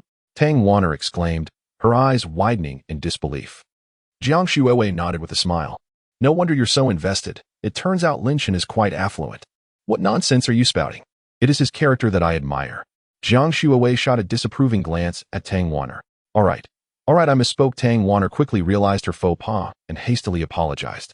After a while, the three lively souls returned. Boss, there's a scratch on the front of your car. It's such an eyesore. Xiao Fei lamented, his expression one of genuine regret. Chapter 53. Top Bar, Small Matters. Lin Chen smiled faintly. I don't care. We must go out for drinks today. Xiao Fei declared with unwavering determination, his expression suggesting a readiness for confrontation should Lin Chen refuse. Not wanting to dampen the spirits of his friends and Tang Wan, Lin Chen reluctantly nodded in agreement. All right, where shall we go? He inquired, his tone tinged with a hint of concession. Upon receiving Lin Chen's approval, Xiao Fei's face lit up with joy. Let's go to Top. It's on me. Oh my, old four, you're quite affluent. remarked Xiao Wei and Chen Xiao, teasing him with a hint of sarcasm. The other three girls, intrigued, contemplated the potential of winning over the handsome man, whose earlier conversation with Lin Tianyu hinted at a significant background. Let's hurry. Time is of the essence, urged Tang Wanner, her voice laced with urgency. All right. Snow Wei and I will head over first. You all figure it out, Lin Chen said with a smile, before taking Jiang Shuowei along with him towards the car. As the sleek scissor doors of the vehicle opened, everyone gazed enviously at Jiang Shuowei and Lin Chen seated inside. The deep, powerful roar of the engine resonated, proclaiming its extraordinary nature. Boss, once you arrive, just head straight to Zone 0. I've made the reservation, Xiao Fei called out, casting a slightly envious glance at the car. Lin Chen extended his hand out of the window, giving an okay gesture, and then drove out of the parking lot. TUP is the premier nightclub in Tianfu City since its inception. Extravagant cars have lined the streets every night. Rumor has it that the owner has significant connections, attracting many wealthy second-generation individuals who indulge in a lavish nightlife at TUP. At the entrance of the bar, numerous fashionable young people posed in various styles for photos. Lin Chen even spotted a couple of familiar faces live streaming, though he couldn't quite recall who they were.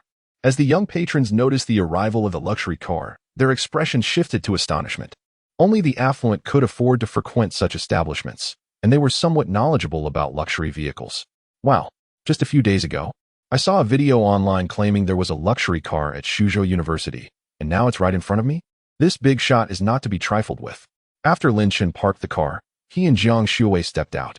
The moment the women caught sight of Lin Chen, their eyes sparkled with interest. Had he not been holding Jiang Shuowei's hand, they might have been clamoring for his attention. What a pity. If only I could have a one-night stand with this handsome guy, I would gladly endure living in a luxury car and mansion. A few beautiful young women lamented as they watched the couple enter the bar.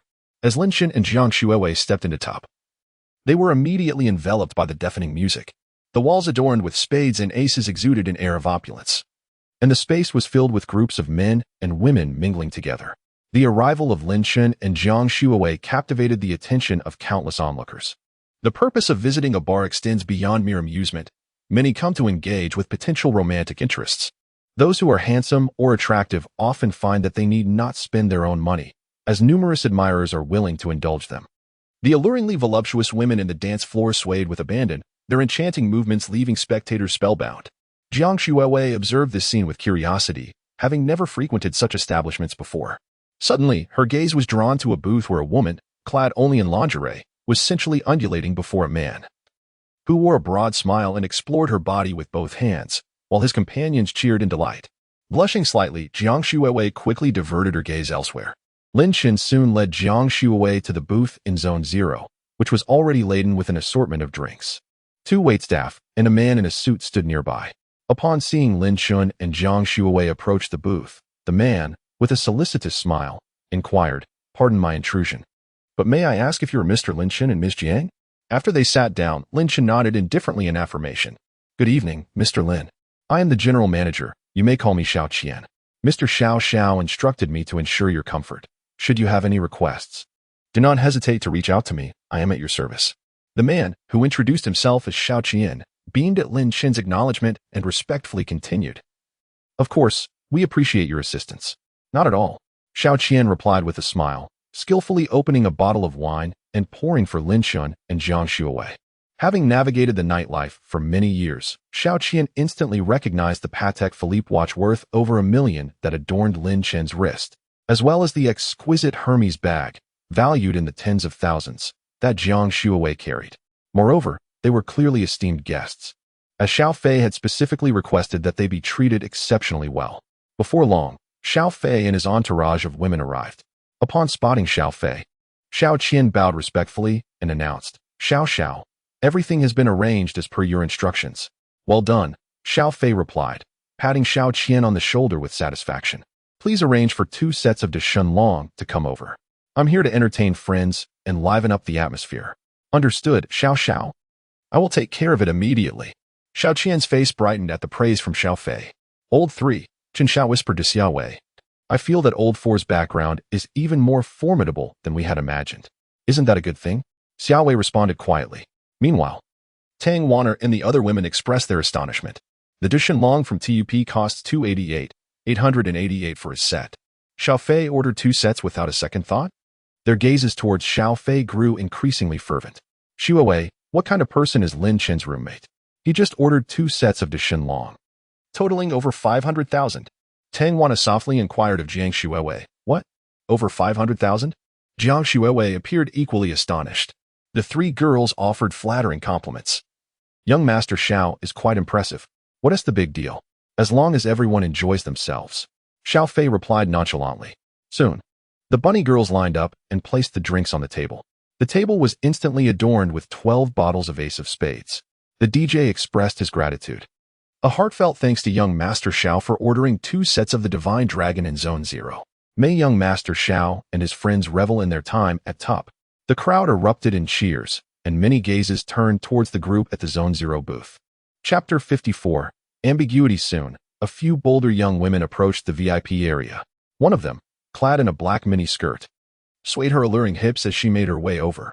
Hey there, handsome folks, would you care to join us? She said, her gaze fixed intently on Xiao Fei and Lin Chen. Jiang Xiaowei, noticing the woman's attention, quickly intertwined her arm with Lin Chen's. The seductive woman smiled faintly before redirecting her gaze to Xiao Fei. Perhaps not, my dear. We are all acquainted here, Xiao Fei replied, a hint of regret in his voice.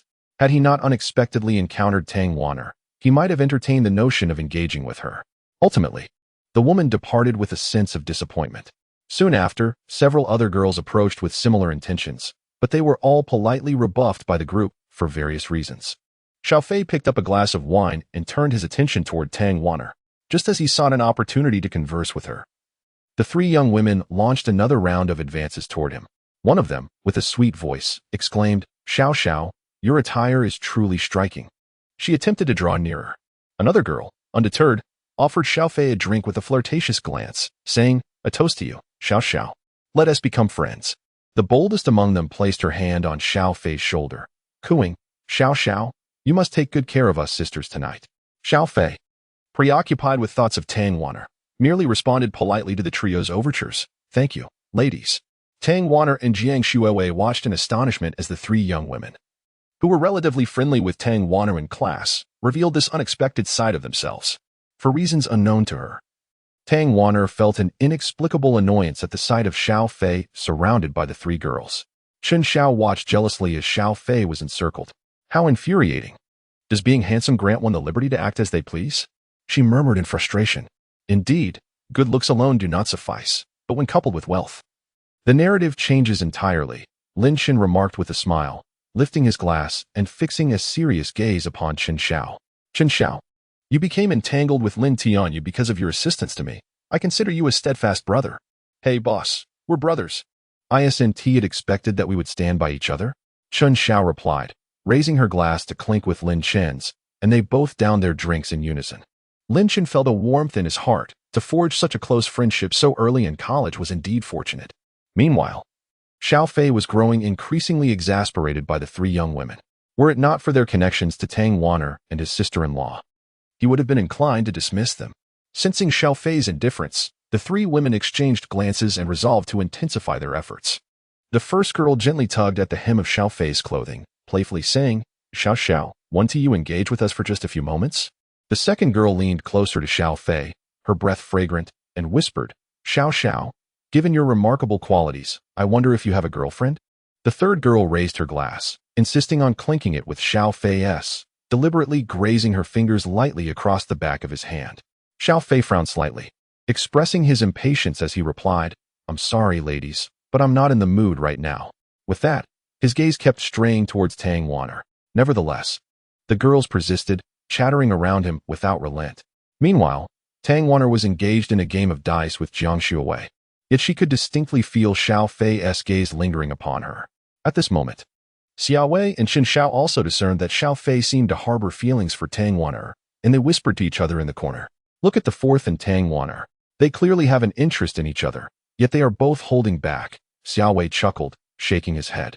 Chen Xiao joined in the laughter, suggesting, why don't we create an opportunity for them? They exchanged knowing smiles, fully understanding each other's intent. Chen Xiao then spoke loudly, oh dear, this drinking game is becoming tedious. Shall we play a little game instead? Everyone responded enthusiastically. Let us play a riddle game. Whoever guesses incorrectly must engage in truth or dare, Xiaowei proposed. During the first round, Tang Wan'er guessed incorrectly. Haha, Wan'er, will it be truth or dare? Chen Xiao inquired, amusement in his voice. After a moment's hesitation, Tang Wan'er opted for truth. Xiaowei immediately asked, among the boys present, "Is there anyone who makes your heart flutter?" Tang Wan'er's face flushed, her eyes unconsciously darting toward Xiao Fei as she murmured, "I suppose there is one." The crowd erupted in playful teasing. "Who is it, Wan'er? Do tell." Jiang Shuowei flashed a mischievous smile. "I don't know, you guess." Tang Wan'er cleverly evaded the question. However, Xiao Fei felt a surge of joy within him. The three girls, on the other hand, wore expressions of discontent. They had clearly sensed Xiao Fei's impatience during their attempts to engage him, and they noted his subtle glances at Tang Wan'er's reactions. Though Tang Wan'er was their friend, who could resist the allure of such an exceptional man? Yet, it seemed that their chances were fading. After a few more rounds, Xiao Fei also found himself guessing incorrectly. "Xiao Fei, why don't you answer the question posed to Tang Xueji earlier?" Lin Chen provocatively suggested. Xiao Fei cast a grateful glance at Lin Chen. "Good bro. Of course I have," he declared, again stealing a glance at Tang Wan'er's reaction. Noticing her slightly awkwardly tuck her hair behind her ear, he felt another ripple of delight.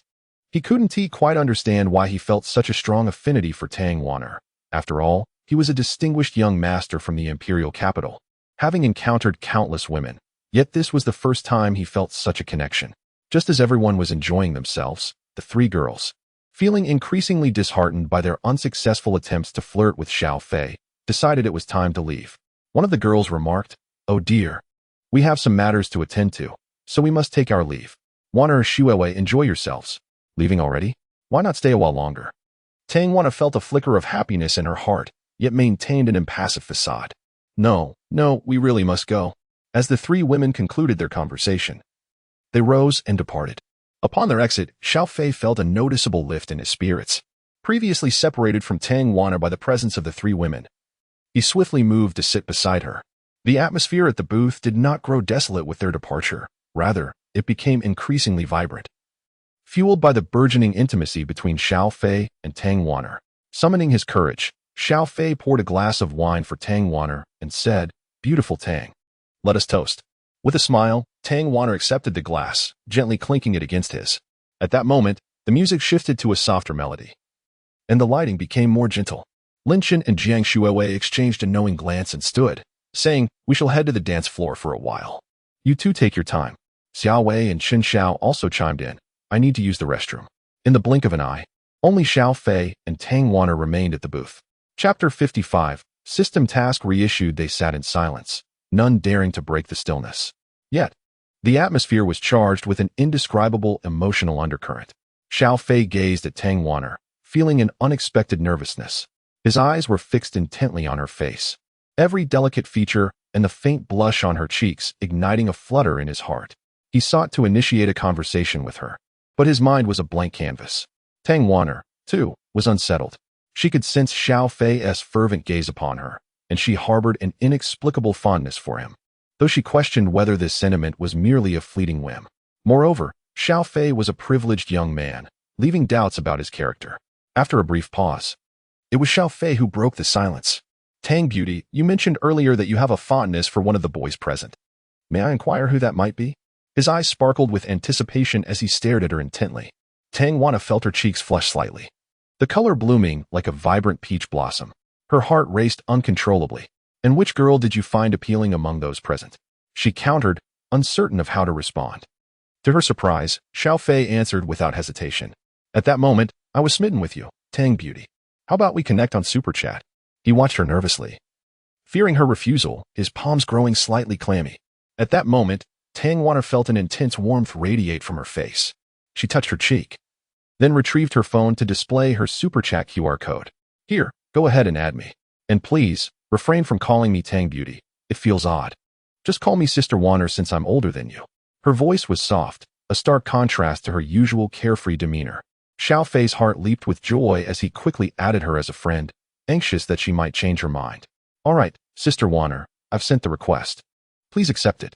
Seeing the notification that their friendship had been confirmed, Xiao Fei could not help but smile broadly. "By the way, you still haven't answered my earlier question. I want to tell you, You'll have to guess. Tang Wanner replied with a slight smile, her expression as refreshing as a gentle spring breeze, captivating Xiao Fei's heart. At that moment, Xiao Fei found himself puzzled. He had encountered many girls more beautiful than Tang Wanner, yet he felt utterly defenseless against her charm. Just then, a well-dressed young man approached, holding a glass and wearing a broad smile. Xiao Xiao, may I introduce myself? I am Dong Hao, the son of Dong Fang, the general manager of Dihao Hotel. Dong Hao had accompanied friends to this venue and noticed the respect shown to the man before him, especially since he had ordered 2 sets of the prestigious dragon dish. His curiosity was piqued, and upon seeing the words "Thank you, Xiao Xiao" on the large screen, he decided to introduce himself, noticing that only Xiao Fei and a woman occupied the booth. Xiao Fei and Tang Wanner were engaged in conversation when Dong Hao's interruption elicited a frown from Xiao Fei, who felt a twinge of annoyance. Dihao Hotel? Isn't that the establishment owned by the boss? Xiao Fei raised a glass and clinked it with Dong Hao's. His gesture was somewhat perfunctory, clearly indicating his displeasure at the interruption. Were it not for Lin Chen, he might have ushered him away. A flicker of delight crossed Dong Hao's face as he downed the contents of his glass in one gulp. This must be your sister-in-law, right? She is truly beautiful, he remarked, directing his praise towards Tang Wanner, who sat beside Xiao Fei. Upon hearing this, Xiao Fei felt a wave of contentment wash over him, and his perception of Dong Hao became considerably more favorable. No, we are merely friends. Tang Wanner quickly waved her hands in denial. Please, have a seat. Xiao Fei interjected, not allowing Tang Wanner to elaborate further, and smiled at Dong Hao. Promptly, Dong Hao complied and took a seat. Are you the son of the general manager of Dihao? Xiao Fei inquired. Yes, Dong Fang is my father, Dong Hao nodded. Then why didn't you come over to greet my boss when he was here earlier? Surely you know him? Xiao Fei observed Dong Hao with a peculiar expression. Tang Wanner's curiosity was piqued as well. She was aware that Dihao Hotel was one of the most prestigious establishments in Tianfu City, frequented by many dignitaries. Xiao Fei had just mentioned that the owner was at their table. Could it be Lin Chen? Dong Hao appeared somewhat bewildered at this revelation. Xiao, may I ask who your boss is? He asked cautiously. My boss is Lin Chen, Xiao Fei replied, and Dong Hao instantly became animated. His father had recently mentioned that a young man had taken over the ownership of the hotel, acquiring all shares at once, likely an heir from a prominent family. Dong Hao had longed for an opportunity to meet him, and here he was, serendipitously encountering a friend of Lin Dong. Indeed, I haven't met Lin Xiao before, so I didn't recognize him earlier, Dong Hao awkwardly explained. All right, consider yourself lucky. Stay here for a while. My boss should return shortly, Xiao Fei chuckled, then turned his attention back to chatting with Tang Wanner. Tang Wanner was equally surprised, realizing that the owner of Dihao Hotel was her best friend's boyfriend. Did this mean she could frequently enjoy meals there? Soon, Lin Chen and his companions returned. As they entered, Dong Hao nervously stood up. Noticing an unfamiliar man in the booth, Chen Xiao inquired with some confusion, Lao Si, do you know him? Xiao Fei shook his head and replied with a smile. I don't know him, but he wishes to be acquainted with my boss. Lin Chen scrutinized the newcomer, finding him indeed unfamiliar. Hello everyone, my name is Dong Hao, son of the general manager of Dihao Hotel. He introduced himself humbly. Oh, you are Dong Fang's son? Lin Chen asked with interest. Realization dawned on Dong Hao, and he quickly bowed in respect. Greetings, Lin Xiao. I am Dong Fang's son. His demeanor was exceedingly respectful, devoid of any hint of disrespect. Lin Chen gazed at the man before him with a sense of admiration. Indeed, he was the son of Dong Fang, possessing a keen sense of timing and judgment. Both father and son were truly remarkable individuals. Lin Chen nodded, acknowledging the lineage. Since he was Dong Fang's son, he was welcome to take a seat. Thank you. Xiao Xielin, Dong Hao humbly remarked before settling down. Ding. The system issued a new task to recruit Dong Hao to work for him. Reward, 100% share in Longhu Game Company. The system had issued another task. Lin Chen couldn't help but scrutinize Dong Hao more closely. A task specifically assigned by the system was undoubtedly significant. Dong Hao, what is your profession? Chapter 56. The Dragon Lake game is in hand. Lin Xiao, I am now involved in game development, Dong Hao quickly replied. Indeed. Are you willing to follow me? Lin Chen asked directly. Upon hearing this, Jiang Shuewei and Xiao Fei exchanged surprised glances with Lin Chen. Dong Hao was also taken aback. He hadn't anticipated that Lin Chen would attempt to recruit him so soon after their introduction. Could it be that Dong Hao is indeed a talent? Dong Hao felt a bit conflicted. His sole desire was to create games. He had approached Xiao Fei to foster connections, hoping that by befriending such affluent individuals, he could secure investments for his projects. Noticing Dong Hao's hesitation, Lin Chen inquired further, Dong Hao, are you familiar with Dragon Lake Games? Lin Xiao, I know Dragon Lake Games. It is a prominent gaming company in the country, responsible for numerous blockbuster titles. Games like Heroes Return and Bubble Battle are all from their portfolio. Dong Hao's eyes sparkled with enthusiasm as he spoke about games. Lin Chen admired his adaptability and capability. Perhaps, after all, the system had specifically assigned him a task.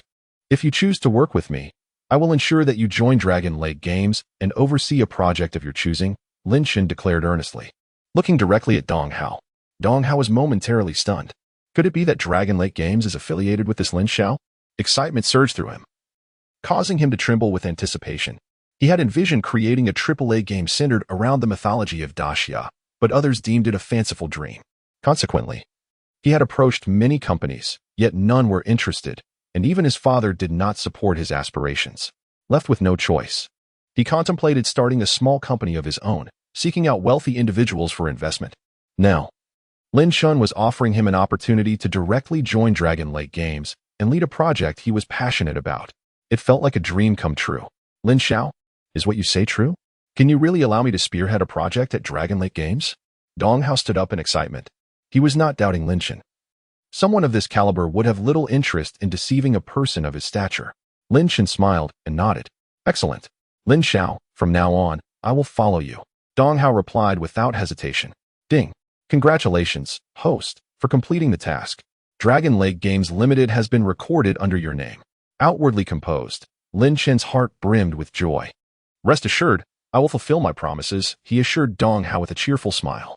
Thank you, Lin Xiao. I toast to you. Dong Hao filled his glass to the brim and gulped it down in one go. Xiao Fei gazed intently at Lin Chen. So Dragon Lake Games is also yours? It is mine now. Lin Chen replied with a smile. When did you acquire it?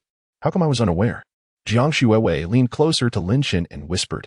Lin Chen embraced Jiang Shuiwei, responding, just now. Lin Chen leaned in and whispered into Jiang Shuiwei's ear. The others at the table averted their gazes, feigning ignorance. Upon noticing this, Dong Hao also turned his head away. Jiang Shuiwei could only feel the warmth of Lin Chen's breath tickling her ear. What are you doing, you rascal? There are so many people here. Her cheeks flushed a vibrant red as she wriggled free from Lin Chen's embrace. After breaking free, Jiang Shuiwei cleared her throat in an attempt to ease the awkward atmosphere. The group redirected their attention and resumed their previous conversation, as if the earlier moment had never occurred. Boss, you truly are impressive. This Longhu game is quite renowned in the industry, and it belongs to you. Xiao Fei remarked with admiration. Now, it's known that you're a shareholder in Penguin, the big boss of Dihao Hotel. And now you've added the title of the major owner of Longhu Games. And driving a Lamborghini Veneno, no other Lin family has this kind of wealth. Lin Chen smiled slightly but remained silent. Lin Xiao, you can rest assured, I will not let you down. I will dedicate myself to creating a game that will astonish everyone. Dong Hao expressed gratefully, looking at Lin Chen. Lin Chen nodded in acknowledgement. Boss, let's have a drink. Today, the 5 of us must finish 2 bottles. Xiao Wei raised a glass, beckoning Lin Chen to join them. Lin Chen glanced at Jiang Shuiwei. Although she preferred he didn't drink too much, she couldn't object since they were all his friends, and could only nod in reluctant agreement. Thus, Lin Chen moved to sit with Xiao Wei and the others. Chen Xiao, who was not adept at drinking, hesitated at the lively atmosphere but didn't wish to dampen their spirits. He forced a smile and declined. My tolerance for alcohol is quite limited. Perhaps I should drink less. However, Xiao Fei and the others were relentless, teasing him. Chen Xiao, on such a joyous occasion, you cannot be a killjoy. Left with no choice, Chen Xiao braced himself and took a small sip. As the drinks flowed, the group engaged in lively conversation. Yet, Chen Xiao gradually felt dizzy, a strange flush creeping across his face. He struggled to remain alert, but the effects of the alcohol began to cloud his consciousness. Damn it, did you guys drug me? Why does my head feel so fuzzy? With that, he slumped over the table, motionless. The others stared for a moment before bursting into laughter. Xiao Fei chuckled. Look at Chen Xiao, saying he can't drink. He barely had a few sips before he's out. Xiao Wei teased. Chen Xiao's tolerance is indeed ridiculously low. Seeing Chen Xiao passed out, Lin Chen shook his head in exasperation and addressed the group. All right, Chen Xiao has done his best. Let's not overindulge. We'll call it a night. The others nodded in agreement. Shuiwei, Why don't you stay at my place tonight? Lin Chen said softly, gazing at Jiang Shuawei. Her face turned an even deeper shade of red as she softly mumbled her assent. Oh dear, Shuawei, you're off to have fun. And I suppose I'll have to return to school alone. Tang Wanner laughed. Jiang Shuawei's blush intensified further. Sister Wanner, perhaps I should escort you back to school? After all, we attend the same institution, Xiao Fei eagerly proposed. Tang Wanner hesitated for a moment. It seemed that someone was not returning to school alone. A handsome companion was by her side, as Jiang Shuawei teasingly remarked. Tang Wanner shot a glare at Jiang Shuawei, but, upon noticing Xiao Fei's hopeful expression, she ultimately consented with a nod. Well, very well, I suppose it is a bother. Not at all. It is my privilege to accompany Sister Wanner. Xiao Fei exclaimed joyfully. He then summoned a sober staff member to drive them back. Xiao Wei watched helplessly as Xiao Fei led Tang Wanner out of the establishment, then glanced down at Chen Xiao, who lay asleep on the booth. What am I to do now that you've left, you scoundrel? Chapter 57. Love me well. Dong Hao. Please add a green bubble so that I can contact you later, Lin Chen said as he opened the QR code to add his friend.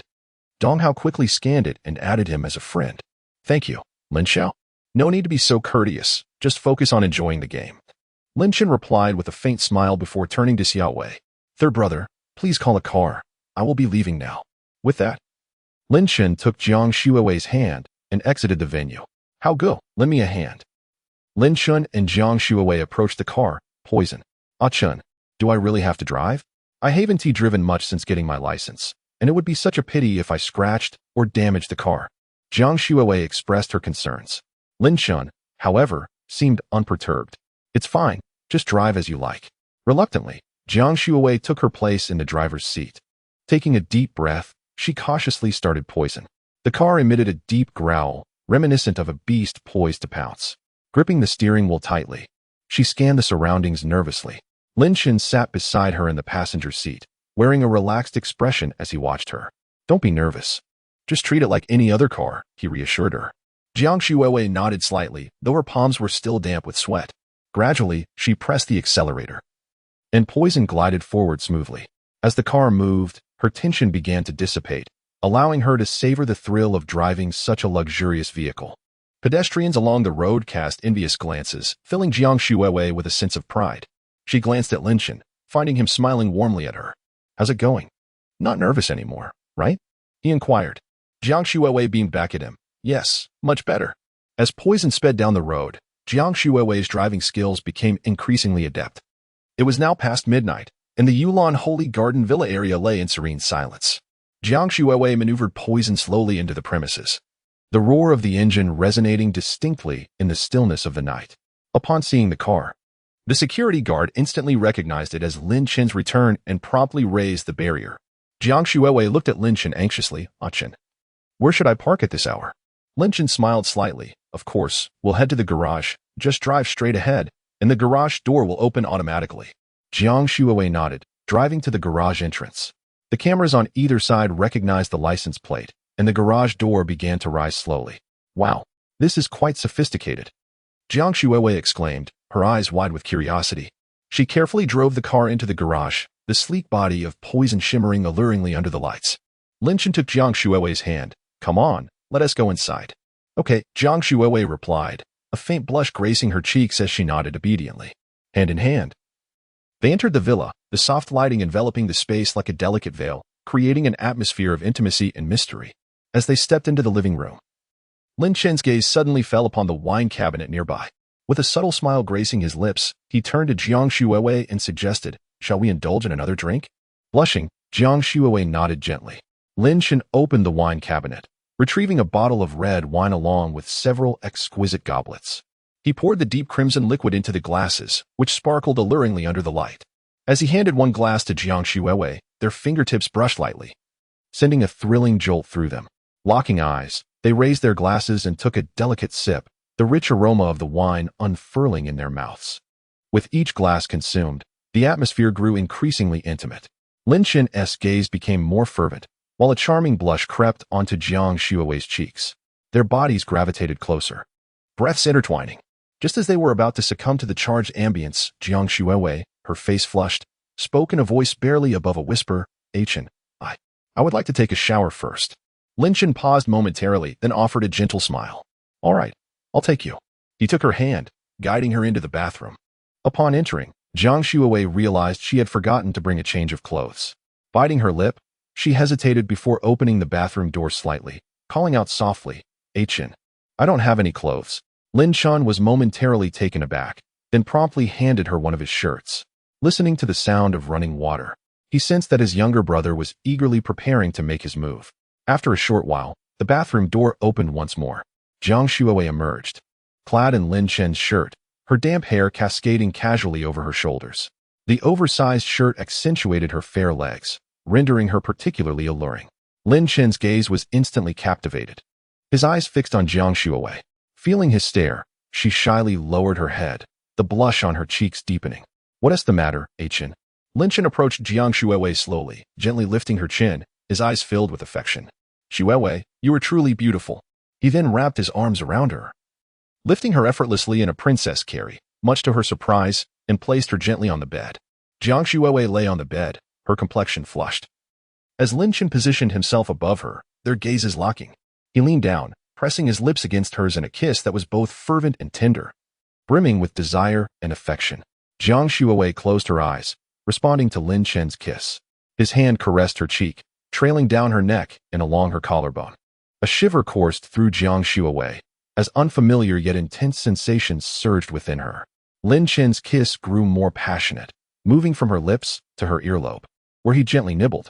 Jiang Shuowei let out a soft whimper, the sound igniting a fire within Lin Chen's heart. He lifted his head and kissed Jiang Shuowei again, their tongues intertwining, breaths mingling as one. Lin Chen's body pressed against hers, and he felt her softness and warmth enveloping him. Jiang Shuowei's breath quickened, soon finding herself completely undressed by Lin Chen's eager hands.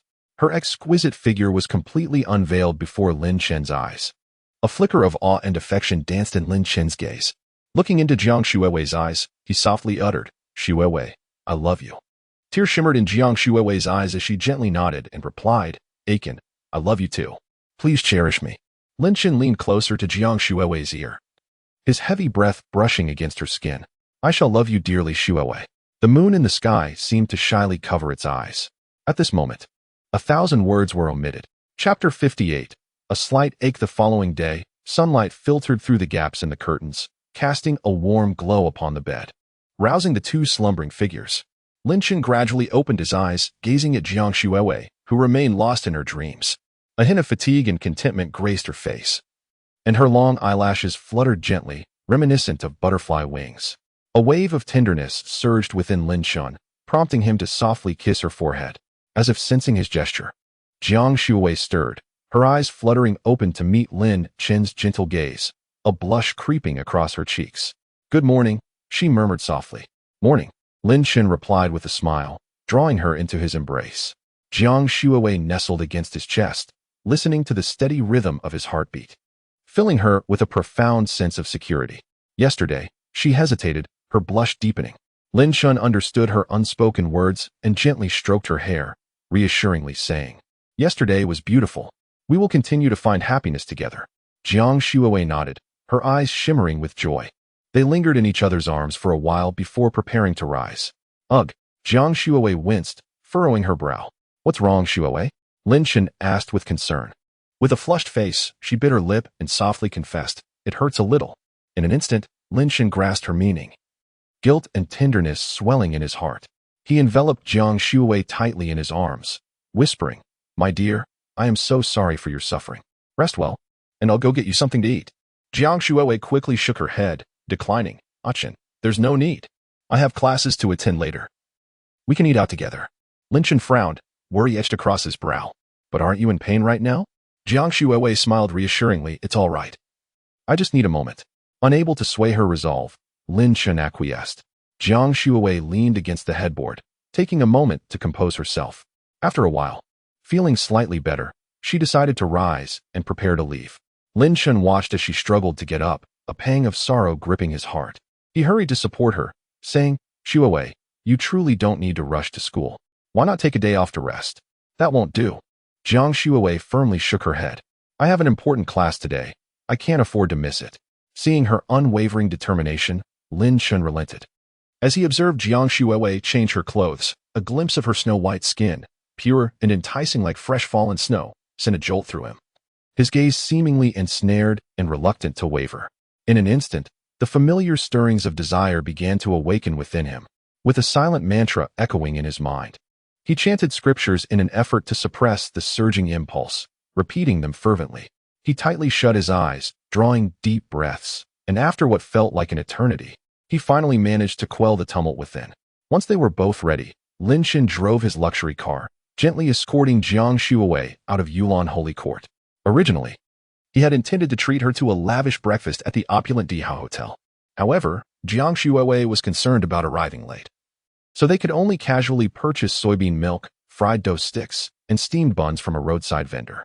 The onlookers were taken aback by this scene. It was indeed a rare sight to see someone driving a supercar while buying breakfast on the street. Curious glances were cast in their direction, and some even took out their phones to capture the moment. Just then, Lin Chen's phone rang unexpectedly. He was focused on driving and found it inconvenient to answer. "Shuwei, could you please take the call?" Lin Chen said softly. Jiang Shuwei obediently retrieved the phone from Lin Chen's pocket, playfully pinching his sensitive area in the process. This sudden gesture caused Lin Chen's body to tense, nearly causing him to lose grip of the steering wheel. On the other end of the line, Lu Shu's voice came through. "Mr. Lin, this is Lu Shu. Mr. Ma Teng is expected to arrive at the Dihao Hotel around 10:30. Do you have time?" Lu Shu's tone carried a hint of urgency. Upon finally getting Lin Chen on the line, she sighed in relief. After sending messages the previous night without receiving a response, she had been anxiously waiting, feeling like an ant on a hot stove. This morning, she had messaged Lin Chen again, but there was still no reply. As if he had vanished into thin air. Unable to contain her worry, she decided to call him, and fortunately, it went through. Lin Chen glanced at the time. It was just past 9. "All right, no problem. What about Lu Hai?" Lu Shu quickly replied. "Lu Hai just got off the plane and should be arriving at Dihao shortly." "Okay, I was preoccupied last night and didn't pay attention to my phone. I will reach out to him soon," Lin Chen casually remarked. "Understood, Mr. Lin. I won't disturb you any further." Lin Chen acknowledged with a grunt and then had Jiang Shuwei hang up the phone. "Well, Aiken, old Ma is coming to see you in person." Jiang Shuwei gazed at Lin Chen with admiration, her eyes sparkling with excitement. "That is old Ma. I doubt there are many people in Daxia who are unfamiliar with the names of Xiao Ma and old Ma. Their reputation is thunderous. They are legends in the business realm." "Yes, he wants me to sign a concerted action agreement," Lin Chen nodded. "What is a concerted action agreement?" Jiang Shuwei inquired curiously. Her eyes filled with the thirst for knowledge. "It means that regardless of how many shares you own, once signed, the decision-making power of the company rests entirely with Ma Teng, while I only enjoy the dividends." Lin Chen pondered and explained in a straightforward manner. Then why sign it at all?" Jiang Shuwei exclaimed, her brows furrowing in confusion at what she perceived to be an unfair clause. "Thus, I want to sign a full concerted action agreement. At most, I will agree to a partial one," Lin Chen calmly responded. Jiang Shuwei grasped the general idea from the name. It entailed retaining some voting rights while deferring in certain situations. "Exactly," Lin Chen affirmed. "Oh," Jiang Shuwei nodded, somewhat understanding. "If it weren't for a class I must attend, I would love to join you in witnessing what the legendary old Ma is like in person." Jiang Shuwei murmured despondently, her face betraying a sense of regret. "What class must you still attend?" Lin Chen inquired, his curiosity piqued. In his recollection, university courses were typically those one could skip without a second thought, especially elective ones. "That teacher is a close friend of my mother. She undoubtedly knows I have returned to school. If I do not attend, I shall have no excuse," Jiang Shuwei replied with a hint of resignation. Lin Chen then understood, and it all made sense. He intended to drive into the campus, but Jiang Shuwei halted him. "I can go in by myself. You still have your own affairs to attend to, right?" "I can return on my own," she asserted, playfully pecking Lin Chen on the cheek before disembarking from the vehicle, leaving him no opportunity for rebuttal. Chapter 59. The arrival of Ma Teng. Lin Chen, feeling somewhat helpless, had no choice but to alight from the vehicle. After parking by the roadside, he followed, gently grasping Jiang Shuwei's hand. The surrounding classmates, witnessing the scene, began to capture the moment with their cameras. "Goodness, isn't that the campus belle, Jiang Shuwei, and her affluent beau? How did they transition from a Ferrari to a Lamborghini? Isn't that the infamous poison that has been the talk of the school? It turns out to be the car of Zhang's boyfriend. How outrageous. I'll escort you to your classroom," Lin Chen said softly, holding Jiang Shuwei's hand. There's no need. Aren't you pressed for time? You should hurry along. Jiang Shuowei, though delighted in her heart, was reluctant to delay Lin Chen. It's fine. We have time, Lin Chen reassured her as they walked into the school, hand in hand. Under the gaze of their peers. Reluctantly, Jiang Shuowei allowed Lin Chen to lead her forward. Ah Chen, you're truly wonderful, but can you find my classroom? Lin Chen paused momentarily, then graciously allowed Jiang Shuowei to walk ahead. He accompanied her to the entrance of the classroom. Here we are, this is our classroom. Jiang Shuowei beamed. All right, I'll take my leave now. I'll come to fetch you for lunch, Lin Chen replied. Okay. Jiang Shuowei stood on her toes and planted a quick kiss on Lin Chen's cheek before dashing into the classroom. Lin Chen's phone vibrated. Upon checking, he found a message from Lu Hai. Mr. Lin, I have arrived at the entrance of the Dihao Hotel. Good. Just provide your name at the reception. Lin Chen replied promptly before dialing Dongfang. Mr. Lin, are you looking for me? Dongfang answered. There's someone named Lu Hai downstairs. Please have him brought to the conference room at Dihao Hotel, Lin Chen instructed while making his way outside the campus. Understood, Mr. Lin, Dongfang acknowledged. After ending the call, Lin Chen walked for a while before finally exiting the school premises, driving away in the poison amidst the astonished and envious gazes of onlookers. Before long, Lin Chen maneuvered the striking Lamborghini Poison into the parking lot of the Dihao Hotel. The hotel's lobby was resplendent, adorned with a magnificent crystal chandelier radiating brilliance. Upon noticing Lin Chen, the staff members respectfully bowed. Dongfang was already awaiting his arrival. Mr. Lin, Mr. Lu is waiting for you in the conference room. Lin Chen nodded lightly. Where's the contract I requested you to prepare? Dongfang promptly handed him the document. Lin Chen perused it briefly before heading directly to the conference room. Upon his arrival, Lu Hai was already seated inside, his demeanor filled with trepidation, knowing that this individual held a 10% stake in Penguin, a fortune amounting to several billion RMB. As Lin Chen entered, Lu Hai quickly rose, respectfully greeting, Mr. Lin, there's no need for such formality. Please, take a seat. Lin Chen replied. Lu Hai chose to sit only after Lin Chen had taken his seat. Once they were settled, Lin Chen gazed at Lu Hai and spoke slowly. Lu Hai, I trust you have adequately prepared for our meeting today. My decision to appoint you as my personal secretary, aside from Lu Shu's recommendation, is also due to your remarkable capabilities. Lu Hai listened intently, determination evident in his eyes. Mr. Lin, I am grateful for your trust. I shall give my utmost effort and will not disappoint your expectations. Lin Chen nodded in satisfaction and subsequently handed Lu Hai the contract. Please review it, and if there are no issues, proceed to sign. Lu Hai took the document and began to read diligently. The terms were clear and favorable, reflecting Lin Chen's regard for him. After finishing the contract, Lu Hai raised his gaze to Lin Chen and said, Mr. Lin, I have no questions regarding the contract. It is a great honor to become your personal secretary, and I will work diligently to contribute to the growth of your enterprise. Lin Chen smiled and nodded, saying, Very well, then let us sign. After the contract was duly signed, Lin Chen stood and extended his hand to Lu Hai. Welcome to my team, Secretary Lu. Lu Hai grasped Lin Chen's hand firmly, his eyes filled with gratitude. Thank you, Mr. Lin, for this opportunity. I will strive to excel in my duties. Shortly after, Ma Teng arrived at the Dihao Hotel, and Lin Chen personally went downstairs to greet him.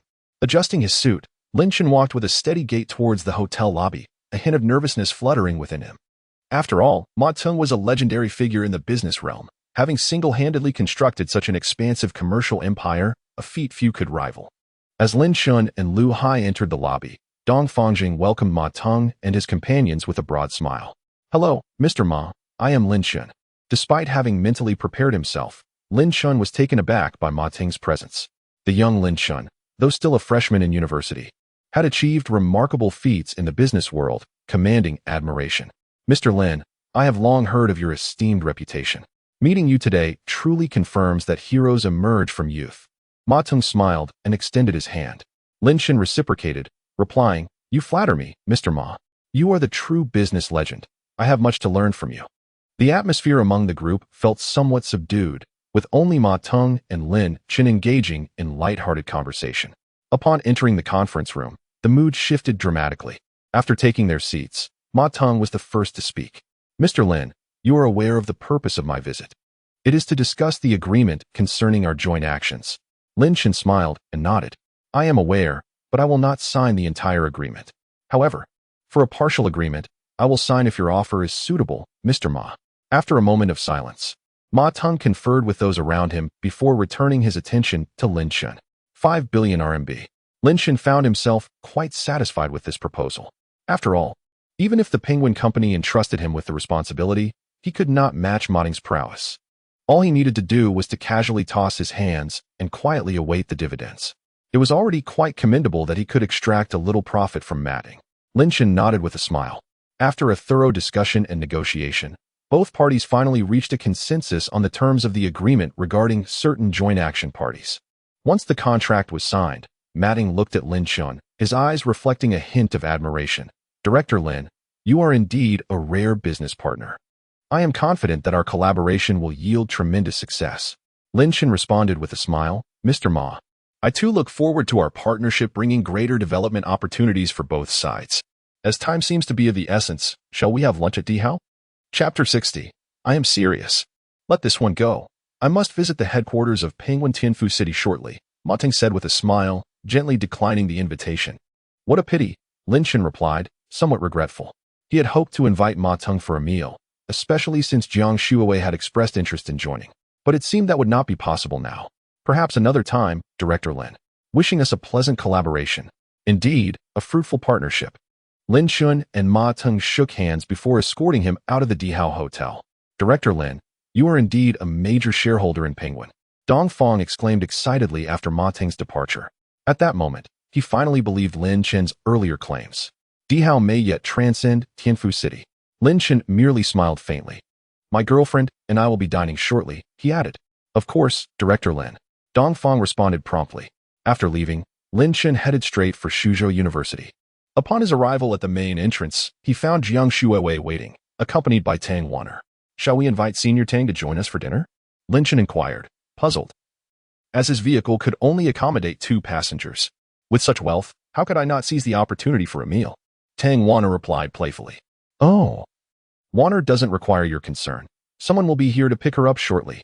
Jiang Shuowei opened the car door and took her seat inside. Just then, a blue Porsche 918 pulled up behind Lin Chen's car, and a familiar face emerged from the window. Wanna hop in? Xiao Fei called out excitedly to Tang Wanner. Surprised by the luxury of Xiao Fei's vehicle, Tang Wanner quickly reconsidered. After all, if he could spend hundreds of thousands on a drink, why not drive a supercar? She promptly took her place in the passenger seat. Ah Chen, what kind of car is Xiao Fei driving? Jiang Shuowei asked curiously as she observed the vehicle. Lin Chen scrutinized it for a moment. The Porsche 918 costs over 10 million, he replied with a smile. Oh, it does look rather splendid, though ours is more appealing. Jiang Shuowei said, planting a quick kiss on Lin Chen's cheek, beaming with joy. Lin Chen affectionately tousled her hair. Boss, let us go. I'm starving. Xiao Fei's voice echoed from behind. Lin Chen extended his middle finger out of the window, and with a deep, powerful roar, the engine surged to life as he drove off. Xiao Fei quickly followed suit. The 2 supercars raced down the road, drawing the attention of many passers-by. Wow, those cars are stunning, an enthusiastic young man exclaimed. Only the wealthy can afford such luxury, another bystander agreed.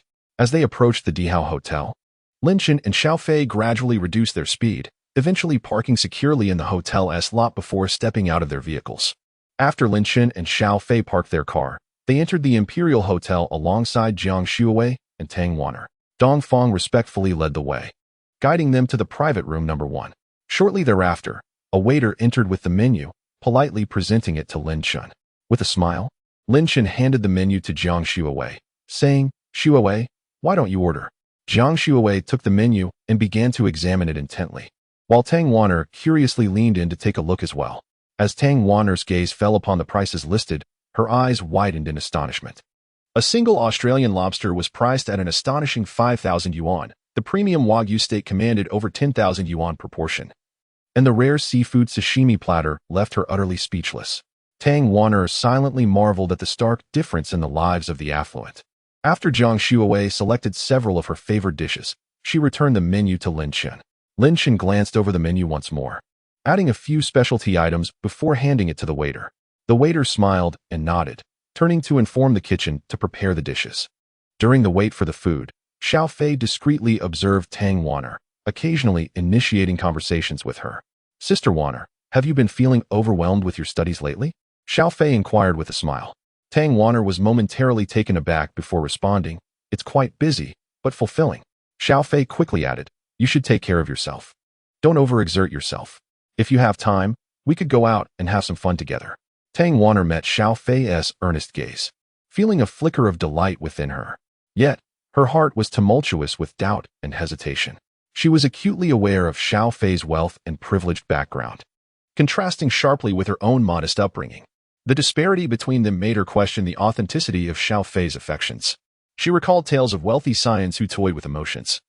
A wave of anxiety washing over her. She feared becoming a mere plaything for Xiao Fei, destined to be discarded once the novelty faded. Moreover, she worried about her ability to integrate into his social circle and adapt to his lifestyle. Stealing a glance at Xiao Fei, she pondered deeply. He was undeniably handsome and charming, exhibiting kindness and consideration towards her. However, she remained uncertain if such a connection could endure. She felt compelled to maintain her composure and not be swept away by fleeting emotions. At that moment, the waiter began to serve the dishes one after another. Exquisite plates adorned the table, emanating tantalizing aromas.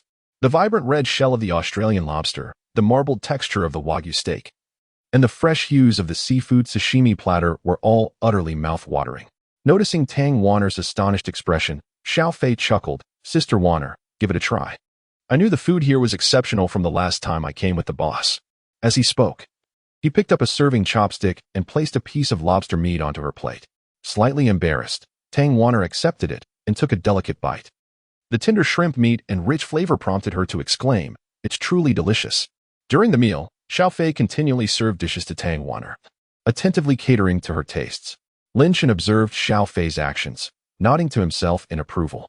However, he remained somewhat apprehensive about Xiao Fei's true feelings for Tang Wanner, considering Xiao Fei's previously extravagant lifestyle. Seizing a moment when the others were distracted, Lin Chen quietly leaned towards Xiao Fei and asked earnestly, Xiao Fei, are you truly serious about Tang Wanner? Given your past, it would be unwise to treat this lightly. Xiao Fei promptly responded with sincerity, Brother Lin, rest assured. I genuinely care for Wanner. I recognize that my former way of life may raise doubts, but I am committed to changing. Lin Chen, having heard Xiao Fei's words, nodded slightly. Very well, I hope you can uphold your promise. Tang and Xue Wei are close friends. Should your intentions prove insincere, I shall not let you off easily. You need not worry, boss. If I truly win Wanner's heart, I vow to be devoted to her. Xiao Fei replied with utmost seriousness. Meanwhile, Jiang Xue Wei quietly inquired of Tang Wanner, Wanner, do you genuinely have feelings for Xiao Fei? Tang Wanner, blushing and somewhat shy, nodded. Yet, I fear he is too wealthy. I feel unworthy of him. Moreover, I worry that he may only be indulging in a fleeting whim, so I wish to observe him more closely. Jiang Xue Wei took Tang Wanner's hand in reassurance, saying, Wanner, do not think that way. Love knows no bounds of wealth. As long as you both truly cherish one another, your relationship can flourish. However, it is wise to remain observant. I shall ensure that Lin Chen keeps a close watch on Xiao Fei. I would never let you down. Chapter 61. A call from Lin's mother. Tang Wanner glanced at Xiao Fei once more. Let's discuss it later. Due to the need to drive, they had refrained from drinking. After dinner, Xiao Fei returned to the school with Tang Wanner, as he had military training to attend. Chen, how did your conversation with old Ma go? Jiang Xue Wei inquired curiously. Quite well. We have signed a partial agreement for joint action, Lin Chen replied with a smile. Oh, where shall we go next? Lin Chen pondered briefly. I've been rather busy these past few days. Yesterday was my first night at the villa, and it turned out to be quite bare. We should go buy some daily necessities for the villa. After all, Yulon Holy Court is just a kilometer or two from the school. We won't be staying at the school anymore. We'll reside at the villa. Upon hearing this, Jiang Xue Wei's face flushed. Staying outside every day? Wouldn't that mean? She hesitated. It was not that she was unwilling to live with Lin Chen, but she was concerned about Tang Wanner, with 4 people in their dormitory. In one, Han Chi-Chi, rarely returning. If she left, Tang Wanner would have to face Han Chi-Chi's unpleasant demeanor alone. Just the thought made her feel sympathy for Tang Wanner. Noticing Jiang Xue Wei's hesitation, Lin Chen asked, What's wrong, Xue Wei? Nothing much. Jiang Xue Wei, fearing Lin Chen would misunderstand, explained her concerns in detail. Lin Chen soon realized the issue at hand. After all, their bond was strong, and it was indeed necessary to consider her best friend.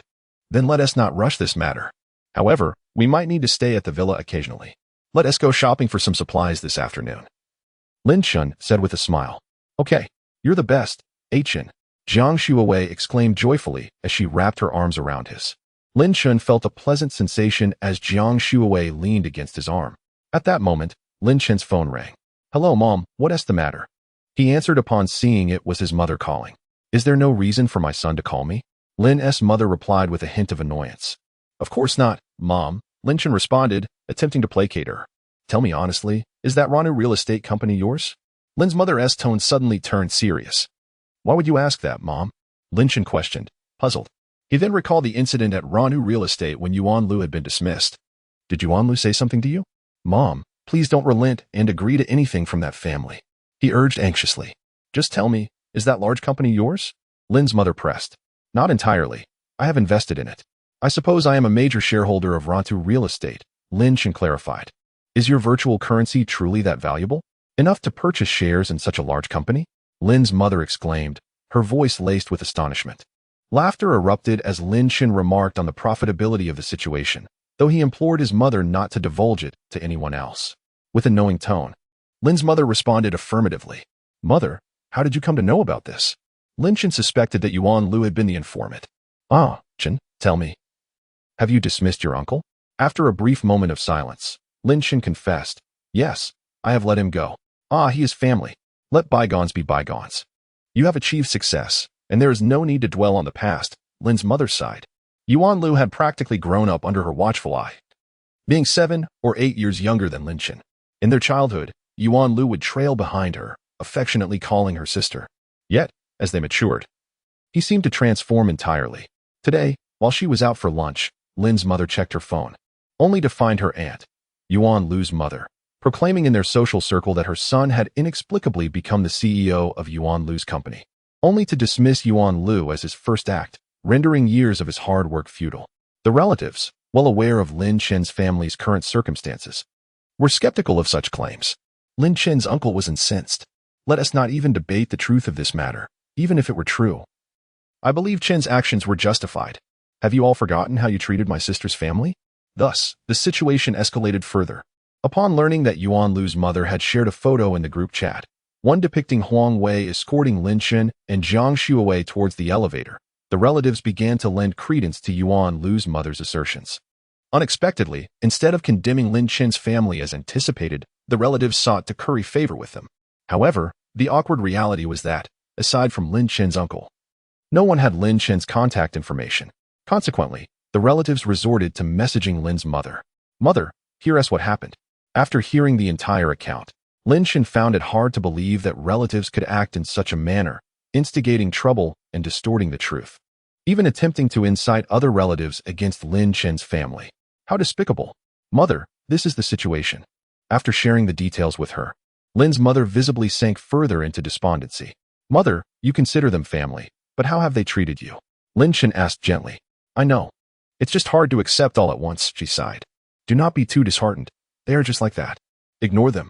I will return to see you in a few days, Lin Chen softly reassured her. Ah, I almost forgot. The beautiful girl in that photo. I've heard she is your girlfriend? Is that true? Lin's mother inquired, her spirits lifting somewhat. Since the call was on speaker, Jiang Shuawei could hear Lin's mother as well, her expression a mix of anxiety and anticipation. Lin Chen affectionately patted Jiang Shuawei's head. Indeed, mother, that is your future daughter-in-law, Lin Chen remarked with a smile. Upon hearing his words, Jiang Shuawei's face flushed crimson, her joy unmistakable. Really? You've managed to win over such a beautiful girl. When will you bring her home for your father and me to meet? Lin's mother exclaimed, her previously foul mood evaporating, replaced by an expression of delight. All right, mother. In a few days, I shall bring your future daughter-in-law home for you to see. Lin Chen replied. We shall eagerly await your return. However, if you come back alone on that day, you shall be banished to sleep outside. Lin Chen could only manage a wry smile at his mother's words. All right. By the way, mother, I will transfer another $1 million to you. Isn't dad always wanting to buy a car? Now's the perfect opportunity. Also, we must install air conditioning at home. The summers in Suzhou are unbearably hot, and relying solely on fans won't suffice. Your son is now a prosperous businessman, after all. Please, do not skimp on expenses for me. Chapter 62. Are you worthy? Ah, my son has finally made a name for himself. As a mother, it is high time I indulge in some well-deserved leisure. I truly wish to retire from work. I have been toiling in Guangdong since I was 16, and now, at long last, I can take a breather. As Lin Chen listened to his mother's words, he felt a swell of emotion, his eyes unwittingly becoming misty. Countless thoughts raced through his mind. He pondered how he could alter his fate and that of his parents without the aid of the system. Jiang Shuowei, sensing Lin Chen's emotional shift, gently offered her comfort, softly grasping his arm. Mother, you and father need not work any longer. You should take the opportunity to travel. Lin Chen conversed with his mother for quite some time before finally hanging up. It's all right, Ah Chun, Jiang Shuowei said. And as soon as Lin Chen ended the call, she leaped into his embrace. Her hand gently patted his back, instantly dispelling the shadows that loomed over his heart. It's fine, Shuowei. I'm feeling much better now, Lin Chen reassured, playfully pinching her delicate cheek, a smile illuminating his face like the sun, radiating warmth. Shall we go buy some daily necessities? Lin Chen suggested. Ah Chun, it seems we have forgotten something important. Jiang Shuowei's expression suddenly turned serious. What is it? Lin Chen, intrigued by her sudden gravity, inquired. Didn't we intend to buy that ragdoll cat last time? I wonder if my poor little doll is still there. Jiang Shuowei gazed at Lin Chen with a look of yearning and hope. Lin Chen paused, quickly recalling their previous encounter. Ah yes. It seems we were interrupted by Wang Shijie and his brothers, and didn't he manage to purchase it? Shall we go and secure that cat now? He asked. Absolutely. Jiang Shuowei's eyes sparkled with delight, her smile blossoming like a beautiful flower. Before long, Lin Chen drove Jiang Shuowei back to Luwan Street, which remained bustling with life, filled with people coming and going. He took her directly to the pet shop. The shopkeeper, having recognized Lin Chen as the new proprietor of the street, felt a chill run down his spine. He reflected on his previous haggling demeanor and was filled with regret.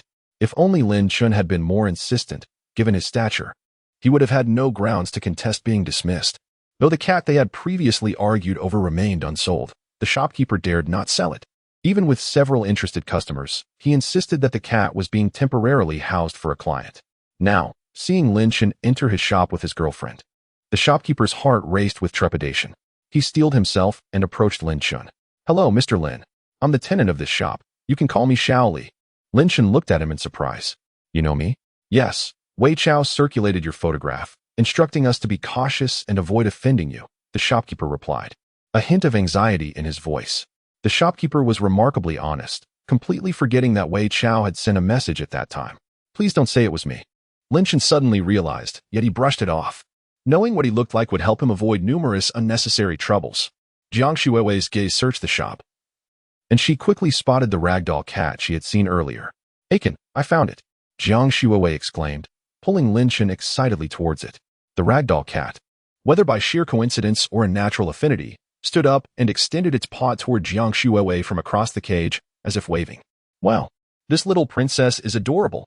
Jiang Shuowei stood before the ragdoll cat, her eyes brimming with uncontainable joy. How do you know it's a princess? Lin Chen inquired curiously, gazing at the cat in the cage, filled with doubt. Can one really tell if it's a male or female just by appearance?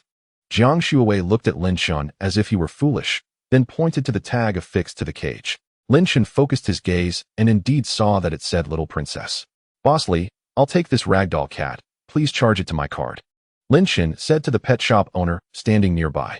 No, this ragdoll cat is a gift for you, Mr. Lin. There's no charge. The shopkeeper quickly waved his hands, a flattering smile on his face. A price is a price. How could I not pay? In the end, the shopkeeper had no choice but to accept Lin Chen's money. Attempting to curry favor? That was out of the question. After the shopkeeper completed the deworming and bath for the little ragdoll, Jiang Shuowei eagerly cradled it in her arms. Subsequently, Lin Chen, laden with bags of cat food, followed the enamored Jiang Shuowei back to their car. Shuowei, you don't have classes this afternoon, do you? No, now we can go buy some daily necessities, Jiang Shuowei said, playfully teasing the little ragdoll. Lin Chen nodded and then started the engine, heading towards the shopping mall. Just as Lin Chen stepped out of the car, his phone rang. Hello, may I speak with Mr. Lin Chen? A middle-aged man's voice, sounding to be in his 40s or 50s, came through the line. This is Lin Chen. Who is this? Good day, Mr. Lin. I am Lin Xiangdong from Haojie Network Technology. The man's tone was noticeably ingratiating. Lin Chen's demeanor immediately turned cold. Oh, Lin Tianyou's father? Jiang Shuai noticed Lin Chen's expression darken and instantly understood there was trouble, so she halted. Yes, Mr. Lin, I sincerely apologize on behalf of my ungrateful son for his offense against you. I have given him a severe reprimand. May I invite you to dinner tonight? So he can apologize to you in person?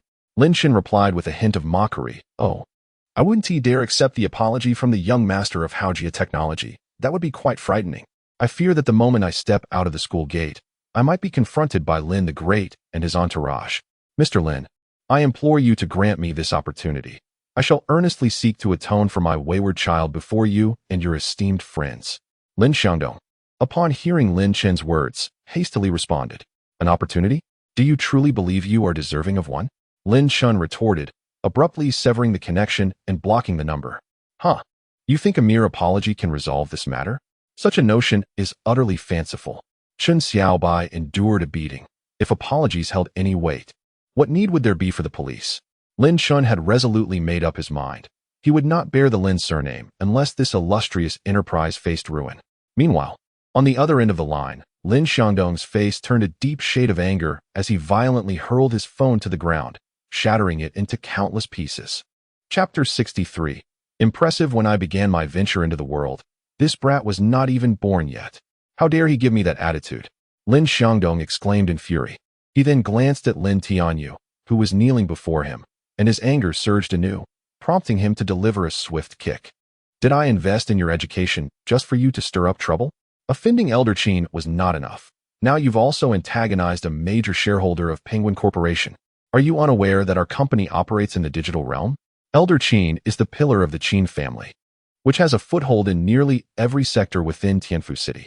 Lin Tianyu fell to the ground but quickly rose again, continuing to kneel with his head bowed, eyes brimming with resentment. What are you doing hitting a child? He has already admitted his fault.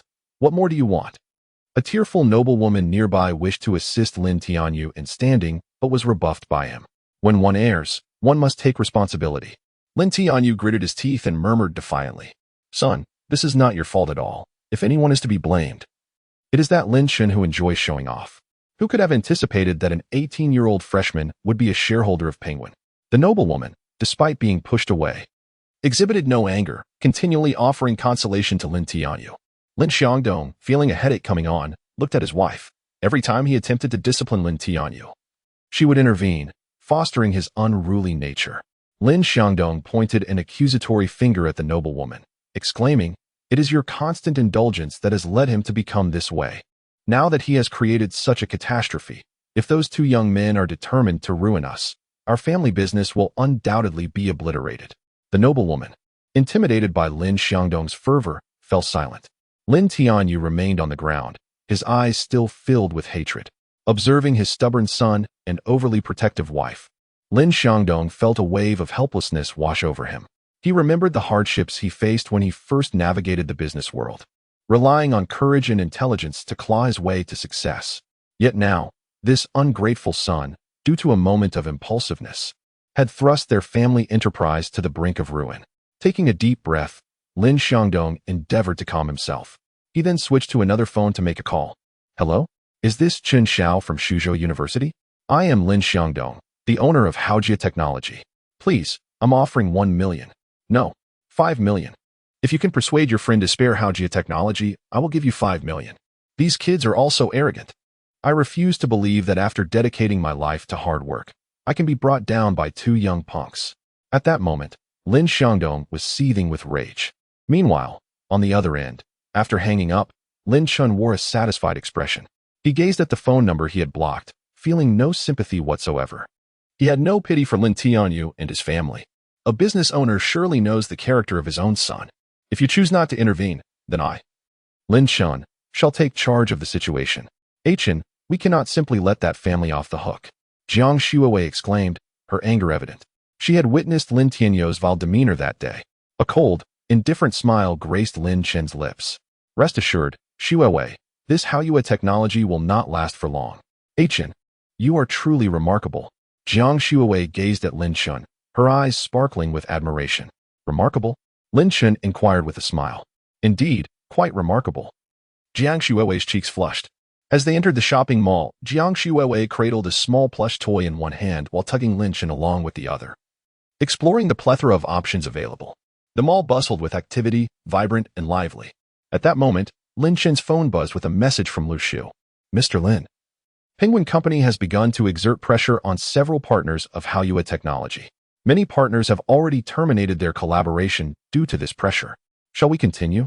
Lin Chen's lips curved into a slight smile as he replied decisively to Lu Shu. Eliminate them entirely. Chen, come look at this exquisite cat climbing frame. I think it's quite delightful. Jiang Shuiwei pointed towards a beautifully designed cat tree not far away. The two spent nearly the entire afternoon in the mall, predominantly selecting the most luxurious items. As Lin Chen put it, one could own a villa worth hundreds of millions, parked with cars of equal value, yet furnish it with items costing only a few hundred or thousand. Such a scenario would be unfit for hosting guests. They nearly replaced everything within the villa. The furnishings in the villa had belonged to the previous owner. Although still functional, Lin Chen found them unsettling. While the items were not damaged, they carried the lingering essence of another, which made him uncomfortable. He yearned for a fresh start, a home that belonged solely to him and Jiang Shuiwei. Realizing they had accumulated quite a bit, Lin Chen called Lu Hai to manage the situation. After signing the contract, Lu Hai rented a place in Tianfu City to assist Lin Chen with business affairs and personal matters. Upon receiving the call, Lu Hai promptly sprang into action. He swiftly organized several large trucks, racing towards the mall with alacrity. Soon, the trucks arrived, transporting the items chosen by Lin Chen and Jiang Shuiwei to Yulon Saint Court. The trucks were clean and spacious, with drivers meticulously handling the goods, cautious not to damage a single item. Lin Chen was quite pleased with the efficiency, and the pristine condition of the trucks uplifted his spirits. When the trucks reached the entrance of Yulon Saint Court, the scene startled the security guard. The trucks lined up majestically, their imposing presence palpable. Had Lin Chen not stepped out to greet them and signaled with a friendly gesture, the guard might have hesitated to allow them entry. Lin Chen smiled and explained the situation, and only then did the guard feel assured enough to open the gates. After a considerable amount of time spent in diligent effort, they finally succeeded in clearing out the belongings of the previous occupant, and subsequently arranged all the items that Lin Chen and Jiang Shuiwei had painstakingly selected throughout the afternoon.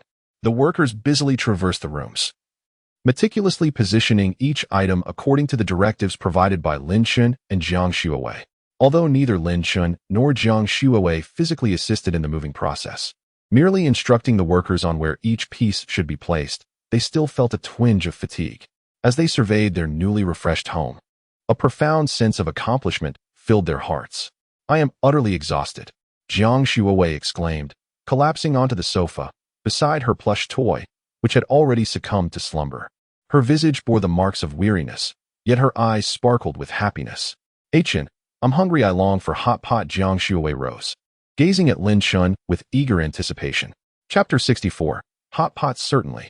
It has been quite a while since I last indulged in hot pot. Lin Chen, gazing at Jiang Shuiwei's eyes brimming with anticipation, could not help but smile warmly and nod in agreement. Oh yay, I adore you, Chen, Jiang Shuiwei exclaimed, jubilantly bouncing on the sofa. However, upon noticing the small stuffed animal beside her, which had been roused from its slumber, a look of concern crossed her face. The little plush creature stared at Jiang Shuiwei with its round, innocent eyes. What shall we do with the little one? Jiang Shuiwei crouched down, gently stroking the stuffed animal's head, her heart heavy with reluctance. How about we leave a bit of cat food in its bowl and head out for now? Lin Chen suggested tentatively. All right. To his surprise, Jiang Shuiwei readily agreed. Although she felt a pang of sorrow for the stuffed animal, the thought of savoring delicious hot pot prevailed. Placing the little creature on the cat tree, it obediently lay there, watching its owner's every move with an adorably petite figure. Jiang Shuiwei added a bit of cat food to the bowl, then gently patted the stuffed animal's head, saying, "Little princess, be a good girl at home. We shall return shortly." The stuffed animal seemed to comprehend her words, letting out a soft sound in response. Jiang Shuiwei stood up, skipping joyfully alongside Lin Chen as they exited the villa, while the little plush creature gazed at their departing figures, filled with confusion. This time, instead of the dazzling sports car, they chose to drive the Ferrari SF90. Chen, you must follow my lead this time, Jiang Shuiwei exclaimed, her joy evident as she settled into the driver's seat. Not a problem, Shuiwei. You've been here for over 3 years. Surely you know which hot pot place is the best? Lin Chen smiled at her. Absolutely. There's a hot pot restaurant on Luan Street that is unbelievably delicious. Although the decor is quite ordinary, the flavors are simply exquisite. Jiang Shuiwei's eyes sparkled at the mention of food. Is that so? I must savor it thoroughly. Lin Chen replied with a grin. Before long, they arrived at Luan Street, parked the car in a nearby lot, and left amidst the anxious gaze of the security guard, who had momentarily put away his phone, ceasing his video recording of the luxurious vehicle. As they entered Luan Street, illuminated by the evening lights, it was bustling with people, mostly university students. The atmosphere was vibrant and lively. Both Lin Chen and Jiang Shuiwei possessed striking looks that drew attention, resulting in an exceedingly high rate of glances directed their way. Wow, this couple is stunning. Which school are they from? Surely not from our college, right? One curious boy inquired. Why do all the handsome guys have girlfriends? A girl lamented, watching the affectionate interaction between Lin Chen and Jiang Shuiwei. Her heart filled with envy and admiration. Many around them cast admiring glances, yet Lin Chen and Jiang Shuiwei remained unfazed. Excitedly, Jiang Shuiwei tugged Lin Chen forward.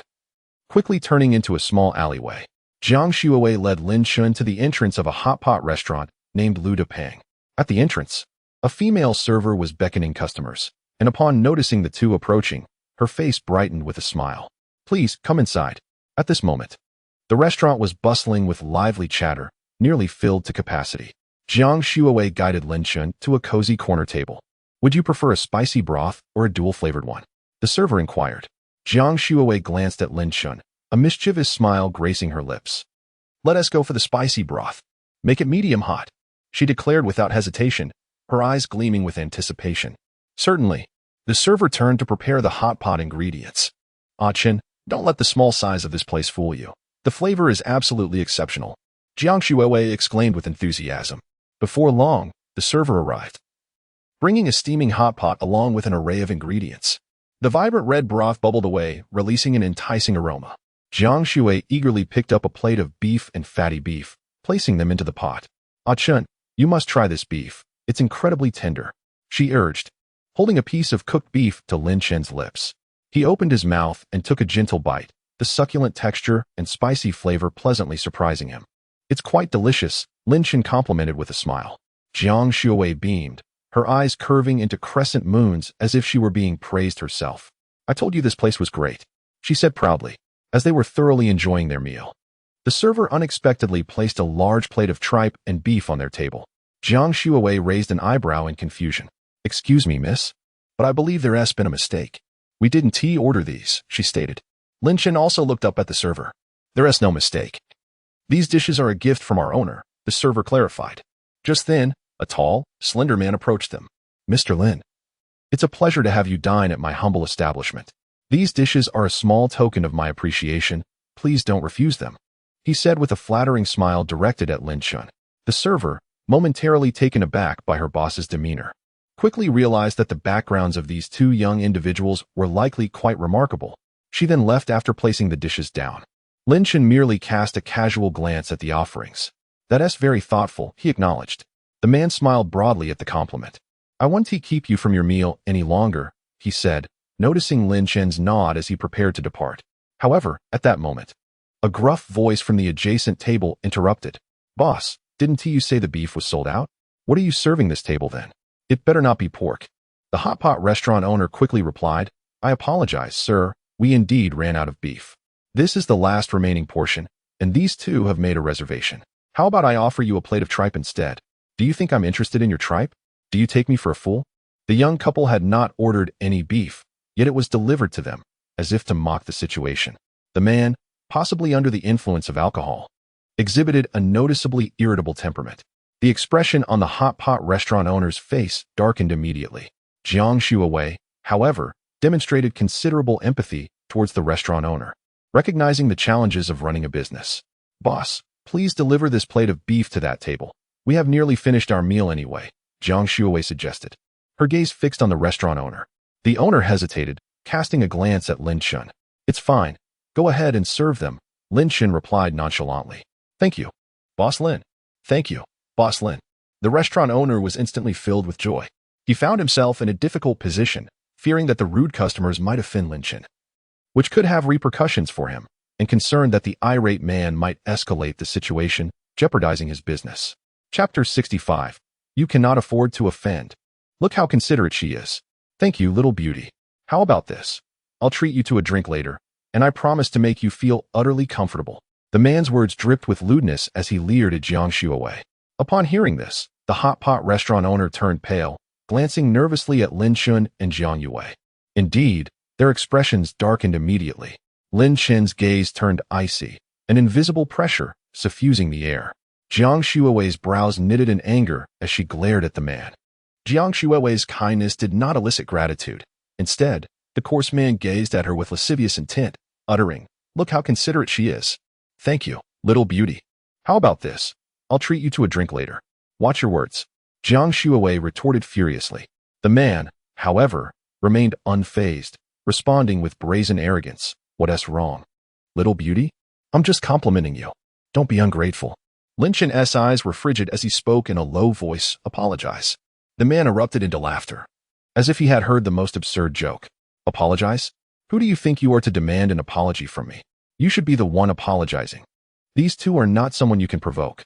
The hot pot restaurant owner interjected, trying to defuse the situation. However, the man felt his pride wounded by the owner's words. "I'd like to see how this little brat thinks he can intimidate me." With that, the man suddenly swung his fist, charging at Lin Chen. His punch sliced through the air, seemingly destined to strike Lin Chen's face.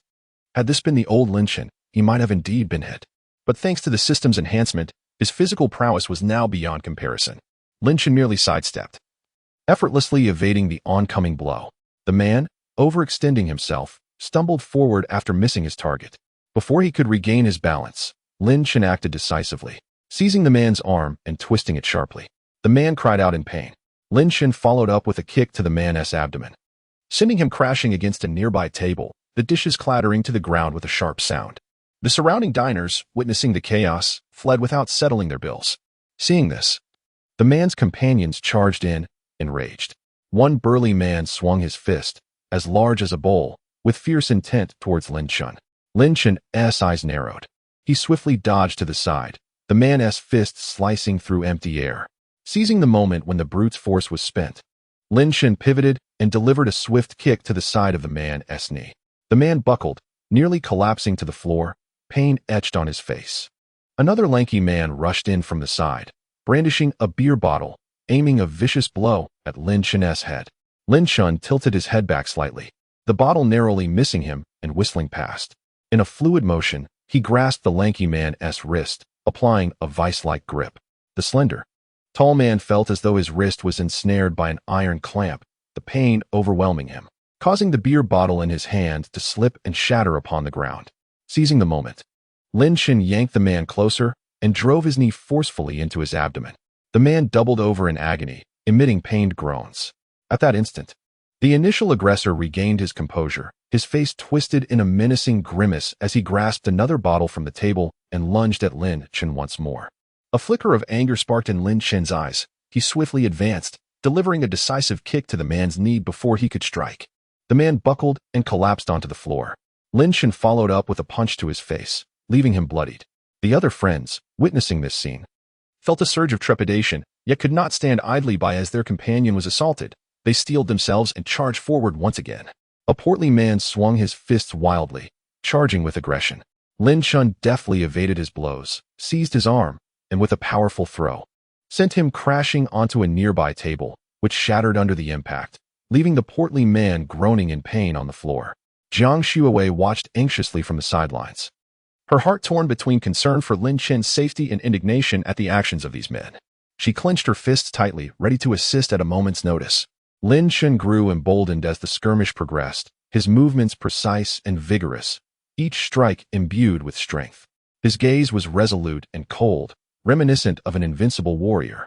The men gradually found themselves unable to retaliate under his relentless assault. One man, sensing the tide turning against him, attempted to flee.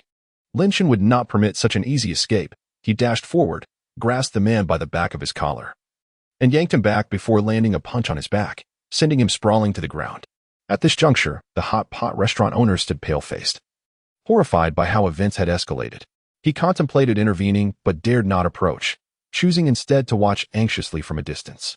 Lin Chen surveyed the fallen men, His voice icy as he declared, "Should you dare to speak insolently again, it shall not be so simple." Though the men harbored resentment, they recognized their inferiority against Lin Chen and lay silent on the ground. Returning to Jiang Shuiwei's side, Lin Chen tenderly caressed her cheek. "It's all right, Shuiwei." She anxiously examined him from left to right, relieved to find he was indeed unharmed. "Boss, I have the card machine. I will cover the damages incurred today." The owner, trembling, brought forth the machine. "Is 100,000 sufficient?" he asked, nodding fervently. "Yes, that will suffice." After settling the payment, Lin Chen took Jiang Shuiwei's hand. "Shall we depart, Shuiwei?" "Yes," she replied, her eyes brimming with admiration and affection. Just then, the man who had initially spoken out and attacked unexpectedly rose to his feet. Seizing a bottle and aiming a strike at Lin Chen's head. "Mr. Lin, watch out!" the restaurant owner exclaimed in alarm. Jiang Shuiwei, being led by Lin Chen, naturally followed him closely. Upon hearing the reminder from the hot pot restaurant owner, she instinctively leaned back against Lin Chen. Suddenly, a loud crash echoed as a wine bottle shattered above her head, sending shards of glass cascading like snowflakes. Jiang Shuiwei's body swayed slightly before she collapsed limply to the ground. In the very moment Lin Chen heard the owner's warning, he instinctively turned towards Jiang Shuiwei's direction, only to witness this horrifying scene, feeling as though his heart had momentarily ceased to beat. Shuiwei. Chapter 66. The incident involving Jiang Shuiwei. Lin Chen trembled as he slowly, cautiously embraced Jiang Shuiwei. Blood gushed from her head, the crimson liquid cascading down her face, and silken hair like a flood breaching its dam. Jiang Shuiwei's eyes were tightly shut, her complexion as pale as parchment. "What are you standing there for? Call 120 quickly," Lin Chen shouted, his eyes glistening with tears as he directed his anger at the restaurant manager. The hot pot restaurant owner, paralyzed by fear, sank to the ground, his eyes wide with terror and confusion. Shaking, he fumbled in his pocket for his phone to dial for help. "Hello, this is..." Meanwhile, the man who had shattered the wine bottle stood frozen, overwhelmed by the gravity of his actions, his face etched with regret and dread. His hands hung limply by his sides, remnants of the broken bottle still clutched in his grip. The others who had been moaning on the ground, witnessing this scene, became sober and struggled to rise, eager to flee. At that moment, several police officers burst in. "Everyone, put your heads down. No one is allowed to escape," the lead officer commanded. Those preparing to flee, under the officer's stern admonitions, were compelled to crouch down, their faces a mask of fear and anxiety. The lead officer glanced at Jiang Shuiwei, unconscious and bleeding on the floor, and at Lin Chen, who held her tightly. He then inquired, "Has 120 been called?" Yes, the restaurant owner stammered, trembling as he stepped forward. "And you are?" the officer asked, furrowing his brow. "Officer, I am the owner of this hot pot restaurant." "Here's what happened." The owner recounted the events in detail. Upon hearing the owner's account, the officer's expression turned graver. He directed his subordinates to secure the culprits, ensuring they could not escape or pose any further danger. He then approached Lin Chen and spoke softly. "Sir, please remain calm. The ambulance is on its way. We will handle this matter appropriately." Lin Chen glanced at the officer.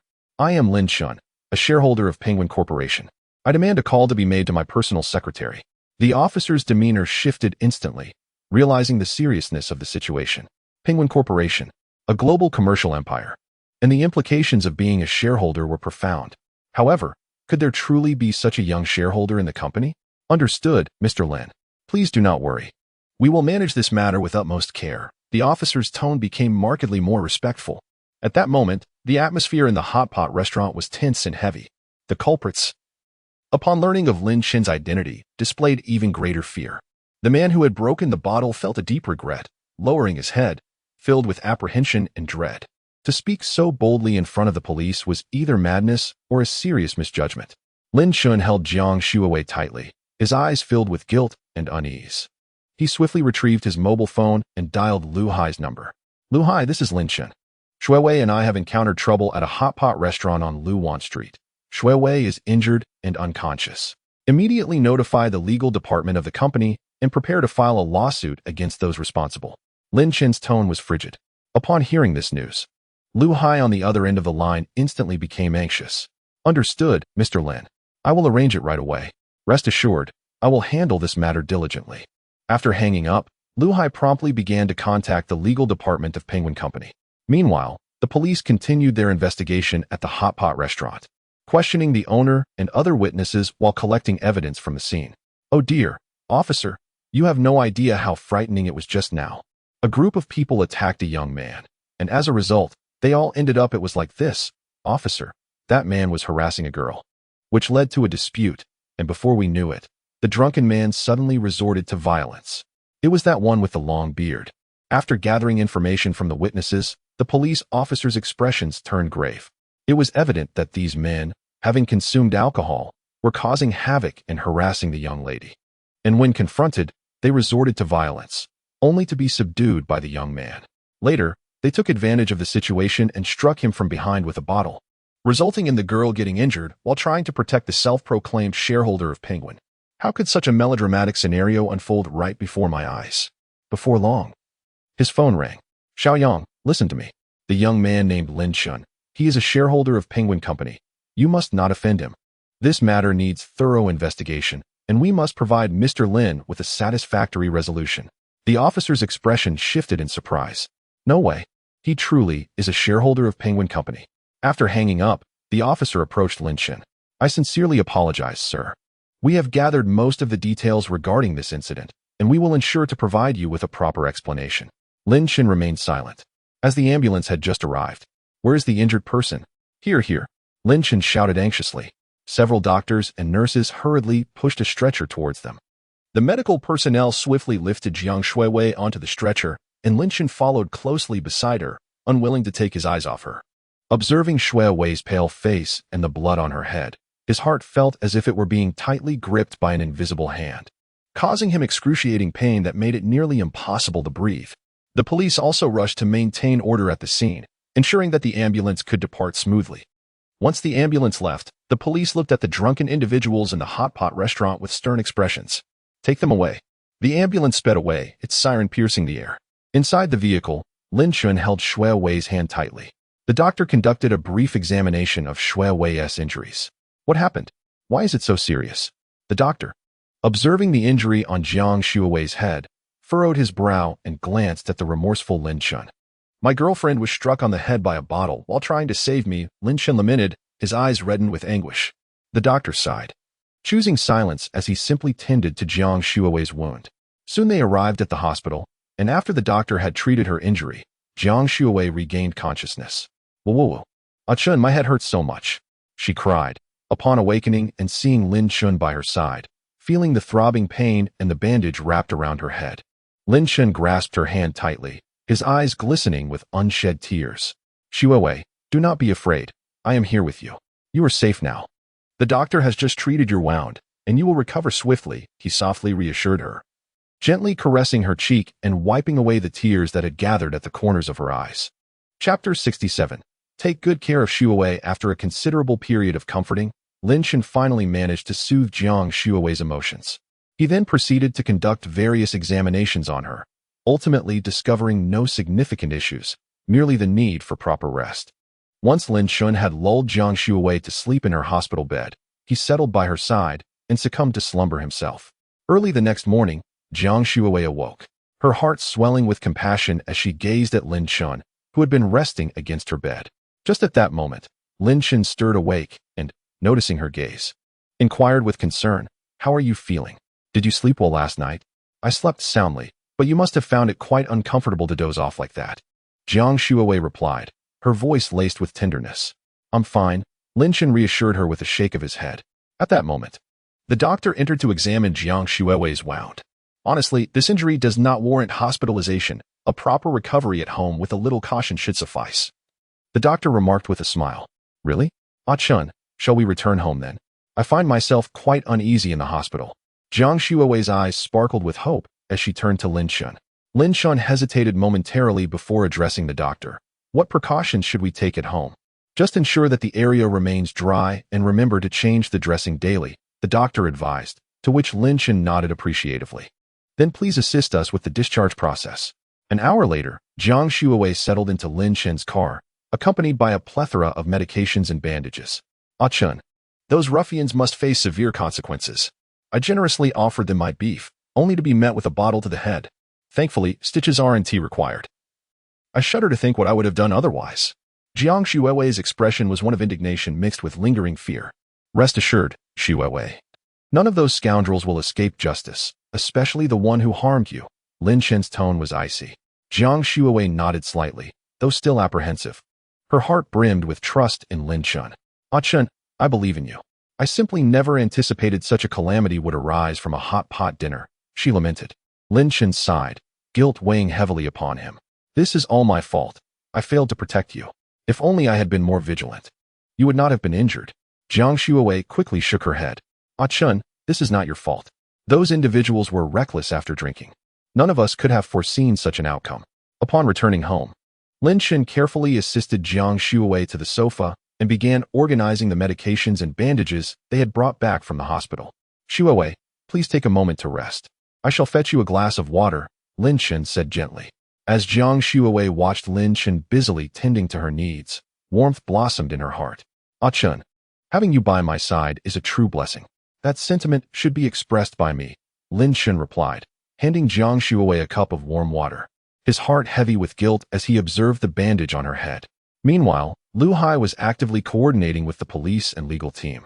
Still present at the police station. Officer Yang, our company takes this incident very seriously.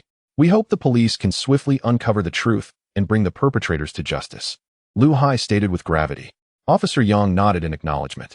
Mr. Lu, we are intensifying our investigation.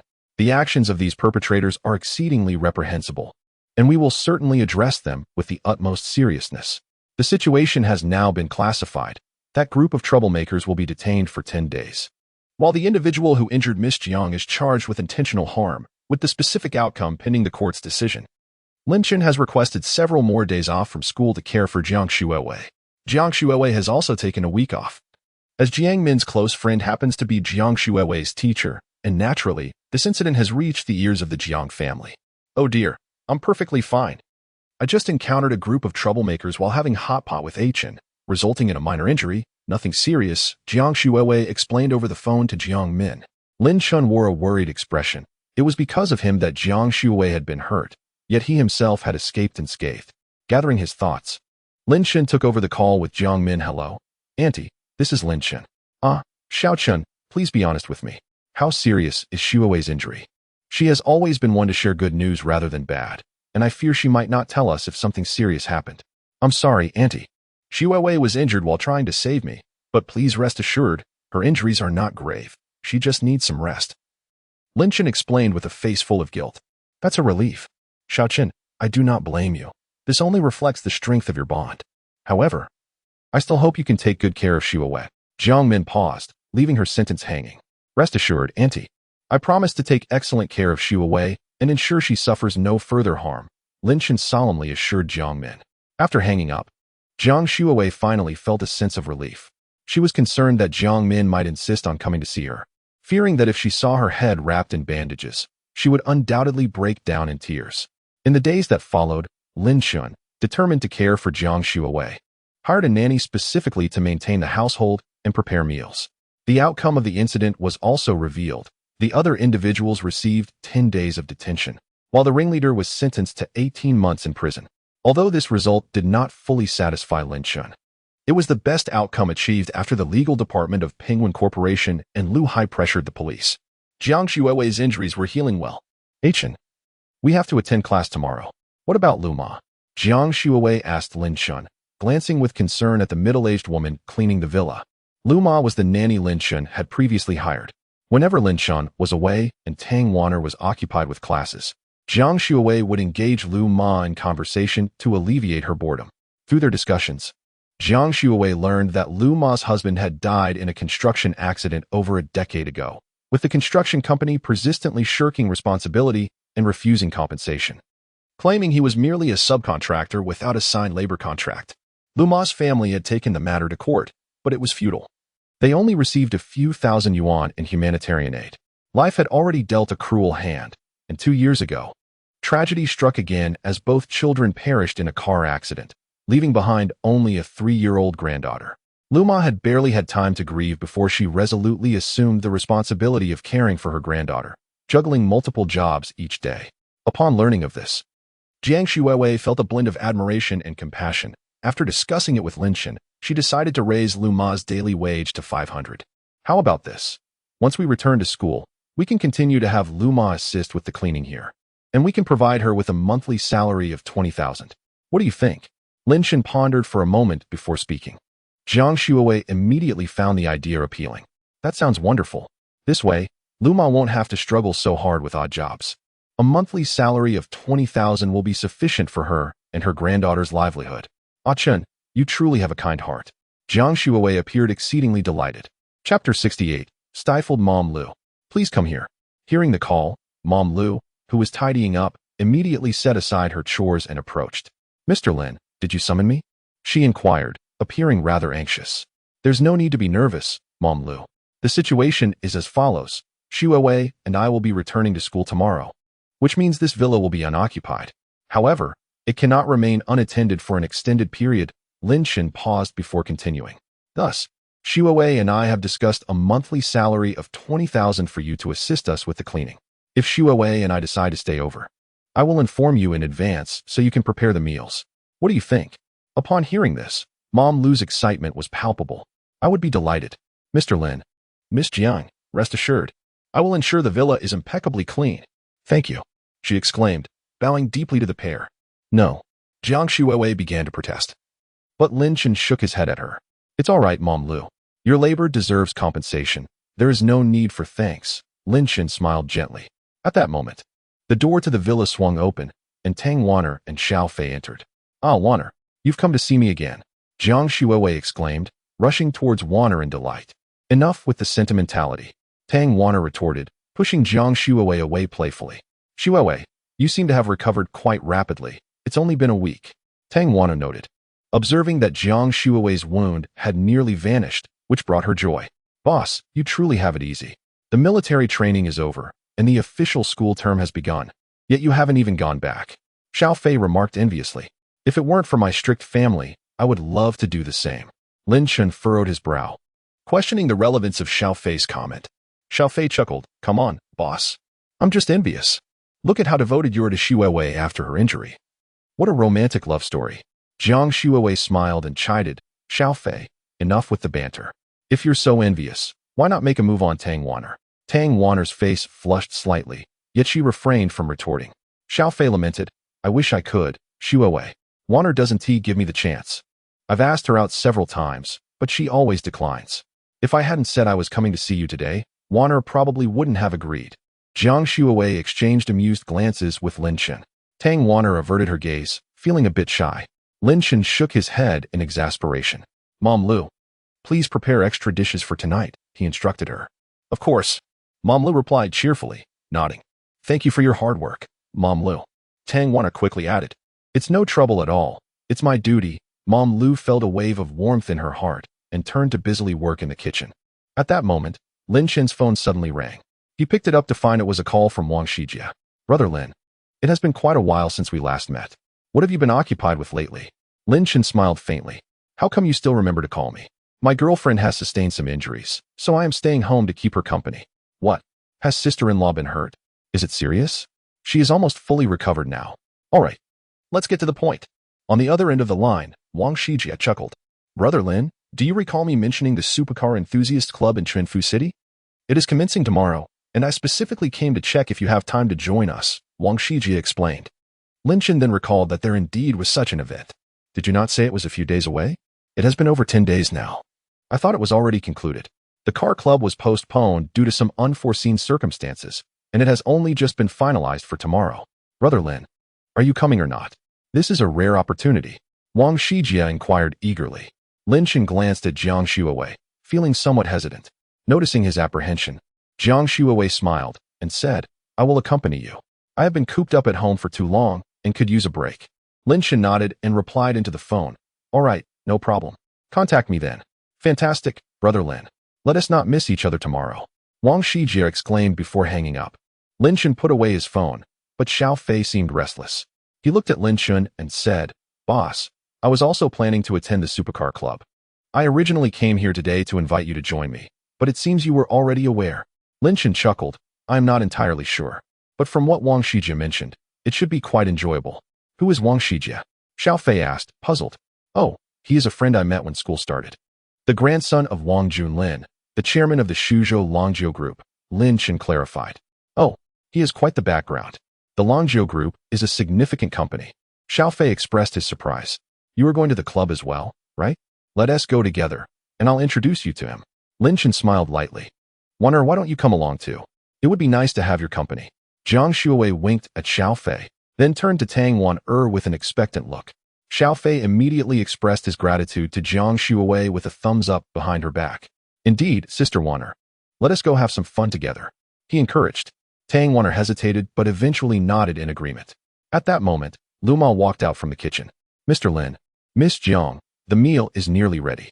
The group settled around the dining table, savoring the delicious dishes while continuing to discuss the activities planned for the following day. Lu Ma's cooking was exquisite, earning endless compliments from everyone. Lu Ma, your culinary skills are truly improving. Jiang Shuowei praised. Lu Ma smiled shyly. As long as you all enjoy it. After finishing their meal, Tang Wan and Xiao Fei stood up to bid farewell. Dear Sister Shuowei, we shall return to school now. After Xiao Fei and Tang Wan departed, Lu Ma tidied the dining table and also made her way home. The villa was suddenly enveloped in tranquility, leaving only Jiang Shuowei and Lin Chen. Jiang Shuowei gazed at Lin Chen, her eyes brimming with tenderness and shyness. She gently bit her lower lip and leaned closer to Lin Chen, a subtle fragrance emanating from her. Lin Chen's gaze rested upon Jiang Shuowei's delicate visage.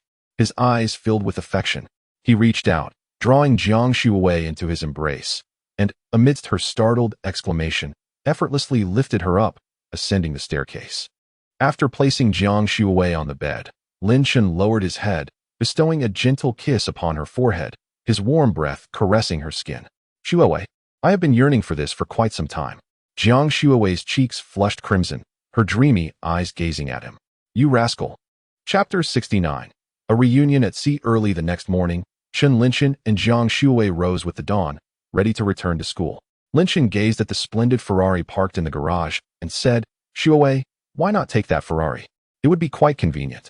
Jiang Shuowei, however, gently shook her head and replied, It's all right. I rarely find it necessary. Thus, the luxurious Ferrari remained in the garage, gathering dust. The two embarked on their journey back to campus, with a gentle breeze caressing their faces and sunlight filtering through the leaves, casting dappled shadows upon them. Before long, they arrived at the school. Lin Chen drove and dropped Shuowei off at the dormitory entrance. The roar of the engine attracted the attention of nearby students, who instinctively turned their gazes toward Jiang Shuowei and Lin Chen as they exited the car.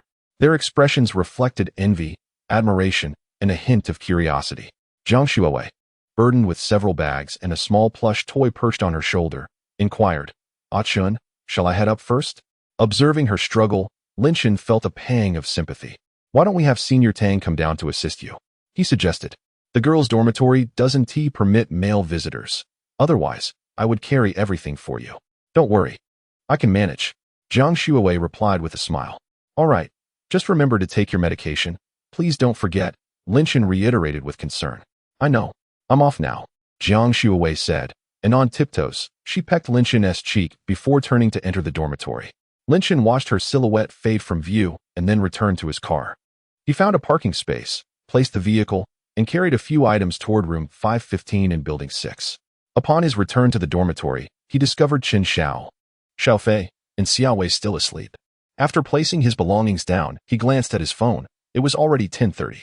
He shook his head in disbelief at how soundly they could slumber. Hearing the commotion, Chen Xiao stirred, rubbing his sleepy eyes, and exclaimed in surprise, Boss? You're back? Lin Chen retorted with mock irritation. What were you all doing last night? It's 10:30, and you're still asleep. Chen Xiao chuckled. We were up late for a 3-game marathon. At that moment, Xiao Fei and Xiao Wei awakened as well. The boss is back. Is there anything wrong with sister-in-law? Xiao Wei asked with concern. Lin Chen smiled. No, everything is nearly fine now. By the way, boss, you wouldn't believe it. Ever since that incident, Lin Tianyu has been dodging us like a mouse evading a cat. Ha! Chen Xiao exclaimed excitedly. Exactly. Let that brat be arrogant. He has finally met his match. Xiao Wei chimed in. Just then, Lin Chen's phone rang. May I speak with Mr. Lin Chen? A respectful male voice inquired on the line. This is he. Lin Chen responded calmly. Hello, Mr. Lin. I am Fong Anping, the general manager of Longhu Games. You previously acquired Longhu Games. Considering the time that has elapsed, perhaps you should come and oversee the arrangement of work tasks? Lin Chen suddenly recalled that he indeed possessed Longhu Games. The headquarters of Longhu Games is located in Suzhou, and it ranks among the top gaming companies in the Great Xia, boasting a staggering market value of over 320 billion RMB. To his astonishment, the system had rewarded him with the entirety of Longhu Games. This equated to a stake comparable to 10% of the Penguin Corporation. Lin Chen pondered momentarily and inquired of Xiao Wei and the others, "Do we have classes tomorrow morning?" The three shook their heads in unison. "No." "Then I shall visit the company tomorrow morning," Lin Chen stated into the phone. At that moment, Fang Amping was left in a state of shock, as if paralyzed by a spell. Do we have class? Could it be that he is still a university student? Fang Amping even began to doubt his own hearing. Upon hearing silence on the line, Lin Chen frowned slightly. "I have heard you, Mr. Lin. I will ensure everything is prepared and await your arrival tomorrow." Fang Amping quickly regained his composure and replied. After hanging up, Xiao Fei and the others silently regarded Lin Chen. "Boss, you acquired Longhu Games quite some time ago and have yet to visit." Xiao Fei could not help but ask. As Lin Chen tidied up his belongings, he replied nonchalantly, "I have been preoccupied with caring for Shui Wei, who was injured, and completely forgot about it." "Boss, you are so indifferent towards a super company valued in the billions," Chen Xiao exclaimed in disbelief. Xiao Wei, however, was indifferent. To him, millions and billions were virtually the same. He merely understood that his boss was wealthy and formidable. What does it matter? "A mere Longhu Games pales in comparison to my girlfriend's importance," Lin Chen retorted. Upon hearing this, Chen Xiao was instantly rendered speechless. "Well, of course, sister-in-law is paramount." After a long pause, Chen Xiao finally managed to articulate a response. "Then that settles it." Before long, it was noon. With the sun blazing ever more fiercely, Lin Chen intended to descend and seek out Jiang Shuewei for lunch, only to discover that Xiao Fei was trailing behind him. As they approached the girls' dormitory, Lin Chen turned back to find Xiao Fei still following closely. "What on earth are you doing following me?" Lin Chen asked, exasperated. "Who said I was following you? I am on my way to dine with Sister Warner. If that is the case, why are you tailing me? Aren't you merely waiting for me to bend down? Get lost." Lin Chen laughed and scolded him. The two stood beneath the girls' dormitory, awaiting the two ladies, while surrounding female students cast glances their way. "Wow, these two boys are so handsome. Aren't they those freshmen from the campus beauty list?" "What? Freshmen? No way. I must make my move first." "You can forget about it. They drive supercars. One is John's boyfriend, and the other seems to be pursuing Tang Laohu. Alas, such a pity. However, I feel I might have a chance with the one pursuing Tang Laohu. After all, they aren't together yet, are they? Although Tang Laohu is also the campus belle, I am, after all, the flower of the dormitory, am I not? Just stop it." At that moment, a Porsche drove over. And to my surprise, it was Yu Yang who emerged from the vehicle. As soon as he stepped out, he immediately spotted Lin Chen and Xiao Fei standing beneath the tree. Ever since he lost a bet to Lin Chen and had to bark like a dog, he had harbored a grudge. Although this incident had not been publicized, the mere thought of that day's humiliation made his face burn with shame. That scoundrel dared to play the fool and set me up last time. This time, I shall not hesitate to strike back fiercely. With this thought, Yu Yang drove the car alongside Lin Chen and Xiao Fei. "Lin, my junior, we meet again." Yu Yang wore a forced smile on his face. Xiao Fei glanced at Yu Yang. "Is this a friend of the boss?" Lin Chen gave Yu Yang a brief glance, ignoring him completely. "Junior Lin, are you waiting for Jiang Shuewei? Why aren't you driving a car? What kind of behavior is this?" Chapter 70. This is the woman from Bashu. Didn't T. Lin, the junior, spend hundreds of thousands on luxury goods last time? Could it be that he has squandered all his money and can no longer afford a car? Yu Yang's tone dripped with evident provocation, casting a disdainful sidelong glance at Lin Chen. Upon hearing this, Xiao Fei immediately recognized that this person was seeking trouble. His gaze then fell upon the Porsche Panamera. Surely, it cannot be that someone driving a car worth over $1 million would flaunt such pretentiousness now? Xiao Fei looked astonished. Unflinchingly meeting Yu Yang's gaze, his eyes brimming with mockery, Yu Yang's expression darkened. "And who might you be?" However, when Lin Chen spoke, Yu Yang's countenance grew even grimmer. "You senior, have you not yet learned to bark like a dog? Do you wish to try again before me? Shall we wager to see whose car is superior?" Yu Yang clenched his teeth, suppressing the fury within. "Humph, do not rejoice too soon. Last time, I inadvertently fell into your trap. Do you think you can deceive me again? Oh, I did not expect you senior to have gained some wisdom." Lin Chen remarked, surprise lacing his tone as he regarded Yu Yang with mockery. Yu Yang surmised that Lin Chen's family must be quite affluent, and his vehicle could very well surpass his own. To lose again would be utterly humiliating, especially in front of the crowd at school. He had no desire to suffer that indignity once more. At that moment, Jiang Shuowei and Tang Wan'er descended together, followed closely by Han Qiqi. Shuowei. Upon spotting Jiang Shuowei, Lin Chen's face instantly brightened with a gentle smile. Xiao Fei also waved at Tang Wan'er, his eyes glimmering with joy. Jiang Shuowei initially wore a smile, but upon noticing Yu Yang beside her, her expression soured. She and Tang Wan'er hastened to Lin Chen and Xiao Fei's side, with Jiang Shuowei eager to grasp Lin Chen's hand and leave. Yu Yang, upon seeing Jiang Shuowei, felt a flicker of desire in his eyes. However, he quickly masked it. Approaching Han Qiqi with a smile. Qiqi, would you like to eat? I shall take you, he said gently. Oh my, Qiqi, your boyfriend is Yu Yang? Did you not know that he was once Jiang Shuowei's devoted admirer? Tang Wan'er exclaimed in astonishment. Han Qiqi was filled with confusion upon hearing this. She had never imagined that the well-to-do young man she had finally found was once a mere lackey to Jiang Shuowei.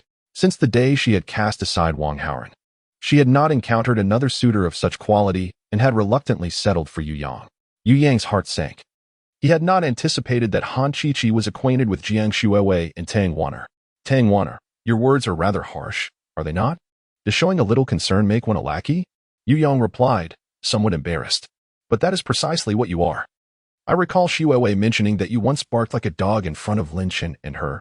Tang Wan'er relentlessly pressed on, deepening Yu Yang's discomfort.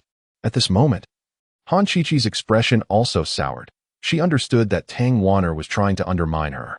She wished to retort, but hesitated, knowing she could not afford to offend Jiang Shuowei after that incident.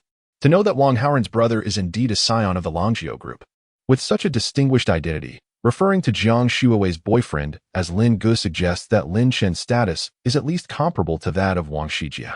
However, Han Qiqi was unwilling to let Yu Yang, this veritable cash cow, slip away. It is well known that Yu Yang is quite generous with his money, and all she needed to do was to comply with his desires. Fearing that Yu Yang might continue to provoke conflict with him, she had no choice but to forcibly drag him back to the car. What are you doing?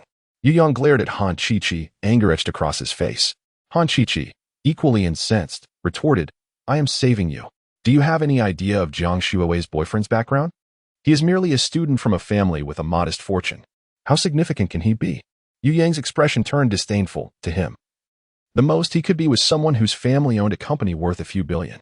Are you aware of the Longjiu Group? Han Qiqi inquired. Of course. I know the Longjiu Group. It is valued at around 100 billion. You cannot be suggesting that Lin Chen is also a scion of the Longjiu Group?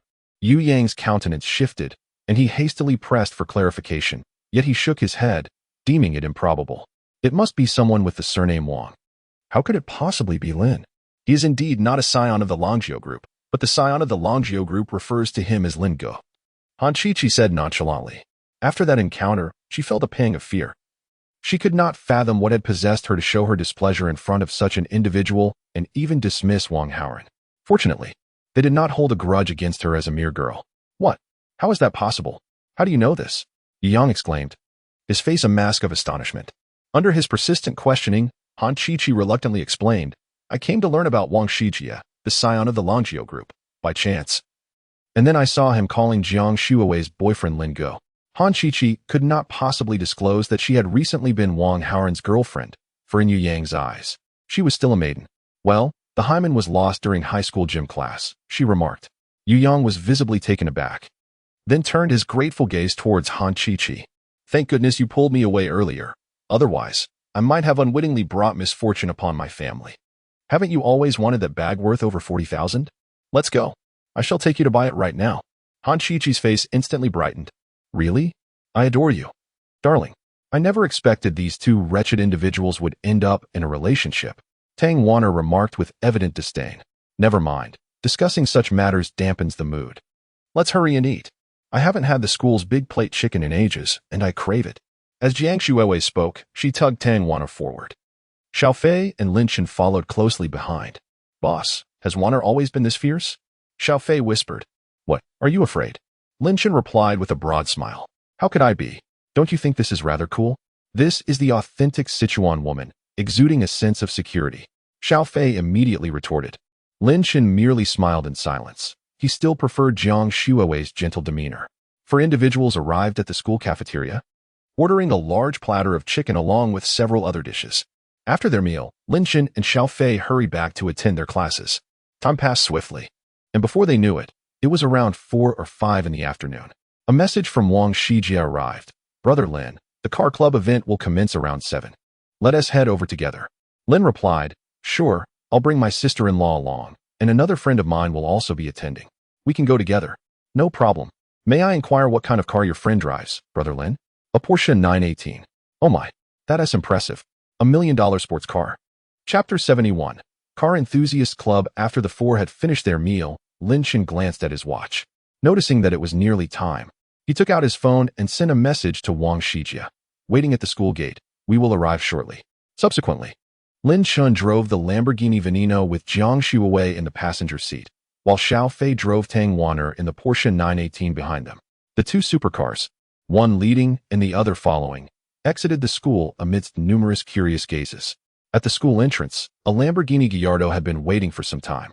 Its distinctive lines and dazzling color captivated the attention of many passers-by. The three cars parked side by side along the roadside, drawing gasps of admiration from several students. Wow, are all these million-dollar cars gathered here?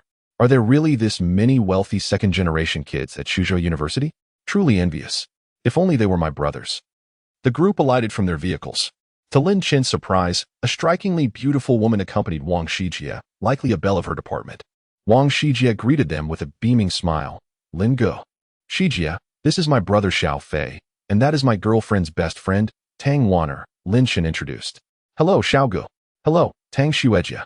Wang Shijia greeted warmly, clearly familiar with the campus beauty, Tang Wan'er, despite her reputedly difficult temperament. Upon hearing that Wang Shijia was from the Longzhou Group, Xiao Fei expressed a hint of surprise, as the Longzhou Group is a conglomerate valued at nearly 100 billion. After exchanging pleasantries, Lin Chen turned his attention to the woman beside Wang Shijia. Lin Go, this is my girlfriend Zhu Zhu, a dental medicine student and a freshman this year, Wang Shijia quickly introduced. Hello, Lin Go. Hello, Jiang Shuijia. Hello, Xiao Go. Hello, Tang Shuijia. Zhu Zhu appeared somewhat shy, aware that anyone who could call Wang Shijia brother was undoubtedly a figure of significance. After a brief introduction, they all set off for a countryside manor arranged by the Car Enthusiast Club. Lin Chen and Jiang Shuiwei were the first to enter the Lamborghini Veneno, followed swiftly by Xiao Fei and Tang Wan'er in the Porsche 918, while Wang Shijia and Zhu Zhu took their seats in the Lamborghini Gallardo. The three luxury vehicles roared to life, their engines' growls once again eliciting awe from the surrounding students. Upon arriving at the manor, they discovered a few guards at the entrance, seemingly verifying the value of the vehicles. When it was Lin Chen's group's turn, the guards were visibly startled. While Wang Shijia's car was impressive, valued at 4 to 5 million, Xiao Fei's vehicle stood in a different league, being worth tens of millions. Not to mention Lin Chen's Lamborghini Veneno. Under the watchful and respectful gaze of the guards, they drove their cars into the estate. Inside the manor, the scenery was picturesque, with lush greenery and the fragrance of blooming flowers filling the air. It was evident that the place was teeming with luxury vehicles worth millions. From Porsche 911s to Aston Martin Vantages, Ferrari Romas, Maseratis, and a dazzling array of other high-end cars, the sight was overwhelming. As the group exited their cars, they caught the attention of several individuals who had yet to enter the building. Is that not a Lamborghini Veneno? The caliber of this car club is astonishing. And that Porsche 918 is also a luxury vehicle worth millions. A wealthy second-generation heir exclaimed, his eyes brimming with envy and jealousy. I must go and introduce myself. Several other affluent youths immediately gathered around. Hey, let me introduce myself. My father is my mother is my grandfather, is their incessant boasting began to grate on the nerves of the bystanders. Although they were all here for leisure, this incessant buzzing was rather irksome. Excuse me, could we pass through? Despite his evident annoyance, Lin Chen calmly inquired. The group fell silent at once and stepped aside. The 6 of them entered the grand dining hall, which was already bustling with a considerable number of attendees, creating a lively atmosphere. As this was their first participation in a car club event, they were filled with curiosity about everything around them, since they did not recognize anyone. No one approached them to strike up a conversation. The individuals outside, chastened by Lin Chen's comment, refrained from further disturbances. However, they were content to enjoy the peace, as they were merely there to pass the time. Jiang Shuowei picked up a piece of cake, and, after tasting it, her eyes sparkled with delight. She promptly held a small piece of cake to Lin Chen's mouth, urging, "Ah Chen, you must try this. The matcha cake is exquisite." Lin Chen smiled and opened his mouth to take a bite. It was indeed delightful. He praised it generously, his gaze filled with affection. "Isn't it? I told you it was delicious." Jiang Shuowei beamed with pride, resembling a child who had just received commendation. Meanwhile, Tang Wanner looked on in astonishment at the typically aloof Jiang Shuowei, her heart swelling with surprise. Is there such a stark contrast? Xiao Fei, feeling a twinge of envy, observed the sweet interaction between Lin Chen and Jiang Shuowei. He too picked up a piece of cake and offered it to Tang Wanner, flashing what he believed to be an irresistibly charming smile. "Wanner, why don't you give this a try?" Tang Wanner, flustered, raised her bowl, her cheeks tinged with a faint blush. "Okay, thank you. Just place it in my bowl." Xiao Fei's smile remained unwavering as he deposited the cake into her bowl. "Shuowei, I'm going to the restroom. Please wait for me here for a moment," Lin Chen said softly. "All right." Jiang Shuowei nodded obediently. "Boss, I'll go too." Xiao Fei quickly chimed in, rising to accompany Lin Chen to the restroom. "Just as well, you ladies can chat.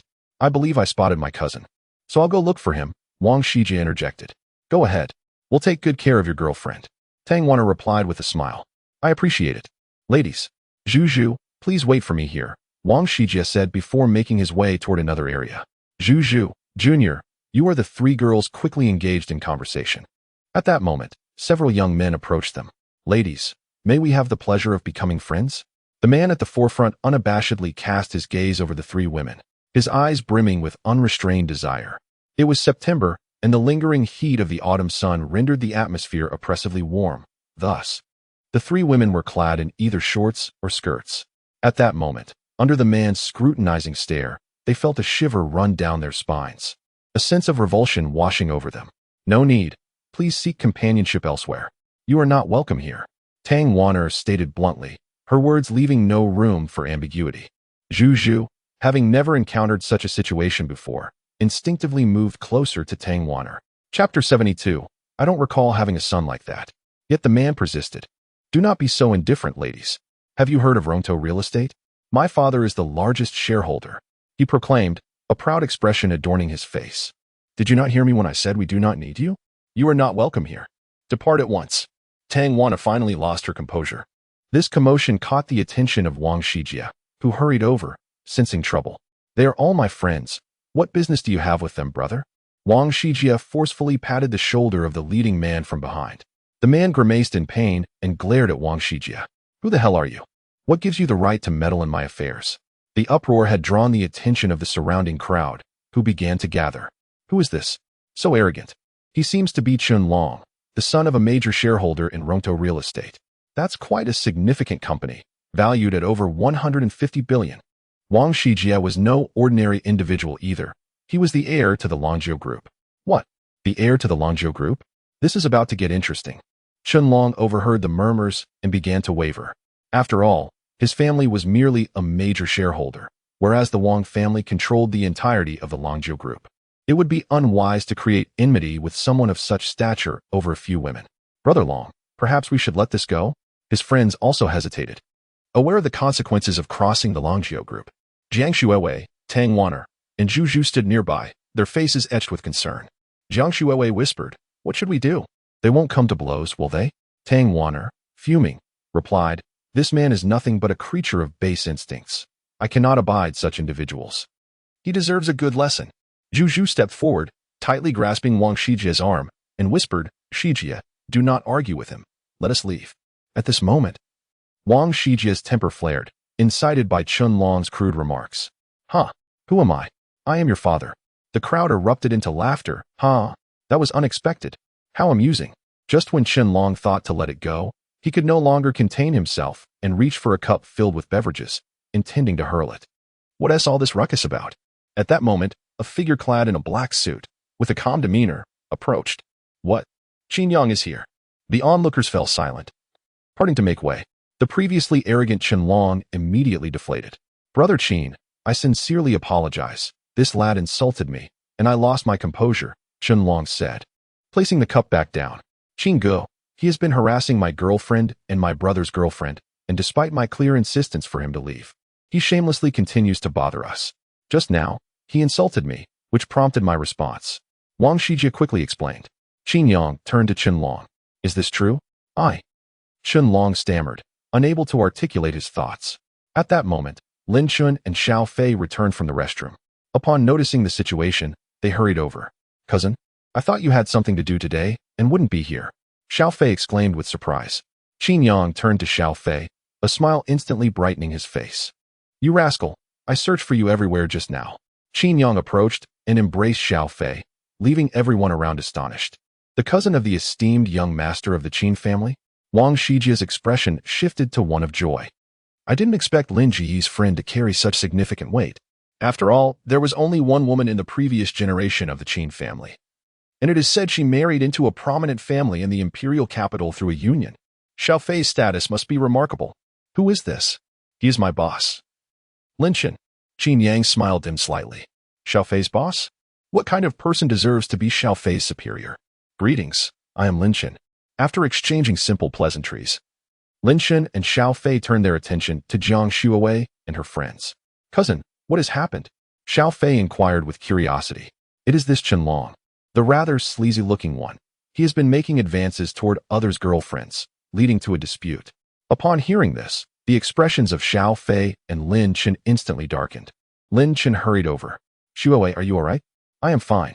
Jiang Xuewei tightly grasped Lin Chen's hand and shook her head.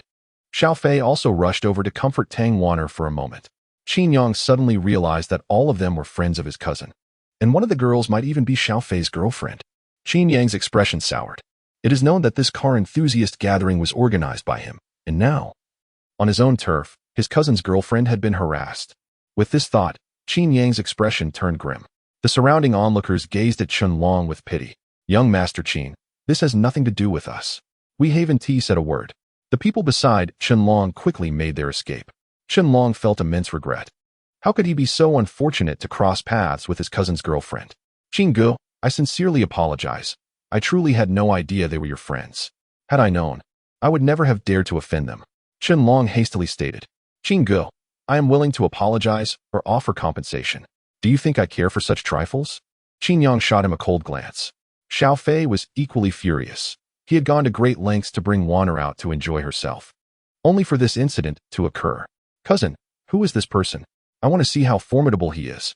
His father is a major shareholder in Ronto Real Estate. Qin Yang replied. Indeed, it is quite challenging to deal with him, yet not entirely impossible, for Ronto Real Estate is not solely owned by them. Congratulations to the host for triggering a system task. Slap Chen Long. Reward, 70% equity in Ronto Real Estate. A faint smile crept upon Lin Chen's lips. The arrival of such a system could not have been more opportune. How can I not recall having a son named Chen Long? Lin Chen inquired, a hint of astonishment in his tone. Upon utterance of these words, the air seemed to thicken with tension. At that moment, Chen Long's complexion darkened considerably, his eyes glaring furiously at Lin Chen. Brother Qin, isn't that a bit excessive?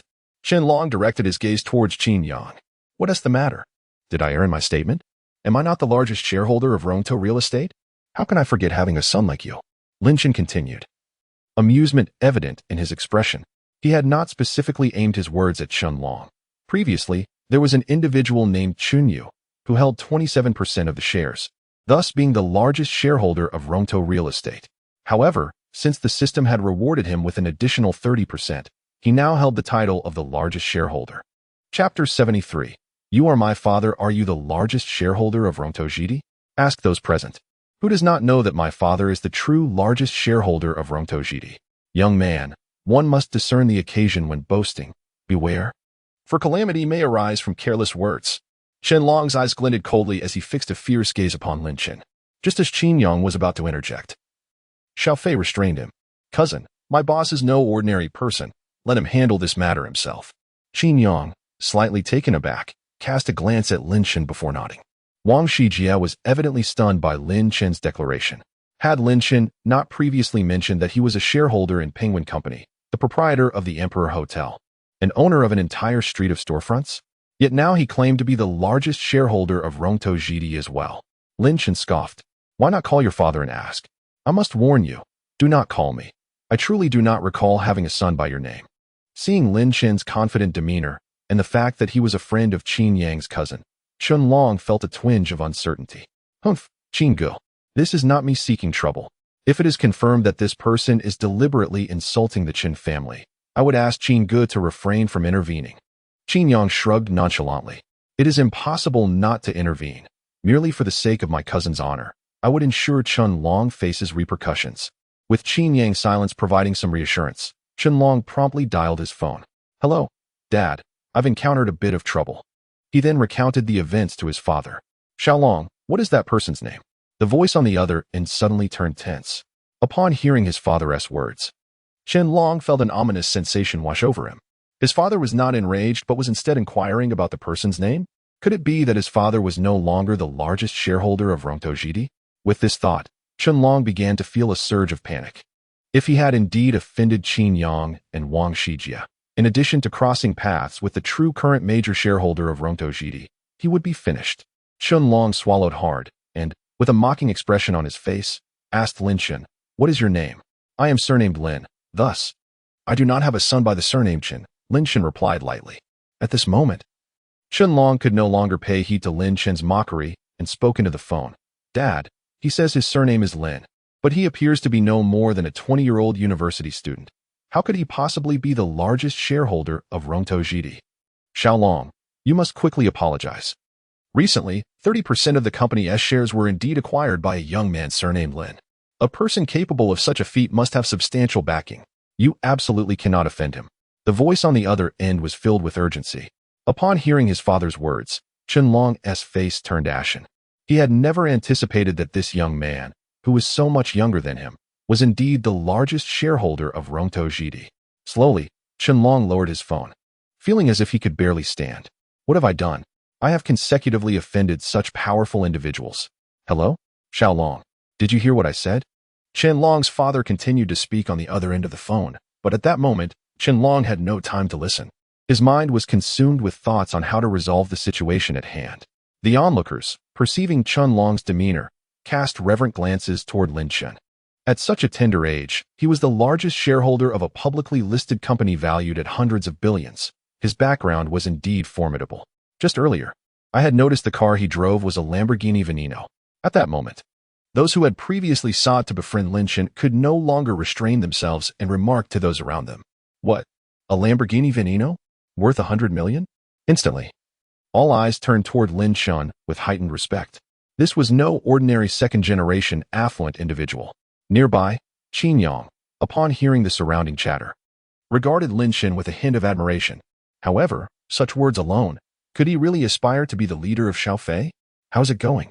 Am I your father or not?" Lin Chen, noticing Chen Long remained silent, spoke with growing impatience. "Yes, you are my father.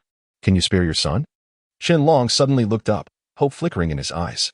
He had cast aside his pride, if this matter were not resolved today. With the combined pressure from the Qin family, the Wang family, and Lin Chen, the Chen family would be doomed. Upon Chen Long's utterance, the room fell into a hush, which was soon broken by uproarious laughter. "What did I just hear? This arrogant brat actually called someone else father to their face. Truly, he is the heir of the Chen family, capable of both yielding and enduring. What a satisfying turn of events." The three women, along with Wang Shijia and Xiaofei, erupted in laughter, knowing Chen Long would concede, yet they were surprised by how readily he did so. Even Qin Yang nearly stifled a laugh. Lin Chen, however, was utterly bewildered. "Wait, we're not brothers. I was merely jesting and teasing you. You shouldn't have taken it so seriously and called me Dad. Please don't say that. I don't have such a large son, and I wouldn't want my girlfriend to misunderstand." Lin Chen quickly interjected, casting a look of disdain toward Chen Long.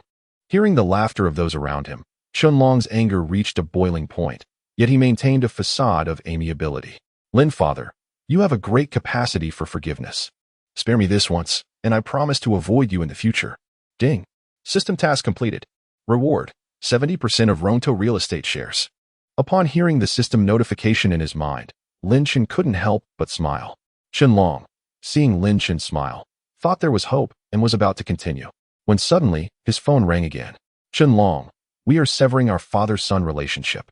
I've raised you, and I've transferred 2 million to you.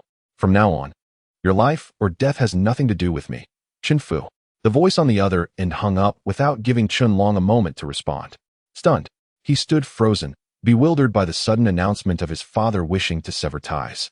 Shortly thereafter, a text message arrived on his phone. It was precisely a text notification confirming the deposit of 2 million. Chen Long abruptly raised his gaze towards Lin Chen. You may inquire further to ascertain whether Rongtou GD has any other shareholders besides myself, Lin Chen remarked with a slight smile. Everyone present was rendered speechless, bewildered by the implication of Lin Chen's words. My goodness. Rongtou GD has announced that all its shares have been acquired by a mysterious individual, which means that the company now operates solely under that person's authority. At that moment, one onlooker, trembling with disbelief, gazed at the content on his phone. Chapter 74, Utter Madness. Everyone's hearts jolted in unison as they hastily retrieved their phones, eagerly searching for the official website of Rongtou Real Estate. As expected, the shocking news was prominently displayed, having been released merely a minute ago. Good heavens! How could this be possible? A voice of astonishment escaped someone's lips. Who exactly is this young Master Lin?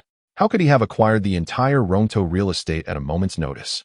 Confusion and astonishment swept through the crowd. The prowess of young Master Lin was truly formidable. The atmosphere erupted with fervent chatter. Even the likes of Wang Shijia, Xiao Gu, Tang Wan'er, and Zhang Xuewei gazed at the seemingly unfazed Lin Chen with sheer disbelief. What does it mean to remain unperturbed? Lin Chen's demeanor at this moment epitomized the essence of that phrase. However, one could not help but remark on how remarkably composed he appeared. At this juncture, Chen Long was on the verge of collapse. Impossible. I refuse to believe it. This cannot be real. Chen Long muttered incessantly, gradually lifting his head. His eyes filled with a crimson rage as he glared at Lin Chen. It's all your fault, Chen Long bellowed, seizing a steak knife from the table and charging furiously towards Lin Chen. Ah Chen boss. The onlookers instantly reacted, retreating in panic, except for Zhang Xuewei and Xiao Fei, who resolutely rushed forward. Chen Long lunged at Lin Chen, thrusting the knife menacingly toward his chest. Lin Chen regarded the now frenzied Chen Long with disdain. Too slow. With a mere sidestep, he effortlessly evaded Chen Long's strike. Subsequently, Lin Chen executed a powerful kick, sending Chen Long sprawling to the ground, the knife clattering away. Xiao Fei and the others quickly moved in, pinning Chen Long firmly to the ground. A few astute individuals rushed to assist in restraining him. Zhang Xuewei dashed over, enveloping Lin Chen in a tight embrace. Ah Chen, you scare me to death. The terror etched on Zhang Xuewei's face lingered. Her voice tinged with a hint of tears. I'm fine, Xuewei. You know my abilities well enough. Don't worry.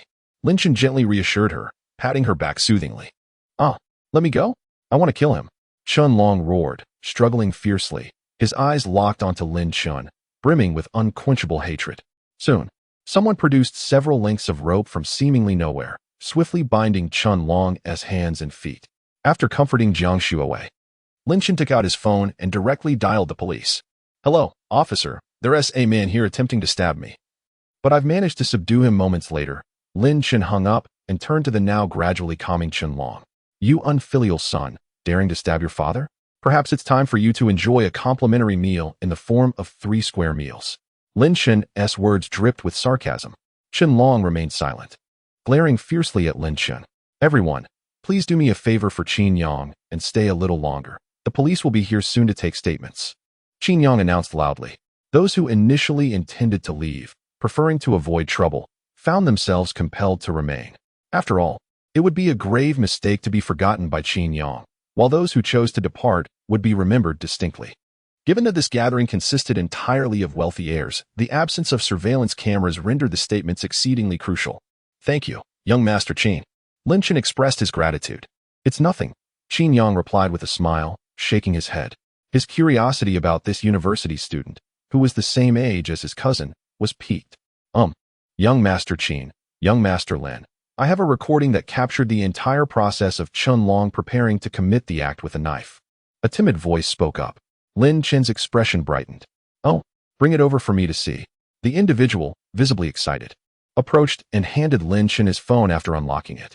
Soon, Zhang Xuewei and others gathered around to watch, and indeed, the video documented the recent events. What were you recording for? Qin Yang suddenly inquired. The group turned their attention to the individual. The man, now flustered, hurriedly explained, "Young Master Qin, I had no ulterior motives. I merely wanted to capture Qianlong's embarrassing moment." Truly. Qin Yang narrowed his eyes slightly, scrutinizing the panicked individual. After a moment, he spoke slowly. "Humph, it better be as you say. Should I discover any other intentions, do not expect my leniency." The man nodded vigorously, beads of sweat forming on his forehead. "What is your name?" "This matter has indeed been helpful," Lin Chen asked. "Young Master Lin. I am Kai Kuan from Jiahe Wood Industry." The man responded, visibly elated.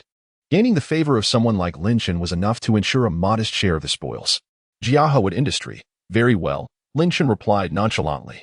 Moments later, the sound of police sirens approached, growing louder. Upon entering the estate, several officers were taken aback by the lineup of luxury sports cars, their minds racing with disbelief. However, having arrived, they steeled themselves and proceeded inside. The first thing they noticed was Qianlong, bound hand and foot. "Which gentleman called the police?" the lead officer inquired with a cordial demeanor. Lin Chen stepped forward, nodding slightly. "Officer, I made the call.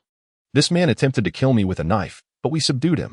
Everyone here can attest to that, and I also have a video."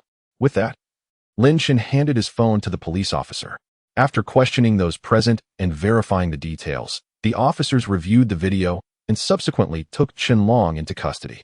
Once the police escorted Qianlong away, the atmosphere in the estate gradually returned to tranquility. The gazes of the gathered crowd towards Lin Chen were filled with a mixture of respect and curiosity. Qin Yang stepped forward, smiling as he addressed Lin Chen. "Young Master Lin, today's events have truly been an eye-opener. I never anticipated that someone as young as you would possess such skill and determination." Lin Chen humbly replied, "You flatter me, Qin." Qin Yang merely smiled in return, then looked around and announced loudly, "I apologize for the unfortunate experience at today's car enthusiasts meeting. Let us conclude here. Everyone may disperse." Upon hearing this, the crowd gradually began to disperse. Meanwhile, Lin Chen took out his phone and called Lu Hai, briefly explaining the situation. He instructed him to find the best lawyer, preferably one who could ensure that Qianlong faced charges of intentional homicide, allowing him to enjoy a few more complimentary meals. Chapter 75. Is it merely a matter of a few filthy lucre?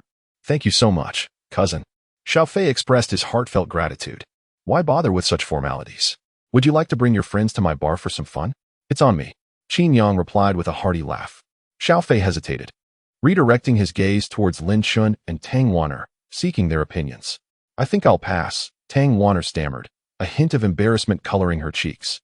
"Wanner, you mustn't drink." Jiang Shuowei interjected with a knowing smile. "Can't drink? Why not? Are you unwell from taking some medication?" Xiao Fei inquired with genuine concern, his eyes brimming with worry. "Oh, it's nothing. Please don't pry." Tang Wanner's face flushed a deeper shade of red, tinged with a hint of annoyance. Seeing her reaction, Xiao Fei promptly fell silent, though his mind remained puzzled. He then sought the thoughts of the others. Jiang Shuowei also declined, expressing her intention to stay in the dormitory to keep Wanner company. Naturally, Lin Chen wouldn't go either, as it would be unkind to let the two ladies take a cab back alone. Xiao Fei, feeling helpless, conceded to the circumstances. "Cousin, perhaps next time. I'll treat you to drinks." "Not at all. If she is unwell, you should take good care of her. You understand?" Qin Yang chuckled. Xiao Fei nodded in acknowledgement. Meanwhile, Wang Shijia felt a tinge of regret. An opportunity to connect with the Qin family could have greatly benefited their Longjiu group. However, noticing the lack of similar sentiments among the others, he refrained from expressing his thoughts. It wouldn't be proper to shamelessly suggest he was available, after all. After bidding farewell to Qin Yang, the group drove back to campus. Along the way, Xiao Fei intended to inquire about Tang Wanner's discomfort, but reconsidered, recalling her earlier reluctance to discuss it. Upon returning to the school, 3 sports cars sequentially halted before a dormitory building, a rare sight that immediately captured the attention of many. Students paused to gawk, their eyes filled with awe and envy. "Zhu, you're also in Building 8? Jiang Shuowei exclaimed with surprise upon spotting Zhu as she exited the car. "Yes, Sister Shuowei, I'm on the 4th floor, room 413. Zhu replied with a smile. "Both Shuowei and I are in Building 8, room 304. If you're bored, feel free to come hang out with us," Tang Wanner proposed, but her expression quickly soured as she grimaced and clutched her abdomen. Jiang Shuowei and Zhu quickly assisted Tang Wanner to a nearby chair. Witnessing this, Xiao Fei felt a surge of anxiety. "Sister Wanner, how are you? Should we go to the hospital?" I can take you. Xiao Fei's voice trembled with concern. Tang Wanner, still holding her stomach, buried her face in her legs, remaining silent as beads of sweat rolled down her forehead. Zhu couldn't help but stifle a giggle, while Jiang Shuowei shot Xiao Fei a disapproving look. Can't you see what's wrong with Wanna? Jiang Shuowei chided lightly. How was I to know? Xiao Fei began to retort, only to be met with Lin Chen and Wang Shijia exchanging knowing glances in his direction. Xiao Fei stood in a daze for a moment, before realizing that Tang Wanner must be experiencing her menstrual cycle. Oh dear, why did it take me so long to figure that out? He inwardly chastised himself with a hint of frustration. I'll go buy some brown sugar and painkillers. As he spoke, he rushed toward the car. No need. Tang Wanner weakly lifted her head, her hair plastered to her forehead with sweat, her voice frail yet resolute. I have everything I need in my dorm. Xiao Fei halted in his tracks, feeling somewhat disheartened as he turned back. Then what should I do? He felt utterly helpless, akin to an ant on a hot pan. It's fine. I'll be all right in a few days, Tang Wanner replied, struggling to rise and make her way upstairs. Jiang Shuowei and Zhu quickly approached to assist her, carefully guiding her step by step. Xiao Fei remained rooted to the spot, puzzled by Tang Wanner's sudden reaction. His mind filled with concern and worry for her. Jiang Shuowei glanced back and waved to Lin Chen, who responded by giving Xiao Fei a reassuring pat on the shoulder. Come on, Tang Shuojia is probably just feeling unwell. Don't you know that a girl's mood can worsen during her period? Don't overthink it. Exactly, Xiao Gu. I can tell Tang Shuojia definitely has feelings for you. Wang Shijia chimed in, his eyes brimming with certainty. Xiao Fei's expression instantly brightened. I knew it.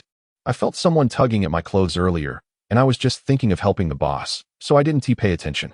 It turns out it was Sister Wanner. He exclaimed, his face radiant with joy.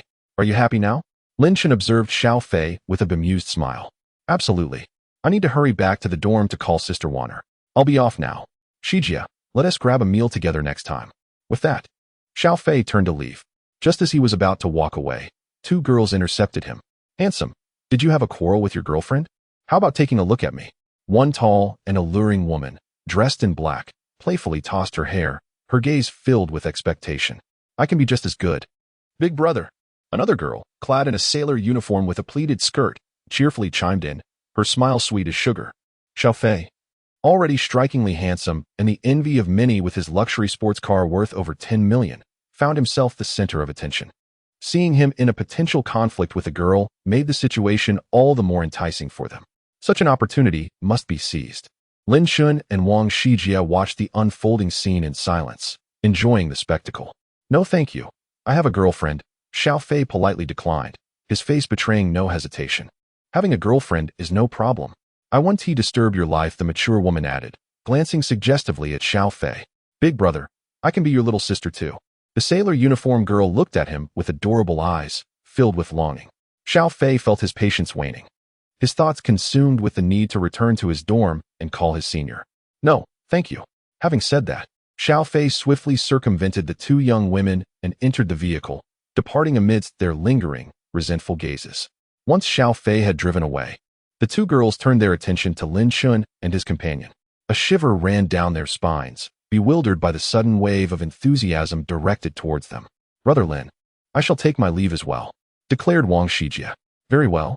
The two responded, hastily entering their vehicle, leaving no room for further conversation.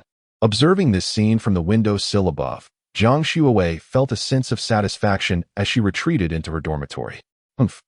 What is the big deal about having a little money? What are they trying to flaunt? She muttered under her breath after the three had departed. Exactly. Chapter 76. The enchanted brother. Upon Lin Chen's return to the dormitory after parking the car, he found Xiao Fei lying on the bed, utterly despondent and lost in thought. Meanwhile, Xiao Wei and Chun Xiao were attempting to console him. What could have happened? Lin Chen wondered, surprised by Xiao Fei's sudden change in demeanor. Did something occur? Beautiful Tang. Chen Xiao and Xiao Wei were hesitant to speak further in front of Xiao Fei. Boss, do you think Sister Wanner truly has feelings for me? Xiao Fei suddenly inquired. At that moment, Lin Chen comprehended the situation. It is evident to anyone with eyes that she likes you, he replied softly. Then why did Sister Wanner ask me not to seek her out anymore? Xiao Fei's tone was tinged with despair. He had made considerable efforts to win over Tang Wanner, having eliminated all previous connections from his contact list and frequently engaging in conversations with her. He even bought her lipsticks, clothes, and bags, despite her refusal to accept them. Perhaps she has her reservations. I believe you should find an opportunity to speak with her, Lin Chen suggested after a moment of thought. Old 4. Why must a wealthy young man like you pursue someone so earnestly? Isn't a life of extravagance, where one can easily change partners, more appealing? Chen Xiao expressed his confusion, believing that if he were that affluent, he would not cling to a single tree. You wouldn't understand, Xiao Fei simply replied. You all needn't worry about me. I'm fine. The three friends decided not to press further. After finishing his evening routine, Lin Chen returned to his bed to play on his phone. Since acquiring Lu Hai's assistance, he had delegated most of his responsibilities, enjoying a more leisurely lifestyle. Lin Chen took out his phone to message Jiang Shuawei for an update. However, after waiting for a while without a response, he opened the Douyin app to watch videos. While scrolling, he stumbled upon Zhao Ji's live stream. Back in high school, Lin Chen occasionally played Yongjia, excelling particularly with the Great Buddha technique. Those who obstruct me shall face the soy milk noodle.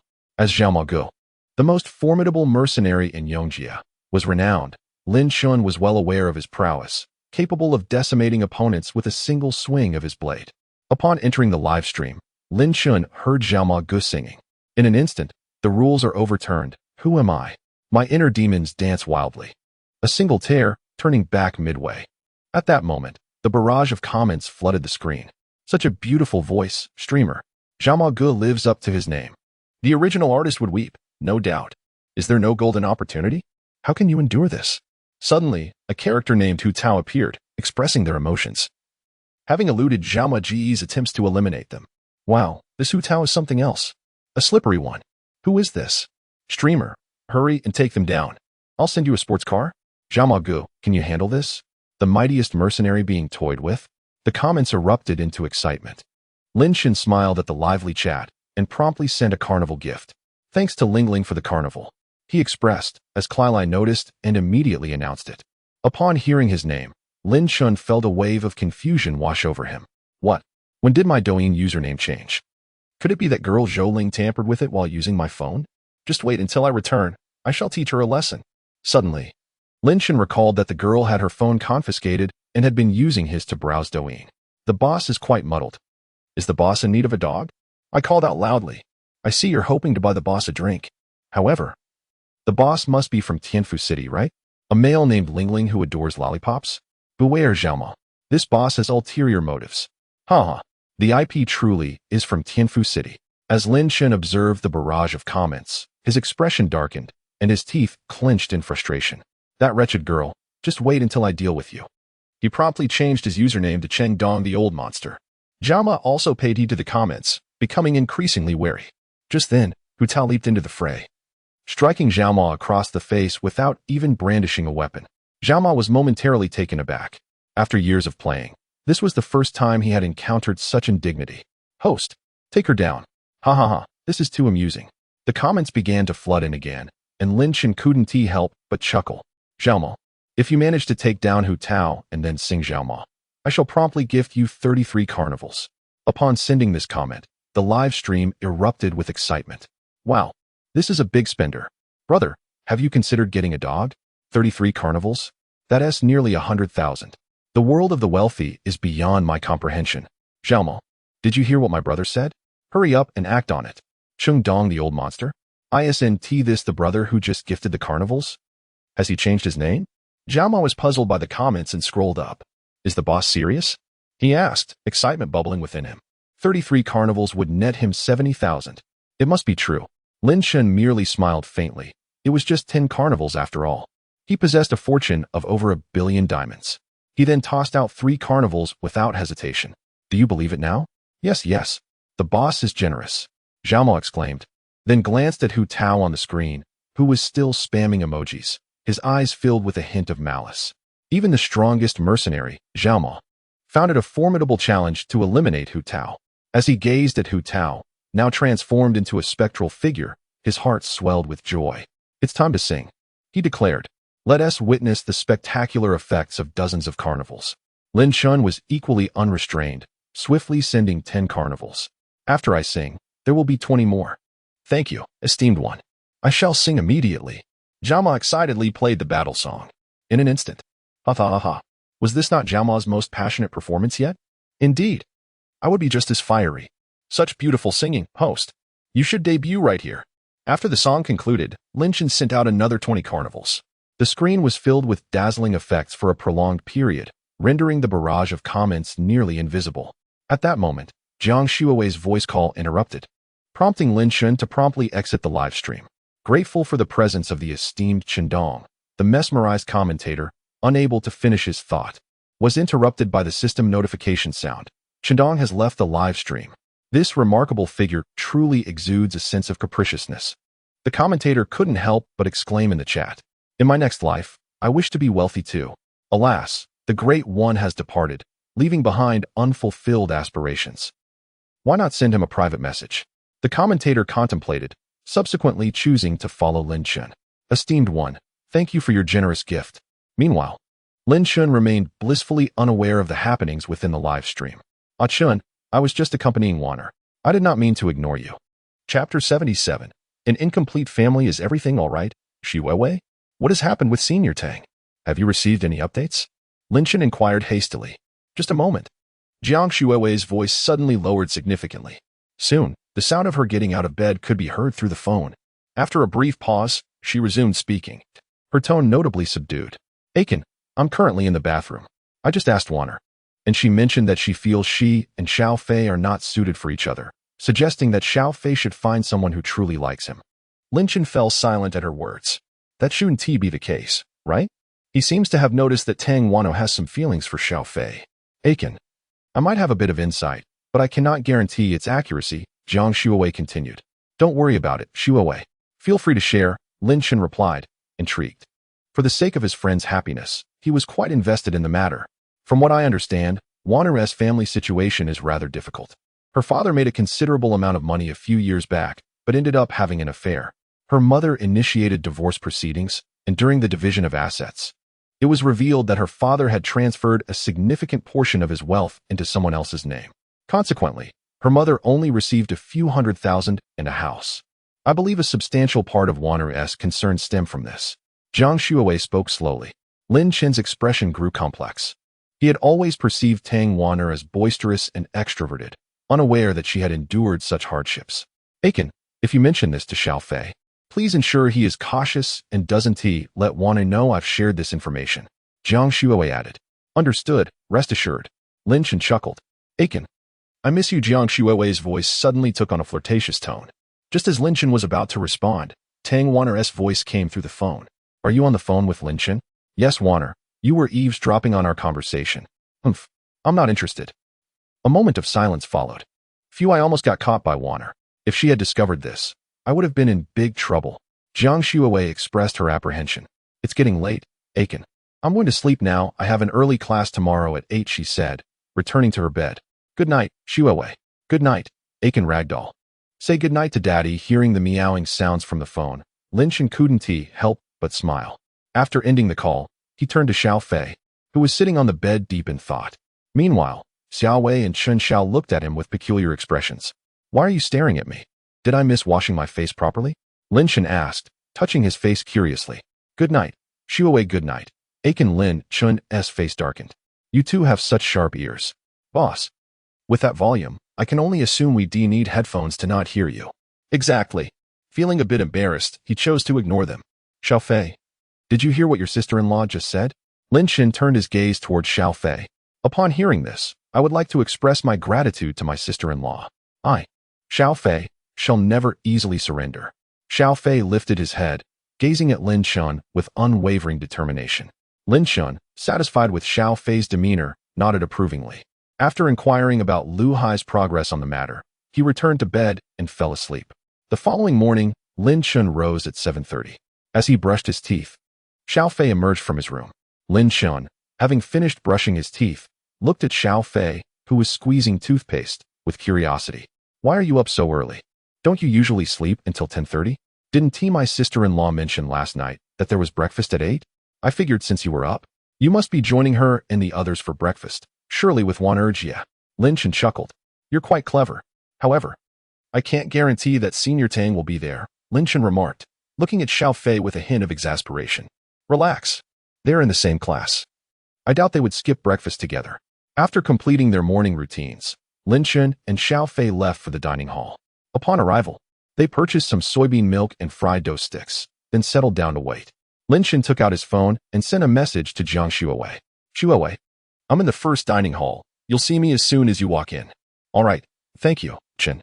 Not long after, two tall and graceful young women entered the dining hall. Lin Chen's eyes brightened. They've arrived. Xiao Fei immediately looked over nervously and indeed spotted Tang Wan and Jiang Shuawei. Upon noticing Xiao Fei, Tang Wan momentarily paused, but was then pulled along by Jiang Shuawei as they approached. Have you two been waiting long? Jiang Shuawei asked with a smile. Not for long. Please, take a seat. Lin Chen replied. Good morning, sister-in-law. Xiao Fei then turned to Tang Wan, his tone slightly anxious. Good morning, Wan Jia. Tang Wan responded somewhat awkwardly with a soft before sitting down and falling silent. The atmosphere grew momentarily tense. Lin Chen quickly intervened. Let us enjoy breakfast before it gets cold. Shuawei, I plan to head over to Longhu Games later. You might have to manage lunch on your own, Lin Chen gently explained while eating. Sure, work is the priority. I'll have lunch with Wan. Jiang Shuawei replied with a smile. Meanwhile, Xiao Fei occasionally stole glances at Tang Wan, seeking an opportunity to speak, but unsure how to begin. Finally, mustering his courage, he said, Wan Jia, could we find a time to talk properly? At this, both Jiang Shuawei and Lin Chen turned their attention to him. Tang Wan looked up briefly and replied coolly, No need. I've been quite busy lately. Xiao Fei's face revealed a hint of disappointment. Then let us talk when you have time. Tang Wan did not respond further and continued with her breakfast. After finishing their meal, Jiang Shuawei and Tang Wan headed to class, while Xiao Fei returned to the dormitory for some rest. Lin Chen, on the other hand, set off towards Longhu Games, where the conference room awaited. Today, Chairman Lin may arrive at any moment. You must be thoroughly prepared and ensure that you do not offend the new boss. Do you understand? He has just acquired the entire Longhu gaming enterprise in one fell swoop. Anyone who crosses him should be ready to face the consequences. Fong Amping observed the solemn expressions of everyone in the conference room. Instantly, a wave of tension swept over the group. Although the news had circulated yesterday, a sense of unease still lingered in their hearts. Everyone must muster their spirits and present a positive demeanor to welcome Chairman Lin, leaving a favorable impression. Fong Amping reiterated his point. Meanwhile, Lin Chen had already parked his car at the base of the Longhu Gaming building. After securing the vehicle, he surveyed the imposing structure and its surroundings with great satisfaction. Just as Lin Chen was about to enter the building, he noticed a Mercedes-Benz van pull up at the entrance, from which two foreign gentlemen emerged, accompanied by several representatives from Daxia. Take me to see your general manager in. If this negotiation falls through, I shall entrust the Daxia agency rights to another company. Chapter 78. The Agency Rights of Angel's Wings Atoll. Blonde foreigner arrogantly addressed a nearby Daxia individual in broken Chinese, stating, If your Longhu cannot offer a favorable price for the agency rights of this game in Daxia, do not blame us. The Daxia man, his face contorted in a forced smile and nearly bowing to the ground, responded, Mr. James, our general manager is already waiting for you upstairs. He will discuss a suitable price with you. They then brushed past Lin Chen, striding confidently into the building. Lin Chen observed their retreating figures, deep in contemplation, hastening to follow. It appeared that Longhu sought to acquire the agency rights for a foreign game. He mused internally. Sir, may I ask if you have an appointment? A burly security guard approached, blocking Lin Chen's path. Ignoring the guard, Lin Chen swiftly dialed Fong Amping. Sir, can you hear me? The guard, noticing Lin Chen's disregard, grew agitated, raising his voice. Please hold on. I am calling Fong Amping. Rest assured, I will not enter. Lin Chen replied calmly, his gaze unwavering on the building's entrance. The guard, increasingly irate due to Lin Chen's neglect, huffed in annoyance and crossed his arms, seemingly intent on preventing Lin Chen from slipping in. Mr. Lin, have you arrived? I will come down to meet you shortly. Fong Amping's respectful voice resonated as the call connected. I am already at the company in trance. Please hurry down, Lin Chen responded in an even tone, as if everything had transpired according to his expectations. You have arrived, Mr. Lin? Excellent. I will be right down. Fong Amping's voice conveyed urgency. The guard, sensing the situation, wondered, this doesn't seem like a ruse. He quickly donned a smile, cautiously suggesting, Sir, perhaps you could wait over there on the sofa? Uncertain, he hesitated to allow Lin Chen inside. Lin Chen surveyed the neatly arranged sofas in the lobby and replied, "No need. It shouldn't take long." After 2 or 3 minutes, a group hurriedly emerged from the elevator, swiftly making their way into the lobby. The guard's heart sank. This young man truly knows Mr. Fong, but wait. Why are there so many executives? I heard the new boss would visit today. Could it be that this young man? The guard's face paled in shock, cold sweat forming on his forehead. At that moment, Fong Anping, accompanied by several upper management personnel, approached hastily. Upon seeing Lin Chen, his face brightened with a warm smile, and he extended his hand. "Greetings, Mr. Lin. I am Fong Anping, and I welcome you to Longhu for your inspection." "Welcome, Mr. Lin." Others echoed in unison. Lin Chen nodded slightly, giving Fong Anping's hand a gentle shake. "Am I allowed to enter now?" Lin Chen turned to the security guard, his gaze devoid of reproach. "Very well," the guard replied repeatedly, beads of cold sweat forming on his brow, his voice quivering slightly. Fong Anping immediately grasped the situation, his expression toward the guard taking on a hint of hostility. "Yet you have remained quite dutiful. Do keep up the good work," Lin Chen said with a light chuckle, a note of encouragement lacing his tone. The guard let out a sigh of relief. With such words, not only was a promotion possible, but at the very least, his position seemed secure. "Thank you, Director Lin. I shall certainly strive to do better." The guard bowed repeatedly in gratitude, his heart brimming with appreciation. Fong Anping's demeanor improved noticeably. "Thankfully, Director Lin is not upset. Shall we proceed upstairs to converse?" Lin Chen replied with a faint smile, as if the earlier incident had never transpired. "Certainly, Director Lin. This way, please." "Take care, Director Lin. Safe travels, Mr. Fong. Farewell, esteemed leaders." The guard called out from behind, his voice resonant and respectful.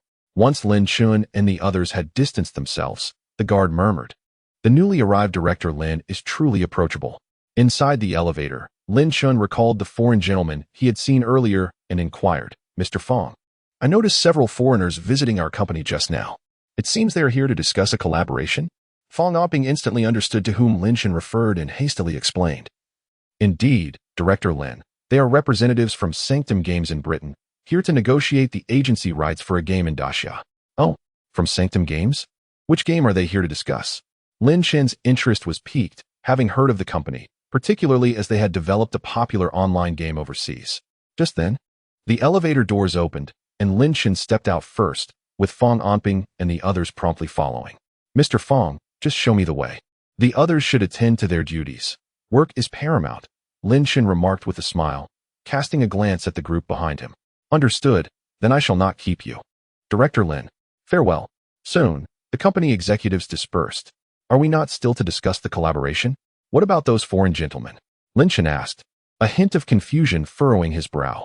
Fong Anping appeared somewhat embarrassed, explaining, "Well, because you arrived. They were asked to wait in the reception room for a while." "No matter, let us go see them together," Lin Chen replied nonchalantly, gesturing for Fong Anping to lead the way. Fong Anping then guided Lin Chen to the entrance of the reception room.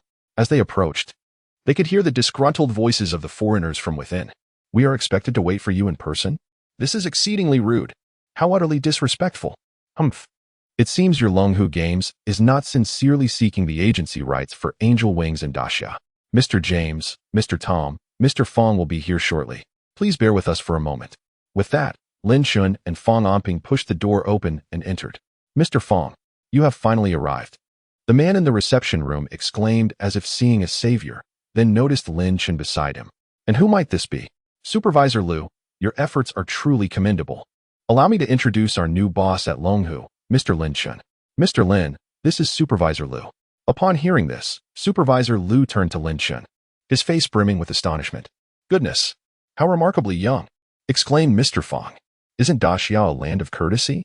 I must express my profound dissatisfaction with your hospitality at Longhu Games." Upon seeing Fong Anping, James immediately voiced his indignation. "Numerous companies have approached us regarding the agency rights for Angel's Wings, and we have chosen Longhu Games as our preferred partner. I am utterly dismayed that upon arriving at your company, we were not greeted promptly." Chapter 79. The Design Proposal of Black Myth. Wukong Fong Anping felt a sense of incredulity wash over him. Had only a few minutes truly passed? How could it seem to him as if he had been made to wait for an hour or two? "Mr. James, we at Longhu Games are sincerely interested in the agency rights for Angel's Wings and Daxia. Please be patient." Fong Anping could only attempt to placate him. The game Angel's Wings had garnered an impressive response overseas, and securing its agency rights in Dachau would yield substantial profits for Longhu Games. Lin Chen gazed at the two arrogant foreign men before him with a growing sense of disdain. Ding. Congratulations, host. You have triggered a system task. Abandon the agency rights for Angel's Wings in China. Reward. Design proposal for Black Myth. Wukong. Note. Black Myth. Wukong is a AAA game from a parallel world, entirely composed of Dachau mythological elements, achieving global sales supremacy upon release. Upon hearing the system's notification in his mind, Lin Chen couldn't help but feel a surge of joy. Was this not precisely what that fellow Dong Hao aspired to do? Nearly all of the world's most popular games were developed abroad, and Dachau had yet to produce a noteworthy title, aside from Honor of Kings. At that moment, Lin Chen spoke up directly. If your attitude at Sacred Games remains unchanged, I believe the cooperation between Longhu and Sacred need not continue. Fong Amping and Supervisor Liu stared wide-eyed at Lin Chen. Mr. Fong, who is this person? Can he truly represent Longhu Games? James, displaying clear disdain, assumed this was merely Fong Amping's son speaking out of turn. From their earlier conversation, it seemed this individual might actually be the owner of Longhu Games. At that instant, Tom interjected, offering a reminder. James's expression shifted dramatically. Lin Chen regarded James with a bemused smile. You may leave Longhu Games. Our cooperation is hereby terminated. What? James exclaimed, rising from his seat in utter disbelief. This is impossible. How can you so easily forsake such a lucrative opportunity? His eyes widened in fury as he glared at Lin Chen. Once Longhu Games acquires the agency rights for Angel's Wings, the Dachau region would bring you at least several $100 million in profit. Do you, as a young man, truly comprehend this? Lin Chen's demeanor remained calm and composed as he replied, I apologize, Mr. James. But your arrogant and disrespectful attitude makes it difficult for Longhu Games to consider a partnership with you. I am youthful and impetuous, and this company is mine, so I kindly ask you to leave. Tom, flustered, quickly interjected, Sir, there may be a misunderstanding. We came with sincerity. Lin Chen let out a cold laugh. Sincerity? Is it your notion of sincerity for a representative negotiating a partnership to shout at the general manager of Longhu Games? Is this what you deem sincere? Fong Amping and Supervisor Liu exchanged glances, their eyes reflecting a flicker of admiration, as James was the one responsible for negotiating with them on behalf of Sacred Games. It has long been evident that James exhibits a certain rudeness, yet for the sake of the Angel Wings agency rights in Great Xiao, one must endure. Gritting his teeth, James declared, Sir, you must understand that aside from Longhu Games, numerous companies are eager to obtain our agency rights. Lin Chen crossed his arms, responding, You may certainly seek elsewhere. In any case, Longhu Games declines to collaborate. James's expression turned ashen, rendering him momentarily speechless. At that juncture, Tom, with a flicker of inspiration, donned a congenial expression. Mr. Lin, perhaps our previous demeanor was indeed inappropriate. We can certainly revisit our discussions. Fong Amping contemplated advising Lin Chen. Considering that the potential profits were substantial, and since the other party had altered their stance, collaboration might be feasible. After all, business thrives on profit. However, upon reflection, he recognized that Lin Chen was the proprietor of the company. If he were to voice such sentiments, it might appear presumptuous, and thus he abandoned the thought. No need. Mr. James, Mr. Tom, you may take your leave. To exemplify Longhu Games' hospitality, we shall cover your airfare. James and Tom exchanged glances filled with frustration and reluctance. You will regret this, James retorted vehemently before turning to exit. Supervisor Liu, please see them out, Lin Chen coldly instructed. Under Supervisor Liu's guidance, the two departed the company in disgrace. Ding. System task completed. The design and production plan for Black Myth, Wukong has been stored on a USB drive placed in the host's pocket. Subsequently, Lin Chen felt a weight in his pocket, and upon reaching in, he indeed discovered a USB drive. Director Lin, the Angel Wings franchise is quite popular abroad. Relinquishing the agency rights could result in significant losses for the company, Fong Amping cautiously remarked. Lin Chen smiled, General Manager Fong. It is merely the agency rights for Angel Wings. If it must be discarded, so be it. I possess an even better game. Upon hearing Lin Chen's words, a flicker of doubt crossed Fong Amping's eyes. Director Lin, may I inquire what this superior game is? Lin Chen replied with a faint smile. You will know in due time. Meanwhile, James and Tom had exited Longhu Games. James, feeling somewhat apprehensive, retrieved his phone to contact the owner of the Temple Games. James, has the agency agreement been finalized? How much profit is Longhu Games willing to share? Came a man's voice from the other end. Boss, Longhu Games has declined to collaborate with us at Temple Games. They relinquished the agency rights for Angel Wings and Great Xia and expelled Tom and me from their building. James respectfully explained. What transpired? Wasn't Longhu Games striving for this agency for a considerable time? How could they suddenly abandon it? The voice on the other end was tinged with confusion. Boss, Longhu Games has a very young new owner. I was barely able to speak before we were asked to leave. James embellished the story with exaggerations. Since Longhu Games has rejected collaboration, we shall seek other companies. I still can't believe that the agency rights for Wings of Angels won't sell. The voice on the other end let out a cold snort before abruptly hanging up the phone. This matter has been brushed aside. Now we merely need to seek out other companies to represent Wings of Angels. James exhaled in relief and spoke to Tom beside him. Upon hearing this, Tom also relaxed.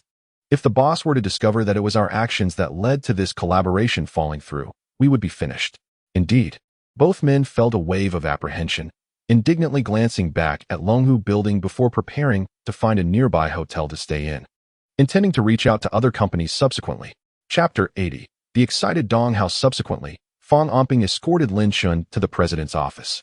This office was exquisitely decorated and occupied the prime location within the entire Longhu Building. Through the expansive floor-to-ceiling windows, the bustling cityscape unfolded in all its glory. Lin Chen settled into the office chair, listening attentively as Fang Amping presented his work report. Once Fang Amping concluded his briefing, Lin Chen turned to him and said, "Please draft a confidentiality agreement for a game titled Black Myth, Wukong." Fang Amping promptly nodded in affirmation and exited the office to prepare the agreement. After Fang Amping departed, Lin Chen took out his phone and called Dong Hao. At that moment, Dong Hao was engrossed in researching other games. Upon seeing Lin Chen's name flash across his phone, an overwhelming joy surged within him. It had been over a week since Lin Chen had last mentioned this matter during their previous drinking session.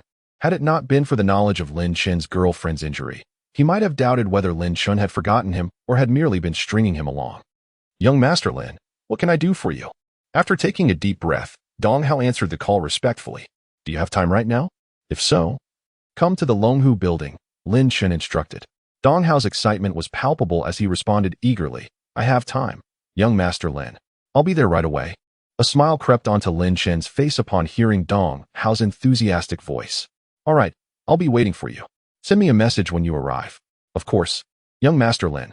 After hanging up, Lin Chen remained in the office for several more minutes until Fang Amping returned with a document in hand. "Mr. Lin, please take a look at this agreement. If any modifications are necessary, I will rectify them immediately," Fang Amping offered, placing the document on Lin Chen's desk. Lin Chen picked up the confidentiality agreement and examined it closely. "This is acceptable. Let us proceed with it," he replied, nodding in satisfaction. Shortly after, a message from Dong Hao arrived. "Young Master Lin, I'm downstairs at the Longhu Gaming Building." "Good," Lin Chen replied before turning to Fang Amping. "Please have the receptionist bring that individual named Dong Hao to my office and print several copies of this confidentiality agreement to accompany him." "Understood, Mr. Lin." With that, Fang Amping exited the office. A few minutes later, Fang Amping and Dong Hao entered together.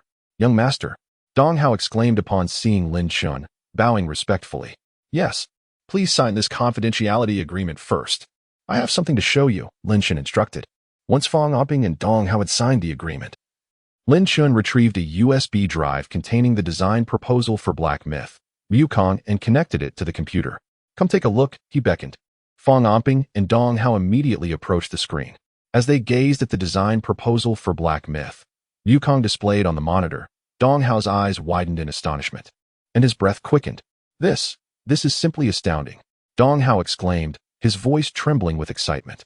Although Fang Amping possesses limited knowledge of game development, the depth of the proposal and the creativity displayed within it reveal its extraordinary value. Lin Chen, observing Dong Hao's excitement, smiled and said, "Dong Hao, this is what I wanted to show you. This is a game design plan entirely composed of elements from the Great Xia mythology. If successfully developed, it is bound to create a sensation in the global gaming market."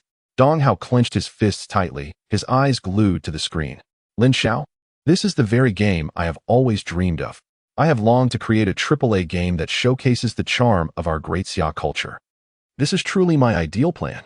Lin Chen nodded. Dong Hao, I promised you that as long as you follow me, I would provide you with the opportunity to realize your dreams. I intend to entrust you with leading this project. Upon hearing this, Dong Hao suddenly raised his head. His eyes filled with surprise and gratitude. Lin Xiao, rest assured, I will give my all and not betray your trust. Lin Chen nodded in satisfaction and then turned to Fong Anping. Mr. Fong, please arrange for Dong Hao to start today. The sooner we launch this project, the better. The company will fully support him in this endeavor. Understood, Lin Dong. I will make the arrangements immediately. Fong Anping responded eagerly, his gaze towards Dong Hao reflecting a change in sentiment.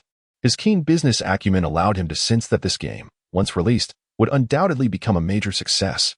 Lin Chen's decision to let Dong Hao lead the project signified his high regard for him.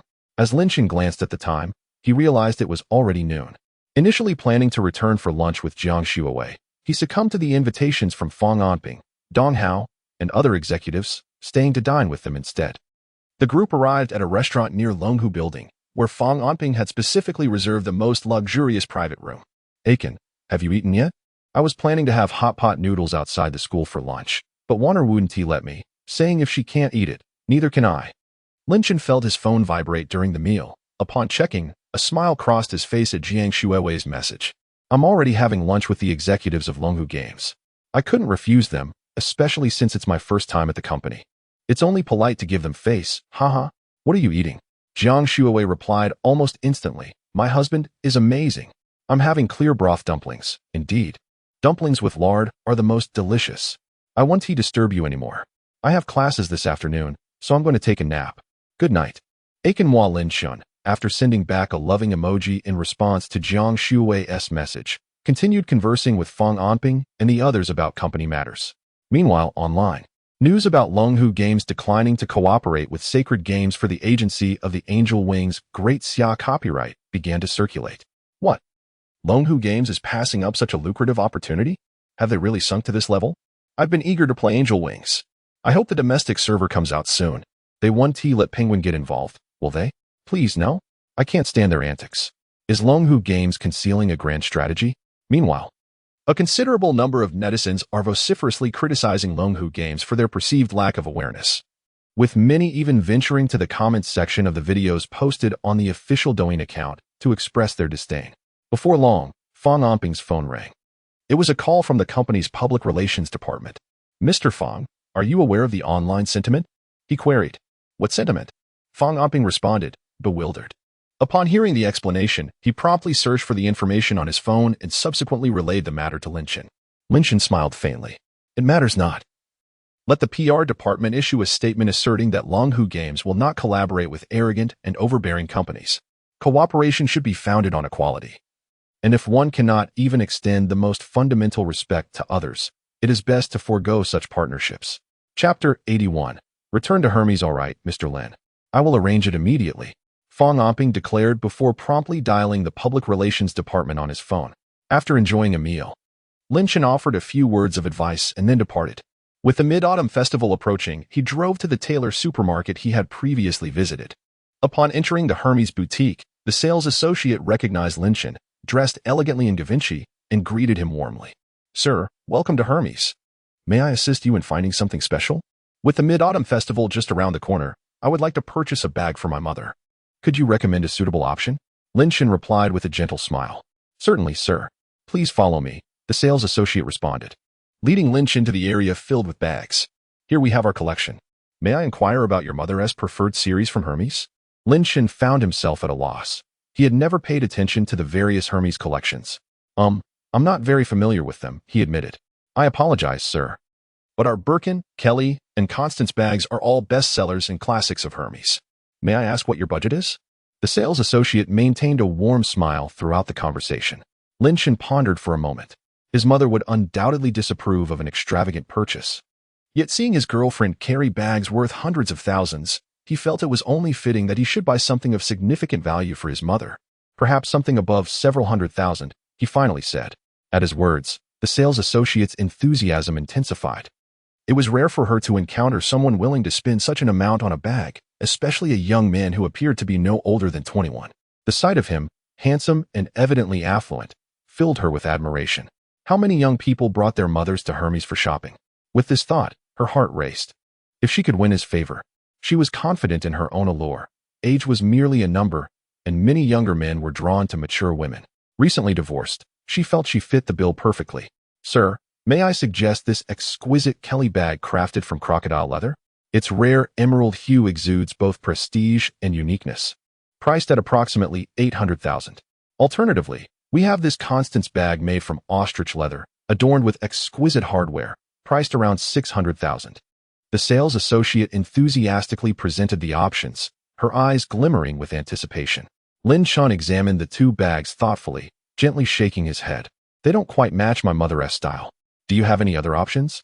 The sales associate quickly retrieved several bags from different collections. Describing each one, this is the Kelly in standard leather, priced at $300,000, and this is the Constance in lambskin, around $400,000.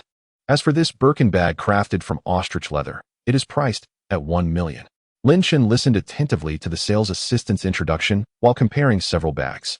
Noticing Lin Chen's hesitation, the assistant enthusiastically suggested, "Sir, why not share your mother's usual dressing style and preferences with me? This way, I can provide you with more precise recommendations." After pondering for a moment, Lin Chen replied, "My mother typically dresses in a simple and elegant manner and does not favor overly ostentatious items." The assistant's eyes brightened, and she quickly retrieved another bag from the display. "Sir, take a look at this Birkin bag made of Epsom leather. Its classic black color and understated yet graceful design are priced at $700,000. Lin Chen examined it and found it quite appealing, then glanced around. Suddenly, he spotted a bag that looked rather attractive and bore a resemblance to one his mother had previously owned. She would surely love it. "What about that bag?" he inquired, pointing with his finger. At that moment, the assistant noticed the exquisite Patek Philippe watch on Lin Chen's wrist. Being a sales assistant at Hermes, she was well versed in luxury goods, and this watch alone was worth at least $1 million. Instantly, her gaze toward Lin Chen became even more fervent. Lin Chen also sensed something unusual in her expression. Could this assistant be harboring an interest in me? Considering she appeared to be at least 30, was she hoping for an affair with someone much younger? A chill ran down his spine. Following Lin Chen's gesture, the assistant carefully retrieved the bag he had indicated. "Sir, this is our latest arrival, a matte crocodile skin Birkin bag, in a deep blue hue complemented by silver hardware, exuding an air of sophistication. Priced at $120,000. Upon seeing this bag, Lin Chen felt a decisive inclination. This one seemed quite promising. The assistant quickly nodded. "Sir, your taste is truly remarkable. This bag is indeed outstanding." "All right, I'll take this one," Lin Chen ultimately declared. The assistant's face instantly radiated a brilliant smile. "Excellent choice, sir. I will package it for you right away." While waiting for the packaging, the assistant continued to engage Lin Chen in conversation. "Sir, you are so thoughtful towards your mother. She must be incredibly proud." Lin Chen responded somewhat dismissively, "Yes." The assistant continued, "Men like you, who are both discerning and filial, are truly rare. May I ask what you do for a living?" "I run a few companies," Lin Chen replied nonchalantly. The assistant's eyes sparkled. "How impressive, sir. You are indeed a remarkable young man." As she said this, she leaned in a bit closer, and the strong scent of her perfume caused Lin Chen to wrinkle his brow. He instinctively took a step back. However, the assistant seemed oblivious to Lin Chen's discomfort and continued, "Sir, may I add you on WeChat? If you have any questions about bags in the future, feel free to reach out to me." Lin Chen simply shook his head in refusal. "No, thank you." The sales assistant's expression momentarily stiffened, but she quickly regained her smile. "Very well, sir." At that moment, the bag was beautifully wrapped, and she handed it over, deliberately allowing her fingers to lightly brush against Lin Chen's hand. Lin Chen slightly furrowed his brow as he accepted the bag, made the payment, and prepared to leave. The sales assistant hurriedly remarked, "Sir, we welcome your next visit.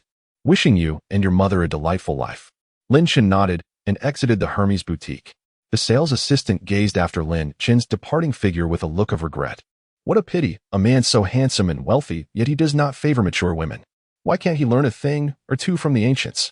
Chapter 82. Sister? Gue Jie, no longer pondering, discreetly captured a photograph of Lin Chen. At that moment, a message arrived from her colleague and close friend. "Aren't you envious? I had hot pot for lunch." Shortly thereafter, a picture of the sumptuous meal followed. A triumphant smile graced Gue Jie's face. "Envious indeed. However, I just sold that Hermes Birkin for $1.2 million. After a while, A reply came through. Oh, I reveled for so long after selling that bag worth over 40,000, and you've already surpassed me. And he's a handsome guy too. Goei Jia promptly sent Lin Chen's photo in return. Isn't this the same handsome fellow who previously spent over 400,000 on a bag for his girlfriend? Did he buy her another bag today? How delightful it must be to be his girlfriend. Upon reading this message, Goei Jia was momentarily taken aback, followed by a bittersweet smile. No wonder he looked down upon me. It turns out he has a young and beautiful girlfriend. Meanwhile, Lin Chen had made his way to a jewelry store, intending to purchase several gold necklaces and jade bangles for his mother. Since 2018, Lin Mu had not bought any jewelry, and Lin Fu frequently expressed his regrets towards her. Now that he had the means, he was determined to provide for her adequately. Just as he was about to make his purchases, a call from Jiang Shuiwei came through. Hello? Aiken? Where are you? Jiang Shuiwei's voice was cheerful. I'm at the mall, buying some things. Tomorrow is a holiday, and I thought of bringing some gifts for my parents. Lin Chen replied softly. Humph. I was just about to ask you. Aren't you planning to take me home tomorrow? Lin Chen was taken aback. Aren't you going to spend the Mid-Autumn Festival with your uncle and aunt? You mentioned last time that you would take me back next time. I thought you remembered. I've already discussed going to your house with my parents for the festival. Jiang Shuiwei's tone was noticeably displeased. Lin Chen had intended to take Jiang Shuiwei back during the weekend, but due to unforeseen circumstances, that plan fell through. Now, with the next holiday being the Mid-Autumn Festival, he had yet to devise an excuse for Jiang Shuiwei's absence, only to discover that she had already made plans. Isn't that inappropriate? The Mid-Autumn Festival is a time for family reunions. Lin Chen hesitated. What is inappropriate about it? Humph. You simply don't want to take me back, do you? No, I absolutely do not mean that. Lin Chen quickly clarified. Then it's settled? You are at that tailor's supermarket near the school, right? Yes, why? Lin Chen instinctively replied. Why? On my first visit to your home, I must bring something along, silly. Jiang Shuiwei teased with a laugh. Well, all right then, I will come to pick you up. Lin Chen felt warmth spread through him. No need. I'm almost at the school gate. I'll take a cab over. See you soon, silly. Jiang Shuiwei said before hanging up. Lin Chen's face broke into a smile as he placed his bag back in the car and made his way towards the Xinrui coffee shop within the supermarket. Hello. Please scan the code to place your order. The staff reminded him. Lin Chen nodded and promptly scanned the QR code, ordering 2 servings of matcha reina ice with cream. Within just a few minutes, he received his order. Oh, the familiar taste. Lin Chen took a sip and felt utterly satisfied. After waiting for a while at the entrance of the Tyler supermarket, Jiang Shuiwei approached, carrying her bag. Lin Chen stepped forward and offered her one of the matcha reina ice drinks. Jiang Shuiwei casually handed her bag to Lin Chen. Hey, what is this? It's quite delicious, she exclaimed, her eyes instantly lighting up after taking a sip. Lin Chen smiled with pride. Not bad, right? It's from Xinrui Coffee. Xinrui Coffee? I've only ever tried the coffee there. I had no idea they offered such delightful treats. Jiang Shuiwei marveled. So what are we buying now? I'm planning to get my mother some jewelry first. Let us go. Upon arriving at the Zhou Xiaofu jewelry store, the staff, upon seeing 2 impeccably dressed individuals, greeted them with warm smiles. Lin Chen's gaze sharpened as he looked incredulously at a woman in the store, wearing a mask, who was introducing jewelry to a customer. Hello. Welcome to Zhou Xiaofu. What would you like to see? The staff member inquired. Lin Chen remained silent, his eyes fixated on the woman. Moving closer to confirm his recognition, Jiang Shuiwei began to speak, but seeing Lin Chen walk towards the woman, she turned to the staff and said, Excuse us. We'll take a look by ourselves for a moment. With that, she followed Lin Chen. The female staff, noticing their exquisite attire, was not about to miss out on potential clients and followed suit. What are you looking at, Chen? Jiang Shuiwei followed Lin Chen's gaze, spotting the female staff member. That woman looks a bit like my cousin, Lin Chen remarked. Jiang Shuiwei felt a surge of tension upon hearing this. Her name is Zhou Dongxue. She has been working at our store for a few months. Are you sure she is your cousin? Upon hearing the name, Lin Chen felt even more convinced and turned to the female staff. I'm certain, thank you. He then called out to the masked woman's sister. The woman instinctively turned to Lin Chen and, with surprise, removed her mask. Xiao Chen, what are you doing here? I came to buy something. Cousin, you work here?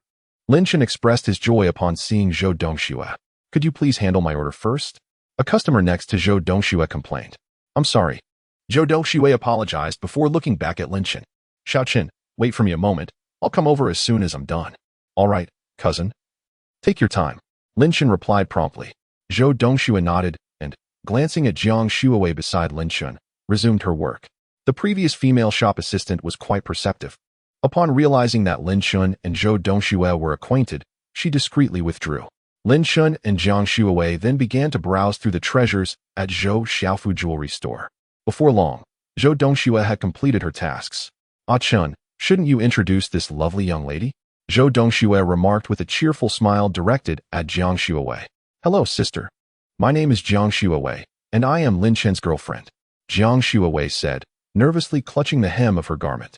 "Oh, Lin Chen, you are indeed fortunate to have such a beautiful girlfriend," Zhou Dongxue exclaimed with a grin, and to avoid disturbing the patrons in the store, she promptly led Jiang Shuawei outside for a chat, leaving Lin Chen momentarily aside. Zhou Dongxue, the eldest daughter of her maternal uncle's family, was 2 years older than Lin Chen and was studying at Southwestern University of Finance and Economics. She also had a younger sister named Zhou Ling, who had just entered high school this year. It must be said that women can forge friendships remarkably quickly, within just a few exchanged words. They appeared as if they were old friends, sharing laughter and conversation. "Ah Chen, is it true that you are truly wealthy now? How did you manage that?"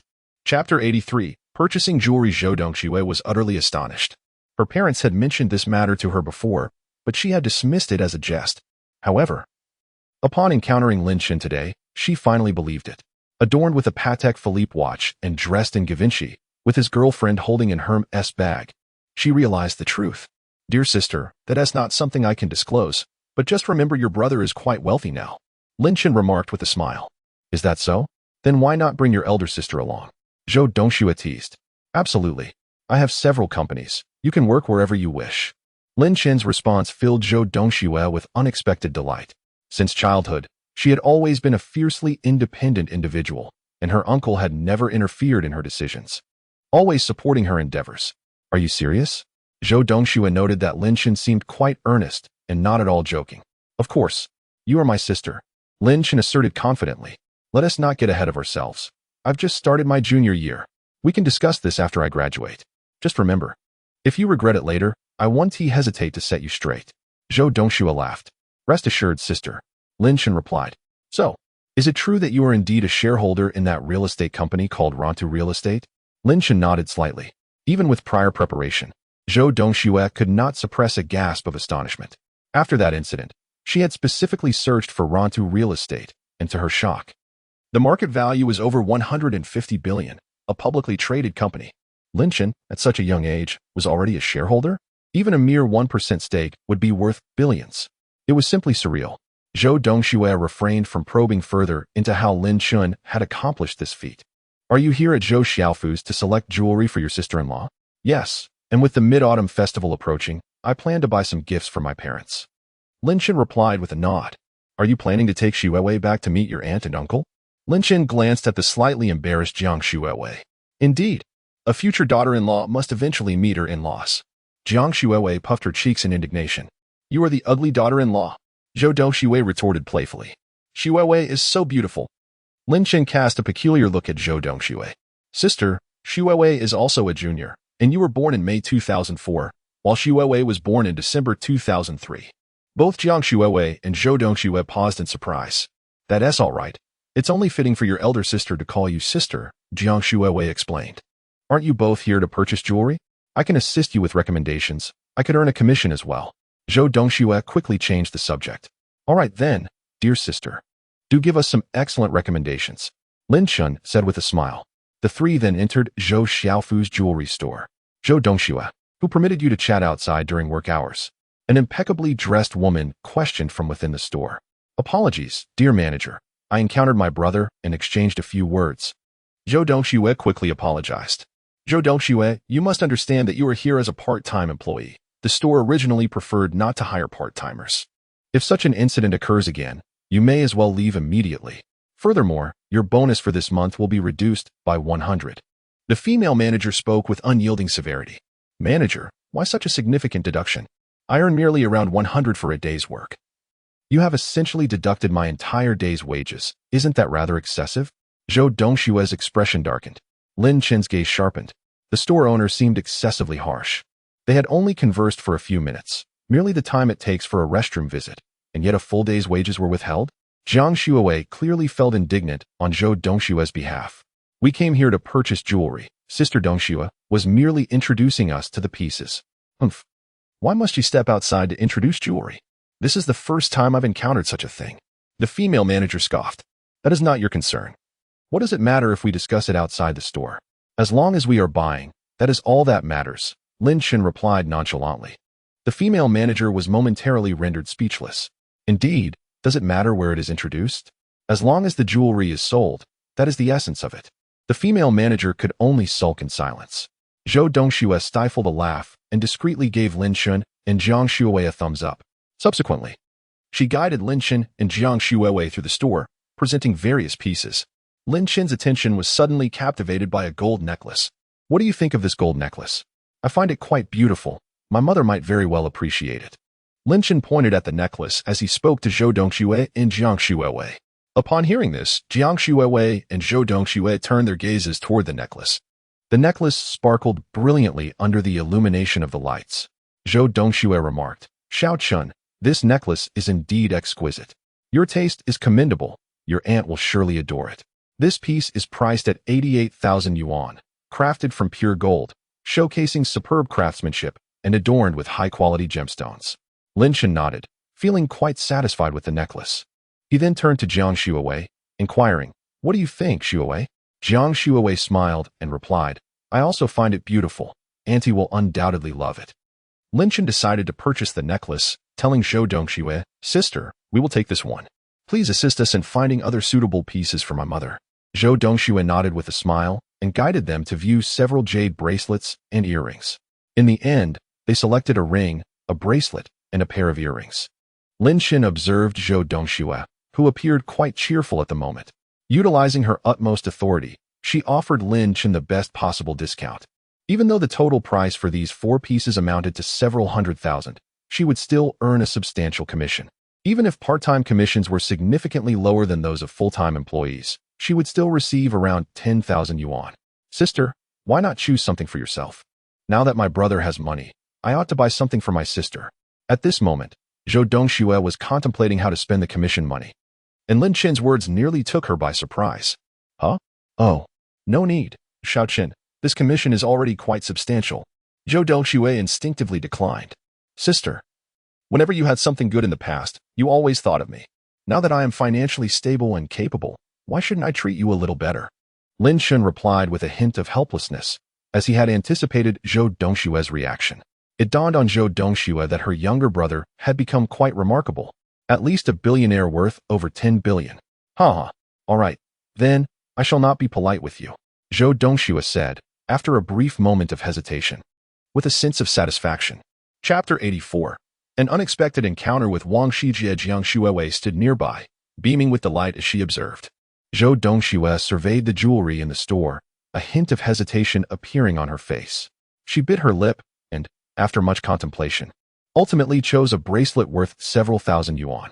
The bracelet, though simple in design, exuded an air of elegance. Lin Chen frowned slightly upon seeing it. Sister, this is far too inexpensive. Please, take your time to choose. There's no need to be modest with me, he insisted. Zhou Dongxue hurriedly explained, Xiao Chun, truly. It's not necessary. I really like this bracelet, and a few thousand yuan is not insignificant. However, Lin Chen remained resolute. No, sister, you must listen to me. Today, we must select something truly special. Zhou Dongxue sighed in resignation, yet her heart brimmed with gratitude.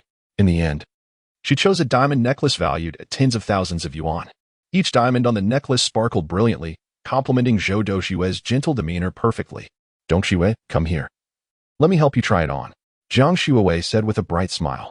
All right, Zhou Dongxue replied, nodding with a smile. Jiang Shuai picked up the necklace and adorned Zhou Dongxue with it. The moment she wore the necklace, Zhou Dongxue seemed to be illuminated, her graceful aura further accentuated. It looks stunning, Dongxue. Jiang Shuai couldn't help but exclaim. Truly, you are my sister. You are simply beautiful, Lin Chen added with a smile. Really? Zhou Dongxue appeared genuinely delighted as she gazed down at the necklace. Indeed. Dongxue, come here. Jiang Shuai eagerly pulled her towards the mirror in the jewelry store. Dongxue, look. This necklace enhances your beauty even more. Jiang Shuai's eyes sparkled with joy. Zhou Dongxue gazed at her reflection in the mirror, unable to suppress her smile. It truly is beautiful. Thank you both. Lin Chen, watching from the side, chimed in, Sister, this is the one, do not change it.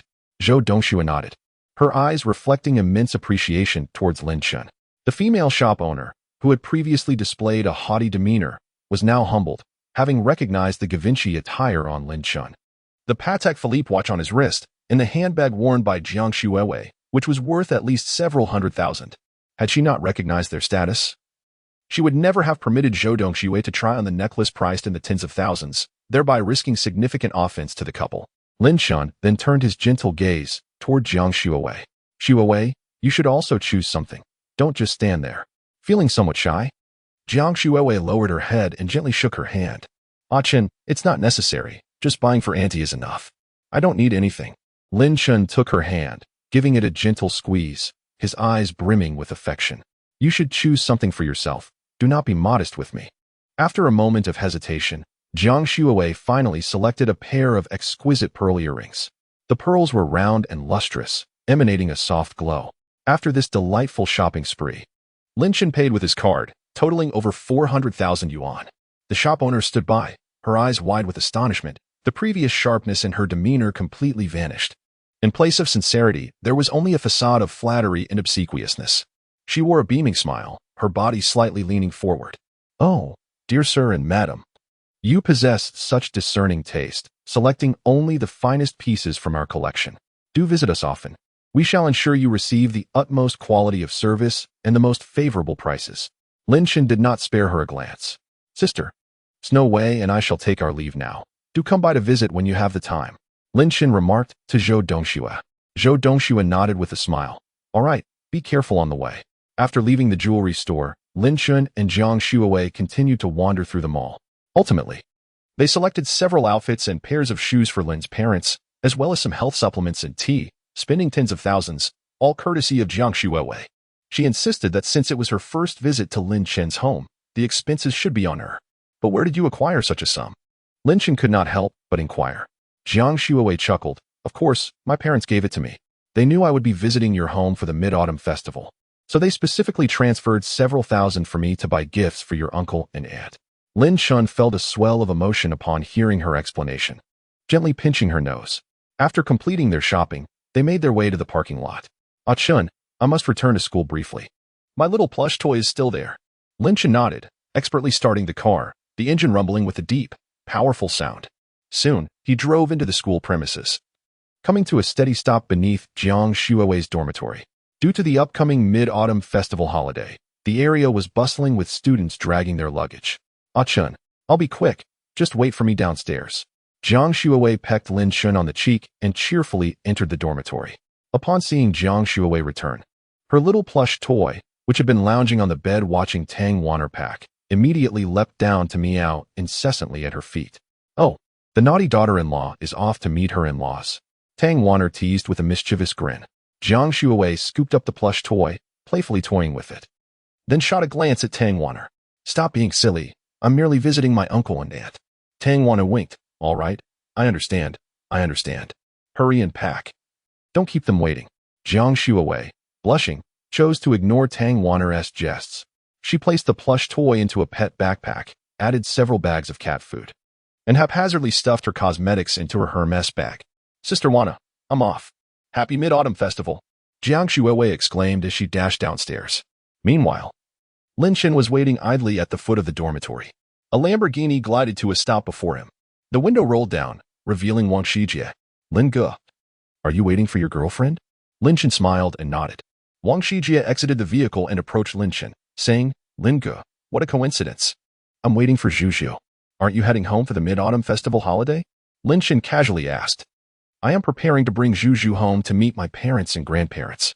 Zhuzhu and I have been in a relationship since high school, and at last, I can proudly introduce her to my family. As Wang Shijie spoke, a gentle light softened his gaze. Lin Chen couldn't help but glance at Wang Shijie again. It was unexpected that this fellow was quite devoted. Despite his family's wealth, he hadn't turned into a wayward scion, which only attests to the commendable upbringing he received. Just then, Lin Chen noticed Jiang Shuiwei sprinting out of the dormitory. Upon reaching the two, she inquired, Wang Shijie, what brings you here? Waiting for Juju? Hello, sister-in-law. I'm here to wait for Juju and happened to run into brother Lin. So we chatted for a while. Wang Shijie replied with a smile. Shijie, we shall take our leave now. Let us converse again next time. Chapter 85.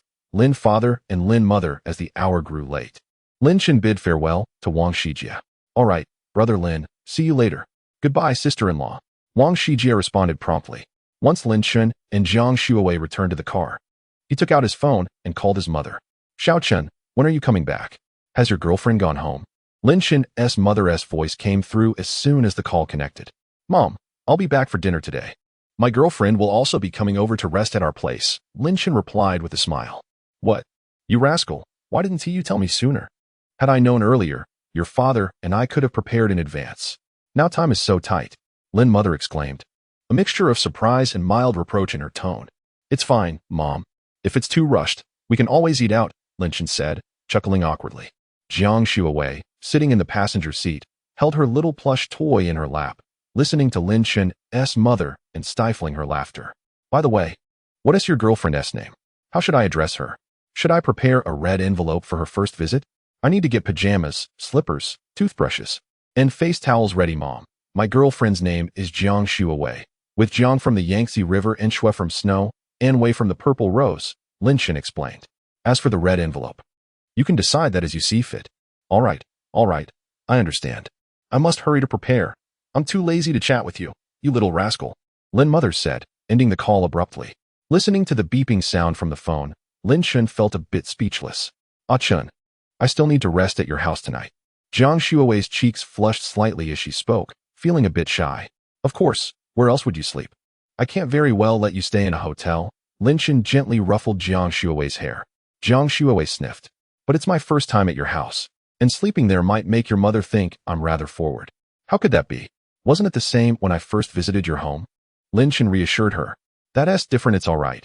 My mom won't think that way, Lin Chen said, squeezing Jiang Shuowei's small hand. Okay, then Lin Chen playfully pinched Jiang Shuowei's cheek before starting the car. Throughout the journey, Jiang Shuowei appeared quite anxious, nervously twisting her clothes and furrowing her brow slightly. Ah Chen, I'm still a bit nervous. What if your uncle and aunt don't like me? She clutched her clothes tightly. Lin Chen smiled and comforted her. Don't worry, Shuowei. My parents will definitely like you. How could they not, given how kind and lovely you are? He freed one hand to gently hold Jiang Shuowei's. His palm was large and warm, offering some solace to Jiang Shuowei's troubled heart. Due to the impending mid-autumn festival holiday, the roads were bustling with activity, prompting Lin Chen to avoid the highways. What would typically be a journey of 40 to 50 minutes stretched into an hour and a half before they finally arrived at the apartment complex. Originally, Lin Chen intended to drive his car into the underground parking lot. However, he was halted by the security guard at the gate. Sir, your vehicle may not be able to access the underground parking, the guard advised. Why not? I reside in the community, Lin Chen inquired, somewhat perplexed. A curiosity mirrored in Jiang Shuowei's expression. Sir, the chassis of your car is too low. It cannot make it down, the guard explained. Lin Chen then experienced a moment of realization, recalling that the supercar's low chassis would indeed prevent it from descending. Attempting to do so would only result in getting stuck. Casually, Lin Chen retrieved a pack of cigarettes from his car and handed it to the guard. Thank you for the reminder, brother. The guard, taken aback, accepted the cigarettes. No problem, no problem. Lin Chen responded with a smile, subsequently reversing his car and searching for a parking space along the roadside, which took him quite a while before he finally located an empty spot. Jiang Shuowei placed the small stuffed animal into her pet backpack and, together with Lin Chen, descended the vehicle while carrying various items. Upon entering the community, they made their way directly to Building 3, Unit 2. Once inside the elevator, Jiang Shuowei appeared noticeably more anxious. My home is on the 17th floor. We will arrive shortly, Lin Chen stated. Jiang Shuowei's heart raced increasingly, and she engaged in deep breathing, attempting to calm her nerves. Yet that tension felt like a tangled mess, impossible to unravel. The elevator swiftly reached the 17th floor, and Lin Chen produced his keys to unlock the door. Dad, Mom, we're back, he called out. Although it had only been a little over half a month since he last left home, Lin Chen felt somewhat disoriented. The last time he departed, he possessed merely a few thousand yuan, yet this time he returned as a billionaire, accompanied by a stunning girlfriend. Lin's parents were busy in the kitchen, and upon hearing his voice, they hurriedly came out to greet them. "Oh, Shuwei is here. Come in, come in." Lin's mother warmly welcomed them, her face radiating joy. Jiang Shuwei obediently entered the living room, stating, "Hello, uncle and auntie. I have brought you gifts." She presented the gifts to Lin's parents, her eyes betraying a hint of nervousness, her hands instinctively clasped together, palms damp with perspiration. Lin's parents accepted the gifts with smiles, praising Jiang Shuwei for her thoughtfulness. With dishes still cooking, Lin's father returned to the kitchen. "Come, Shuwei, make yourself at home. Sit here," Lin's mother urged, guiding Jiang Shuwei to the soft, comfortable sofa and kindly offering her a peach.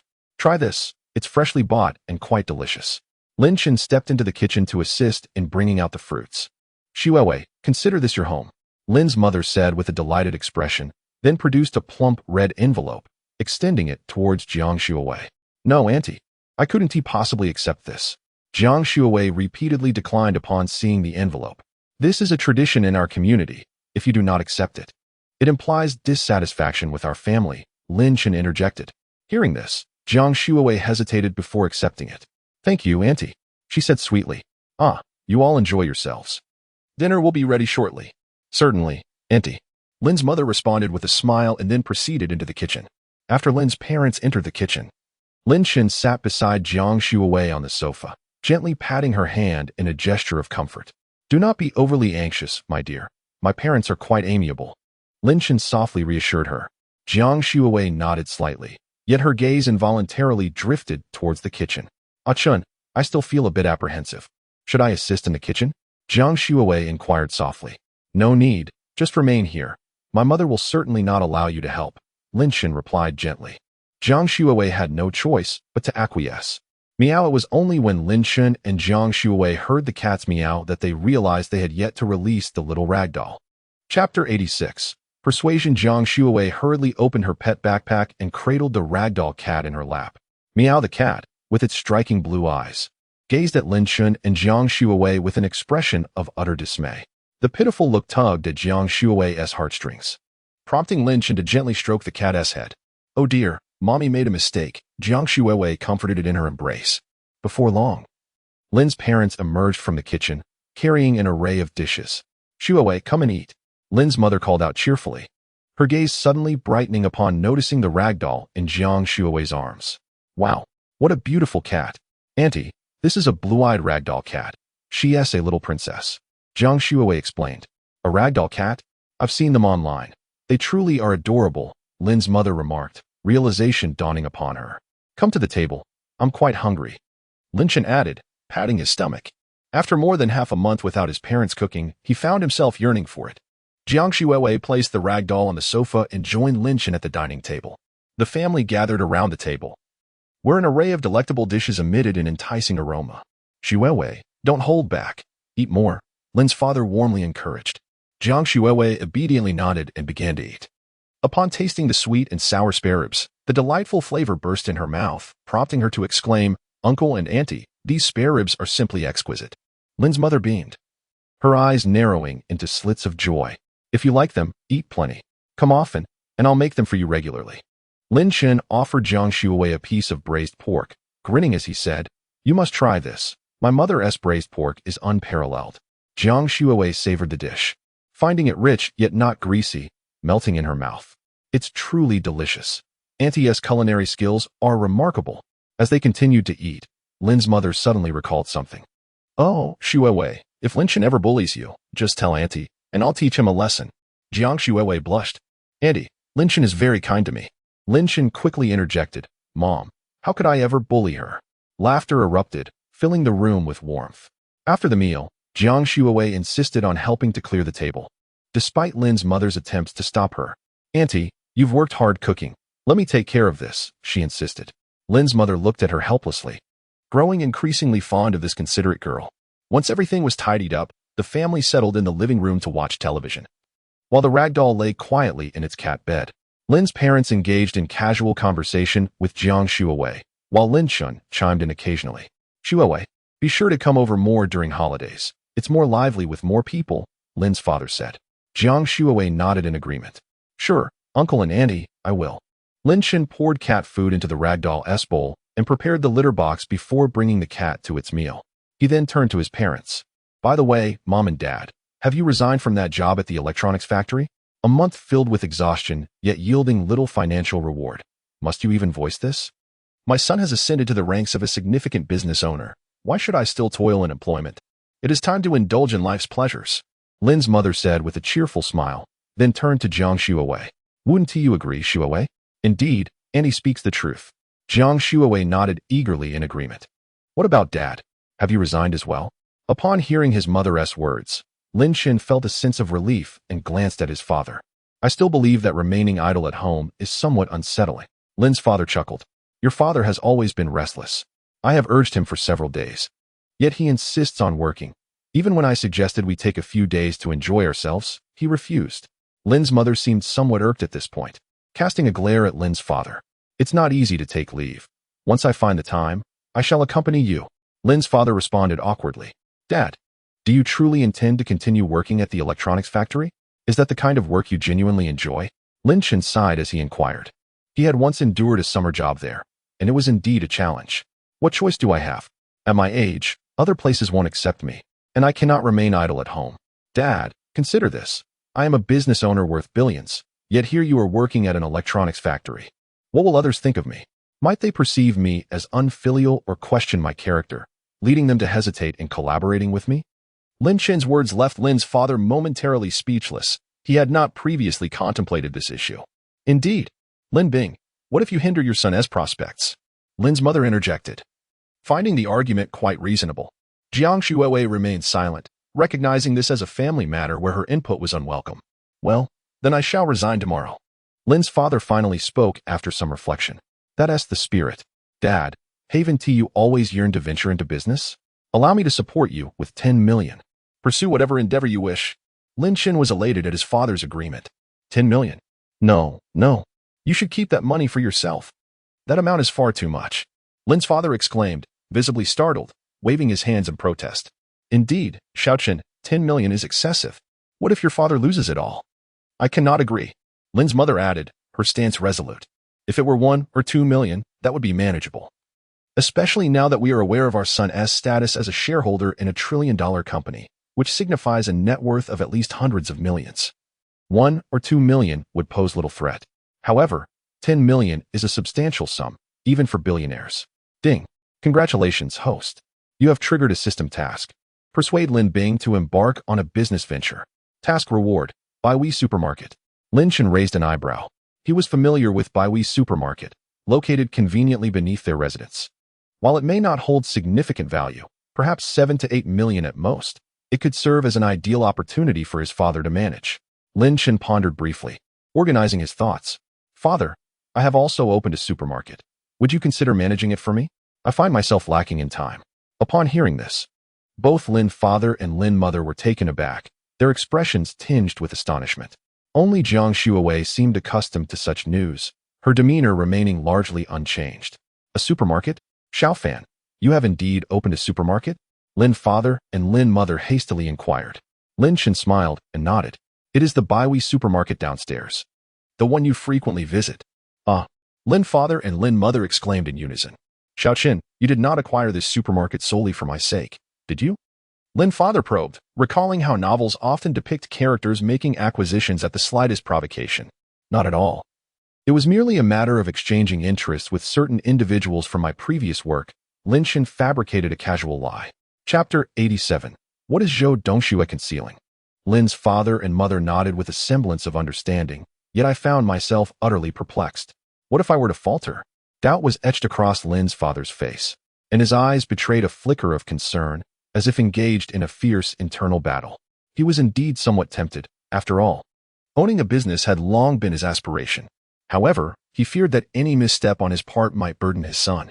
Lin's mother remained silent, quietly observing the exchange between Lin's father and Lin Chen, her gaze flitting back and forth. It's nothing to worry about, Dad. This supermarket is worth less than 10 million. Even if it goes under, the loss won't be substantial, Lin Chen remarked nonchalantly. What is 10 million anyway? Since that's the case, why not give it a try?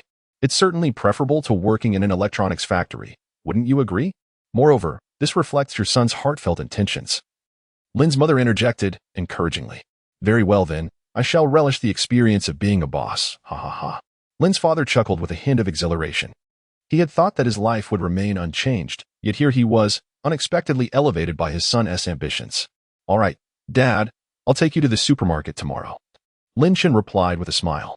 He then produced the jewelry and bag he had purchased for Lin's mother. Mom, this bag is one I specifically chose for you. Isn't it stunning? He presented the exquisite Hermes bag, worth over $1 million, with a beaming countenance. Lin's mother, taken aback, accepted it with delight, her hands gently caressing the surface of the bag as she scrutinized it closely. Is this an Hermes? It's so beautiful. The quality must be worth several tens of thousands, right? She inquired, unable to contain her admiration. Oh, Mom, don't concern yourself with the price. Your son is doing well, so just accept it.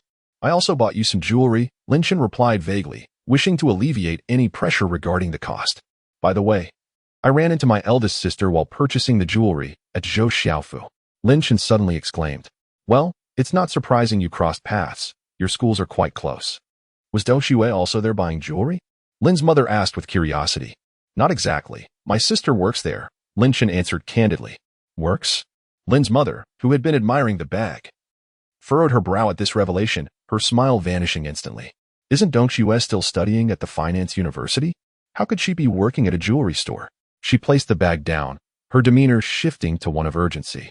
It seems she's working part-time, according to their store manager, Lin Chen clarified.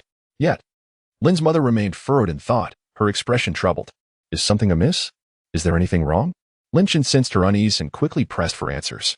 Jiang Shuiwei also turned her gaze towards Lin's mother. Oh, I'm not entirely certain. I heard from your uncle that your eldest sister was unwell recently, and he suggested she undergo a checkup, Lin's mother replied, her voice tinged with gravity and concern. However, after the examination results were released, Dong Xue adamantly refused to review the report, repeatedly insisting that everything was fine. Lin's mother sighed and continued. We all suspect that something may have been discovered during the tests, but you know your elder sister's temperament.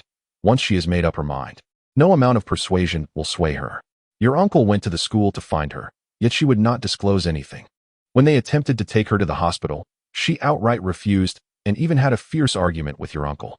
It has left us quite distressed. Now that you have the means, and considering your good relationship with Dong Xue, could you find a way to subtly inquire about her condition? If she is indeed unwell, do what you can to assist her. Yes, your uncle and aunt have always treated you well. Moreover, Dong Xue has also shown you kindness. Lin's father gazed sternly at Lin Chen. At that moment, Lin Chen felt a whirlwind of emotions. He had always held Dong Xue in high regard. She truly was an exemplary sister. There were countless instances where Lin Chen had caused trouble, yet it was Dong Xue who bore the blame. Memories of the past flooded his mind like a rising tide, intensifying his unease. Hearing his parents speak this way, Lin Chen felt an inexplicable surge of irritation. He took a deep breath, striving to calm himself. I understand. Even if you do not say it, I will help, and I will do my utmost. Not in the mood for further conversation, Lin Chen took out his phone and dialed Dong Xue. Hello? Xiao Chen, what made you think to call your elder sister? Dong Xue's voice came through the line, sounding much like usual, yet Lin Chen keenly detected a hint of fatigue. Elder sister, I just wanted to check on you. Have you returned home for the Mid-Autumn Festival holiday? Lin Chen endeavored to keep his tone light and casual. Dong Xue fell silent for a moment. Not yet. I plan to go back tomorrow. After a brief hesitation, Lin Chen decided to be direct. Elder sister, I heard you were feeling unwell and went for an examination. What is going on? There was a pause on the other end of the line before Dong Xue replied. It's nothing serious, just a bit tired lately. I just need some rest. Elder sister, please don't hide it from me. Mom and Dad have already told me. Why won't you show them the examination report? Lin Chen's voice grew a touch urgent. Xiao Chen, really it's nothing. Don't listen to their nonsense. I just don't want them to worry. Dong Xue remained tight-lipped. Elder sister, if something is wrong, you can truly confide in me. You know I am capable now. I'm really fine. I'm out with my classmates for dinner. I have to hang up now. That's not. Lin Chen was cut off by the sound of a dial tone. With a sense of helplessness, he set his phone down. Lin's parents exchanged glances, understanding the outcome. Sigh, this girl Dong Xue. Lin's mother's spirits were rather low. Both Dong Xue and Zhou Ling had been raised under her watchful eye. She had long considered them as her own children. Now, faced with such a situation, her worry was entirely understandable.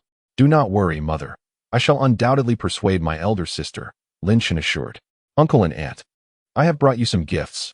Please take a look and see if they please you. Jiang Shuowei attempted to lighten the atmosphere and presented the gifts she had purchased. These cosmetics are for you, aunt, and this tea is for you, uncle. I hope you will find it to your liking. I also bought some health supplements. Jiang Shuowei introduced each item with care. Oh, how delightful. We are indeed pleased. Shuowei, dear child, why did you bring gifts along with your visit? Lin's parents' spirits lifted, and their gazes towards Jiang Shuowei were filled with satisfaction. As long as you enjoy them, that is all that matters. Jiang Shuowei replied with a smile. After a while, they continued their conversation. By the way, Shuowei, Lin's mother called her into the bathroom. Here are your mouthwash cup and toothbrush. This pink towel is also yours. I have washed it for you. Additionally, I have placed a set of pajamas in Xiao Chen's wardrobe. Chapter 88. The system task directed at Zhou Dongshui. All right. Thank you, Auntie. Jiang Shuowei's voice brimmed with sincerity, her heart profoundly touched. Understanding the effort Lin's mother had put into every minute detail of her visit filled her with warmth. Meanwhile, Lin Chen's mind was already resonating with the system's notification sound. Ding. Congratulations, host, for completing the task. Baihui Supermarket has been successfully acquired under your name. Lin Chen regarded this reward with indifference. After all, the system's bounty was barely 1 million, and aside from the previous reward of the watch, this was the least valuable one yet. At this moment, his thoughts were entirely consumed by concerns for Zhou Dongshui. He wondered if Zhou Ling even knew about her sister's illness. If she did, it would surely break her heart. Unexpectedly, the system's notification continued. Ding. Congratulations, host, for triggering a system task. Persuade Zhou Dongshui to seek treatment. Task reward: 100 shares of Ginkgo Hospital. Lin Chen momentarily paused, quickly processing the information. Ginkgo Hospital? That name seemed familiar. He hastily searched on his phone. A private hospital? Certified by the international JCI? A look of delight spread across Lin Chen's face as he marveled. This system truly is a marvelous tool. Just when I needed a cushion for my troubles. Convincing my sister to seek treatment will now be considerably easier. With this thought, the clouds of worry in Lin Chen's heart began to dissipate, and his mood brightened significantly. Meanwhile, Lin's mother and Jiang Shuowei were engaged in a lively conversation. Filled with joy, Lin Chen approached, curious, only to overhear Lin's mother recounting amusing anecdotes from his childhood. Shuowei, let me tell you, when Chen was in kindergarten, one night he woke up to find his bed soaked. He told me he found the toilet in his dream. Ha ha ha ha. Lin's mother laughed heartily, seemingly transported back to those days. Really? Did Ah Chun wet his pants as a child? Jiang Shuowei couldn't help but chuckle, her eyes curving into crescent moons. Indeed. He used to wet the bed quite often. Lin's mother beamed radiantly. All right, Mom, I need to discuss something with you both. Lin Chen interjected, somewhat embarrassed. What is it? Both his parents, along with Lin's father who was watching television, turned their curious gazes toward him. I'd like to go house hunting tomorrow. To purchase a larger home, Lin Chen stated earnestly. This had been on his mind for quite some time. He often heard them lamenting about the cramped kitchen and insufficiently spacious living room and balcony. Now that he had the means, it was essential to address these concerns. Otherwise, if he merely transferred money, they might hesitate to spend it. Lin's father and mother exchanged glances, remaining silent for a moment. The living room fell into a sudden hush, startling even the little plush toy.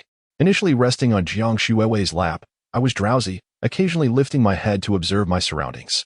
After a while, Lin's mother thoughtfully spoke. I have no objections to us moving to a new place. It would indeed be more convenient for you and Shuowei when you return home. Lin's father nodded in agreement, his eyes filled with pride. Sensing their approval, Lin Chen continued. Then we should look into getting a car as well. Dad, haven't you always wanted to change your vehicle? Let's head to the dealership tomorrow. A radiant smile graced Lin Chen's face. That's unnecessary. Lin's father hesitated, but was swiftly interrupted by Lin's mother. I believe it's a good idea. After all, you are a successful supermarket owner. What does it say if you don't even have a decent car? Lin Chen glanced at his mother, slightly taken aback by her response, which was different from what he had anticipated. He had expected to persuade his parents with considerable effort, yet it was remarkably seamless. I think, since our son is so well off, we should graciously accept whatever he wishes to gift us. After all, why else would you raise a son? Lin's mother continued, glancing at Lin's father, who finally acquiesced. All right, it's getting late. Shuowei, why don't you sleep with Xiao Chen tonight? Lin's mother smiled, casting a questioning look at Jiang Shuowei. Blushing slightly, Jiang Shuowei lowered her head and softly replied, Okay. Auntie. Once Lin's parents finished their evening routines and retreated to their room, Jiang Shuawei took a shower. Lin Chen lay in bed, awaiting her return. After nearly 30 minutes, Jiang Shuawei cautiously opened the door to Lin Chen's bedroom, clad in a delicate pink nightgown. Her damp hair exuded a subtle fragrance, and her face was flushed, reminiscent of a blooming peach blossom in its vibrant beauty. After closing the door, she climbed into Lin Chen's embrace, listening to the steady rhythm of his heartbeat. A profound sense of tranquility enveloped her. Nestling closer to Lin Chen, she lifted her head, her eyes reflecting a blend of anticipation and trepidation. Chen, do you think Uncle and Auntie are satisfied with me? Lin Chen affectionately brushed his fingers against her nose. Silly girl, my parents adore you. From their expressions, they seem eager for us to marry as soon as tomorrow. Upon hearing this, Jiang Shuawei felt an overwhelming sweetness in her heart, her blush deepening. Lin Chen gazed at her enchanting visage, a surge of desire igniting within him as his hand gently caressed Jiang Shuawei's back, his lips inching closer to her cheek. Sensing his intentions, Jiang Shuawei's heart raced, her breath quickening. Shuawei, come closer. Lin Chen's voice was husky. Chen, let's not tonight, all right? Uncle and Auntie are just in the next room. What if they hear us? Jiang Shuawei's face flushed crimson as she sat up, playfully chiding him. All right then, I suppose we can agree to look for a larger house. Lin Chen replied with an awkward smile. Jiang Shuawei returned to his embrace, whispering, Chen, please don't be so hasty in the future. Lin Chen nodded, holding her tightly. All right, I will follow your lead. Before long, Jiang Shuawei fell into a deep slumber in Lin Chen's embrace. As he gazed upon her serene sleeping face, his heart brimmed with tenderness. And he too gradually closed his eyes. The following morning, the four of them gathered for breakfast. Chen, shall we take a look at that Tianxi? I find the layout quite appealing, and it's not far from our neighborhood. It would also be convenient for your father to come to Baihui, Lin's mother inquired. Lin Chen had already perused the nearby properties the previous night, and it was evident that a new development by Ronto Real Estate was the clear choice for purchasing a home. No need, Mom. There's a Ronto Real Estate development nearby. We can head there directly, Lin Chen replied with a smile. Chapter 89. The independent villa at Zhongning Ufu is Ronto Real Estate your company, Xiaochen? Father Lin inquired. Indeed, Lin Chen replied with a smile and a nod. Father and Mother Lin exchanged glances, their eyes brimming with pride and satisfaction. Naturally, they had no objections. Considering the inconvenience of bringing along the small plush toy, they decided to leave it at home. Upon arriving at the underground parking garage, they boarded Father Lin's Cherry and set off towards Zhongting Ufu. As they approached the sales office of the development, they noticed ample parking spaces. After securing a spot, the four of them alighted from the vehicle. Xiaochen, why are there so many luxury cars? Is this development quite expensive? Father Lin and Mother Lin asked, observing several Bentleys, Maseratis, and Land Rovers in the vicinity. Don't worry. My son can afford it, Lin Chen replied nonchalantly, his tone relaxed. For him, the properties here were merely trifles. As they reached the entrance, a few saleswomen stood expectantly. Yet they did not rush forward to greet them upon their arrival. Lin Chen felt puzzled. A moment's reflection led him to understand the reason. They likely perceived that the family had disembarked from a car worth less than 100,000, concluding that they were unable to afford a home here. While Lin Chen understood their mindset, believing it futile to engage with those lacking purchasing power, he found such treatment unacceptable. It seemed he would need to discuss this with Huang Wei. He contemplated the matter. In any industry, excellent service is paramount for customer satisfaction. He had little patience for those who judged others by appearances. At that moment, one of the saleswomen suddenly appeared to have recognized something, her face lighting up with a warm smile as she approached them. May I ask if you are here to purchase a property? Upon hearing her inquiry, Lin Chen's expression softened slightly, though he felt somewhat speechless. What is your profession, sir? The saleswoman, realizing her question might have been overly intrusive, quickly added. What type of unit are you interested in? Perhaps a villa, Lin Chen replied after a moment's thought, maintaining a calm demeanor. The saleswoman's face brightened at his words, secretly relieved that she had taken a closer look at them earlier. Initially, she, like her colleagues, had assumed they were merely browsing and could not possibly afford to buy. However, upon noticing Lin Chen's handsome features, she had taken a second glance. To her astonishment, she realized Lin Chen was clad in Givenchy and wore a watch that, while she could not identify the specific model, was undeniably a Patek Philippe. Her heart raced as she assessed the others. The young, beautiful woman accompanying them was carrying an Hermès bag. She quickly adjusted her attire and approached them with a beaming smile. Well, driving a car worth less than 100,000 and claiming to buy a villa. Today's youth truly know how to put on a show. However, one cannot judge too hastily. Perhaps they are simply modest. The sales representatives at the entrance were puzzled as to why this woman would attend to someone seemingly lacking purchasing power, prompting them to pay closer attention. Upon hearing Lin Chen's words, they couldn't help but scoff, their whispers barely audible yet perceptible in the tranquil atmosphere. While Jiang Shuiwei and Lin's parents were unaware of the mockery, Lin Chen, having undergone systematic enhancement, possessed heightened auditory sensitivity and caught every word uttered by the saleswoman. He cast a cold glance towards them. A villa? Isn't that unnecessary, Chun? A space that large would feel rather empty for just your father and me. Wouldn't it be a waste of money? Lin's mother advised, her brow furrowed with concern and reluctance. Though she acknowledged her son's wealth, she still felt that purchasing a villa was somewhat inappropriate.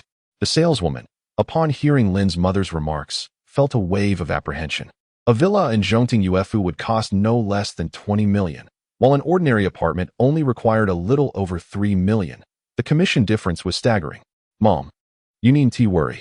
We have plenty of relatives, and what if Uncle and the others come to visit? Now that we have the means, we can't possibly have everyone sleeping on the floor, Lin Chen replied with a wry smile, patiently persuading his mother. Lin's mother fell silent. Seeing the hesitation, the saleswoman continued, what size villa are you interested in? What types do you have available? Lin Chen inquired. Townhouses, standalone villas, the saleswoman quickly and adeptly elaborated. Let us go with a standalone villa, Lin Chen declared. Having made the decision to purchase a villa, there was no need to consider townhouses. Very well, sir. The currently available standalone villas come in sizes of 860 square meters, 660 square meters, 560 square meters, and 360 square meters. The saleswoman's enthusiasm intensified. And what is the price per square meter? Lin's father asked. Our standalone villas are priced at 50,000 per square meter, sir, the saleswoman replied, maintaining her professional smile. Lin's parents were taken aback, their eyes widening in shock. So, by that calculation, a villa of over 300 square meters would cost nearly 20 million. They exchanged astonished glances. Lin's father couldn't help but tug at Lin Chen's sleeve, whispering, son, this is far too expensive. Shouldn't we look at other options? Lin Chen reassured his father with a pat on the hand, saying, Dad, it's all right. Money is not an issue. Let us choose something suitable. Lin's mother chimed in. Yes, Xiao Chun, this is no small sum. You must think this through carefully. Lin Chen smiled. Mom, Dad, please don't worry. I have it all under control. The saleswoman, noticing their hesitation, quickly added, Sir, ma'am, our villas are of exceptional quality, with comprehensive amenities, and they are scarce in the market, making them a valuable investment. Lin Chen nodded. Then let us proceed to view the properties. The saleswoman, brimming with excitement, responded, Of course, please follow me. Thus, Lin Chen and his companions boarded the sightseeing car, guided by the saleswoman, as they made their way towards a row of exquisite villas. Meanwhile, the saleswomen left behind in the sales hall wore expressions of disdain. Humph, just wait and see. When they emerge, they certainly won't make a purchase, and they'll simply declare their disinterest before departing. I've encountered such individuals countless times. One of them scoffed. I also share this sentiment. I find it hard to believe that someone who can afford a villa worth tens of millions would be unable to purchase a car worth a few million. I wonder what Xiaoqin thinks. Could she possibly have feelings for that handsome young man? I sense that the likelihood is slim, as it is evident that they form a family of 4, and the young woman accompanying them is far more attractive than Xiaoqin. Chapter 90. Has the penthouse here been sold? However, how could Xiaoqin have brought them over without verifying their funds? Could it be that she discerned that the family was affluent? Impossible.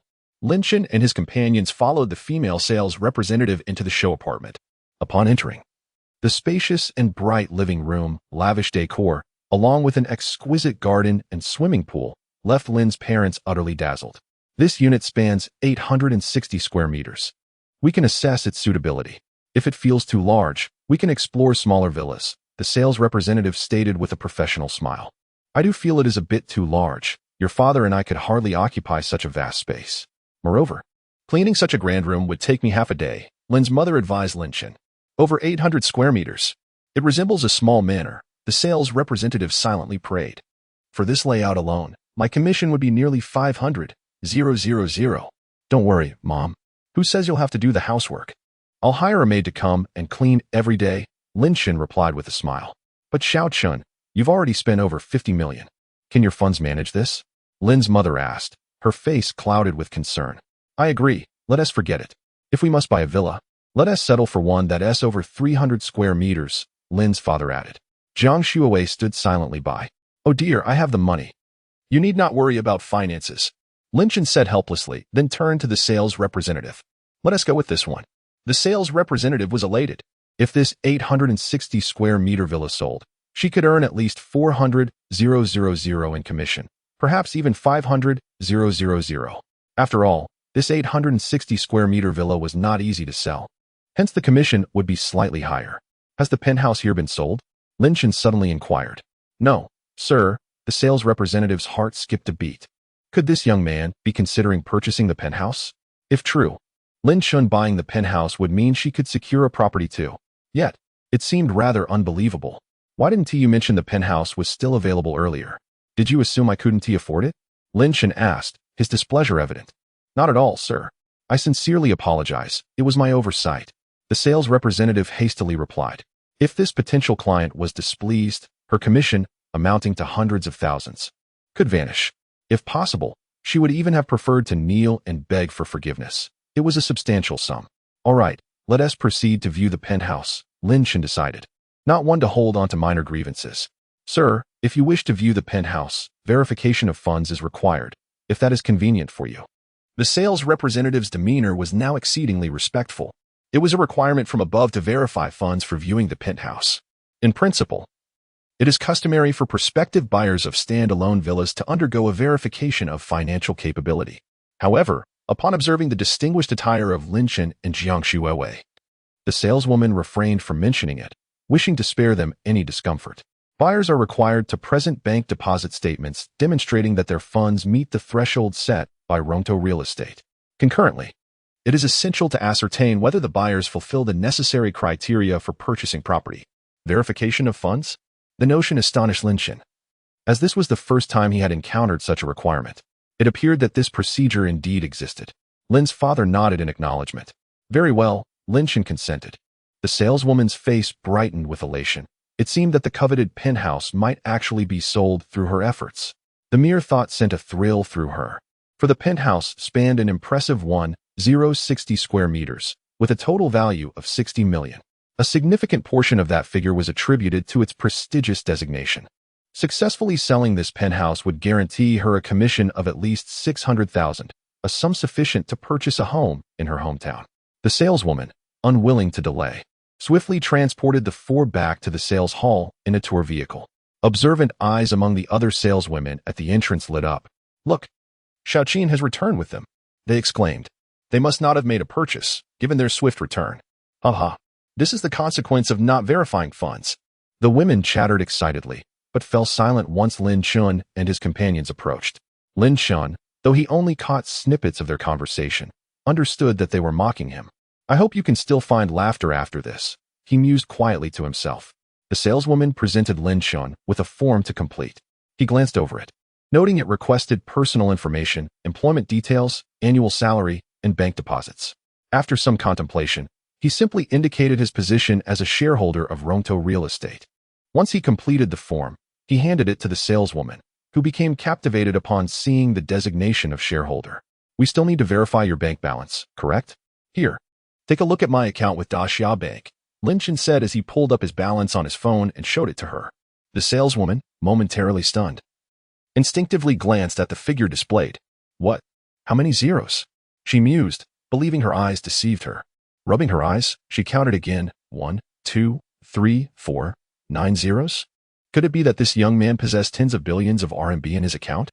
Her eyes widened in disbelief, her mouth agape, rendered speechless as if frozen in place. Lin Chen. This is the same individual mentioned in the recent announcement from Rongtou Real Estate's headquarters, stating that all shares had been acquired by Mr. Lin. Surely, a person with such wealth could not be lying? Is that sufficient? Is there anything else you require? Lin Chen inquired nonchalantly.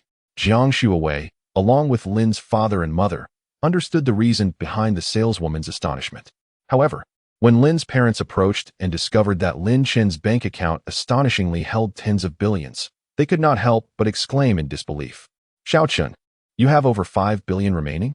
Lin's mother gasped, covering her mouth in astonishment. Lin Chen smiled and nodded. In truth, he had originally possessed merely over 5 billion. But later, Ma Teng transferred an additional 50 billion. Lin's father wore an expression of incredulity. The mere balance alone indicated that Lin Chen's shares in Rongtou Jidi must vastly exceed their previous estimations. Can you believe it? 50 billion. There are 50 billion in the bank. Haha. With 50 billion, one could drive a cherry. It's as if it were true. I nearly believe there were hundreds of billions in the account. Shoo, keep your voices down. We mustn't let anyone overhear. And what if they do? Can't one boast without being criticized? The playful banter among the female sales representatives grew a tad too loud, catching the attention of Lin's parents, Jiang Shuawei, and the saleswoman. Chapter 91 Sisters. There is no need for fear. Lin's mother immediately became enraged, her face flushed and her eyes wide with disbelief. Was she not insinuating that her son was boasting? How could you young ladies, engaged in the service industry, speak so unabashedly? Is this the attitude with which you conduct business at Rongtou Real Estate's Zhongding Yuefu? Lin's mother exclaimed, her irritation palpable. Xiao Chun, you are in charge of this matter, correct? Lin's mother turned her gaze towards Lin Chen, her eyes brimming with indignation. Lin Chen, sensing his mother's anger, felt a wave of embarrassment wash over him. Regret gnawed at him. Had he revealed his identity earlier, he could have swiftly dealt with these bothersome individuals. Of course, I can handle this. Mother, please wait. I will address it right away. Lin Chen hurriedly smiled, attempting to soothe his mother's feelings, before fixing a piercing gaze upon the saleswoman. What are your names? His voice was frosty, as if it could freeze the very air around them. The saleswoman's face turned pale, her lips quivering slightly.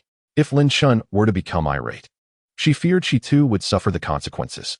This gentleman is one of our shareholders at Rongtou Real Estate. You would do well to acknowledge your mistake. The saleswoman hastily urged, her tone laced with evident panic. The women paused, glancing towards Lin's father. Seeing him dressed in nondescript attire and lacking the demeanor of an upper-class individual, they were further skeptical, especially given that he drove a cherry. Lin Chen, being so young, appeared unlikely to be a shareholder. However, recognizing their fault and influenced by Xiao Qin's serious tone, they begrudgingly offered an apology. We apologize, esteemed guests. Our previous remarks were not directed at you. We were merely watching a video. One of the saleswomen nervously fabricated an excuse, her gaze darting, unable to meet Lin Chen's eyes. Oh, so you were watching a video? Lin Chen sneered, his eyes filled with derision. Without further ado, he pulled out his phone and dialed Huang Wei. Huang Wei, who had been engrossed in paperwork, immediately answered upon seeing Lin Chen's call, not daring to delay. Hello, Director Lin. How may I assist you? Huang Wei responded respectfully. Huang Wei, who is the manager of the Zhongting Yuefu project. Have him come to the sales hall to see me immediately. Lin Chen's voice was thick with fury, as though he were a volcano on the verge of eruption. Huang Wei's heart sank. What was this esteemed gentleman doing at the Zhongting Yuefu sales hall, who had offended him so gravely? Understood, Director Lin. I will call the sales manager at Zhongting Yuefu right away. Huang Wei replied hastily, beads of cold sweat forming on her forehead. Upon hearing this, Lin Chen hung up without another word. Huang Wei, sensing Lin Chen's unyielding anger, lamented internally. Who had carelessly crossed this esteemed gentleman? She picked up the phone to call the sales manager at Zhongding Yuefu. Mr. Wang, you are needed.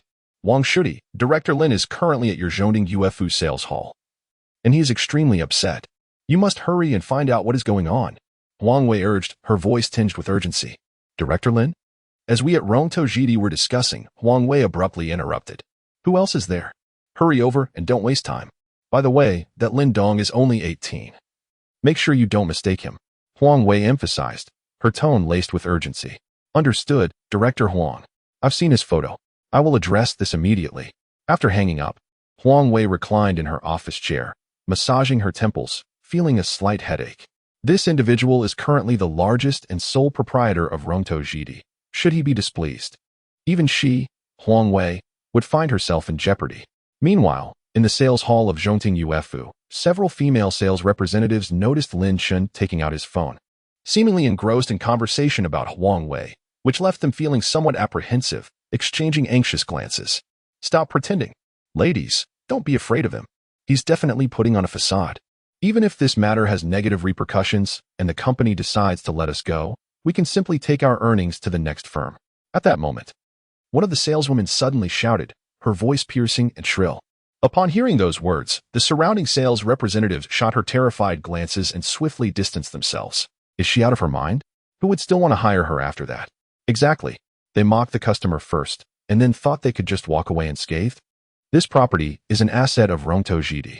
If they tarnish its reputation, they could find themselves embroiled in legal troubles. Onlookers began to murmur amongst themselves. The other saleswomen quickly turned to Lin Chen and offered their apologies. We are truly sorry, sir. We spoke out of turn. Please forgive us, esteemed guests. We apologize. However, Lin Chen disregarded the apologies of the saleswomen, fixating instead on the one who had previously boasted. Do you believe you can simply resign and transition to another company without consequence? Lin Chen regarded her with a demeanor as cold as winter's frost. What else can I do? Are you going to kill me? The saleswoman felt a twinge of fear, yet having already spoken so boldly, she could not afford to back down now. She forced a semblance of composure. At that moment, a well-dressed man in his 30s, wearing glasses, hurriedly approached. Wang Shuyi, who had been accompanying a friend to view properties, rushed to the sales hall upon receiving Huang Wei's call, feeling an immense sense of urgency. This was a matter of great importance for his future. Upon arriving and witnessing the scene along with the saleswoman's earlier remarks, he quickly grasped the situation. Wang Shuyi scanned the area and his gaze landed squarely on Lin Chen. The manager? What is the manager doing here? Fear filled the eyes of the saleswomen.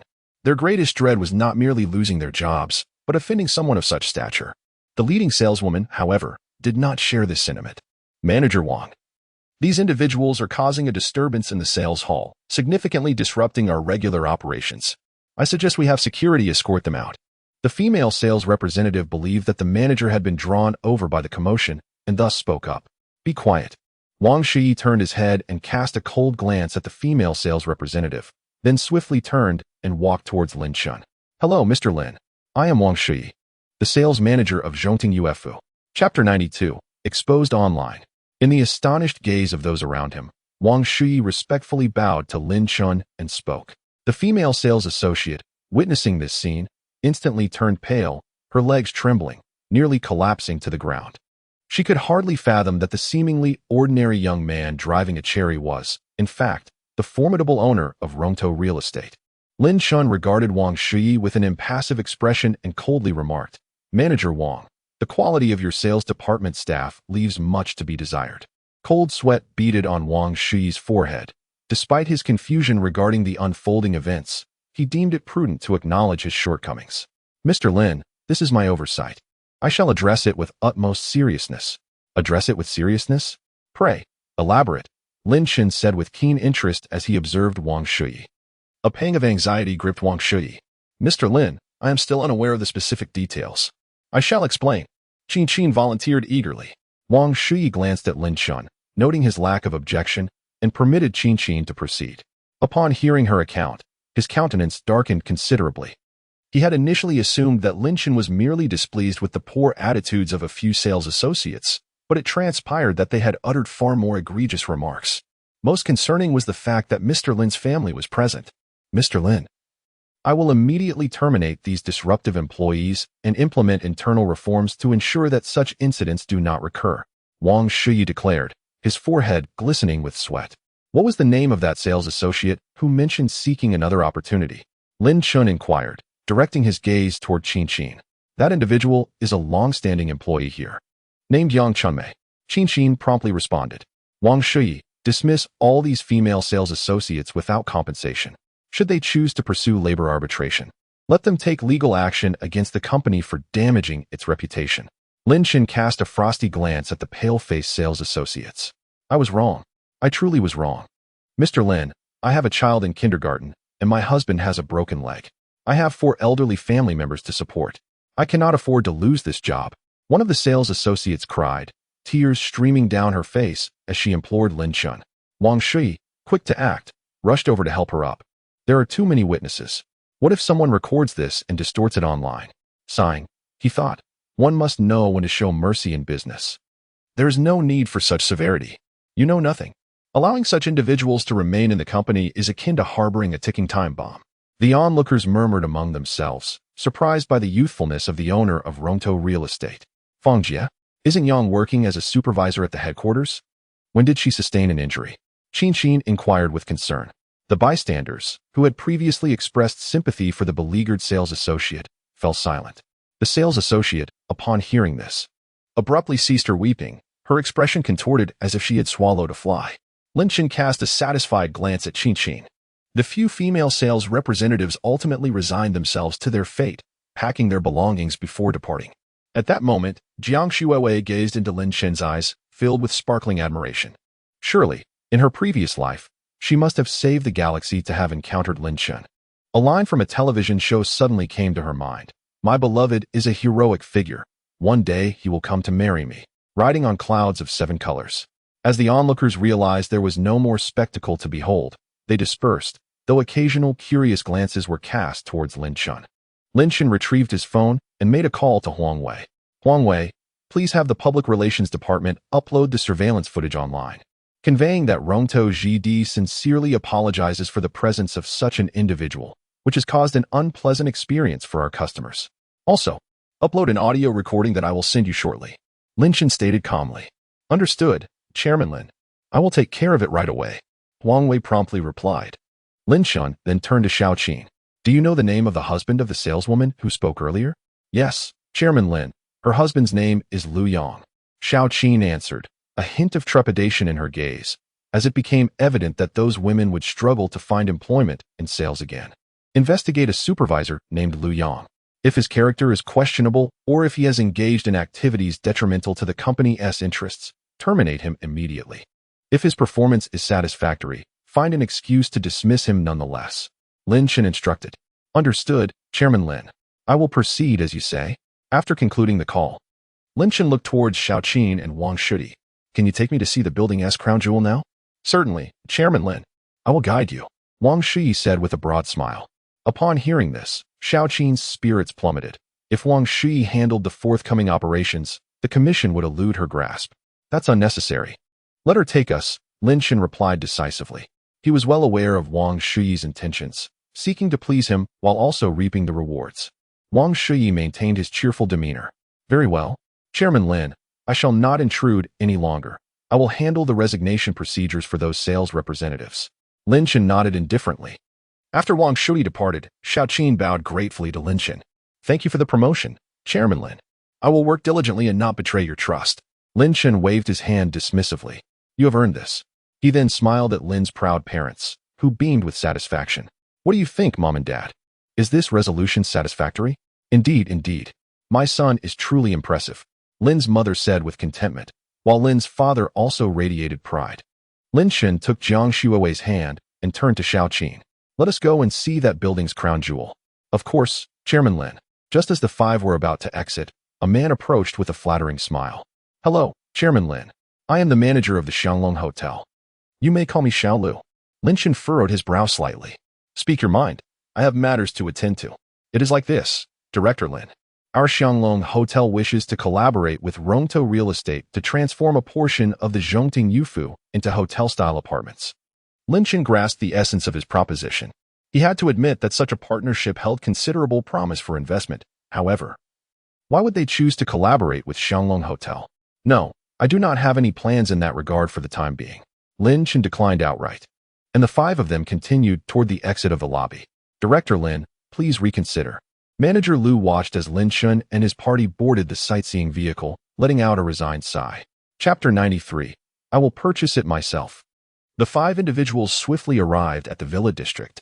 Mr. Lin, Unit 1 of the Central Courtyard is the crown jewel of our entire Central Courtyard estate, and it is the sole villa boasting an area of 1,060 square meters, while the stated area is 1,060 square meters.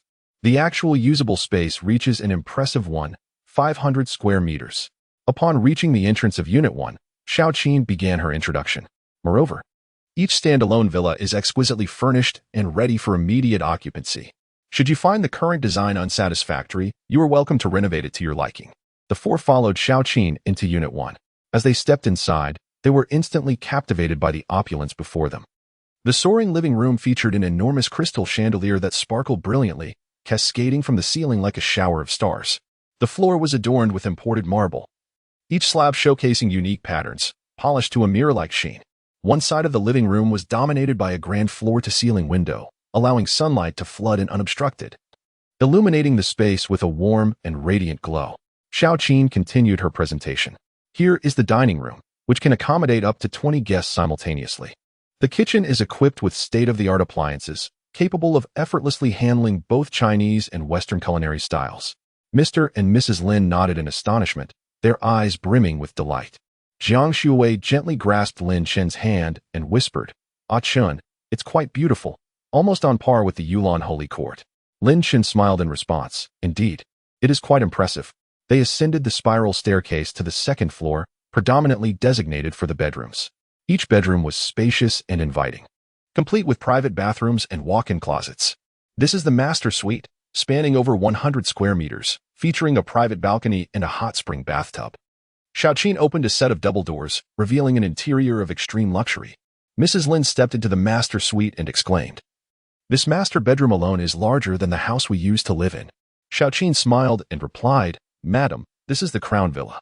It naturally comes with top-tier amenities." Next, they ventured into the basement, transformed into an entertainment and leisure area, complete with a home theater, gym, wine cellar, and billiards room. Additionally, it boasted a garage and a swimming pool, among other facilities. "Mom and Dad, what do you think of this villa?" Lin Chen asked, smiling at his parents. "It truly is remarkable, though perhaps a bit too spacious," Mrs. Lin acknowledged. "As long as you like it," Lin Chen said, turning to Xiaoqin. "What is the price for this crown villa?" Xiaoqin quickly replied, "This villa, being the crown jewel, is considerably more expensive than others. It is currently priced at 60 million renminbi." Mr. and Mrs. Lin's eyes widened in disbelief. 60 million. Even Jiang Shuwei was taken aback. To spend 60 million on a villa was something she could hardly have imagined before. "Then let us go with this one," Lin Chen stated calmly. A smile instantly brightened Xiaoqin's face. Just then, her phone rang. She glanced at the screen and saw it was a call from Wang Shudi, which left her feeling somewhat conflicted. "It's all right, you can take it," Lin Chen encouraged. "Thank you, Mr. Lin." The female salesperson, after finishing her conversation, stepped aside to connect with Wang Shui on the phone. Meanwhile, Lin Chen was engaged in light-hearted banter with his parents, Lin Fu and Lin Mu, as well as Jiang Shuwei. "Where on earth did you acquire such a fortune?" Lin Fu could no longer contain his curiosity, now that there were no outsiders present. "Just be assured that I have the means. Why inquire further?" Lin Mu shot an indignant glance at Lin Fu. "Rest easy, Dad. As you know, my wealth is entirely legitimate." Lin Chen replied with a smile. "Indeed, Uncle and Annie, all of Chen's financial dealings are above board. For instance, a leading company like Rongtou Real Estate would never entertain the acquisition of his shares if the funds were dubious," Jiang Shuwei interjected. Though she was well-versed in such matters, she pondered how illicit funds could amount to several hundred billion, especially when they had transparently acquired shares in numerous large corporations. Hearing this, Lin Fu felt a slight relief. As long as it was not illegal. After all, his grandfather had fought in the Battle of the Yalu River, and his father was also a veteran. Their family bore the honor of a distinguished lineage. If Lin Chen were to engage in criminal activities, he would be at a loss when facing his ancestors in the afterlife. Meanwhile, Xiaoqin was listening intently to Wang Shi's instructions over the phone. "Wang Qin, regardless of which property Chairman Lin desires, ensure that he does not pay, understood?" Wang Qin was momentarily taken aback. Indeed, Lin Chen is the sole proprietor of Rongtou Real Estate. All assets belong exclusively to him, so there is no need for any payment. However, this would mean her commission of several 100,000 would be forfeited. "Oh well, at least I've been promoted to sales deputy manager," she consoled herself inwardly. "Wang Qin, did you hear that? This is a directive from General Manager Huang Wei," Wang Shui gently prodded, noticing her silence. Wang Qin, having been personally promoted to sales deputy manager by Chairman Lin, understood the gravity of the situation. She thought about the potential consequences of speaking ill in front of him. "Understood, Manager Wang. I will comply," she responded promptly. After hanging up, Wang Qin approached Lin Chen. "Chairman Lin, there is no need for you to pay for this property. We can simply proceed with the transfer contract." Her words astonished the four present, but Lin Chen quickly regained his composure. "No need. I will purchase it," he replied calmly. "But," Wang Qin attempted to protest, only to be interrupted by Lin Chen. "Though I am the owner, I cannot disregard the rules. Otherwise, I would invite unwarranted gossip." If this property is sold without a penny exchanged, how will the employees of the company sustain themselves? Wang Qin hesitated, aware that this was an order from above. Is Huang Wei of greater stature than Chairman Lin? She suddenly realized. Very well. With that, Wang Qin led the group back to the sales hall and into the VIP lounge to sign the contract. Once the contract was signed, Wang Qin's smile was utterly uncontainable. She had been in the industry for some time, and in the past, she often heard others speak enviously of those who purchased lavish villas and earned substantial commissions. However, today, Wang Qin had sold a magnificent building. After finalizing the contract, Lin Chen and his companions exited the sales hall. Mr. Lin, please take care. Wang Shui and a group of salespeople without clients called out in unison from behind. Suddenly, Wang Shui's eyes widened. Wait, did Mr. Lin arrive in a cherry? That car must be worth less than 100,000, right? The world of the wealthy is utterly incomprehensible to me. Wang Shui mused silently. This time, it was indeed Lin Chen who was driving. If I put your name, you insist on adding mine and your father's. Eventually, it will have to be changed to your and Shui's names, won't it? Lin's mother remarked. Behind the wheel, Lin Chen wore a gentle smile. It's no problem, Mom. Just imagine how proud it would sound when you tell others that your son bought a building worth several million. People will surely praise. Your son is truly accomplished and so filial. Ah, I love hearing that. Lin's mother immediately brightened with delight. Chapter 94. The luxurious long wheelbase Range Rover. Subsequently, Lin Chen drove to the entrance of a 4S dealership. Dad, haven't you always said you wanted to buy a Range Rover? Today, your son is treating you to one. Upon exiting the vehicle, Lin Chen remarked to his father. Lin Fu's mindset had shifted. What is merely several million? His son's bank account boasts billions. What is the harm in purchasing a car worth a few million for his father? Ha! Excellent. I too have indulged in a taste of affluence. Lin Fu chuckled. The group entered the dealership, which was spacious and well-lit, with an array of brand-new vehicles neatly displayed. A tall, attractive saleswoman eagerly approached them. Welcome. How may I assist you today? She greeted with a sweet smile and melodious voice. Lin Chen responded. Please show us the Range Rover. The saleswoman promptly replied, certainly, right this way. Our Range Rovers come in various configurations and colors. She guided them to a sleek black Range Rover. This model is the latest, equipped with an advanced power system, luxurious interiors, comfortable seating, and boasts exceptional off-road capabilities and driving experience. Its price ranges from 1.5 million to 3 million, depending on the configuration. Lin Fu stepped forward, caressing the vehicle's exterior, his eyes filled with admiration. Lin Mu, standing nearby, commented, Old Lin, is this the car you like? It certainly looks impressive. Lin Fu smiled and nodded. Indeed, I never imagined Lin Bing, would one day drive a Range Rover. Ever since that incident in 2018, I thought my life would remain stagnant. 20 years wasted, barely scraping by with a job at an electronics factory to support the family. Dad, take a look at the color options you prefer. As for the configuration, let us go with the top of the line. Lin Chen suggested. The saleswoman, overhearing this, couldn't contain her delight and stole another glance at Lin Chen. He was remarkably handsome, perhaps a bit young, but he already had a girlfriend, she mused, her gaze drifting to Jiang Shuiwei, who was linked to Lin Chen's arm. Is that in Herm's bag, with a starting price exceeding 100,000? The saleswoman's attention quickly shifted to the bag Jiang Shuiwei was holding. As a woman, she had an innate understanding of luxury goods, especially as a sales representative. Ladies and gentlemen, we also have a long wheelbase Range Rover autobiography available. If you're interested, I'd be delighted to show it to you. Sensing their strong purchasing power, the saleswoman made a recommendation. Oh, let us take a look, Lin Chen replied, intrigued. Following the saleswoman, they approached the long wheelbase Range Rover autobiography. This model features a 4.4T engine, the saleswoman enthusiastically detailed. Observing the glimmer in Lin Fu's eyes as he gazed at the vehicle, Lin Chen understood he was quite taken with it. Then this is the one. Dad, what color do you prefer? Let us settle on this imposing black vehicle. Lin's father had not taken his eyes off it. Very well, let's choose this one. What is the price for the top configuration? The saleswoman inhaled deeply, then turned to Lin Chen with a bright smile. Sir, this model in its most luxurious extended version requires an additional charge, approximately 3.88 million. The final cost would be around 4.13 million. However, we can offer you a discount of 30,000, bringing it down to 4.1 million for this Range Rover autobiography LWB. That's acceptable. I will pay by card. Lin Chen replied decisively. The saleswoman seemed taken aback. Oh, all right then. She felt as if a giant cake had just fallen upon her. Who understands these family matters? Do people not haggle when purchasing a car anymore? Please have a seat here while I fetch the POS machine. The saleswoman ushered them to the waiting area. Her expression radiant as she hurried off to retrieve the POS machine and contract. Sister Lin, you look thrilled. Did you close a deal? A few nearby sales colleagues enviously inquired. Oh, it's nothing much. Just sold a Range Rover Autobiography LWB. Sister Lin replied. Holding the POS machine in one hand and the contract in the other, her pride evident. What? It's the extended version? That must be over 4 million in total, exclaimed her colleagues, their envy palpable. Your commission must be substantial. Their excitement and admiration were unmistakable as they glanced curiously at Lin Chen and his companions. Oh, just a little luck. No more chit-chat. I must get back to work.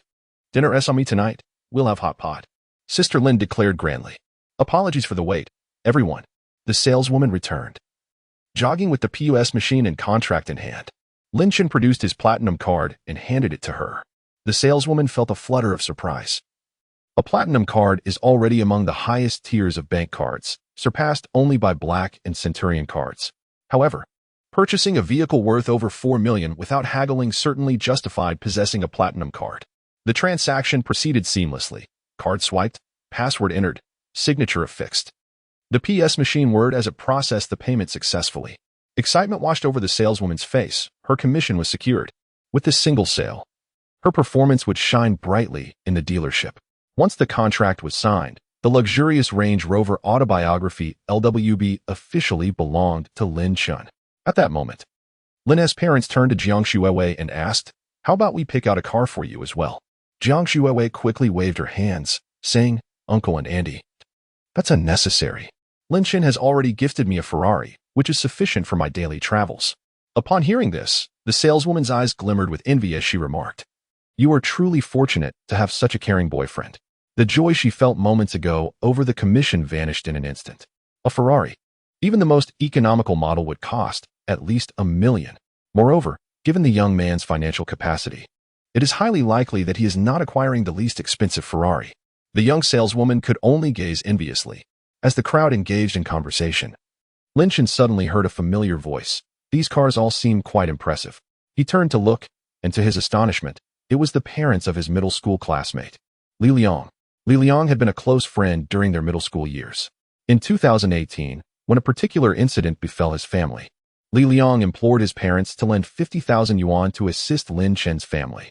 However, Lin Chen's family ultimately declined the offer, as his uncle had already brought over several thousand yuan to cover their mortgage and other expenses for those months. Although they did not accept the money, Lin Chen's family remained profoundly grateful to them. Consequently, the bond between the two families strengthened, leading to frequent gatherings for meals together. Chapter 95. The entire investment property is yours. Li Liang, having attended the same high school as Lin Chen, did not excel academically and subsequently did not gain admission to a notable university, thus opting to enlist in the military. Due to the 3-month duration of basic training, they had lost contact during this time. Uncle Li, Aunt Wang, Lin Chen exclaimed joyfully. Hearing the voice, Li Xingyong turned and revealed a look of surprise on his face.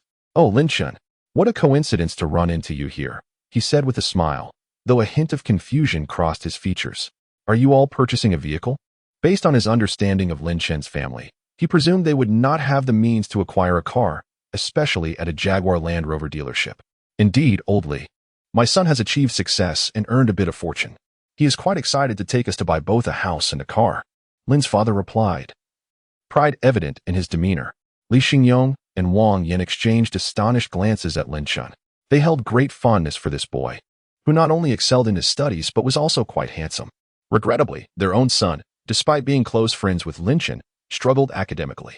However, Lin Chen had only just graduated from high school and was heading to university.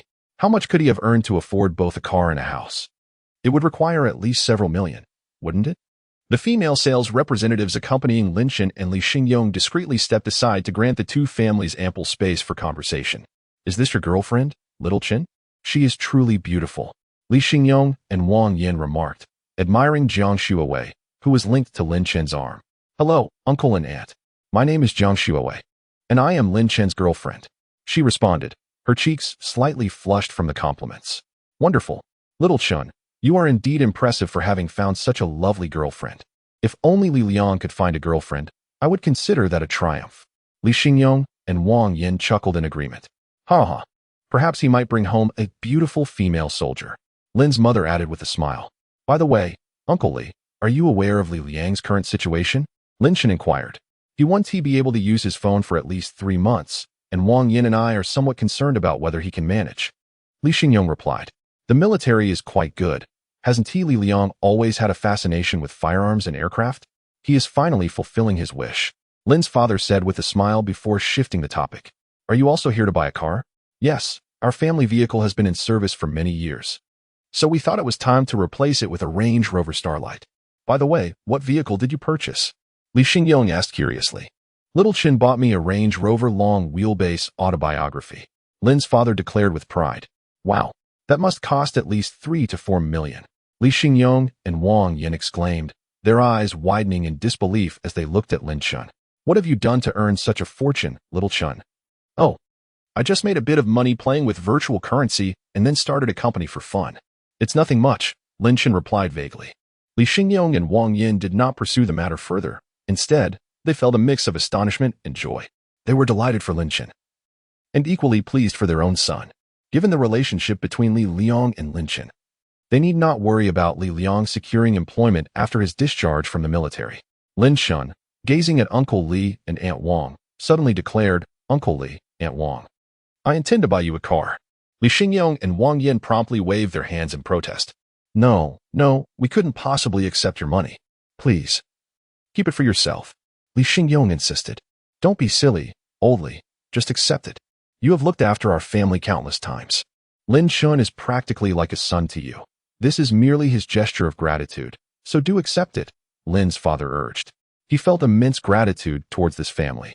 Even though they had declined the 50,000 yuan he had offered, the kindness remained etched in his heart. Moreover, they frequently bought clothes for Li Liang, occasionally including Lin Chen as well. At times, he pondered whether Lin Chen was indeed his son. Otherwise, why would he be so generous to the boy? Yet, he quickly dismissed the thought. Lin Chen had been under his watch since birth, and there was no possibility of any hidden agenda. I assure you, Uncle Li and Wang, I hold your kindness close to my heart. I, Lin Chen, am certainly not someone who forgets a favor. This is my heartfelt intention, and you must accept it. Lin Chen stated earnestly. Li Liang's parents remained reluctant, insisting that those were matters of the past. Lin Chen, feeling somewhat exasperated, decided to lay his cards on the table. I am now the owner of Rongtou Real Estate. I have earned the means to repay your kindness from years ago. Moreover, this is a token of my appreciation. Li Liang's parents' eyes widened in disbelief. How could this be possible? Rongtou Real Estate is a company worth hundreds of billions. Lin Chen chuckled. Indeed, it is true. You know I would never deceive you. Lin's father chimed in with a smile. No, I just find it hard to believe that Lin Dong is now the sole owner of Rongtou Real Estate. Li Xingyong was taken aback. How do you know this? I stumbled upon this information by chance. But I never anticipated it would be you. Li Xingyong explained. What? The entire Rongtou Real Estate belongs to you alone. Lin's parents stared in astonishment, their words faltering. Did you not know? Li Xingyong asked in confusion. The group's attention turned to Lin Chen, causing Jiang Shuawei, who stood beside him, to feel a bit anxious. Hiki, Lin Chen merely smiled awkwardly. In the end, after Lin Chen's insistence, he selected a Land Rover Defender valued at around 800,000 yuan for Li Liang's parents. The female sales representative nearby was astounded to learn that this vehicle was a gift from Lin Chen in her time at the dealership. She had never encountered such a generous customer. While processing the purchase, Li Liang's parents appeared somewhat uneasy. Lin Chen consoled, Uncle Li, Aunt Wang, please accept this with peace of mind. After the formalities were completed, Lin Chen's family bid farewell to Li Liang's parents. Subsequently, Lin's father drove the Land Rover, carrying everyone back home. As for that Cherry, it was promptly handed over to the dealership as a second-hand vehicle. Li Xingyong watched as the Land Rover gradually disappeared, unable to suppress his admiration. This young lad, Chen, is truly remarkable. At such a tender age, he possesses wealth in the billions.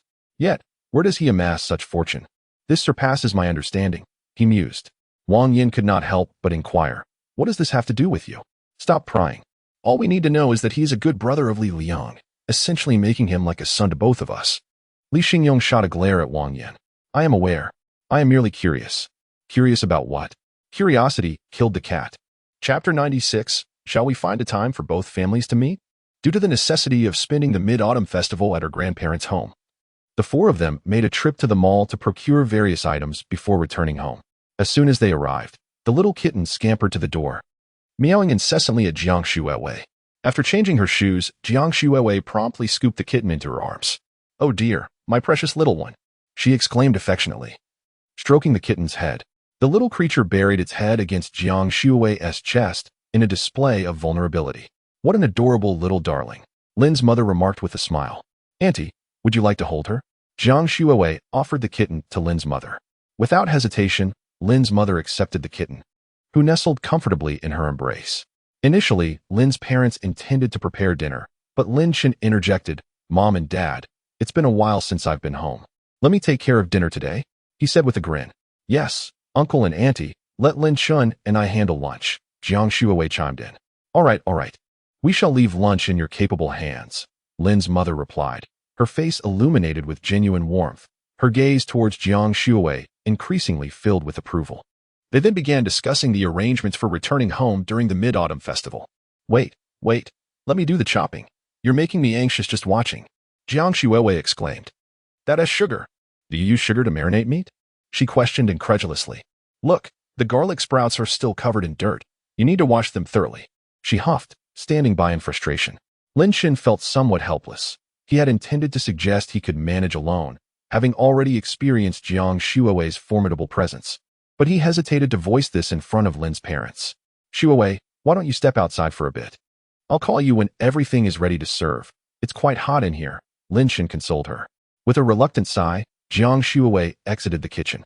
"Hey, Auntie," she said, glancing at Lin's mother, who was sitting at the dining table with a faint blush on her cheeks. Having offered to help, she found herself ushered out instead. "Shuiwei, come have some grapes. They're quite sweet," Lin's mother called out cheerfully, having overheard the kitchen commotion. Jiang Shuiwei obediently took a seat beside her. Lin's mother grasped Jiang Shuiwei's hand warmly and said, "Shuiwei, don't take it to heart. Lin Chen can be a bit too serious." "I understand, Annie. I'm not upset at all," Jiang Shuiwei quickly clarified. They chatted amiably while enjoying the grapes, and Lin's mother began inquiring about Jiang Shuiwei and Lin Chen's daily interactions. Blushing, Jiang Shuiwei recounted some sweet little anecdotes, which sent Lin's mother into fits of laughter. In the kitchen, Lin Chen was bustling about, skillfully washing, chopping, and stir-frying. Before long, the air was filled with tantalizing aromas. Meanwhile, in the living room, Lin's father was engrossed in the vehicle's manual. "Oh my, that aroma is simply delightful," Lin's mother remarked with a smile. Jiang Shuiwei nodded in agreement. Lin Chen's culinary skills have always been exceptional. The last time Ah Chen visited my home, he prepared an exquisite meal that my mother praised endlessly. "Oh my, has Ah Chen already been to your house and met your parents?" exclaimed Lin Mu in surprise. Even Lin Fu, who was seated on the sofa, lifted his head in curiosity. "Yes, my father had an incident at the hospital previously, and Lin Chen came to assist, so he met them then," Jiang Shuiwei replied with a smile. "What do your parents think of Xiao Chen?" Lin Nu inquired eagerly. "My parents and my younger brother all adore Ah Chen and are quite pleased," she responded. "Oh, that is splendid. Since this is the case, we should arrange for our families to meet formally. Although you may not be of age yet, we can still set a date for the wedding," Lin Mu exclaimed joyfully. Jiang Shuiwei felt somewhat flustered by Lin Mu's words, her face flushing instantly. "Mom, what are you saying? I just started my freshman year. Why are we talking about marriage?" As Lin Chen emerged from the kitchen with dishes, he heard Lin Mu's comment and responded with a hint of exasperation. "I'm not suggesting you get married immediately. You're not even of age yet. I meant we can just set a date for the wedding." Lin Mu shot him a glare upon hearing his words. She found Jiang Shuiwei immensely more suitable than the previous Zhao Jie. "I'm indifferent. It primarily depends on Shuiwei's thoughts," Lin Chen stated. He was merely concerned about Jiang Shuiwei feeling awkward. Now that the topic had been broached, he decided to be straightforward. "I have no objections," Jiang Shuiwei said, her cheeks still flushed. "Wonderful. Andy is eagerly awaiting your good news," Lin Mu responded with delight. "Let us eat first," Lin Chen quickly interjected, pulling Jiang Shuiwei to the kitchen to serve the dishes. "Is this truly decided?" Lin Chen softly asked, gazing into Jiang Shuowei's eyes. She nodded firmly. Regardless, I have committed to you for life. Whether sooner or later matters not. All right, I will make the arrangements, Lin Chen replied gently, brushing a stray hair from Jiang Shuowei's forehead. He found it somewhat surreal. Who would have thought that less than a month after their acquaintance, their parents would be meeting? Wasn't this all a bit too swift? The four gathered around the dining table, admiring the spread of delicacies and offering compliments. Lin Fu took a bite of a dish and nodded in satisfaction. Son, your culinary skills have certainly improved. Lin Chen smiled. As long as my cooking has deteriorated. Shuowei, do try this piece of braised pork. Lin Mu said cheerfully, continuously serving Jiang Shuowei. Thank you, Auntie. After dinner, Jiang Shuowei took the initiative to help clear the table, with Lin Chen assisting her. Lin Mu tried to intervene. You two should rest. I can handle this. Auntie, please sit with Uncle for a while. This little task is manageable for us, Jiang Shuowei insisted. Once the kitchen was tidied up, the four settled on the sofa to chat. By the way, Shuowei, have you informed your parents that you won't be returning for the Mid-Autumn Festival? Lin Mu inquired. I informed my parents in advance. They are aware, Jiang Shuowei replied. That evening, Lin's mother gently grasped Jiang Shuowei's hand and said, Come back with us and let the relatives at home meet you. Jiang Shuowei, feeling a bit bashful, nodded in agreement. All right, Auntie. Lin Chen glanced at the time. It was already past 2 in the afternoon. Dad, shall we head to Baihui together? I will make the arrangements. Lin's father immediately understood Lin Chen's intention. We won't be going. You two can go. Lin's mother interjected, as she and Jiang Shuowei were engaged in conversation. Lin Chen nodded and then accompanied his father downstairs towards the Baihui supermarket. Upon arriving at Baihui, the supermarket was relatively quiet due to the Mid-Autumn Festival holiday. Many people had either returned to their hometowns to visit family or gone away on vacation. Could you please summon your manager? Lin Chen addressed the cashier at the checkout. The cashier scrutinized Lin Chen and his father. May I ask what you require our manager for? Lin Chen, with a faint smile, replied, This supermarket belongs to me. Why would I need to explain my reasons to your manager? The cashier immediately felt a surge of nervousness. Just the previous evening, the work group had notified everyone about the change in ownership, and there had been much speculation regarding whether the new owner would come to inspect the operations today. To her surprise, she had come face to face with him. However, the new owner is so young. Chapter 97. An incident at the supermarket. Just say that Lin Chen has arrived, Lin Chen added. The cashier nodded and promptly picked up the phone to contact the manager. Shortly thereafter, a middle-aged man in a suit hurried over. Looking at Lin Chen and his father, he greeted, Good day to you both. I am the manager here. May I inquire which of you is Mr. Lin Chen? The manager spoke with respect. I am he. This is my father, Lin Chen replied with a hint of indifference. Hello, my name is Lin Bing. Lin's father appeared somewhat anxious. Greetings, Mr. Lin. And to you as well, Mr. Lin Chen. Please, call me Manager Zhao, he said with a broad smile, slightly bowing. Lin Chen nodded. Let us take a look around and familiarize ourselves with the operations of the supermarket. Manager Zhao eagerly led the way, explaining the sales performance of various sections and the work status of the employees as they walked. Lin's father listened intently, occasionally interjecting, while Lin Chen appeared somewhat disengaged, merely accompanying his father. After completing the tour, Lin Chen and his father arrived at the office. From now on, my father will be the owner of this supermarket. You can coordinate all related matters with him, Lin Chen stated. Manager Zhao nodded repeatedly, understanding the instructions. Meanwhile, within the supermarket, a scruffy man wandered aimlessly, his eyes devoid of focus, and soon collided with a woman accompanied by a small girl. Are you blind? Can't you watch where you're going? The man shouted. Though the woman understood it was not her fault, as a mother with a child, she felt compelled to swallow her indignation. I apologize, she said regretfully. Mommy, why are we apologizing when he bumped into us? The little girl asked, her bright eyes wide with confusion as she looked up at her mother. The woman quickly covered her daughter's mouth, but it was too late. So what if I bumped into you? Your mother still has to apologize. Just like my son, even if he's driven to the brink by his teachers. What can I do about it? The man suddenly glared at the little girl with bloodshot eyes, shouting. The child, frightened, hid behind her mother's back. The woman had never encountered such a scene and felt a growing sense of panic at the sight of the man's erratic behavior. I am truly sorry. The child does not understand. We will be on our way, the woman said, attempting to pull her daughter away from the man. However, the man suddenly reached out, grabbing the woman's shoulder with one hand while slapping her face with the other.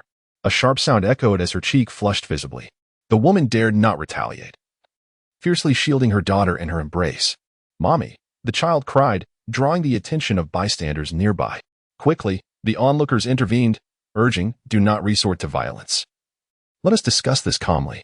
The man appeared to be in a state of acute distress, one hand clutching a woman while the other extracted a small knife from his pocket, brandishing it menacingly at those nearby. "Stay back," he shouted, his eyes ablaze with fury. The onlookers were taken aback, frozen in shock. A few astute individuals promptly called the police, while many others raised their phones to capture the unfolding chaos. "My son is already gone. I have no will to live. You shall accompany him in death," the man bellowed, and without hesitation, he lunged at the woman with the knife. With one hand restraining the woman and the other cradling a child, she realized evasion was futile. She bent low, desperately shielding the child in her embrace. Lin Chen and his companions, initially in their office, rushed out upon hearing an employee's alarm about a disturbance, only to witness this harrowing scene. Lin Chen's expression shifted dramatically. He sprinted forward. "Hey, Xiaochen," Lin's father called out, anxious to prevent him from intervening. Yet he could not halt his son. Seeing Lin Chen charge ahead, Lin's father steeled himself and followed suit. In mere seconds, the man had already stabbed the woman 2 or 3 times, blood streaming from her wounds. Gasps of horror erupted from the crowd. "Call an ambulance. Someone help," they cried, urging one another to take action rather than merely stand by. Lin Chen reached the scene, delivering a swift kick that struck the man's wrist, causing the knife to clatter to the ground. Enraged by this sudden assault, the assailant turned to lunge at Lin Chen. However, Lin Chen deftly sidestepped, seizing the man's arm, and executed a shoulder throw that sent him crashing to the ground. Lin's father rushed over, and together they pinned the man down.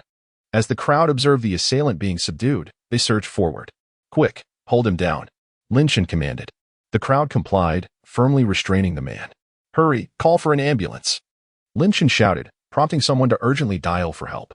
The woman lay pale and weak on the ground, while a little girl sobbed uncontrollably in her embrace. "Mommy, Wu, don't leave me. I don't want you to die." The woman, assessing her daughter and relieved to find her unharmed, whispered, "Xiaoli, Mommy is okay." Her voice was faint. Lin Chen, having extricated himself from the fray, approached the woman alongside several others to assess her injuries. "Hang in there. The ambulance will arrive shortly," he reassured her. Thank you, the woman replied weakly, before turning to her daughter. "Xiaoli, use Mommy's phone to call Daddy." The little girl quickly retrieved the phone from her mother's pocket, trembling as she dialed, her voice thick with tears. "Daddy, Mommy is hurt at the supermarket. Please hurry. Little one, could you pass the phone to your brother?" Lin Chen spoke gently. The little girl, aware that it was Lin Chen who had rescued her mother, entrusted him with her phone. Upon taking the call, Lin Chen heard a man's anxious voice on the other end. "Sir, this lady has been stabbed multiple times by a man with a knife at the Baihui supermarket located beneath the XX community. The situation is quite dire, and an ambulance has already been summoned. It's at the district hospital. You must come quickly." Soon, the sound of the ambulance siren grew louder as it approached, with medical personnel swiftly arriving at the scene to lift the injured woman onto a stretcher and transport her to the hospital. The little girl accompanied them into the vehicle, glancing back at Lin Chen with tear-filled eyes just before they departed. The police soon arrived to investigate and document the scene, taking the subdued assailant away in handcuffs. Meanwhile, Lin Chen and his father had already made their discreet exit by the time the police car appeared. How could that man be so malicious? Even after an apology, he remains unrelenting. Lin Chen's father expressed his indignation on their way home. Lin Chen sighed inwardly, reflecting on the adage that one should always remember the principle of yielding for the sake of happiness. Encountering such individuals truly makes it seem impossible to evade them. Chapter 98. This man is no ordinary individual. After a brief silence, Father Lin spoke again. "Xiao Qing, you acted correctly today. Had you not rushed in, that woman and child would have been in grave danger. However, if you encounter such a situation again, I urge you to think carefully. If anything were to happen to you, what would your mother and I do?" Lin Chen forced a smile, admitting that he had not considered the consequences at that moment. It was merely a reflex. "But, Dad, rest assured, in the future, I will act with caution," Lin Chen vowed. As they spoke, the two had already returned home. Lin Chen recounted the incident that had transpired in the supermarket to his mother and Jiang Shuiwei. They hurriedly approached him to check for injuries. "I'm really fine." Lin Chen chuckled helplessly. "But are you just going to leave it at that? After all, this incident occurred in our supermarket. We should express our concern." Lin Chen's mother then interjected. Lin Chen was taken aback and exchanged a glance with his father. Then let us go to the hospital now. Xiaoqing and I will go together. Father Lin decisively stated. All right. Lin Chen nodded in agreement. Jiang Shuawei had initially intended to accompany them, but was halted by Lin Chen's mother. It's best if only those directly involved go. Too many people would be awkward. Estimating that the surgery was still ongoing, they waited an additional 2 hours and eventually set out around 5:30 p.m. The hospital was not far, and they arrived swiftly. The scent of disinfectant permeated the air, stirring an inexplicable anxiety within them. Upon reaching the service desk, Lin Chen and his father inquired with the nurse about the location of the hospital room for the woman and child who had been stabbed. The nurse appeared somewhat wary. What is your relation to her? If you can provide a name, I can assist you. Lin Chen and his father exchanged glances. How could we know that? Lin Chen explained, the lady was stabbed, and I was her savior. We came to see how she was doing. The nurse remained skeptical. After making a phone call, she finally relayed the room number to Lin Chen and his father. Lin Chen was somewhat taken aback. They are not in the operating room, but in a regular ward? Thank you. He expressed his gratitude and proceeded with his father toward the indicated room. Upon locating the ward, Lin Chen was surprised to discover it was a VIP room. Who could it be? He wondered aloud. Hello, we are the owners of the supermarket. Here to check on the injured, Lin Chen announced. The door opened to reveal a man whose weary countenance bore traces of anger. You are the owners of the supermarket? How did you find your way here? The man questioned, puzzled, as the doctor had mentioned that the savior of his wife and child would be visiting. This incident occurred in our supermarket, and we feel a sense of responsibility, hence our visit, Lin Chen clarified. Why would such a thing happen in your supermarket? It is because of you that my wife is in this predicament. The man was visibly agitated, his voice instinctively rising in volume. A passing doctor frowned slightly, reminding him that this was a hospital, and he should refrain from disturbing other patients. Apologies, apologies. The man repeatedly exclaimed, then turned to Lin Chen and his father. I sincerely apologize. None of us wished for this to occur. We came to see if there is any way we could assist. Lin's father endeavored to soften his tone. Your assistance is not required. I do not wish to see you. Just await the court summons. The man retorted impatiently, then turned to open the door and returned to the hospital room. Little Li was eavesdropping by the door, and upon its opening, her big, bright eyes sparkled with delight as she spotted Lin Chen. Big brother. Daddy. This big brother is the one who defeated the bad guys, she exclaimed, addressing the man beside her. The man paused, looking at Lin Chen and inquiring, Did you call me on your phone? Lin Chen smiled and nodded. The man's face reflected guilt as he repeatedly apologized. I am truly sorry. I was too impulsive. I was just so worried about my wife and child. No need to worry. We understand your feelings, Lin's father quickly reassured him. We are here simply to check on her condition. Please let us know if there is any way we can assist, Lin Chen added. Upon hearing the commotion, the woman inside the room weakly spoke up. They are the ones who saved us. Let them in. The man helped the woman sit up as Lin Chen and his father entered the room. The woman looked at them, her eyes filled with gratitude. Thank you. If it weren't for you, my child and I might not have. There is no need for such courtesy. It is what we ought to do, Lin Chen quickly interjected. The woman then addressed her husband. You must not blame them. They too are victims. Without them, we might not have survived. The man nodded, acknowledging her words. I understand. I was too rash. He then turned to Lin Chen and his father, saying, We are deeply indebted to you. I cannot fathom how I would carry on if I had lost my wife and daughter. As he spoke, his eyes glistened with tears. He then took out his phone. Allow me to transfer some money to you as a token of my appreciation. Lin's father and Lin Chen repeatedly declined. That is not acceptable. We cannot accept your money. After all, this incident occurred at our supermarket, and we must bear some responsibility. We will cover all medical expenses and lost wages. The woman and man resolutely refused. This is not your fault. You have already saved us. We cannot allow you to incur further expenses. Seeing their firm stance, Lin Chen relented. Very well, if there is anything you need from us, do not hesitate to reach out. After much insistence from the couple, they exchanged contact information. We are truly grateful to you. Had it not been for you today, the consequences would have been unimaginable. The woman reiterated her appreciation. Lin Chen waved his hand dismissively. Do not speak so, for anyone in such a situation would undoubtedly extend their hand to assist, said Lin's father, who stood by. Indeed. Focus on your recovery and do not dwell on the past.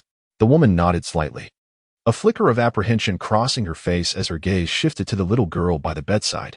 I never imagined I would encounter such an ordeal. I was truly frightened at that moment, but I am grateful for your presence. The man clasped the woman's hand tightly, his eyes brimming with compassion. Do not fear. It is all behind us now. The little girl stood nearby, her wide eyes filled with curiosity as she observed them. Lin Chen crouched down, gently addressing the child. Dear one, you exhibited great bravery today. Were you frightened? The little girl shook her head. With my brother here, I am not afraid. Lin Chen felt a warmth in his heart as he affectionately ruffled her hair. Such a good girl. Rest assured, my dear, I shall not let the one who harmed you escape justice. The man's voice carried an air of authority, even in his calmness. Lin Chen's gaze sharpened. This man is formidable indeed. Chapter 99. What? This car costs 100 million. After a brief conversation, the man named Chu Yang, the owner of Tianlin Cultural Entertainment, was someone Lin Chen had not previously heard of. However, Lin Chen held a certain admiration for him. At just over 30 years old, he had already established his own company. The woman was named Chao Shui, a full-time homemaker, and the little girl was called Chu Li. Lin, my young brother. Once you graduate, I will certainly arrange a good position for you in my company, Chu Yang said with a beaming smile. Thank you, brother Chu. But there is no need for that. I already have my own company, Lin Chen replied with a gentle shake of his head, smiling as he declined. Wow, impressive. Brother Lin, you've started a company even before finishing university? Do tell me more about it, Chu Yang said, his curiosity piqued. What are you doing?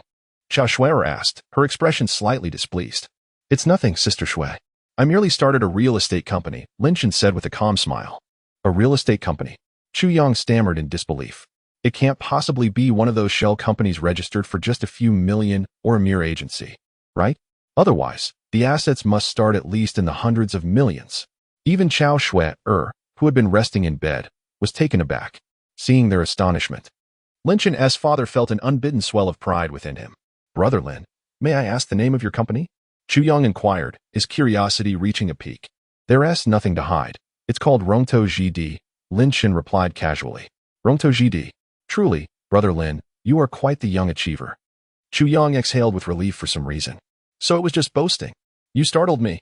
How could the owner of a company worth billions still be in university? After chatting for a while longer, Lin Chen noticed the time and realized he needed to visit his grandparents later, so he prepared to take his leave.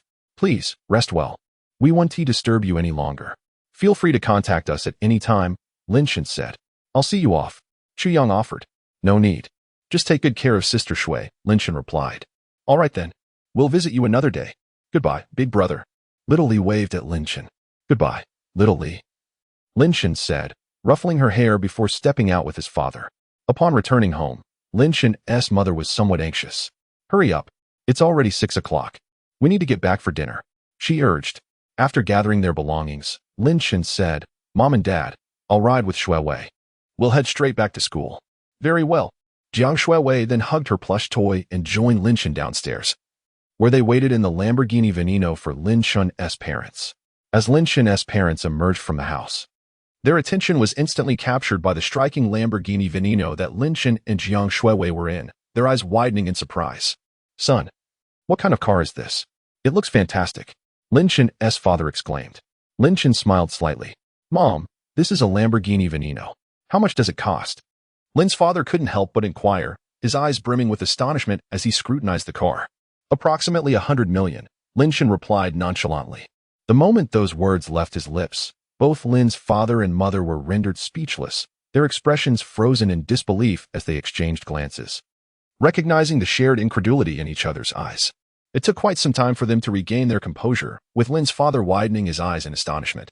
A modest goal? This vehicle could purchase over 20 of my Land Rover. Lin's mother shook her head repeatedly, her face a blend of surprise and a hint of reproach.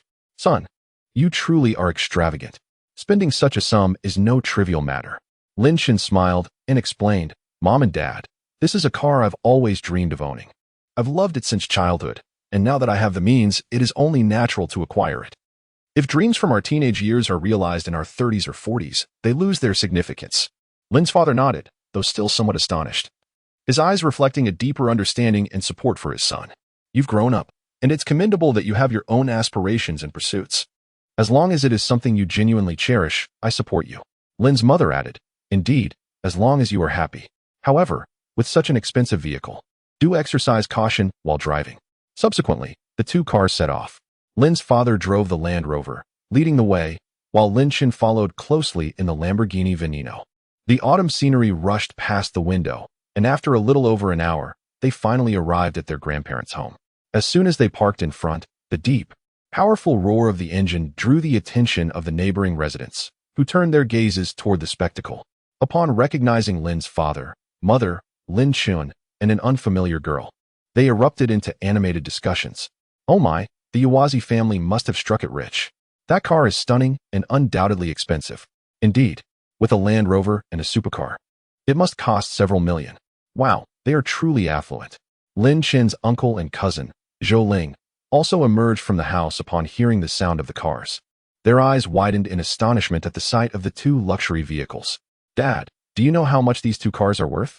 Zhou Ling asked, her eyes sparkling as she curiously gazed at the Lamborghini Veneno. I'm not sure, but I believe they must be worth several million at the very least. Zhou Qiaoyang replied, momentarily dazed. Uncle, Lin Chen greeted. Ah, Xiaochen, aren't you going to introduce us? Zhou Qiaoyang remarked, instantly recognizing the girl standing beside Lin Chen as the one from the photo shared in the group chat. Hello, uncle. I am Lin Chen's girlfriend, Jiang Shuawei. She said sweetly. Oh, great. Come inside and rest. There are plenty of mosquitoes out here in the countryside. Zhou Qiaoyang chuckled.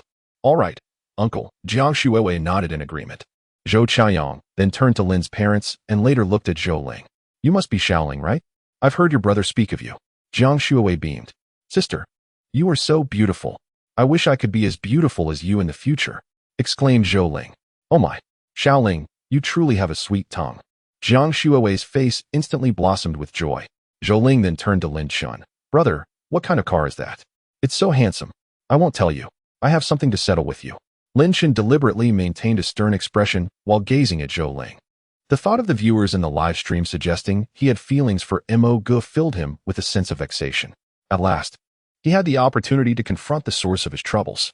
Meanwhile, Zhou Qiaoyang could no longer contain his curiosity. Sister, is it true what Aunt said that day? Is Xiaochen really one of the bosses of that Rongtojidi? Lin Mu nodded proudly. Absolutely. Your nephew is impressive, isn't he? Impressive indeed. That must mean he has a net worth of at least 100 million, right? 100 million? You underestimate your nephew. This car alone is worth 100 million. Lin Mu declared with a triumphant smile, pointing at the stunning vehicle. What? This car is worth 100 million. Chapter 100. Leukemia. Zhou Qiaoyang gazed in astonishment at the vehicle before him, his jaw nearly dropping to the ground. He swallowed hard, contemplating the substantial shares that Xiaochen must possess in Rongtou real estate. The entirety of Rongtou real estate undoubtedly belonged to Xiaochen. Lin Mu's face radiated with growing pride. What? Does that mean Xiaochen possesses a fortune in the billions? Zhou Qiaoyang exclaimed in disbelief. Lin Mu nodded with a smile. Your uncle will also partake in this fortune. As the group entered the house, Lin Chen's grandparents and aunt were busy preparing a meal. Hello, grandfather and grandmother. Hello, aunt. Jiang Shuawei greeted them sweetly. Since Lin Mu had informed them beforehand, they were not overly surprised, responding warmly to Jiang Shuawei. While the meal was being prepared, Lin Chen approached Zhou Ling, who was amusing herself with a little puppet alongside Jiang Shuawei. Zhou Ling immediately sensed a chill behind her and turned around, making a face of displeasure upon seeing Lin Chen. What do you want, brother? Lin Chen brandished a stick he had casually picked up, his expression fierce. Did you change my Douyin username? Zhou Ling yelped in fright and promptly hid behind Jiang Shuawei. The little puppet, noticing the stick in Lin Chen's hand, also cowered in Jiang Shuawei's embrace. Burying its head, Jiang Shuawei looked at the two little ones, both exasperated and amused. It wasn't me who changed it. Zhou Ling quickly denied, still not confessing. Lin Chen extended the stick as if to strike Zhou Ling, who immediately cried out, Sister, save me. Oh dear, Lin Chen, let us talk this out calmly. Why resort to violence? Jiang Shuawei said, exasperated. I was going to get you a gift, but since you are being so dishonest, I shall confiscate it. Lin Chen declared, noticing that Zhou Ling was using Jiang Shuawei as a shield. A gift? What gift? Zhou Ling perked up at the mention of a present. I don't give gifts to dishonest people. I made a mistake, okay? Big brother. Zhou Ling quickly ran to Lin Chen, tugging at his hand and acting adorably. Truly. You are impossible. Lin Chen chuckled, shaking his head. He then retrieved a small box from the pile of gifts and handed it to her. Here. The latest model of the fruit phone, but you must study diligently. If you improve, I shall bring you more gifts next time. Wow. Thank you, brother. Zhou Ling beamed with joy, having long been using a phone that her parents had discarded. She had always dreamed of owning a phone of her own. The latest model of the fruit phone? That must have cost a fortune. Xiao Qin, you were too extravagant. Zhou Ling's aunt, who had just emerged, overheard the conversation. It's nothing. Xiao Qin is wealthy now. It's only right to buy his sister something expensive, Lin Fu said with a smile. Wealthy? Zhou Ling's aunt expressed surprise. But before she could say more, she was called back into the kitchen by Lin Mu and the others. Before long, the dishes were served, filling a large round table that could accommodate 10 people, and even Zhou Dongxue descended from upstairs. At that moment, Zhou Dongxue's mood was quite dismal. She had previously quarreled with her family over this matter. The illness she was suffering from required substantial funds for treatment, which might not even guarantee a cure. Therefore, she was reluctant to speak about it, not wanting to burden her family further. However, after encountering Lin Chen that day, her perspective shifted. Given her cousin's wealth, perhaps she could borrow a little from him. After all, who would choose to perish if they could survive? Yet, upon returning home yesterday, she had another argument with her family. Zhou Qianyang inquired about the nature of her illness, and she responded that she would discuss it at a more opportune moment, leading to Zhou Qianyang's outburst. At the dinner table, Lin Chen's aunt could no longer contain her curiosity, asking, Brother, you mentioned that Xiao Chun has money now. Is it true that what was discussed in the group that day was indeed factual? Lin's father beamed with pride, affirming, Is there any doubt? Our Xiao Chun has truly made a name for himself. Lin Chen chuckled and scratched his head, attributing his success to mere luck. His grandparents, astonished, remarked, This child, so clever from a young age, who would have thought he would achieve so much now? Throughout the meal, Zhou Dongxue remained silent, occasionally pushing her food around her plate. Lin Chen, noticing her state, asked with concern, Elder sister, I heard you had some troubling results from your health checkup. What exactly is going on? Zhou Dongxue lifted her gaze, a flicker of hesitation crossing her eyes, yet she remained quiet. Her uncle sighed, commenting, This child is so stubborn, refusing to share anything. Her grandmother, anxious, urged, Dongxue, please do not worry us. If there is something, we can figure it out together. Everyone chimed in, encouraging Zhou Dongxue. Jiang Shuawei gently added, Sister Dongxue, we all care for you. Don't bear this burden alone. Eventually, Zhou Dongxue could no longer hold back her tears, exclaiming, I have been diagnosed with leukemia. I fear the treatment will be excessively costly, and I am afraid it may not work. Which is why I didn't dare to tell you all. The room fell into stunned silence. Lin Chen's fists clenched involuntarily. He never anticipated that Zhou Dongxue was suffering from leukemia. If a suitable bone marrow donor could not be found, her situation would be dire. Elder sister, do not be too pessimistic. I own a hospital, and I assure you we can treat your illness. Lin Chen quickly reassured her. His aunt, wiping her tears, added, Yes. Dongxue, we are family, and we will face this together. There is no obstacle we cannot overcome. Lin's grandparents and parents also offered their comfort. Zhou Qianyang's face was etched with regret, silently cursing himself for arguing with his daughter. Jiang Shuawei gently grasped Zhou Dongxue's hand, saying, Sister Dongxue, as long as a suitable bone marrow match is found, leukemia can be treated. If you cooperate with the treatment, everything will be all right. Zhou Ling's eyes brimmed with tears. Sister, you must seek treatment. Money can be earned again, but I cannot lose you, my sister. She cried, overwhelmed with emotion. Zhou Dongxue listened to her sister Zhou Ling's tearful words, and tears flowed uncontrollably down her cheeks. She held Zhou Ling tightly, her voice choked with emotion as she said, Sister, I promise you, I will fully cooperate with the treatment. I will never abandon you. In that moment, the entire family gathered around the dining table was deeply moved by this profound sisterly bond, and many shed tears of compassion. Lin Chen's eyes also turned red. He sniffed and reassured, Eldest sister, do not worry. As a united family, we shall surely conquer this illness. Uncle Zhou Qianyang was already overcome with grief. Wiping his tears as he lamented, It is all my fault. I should not have lost my temper with you. My dear daughter, I am so sorry.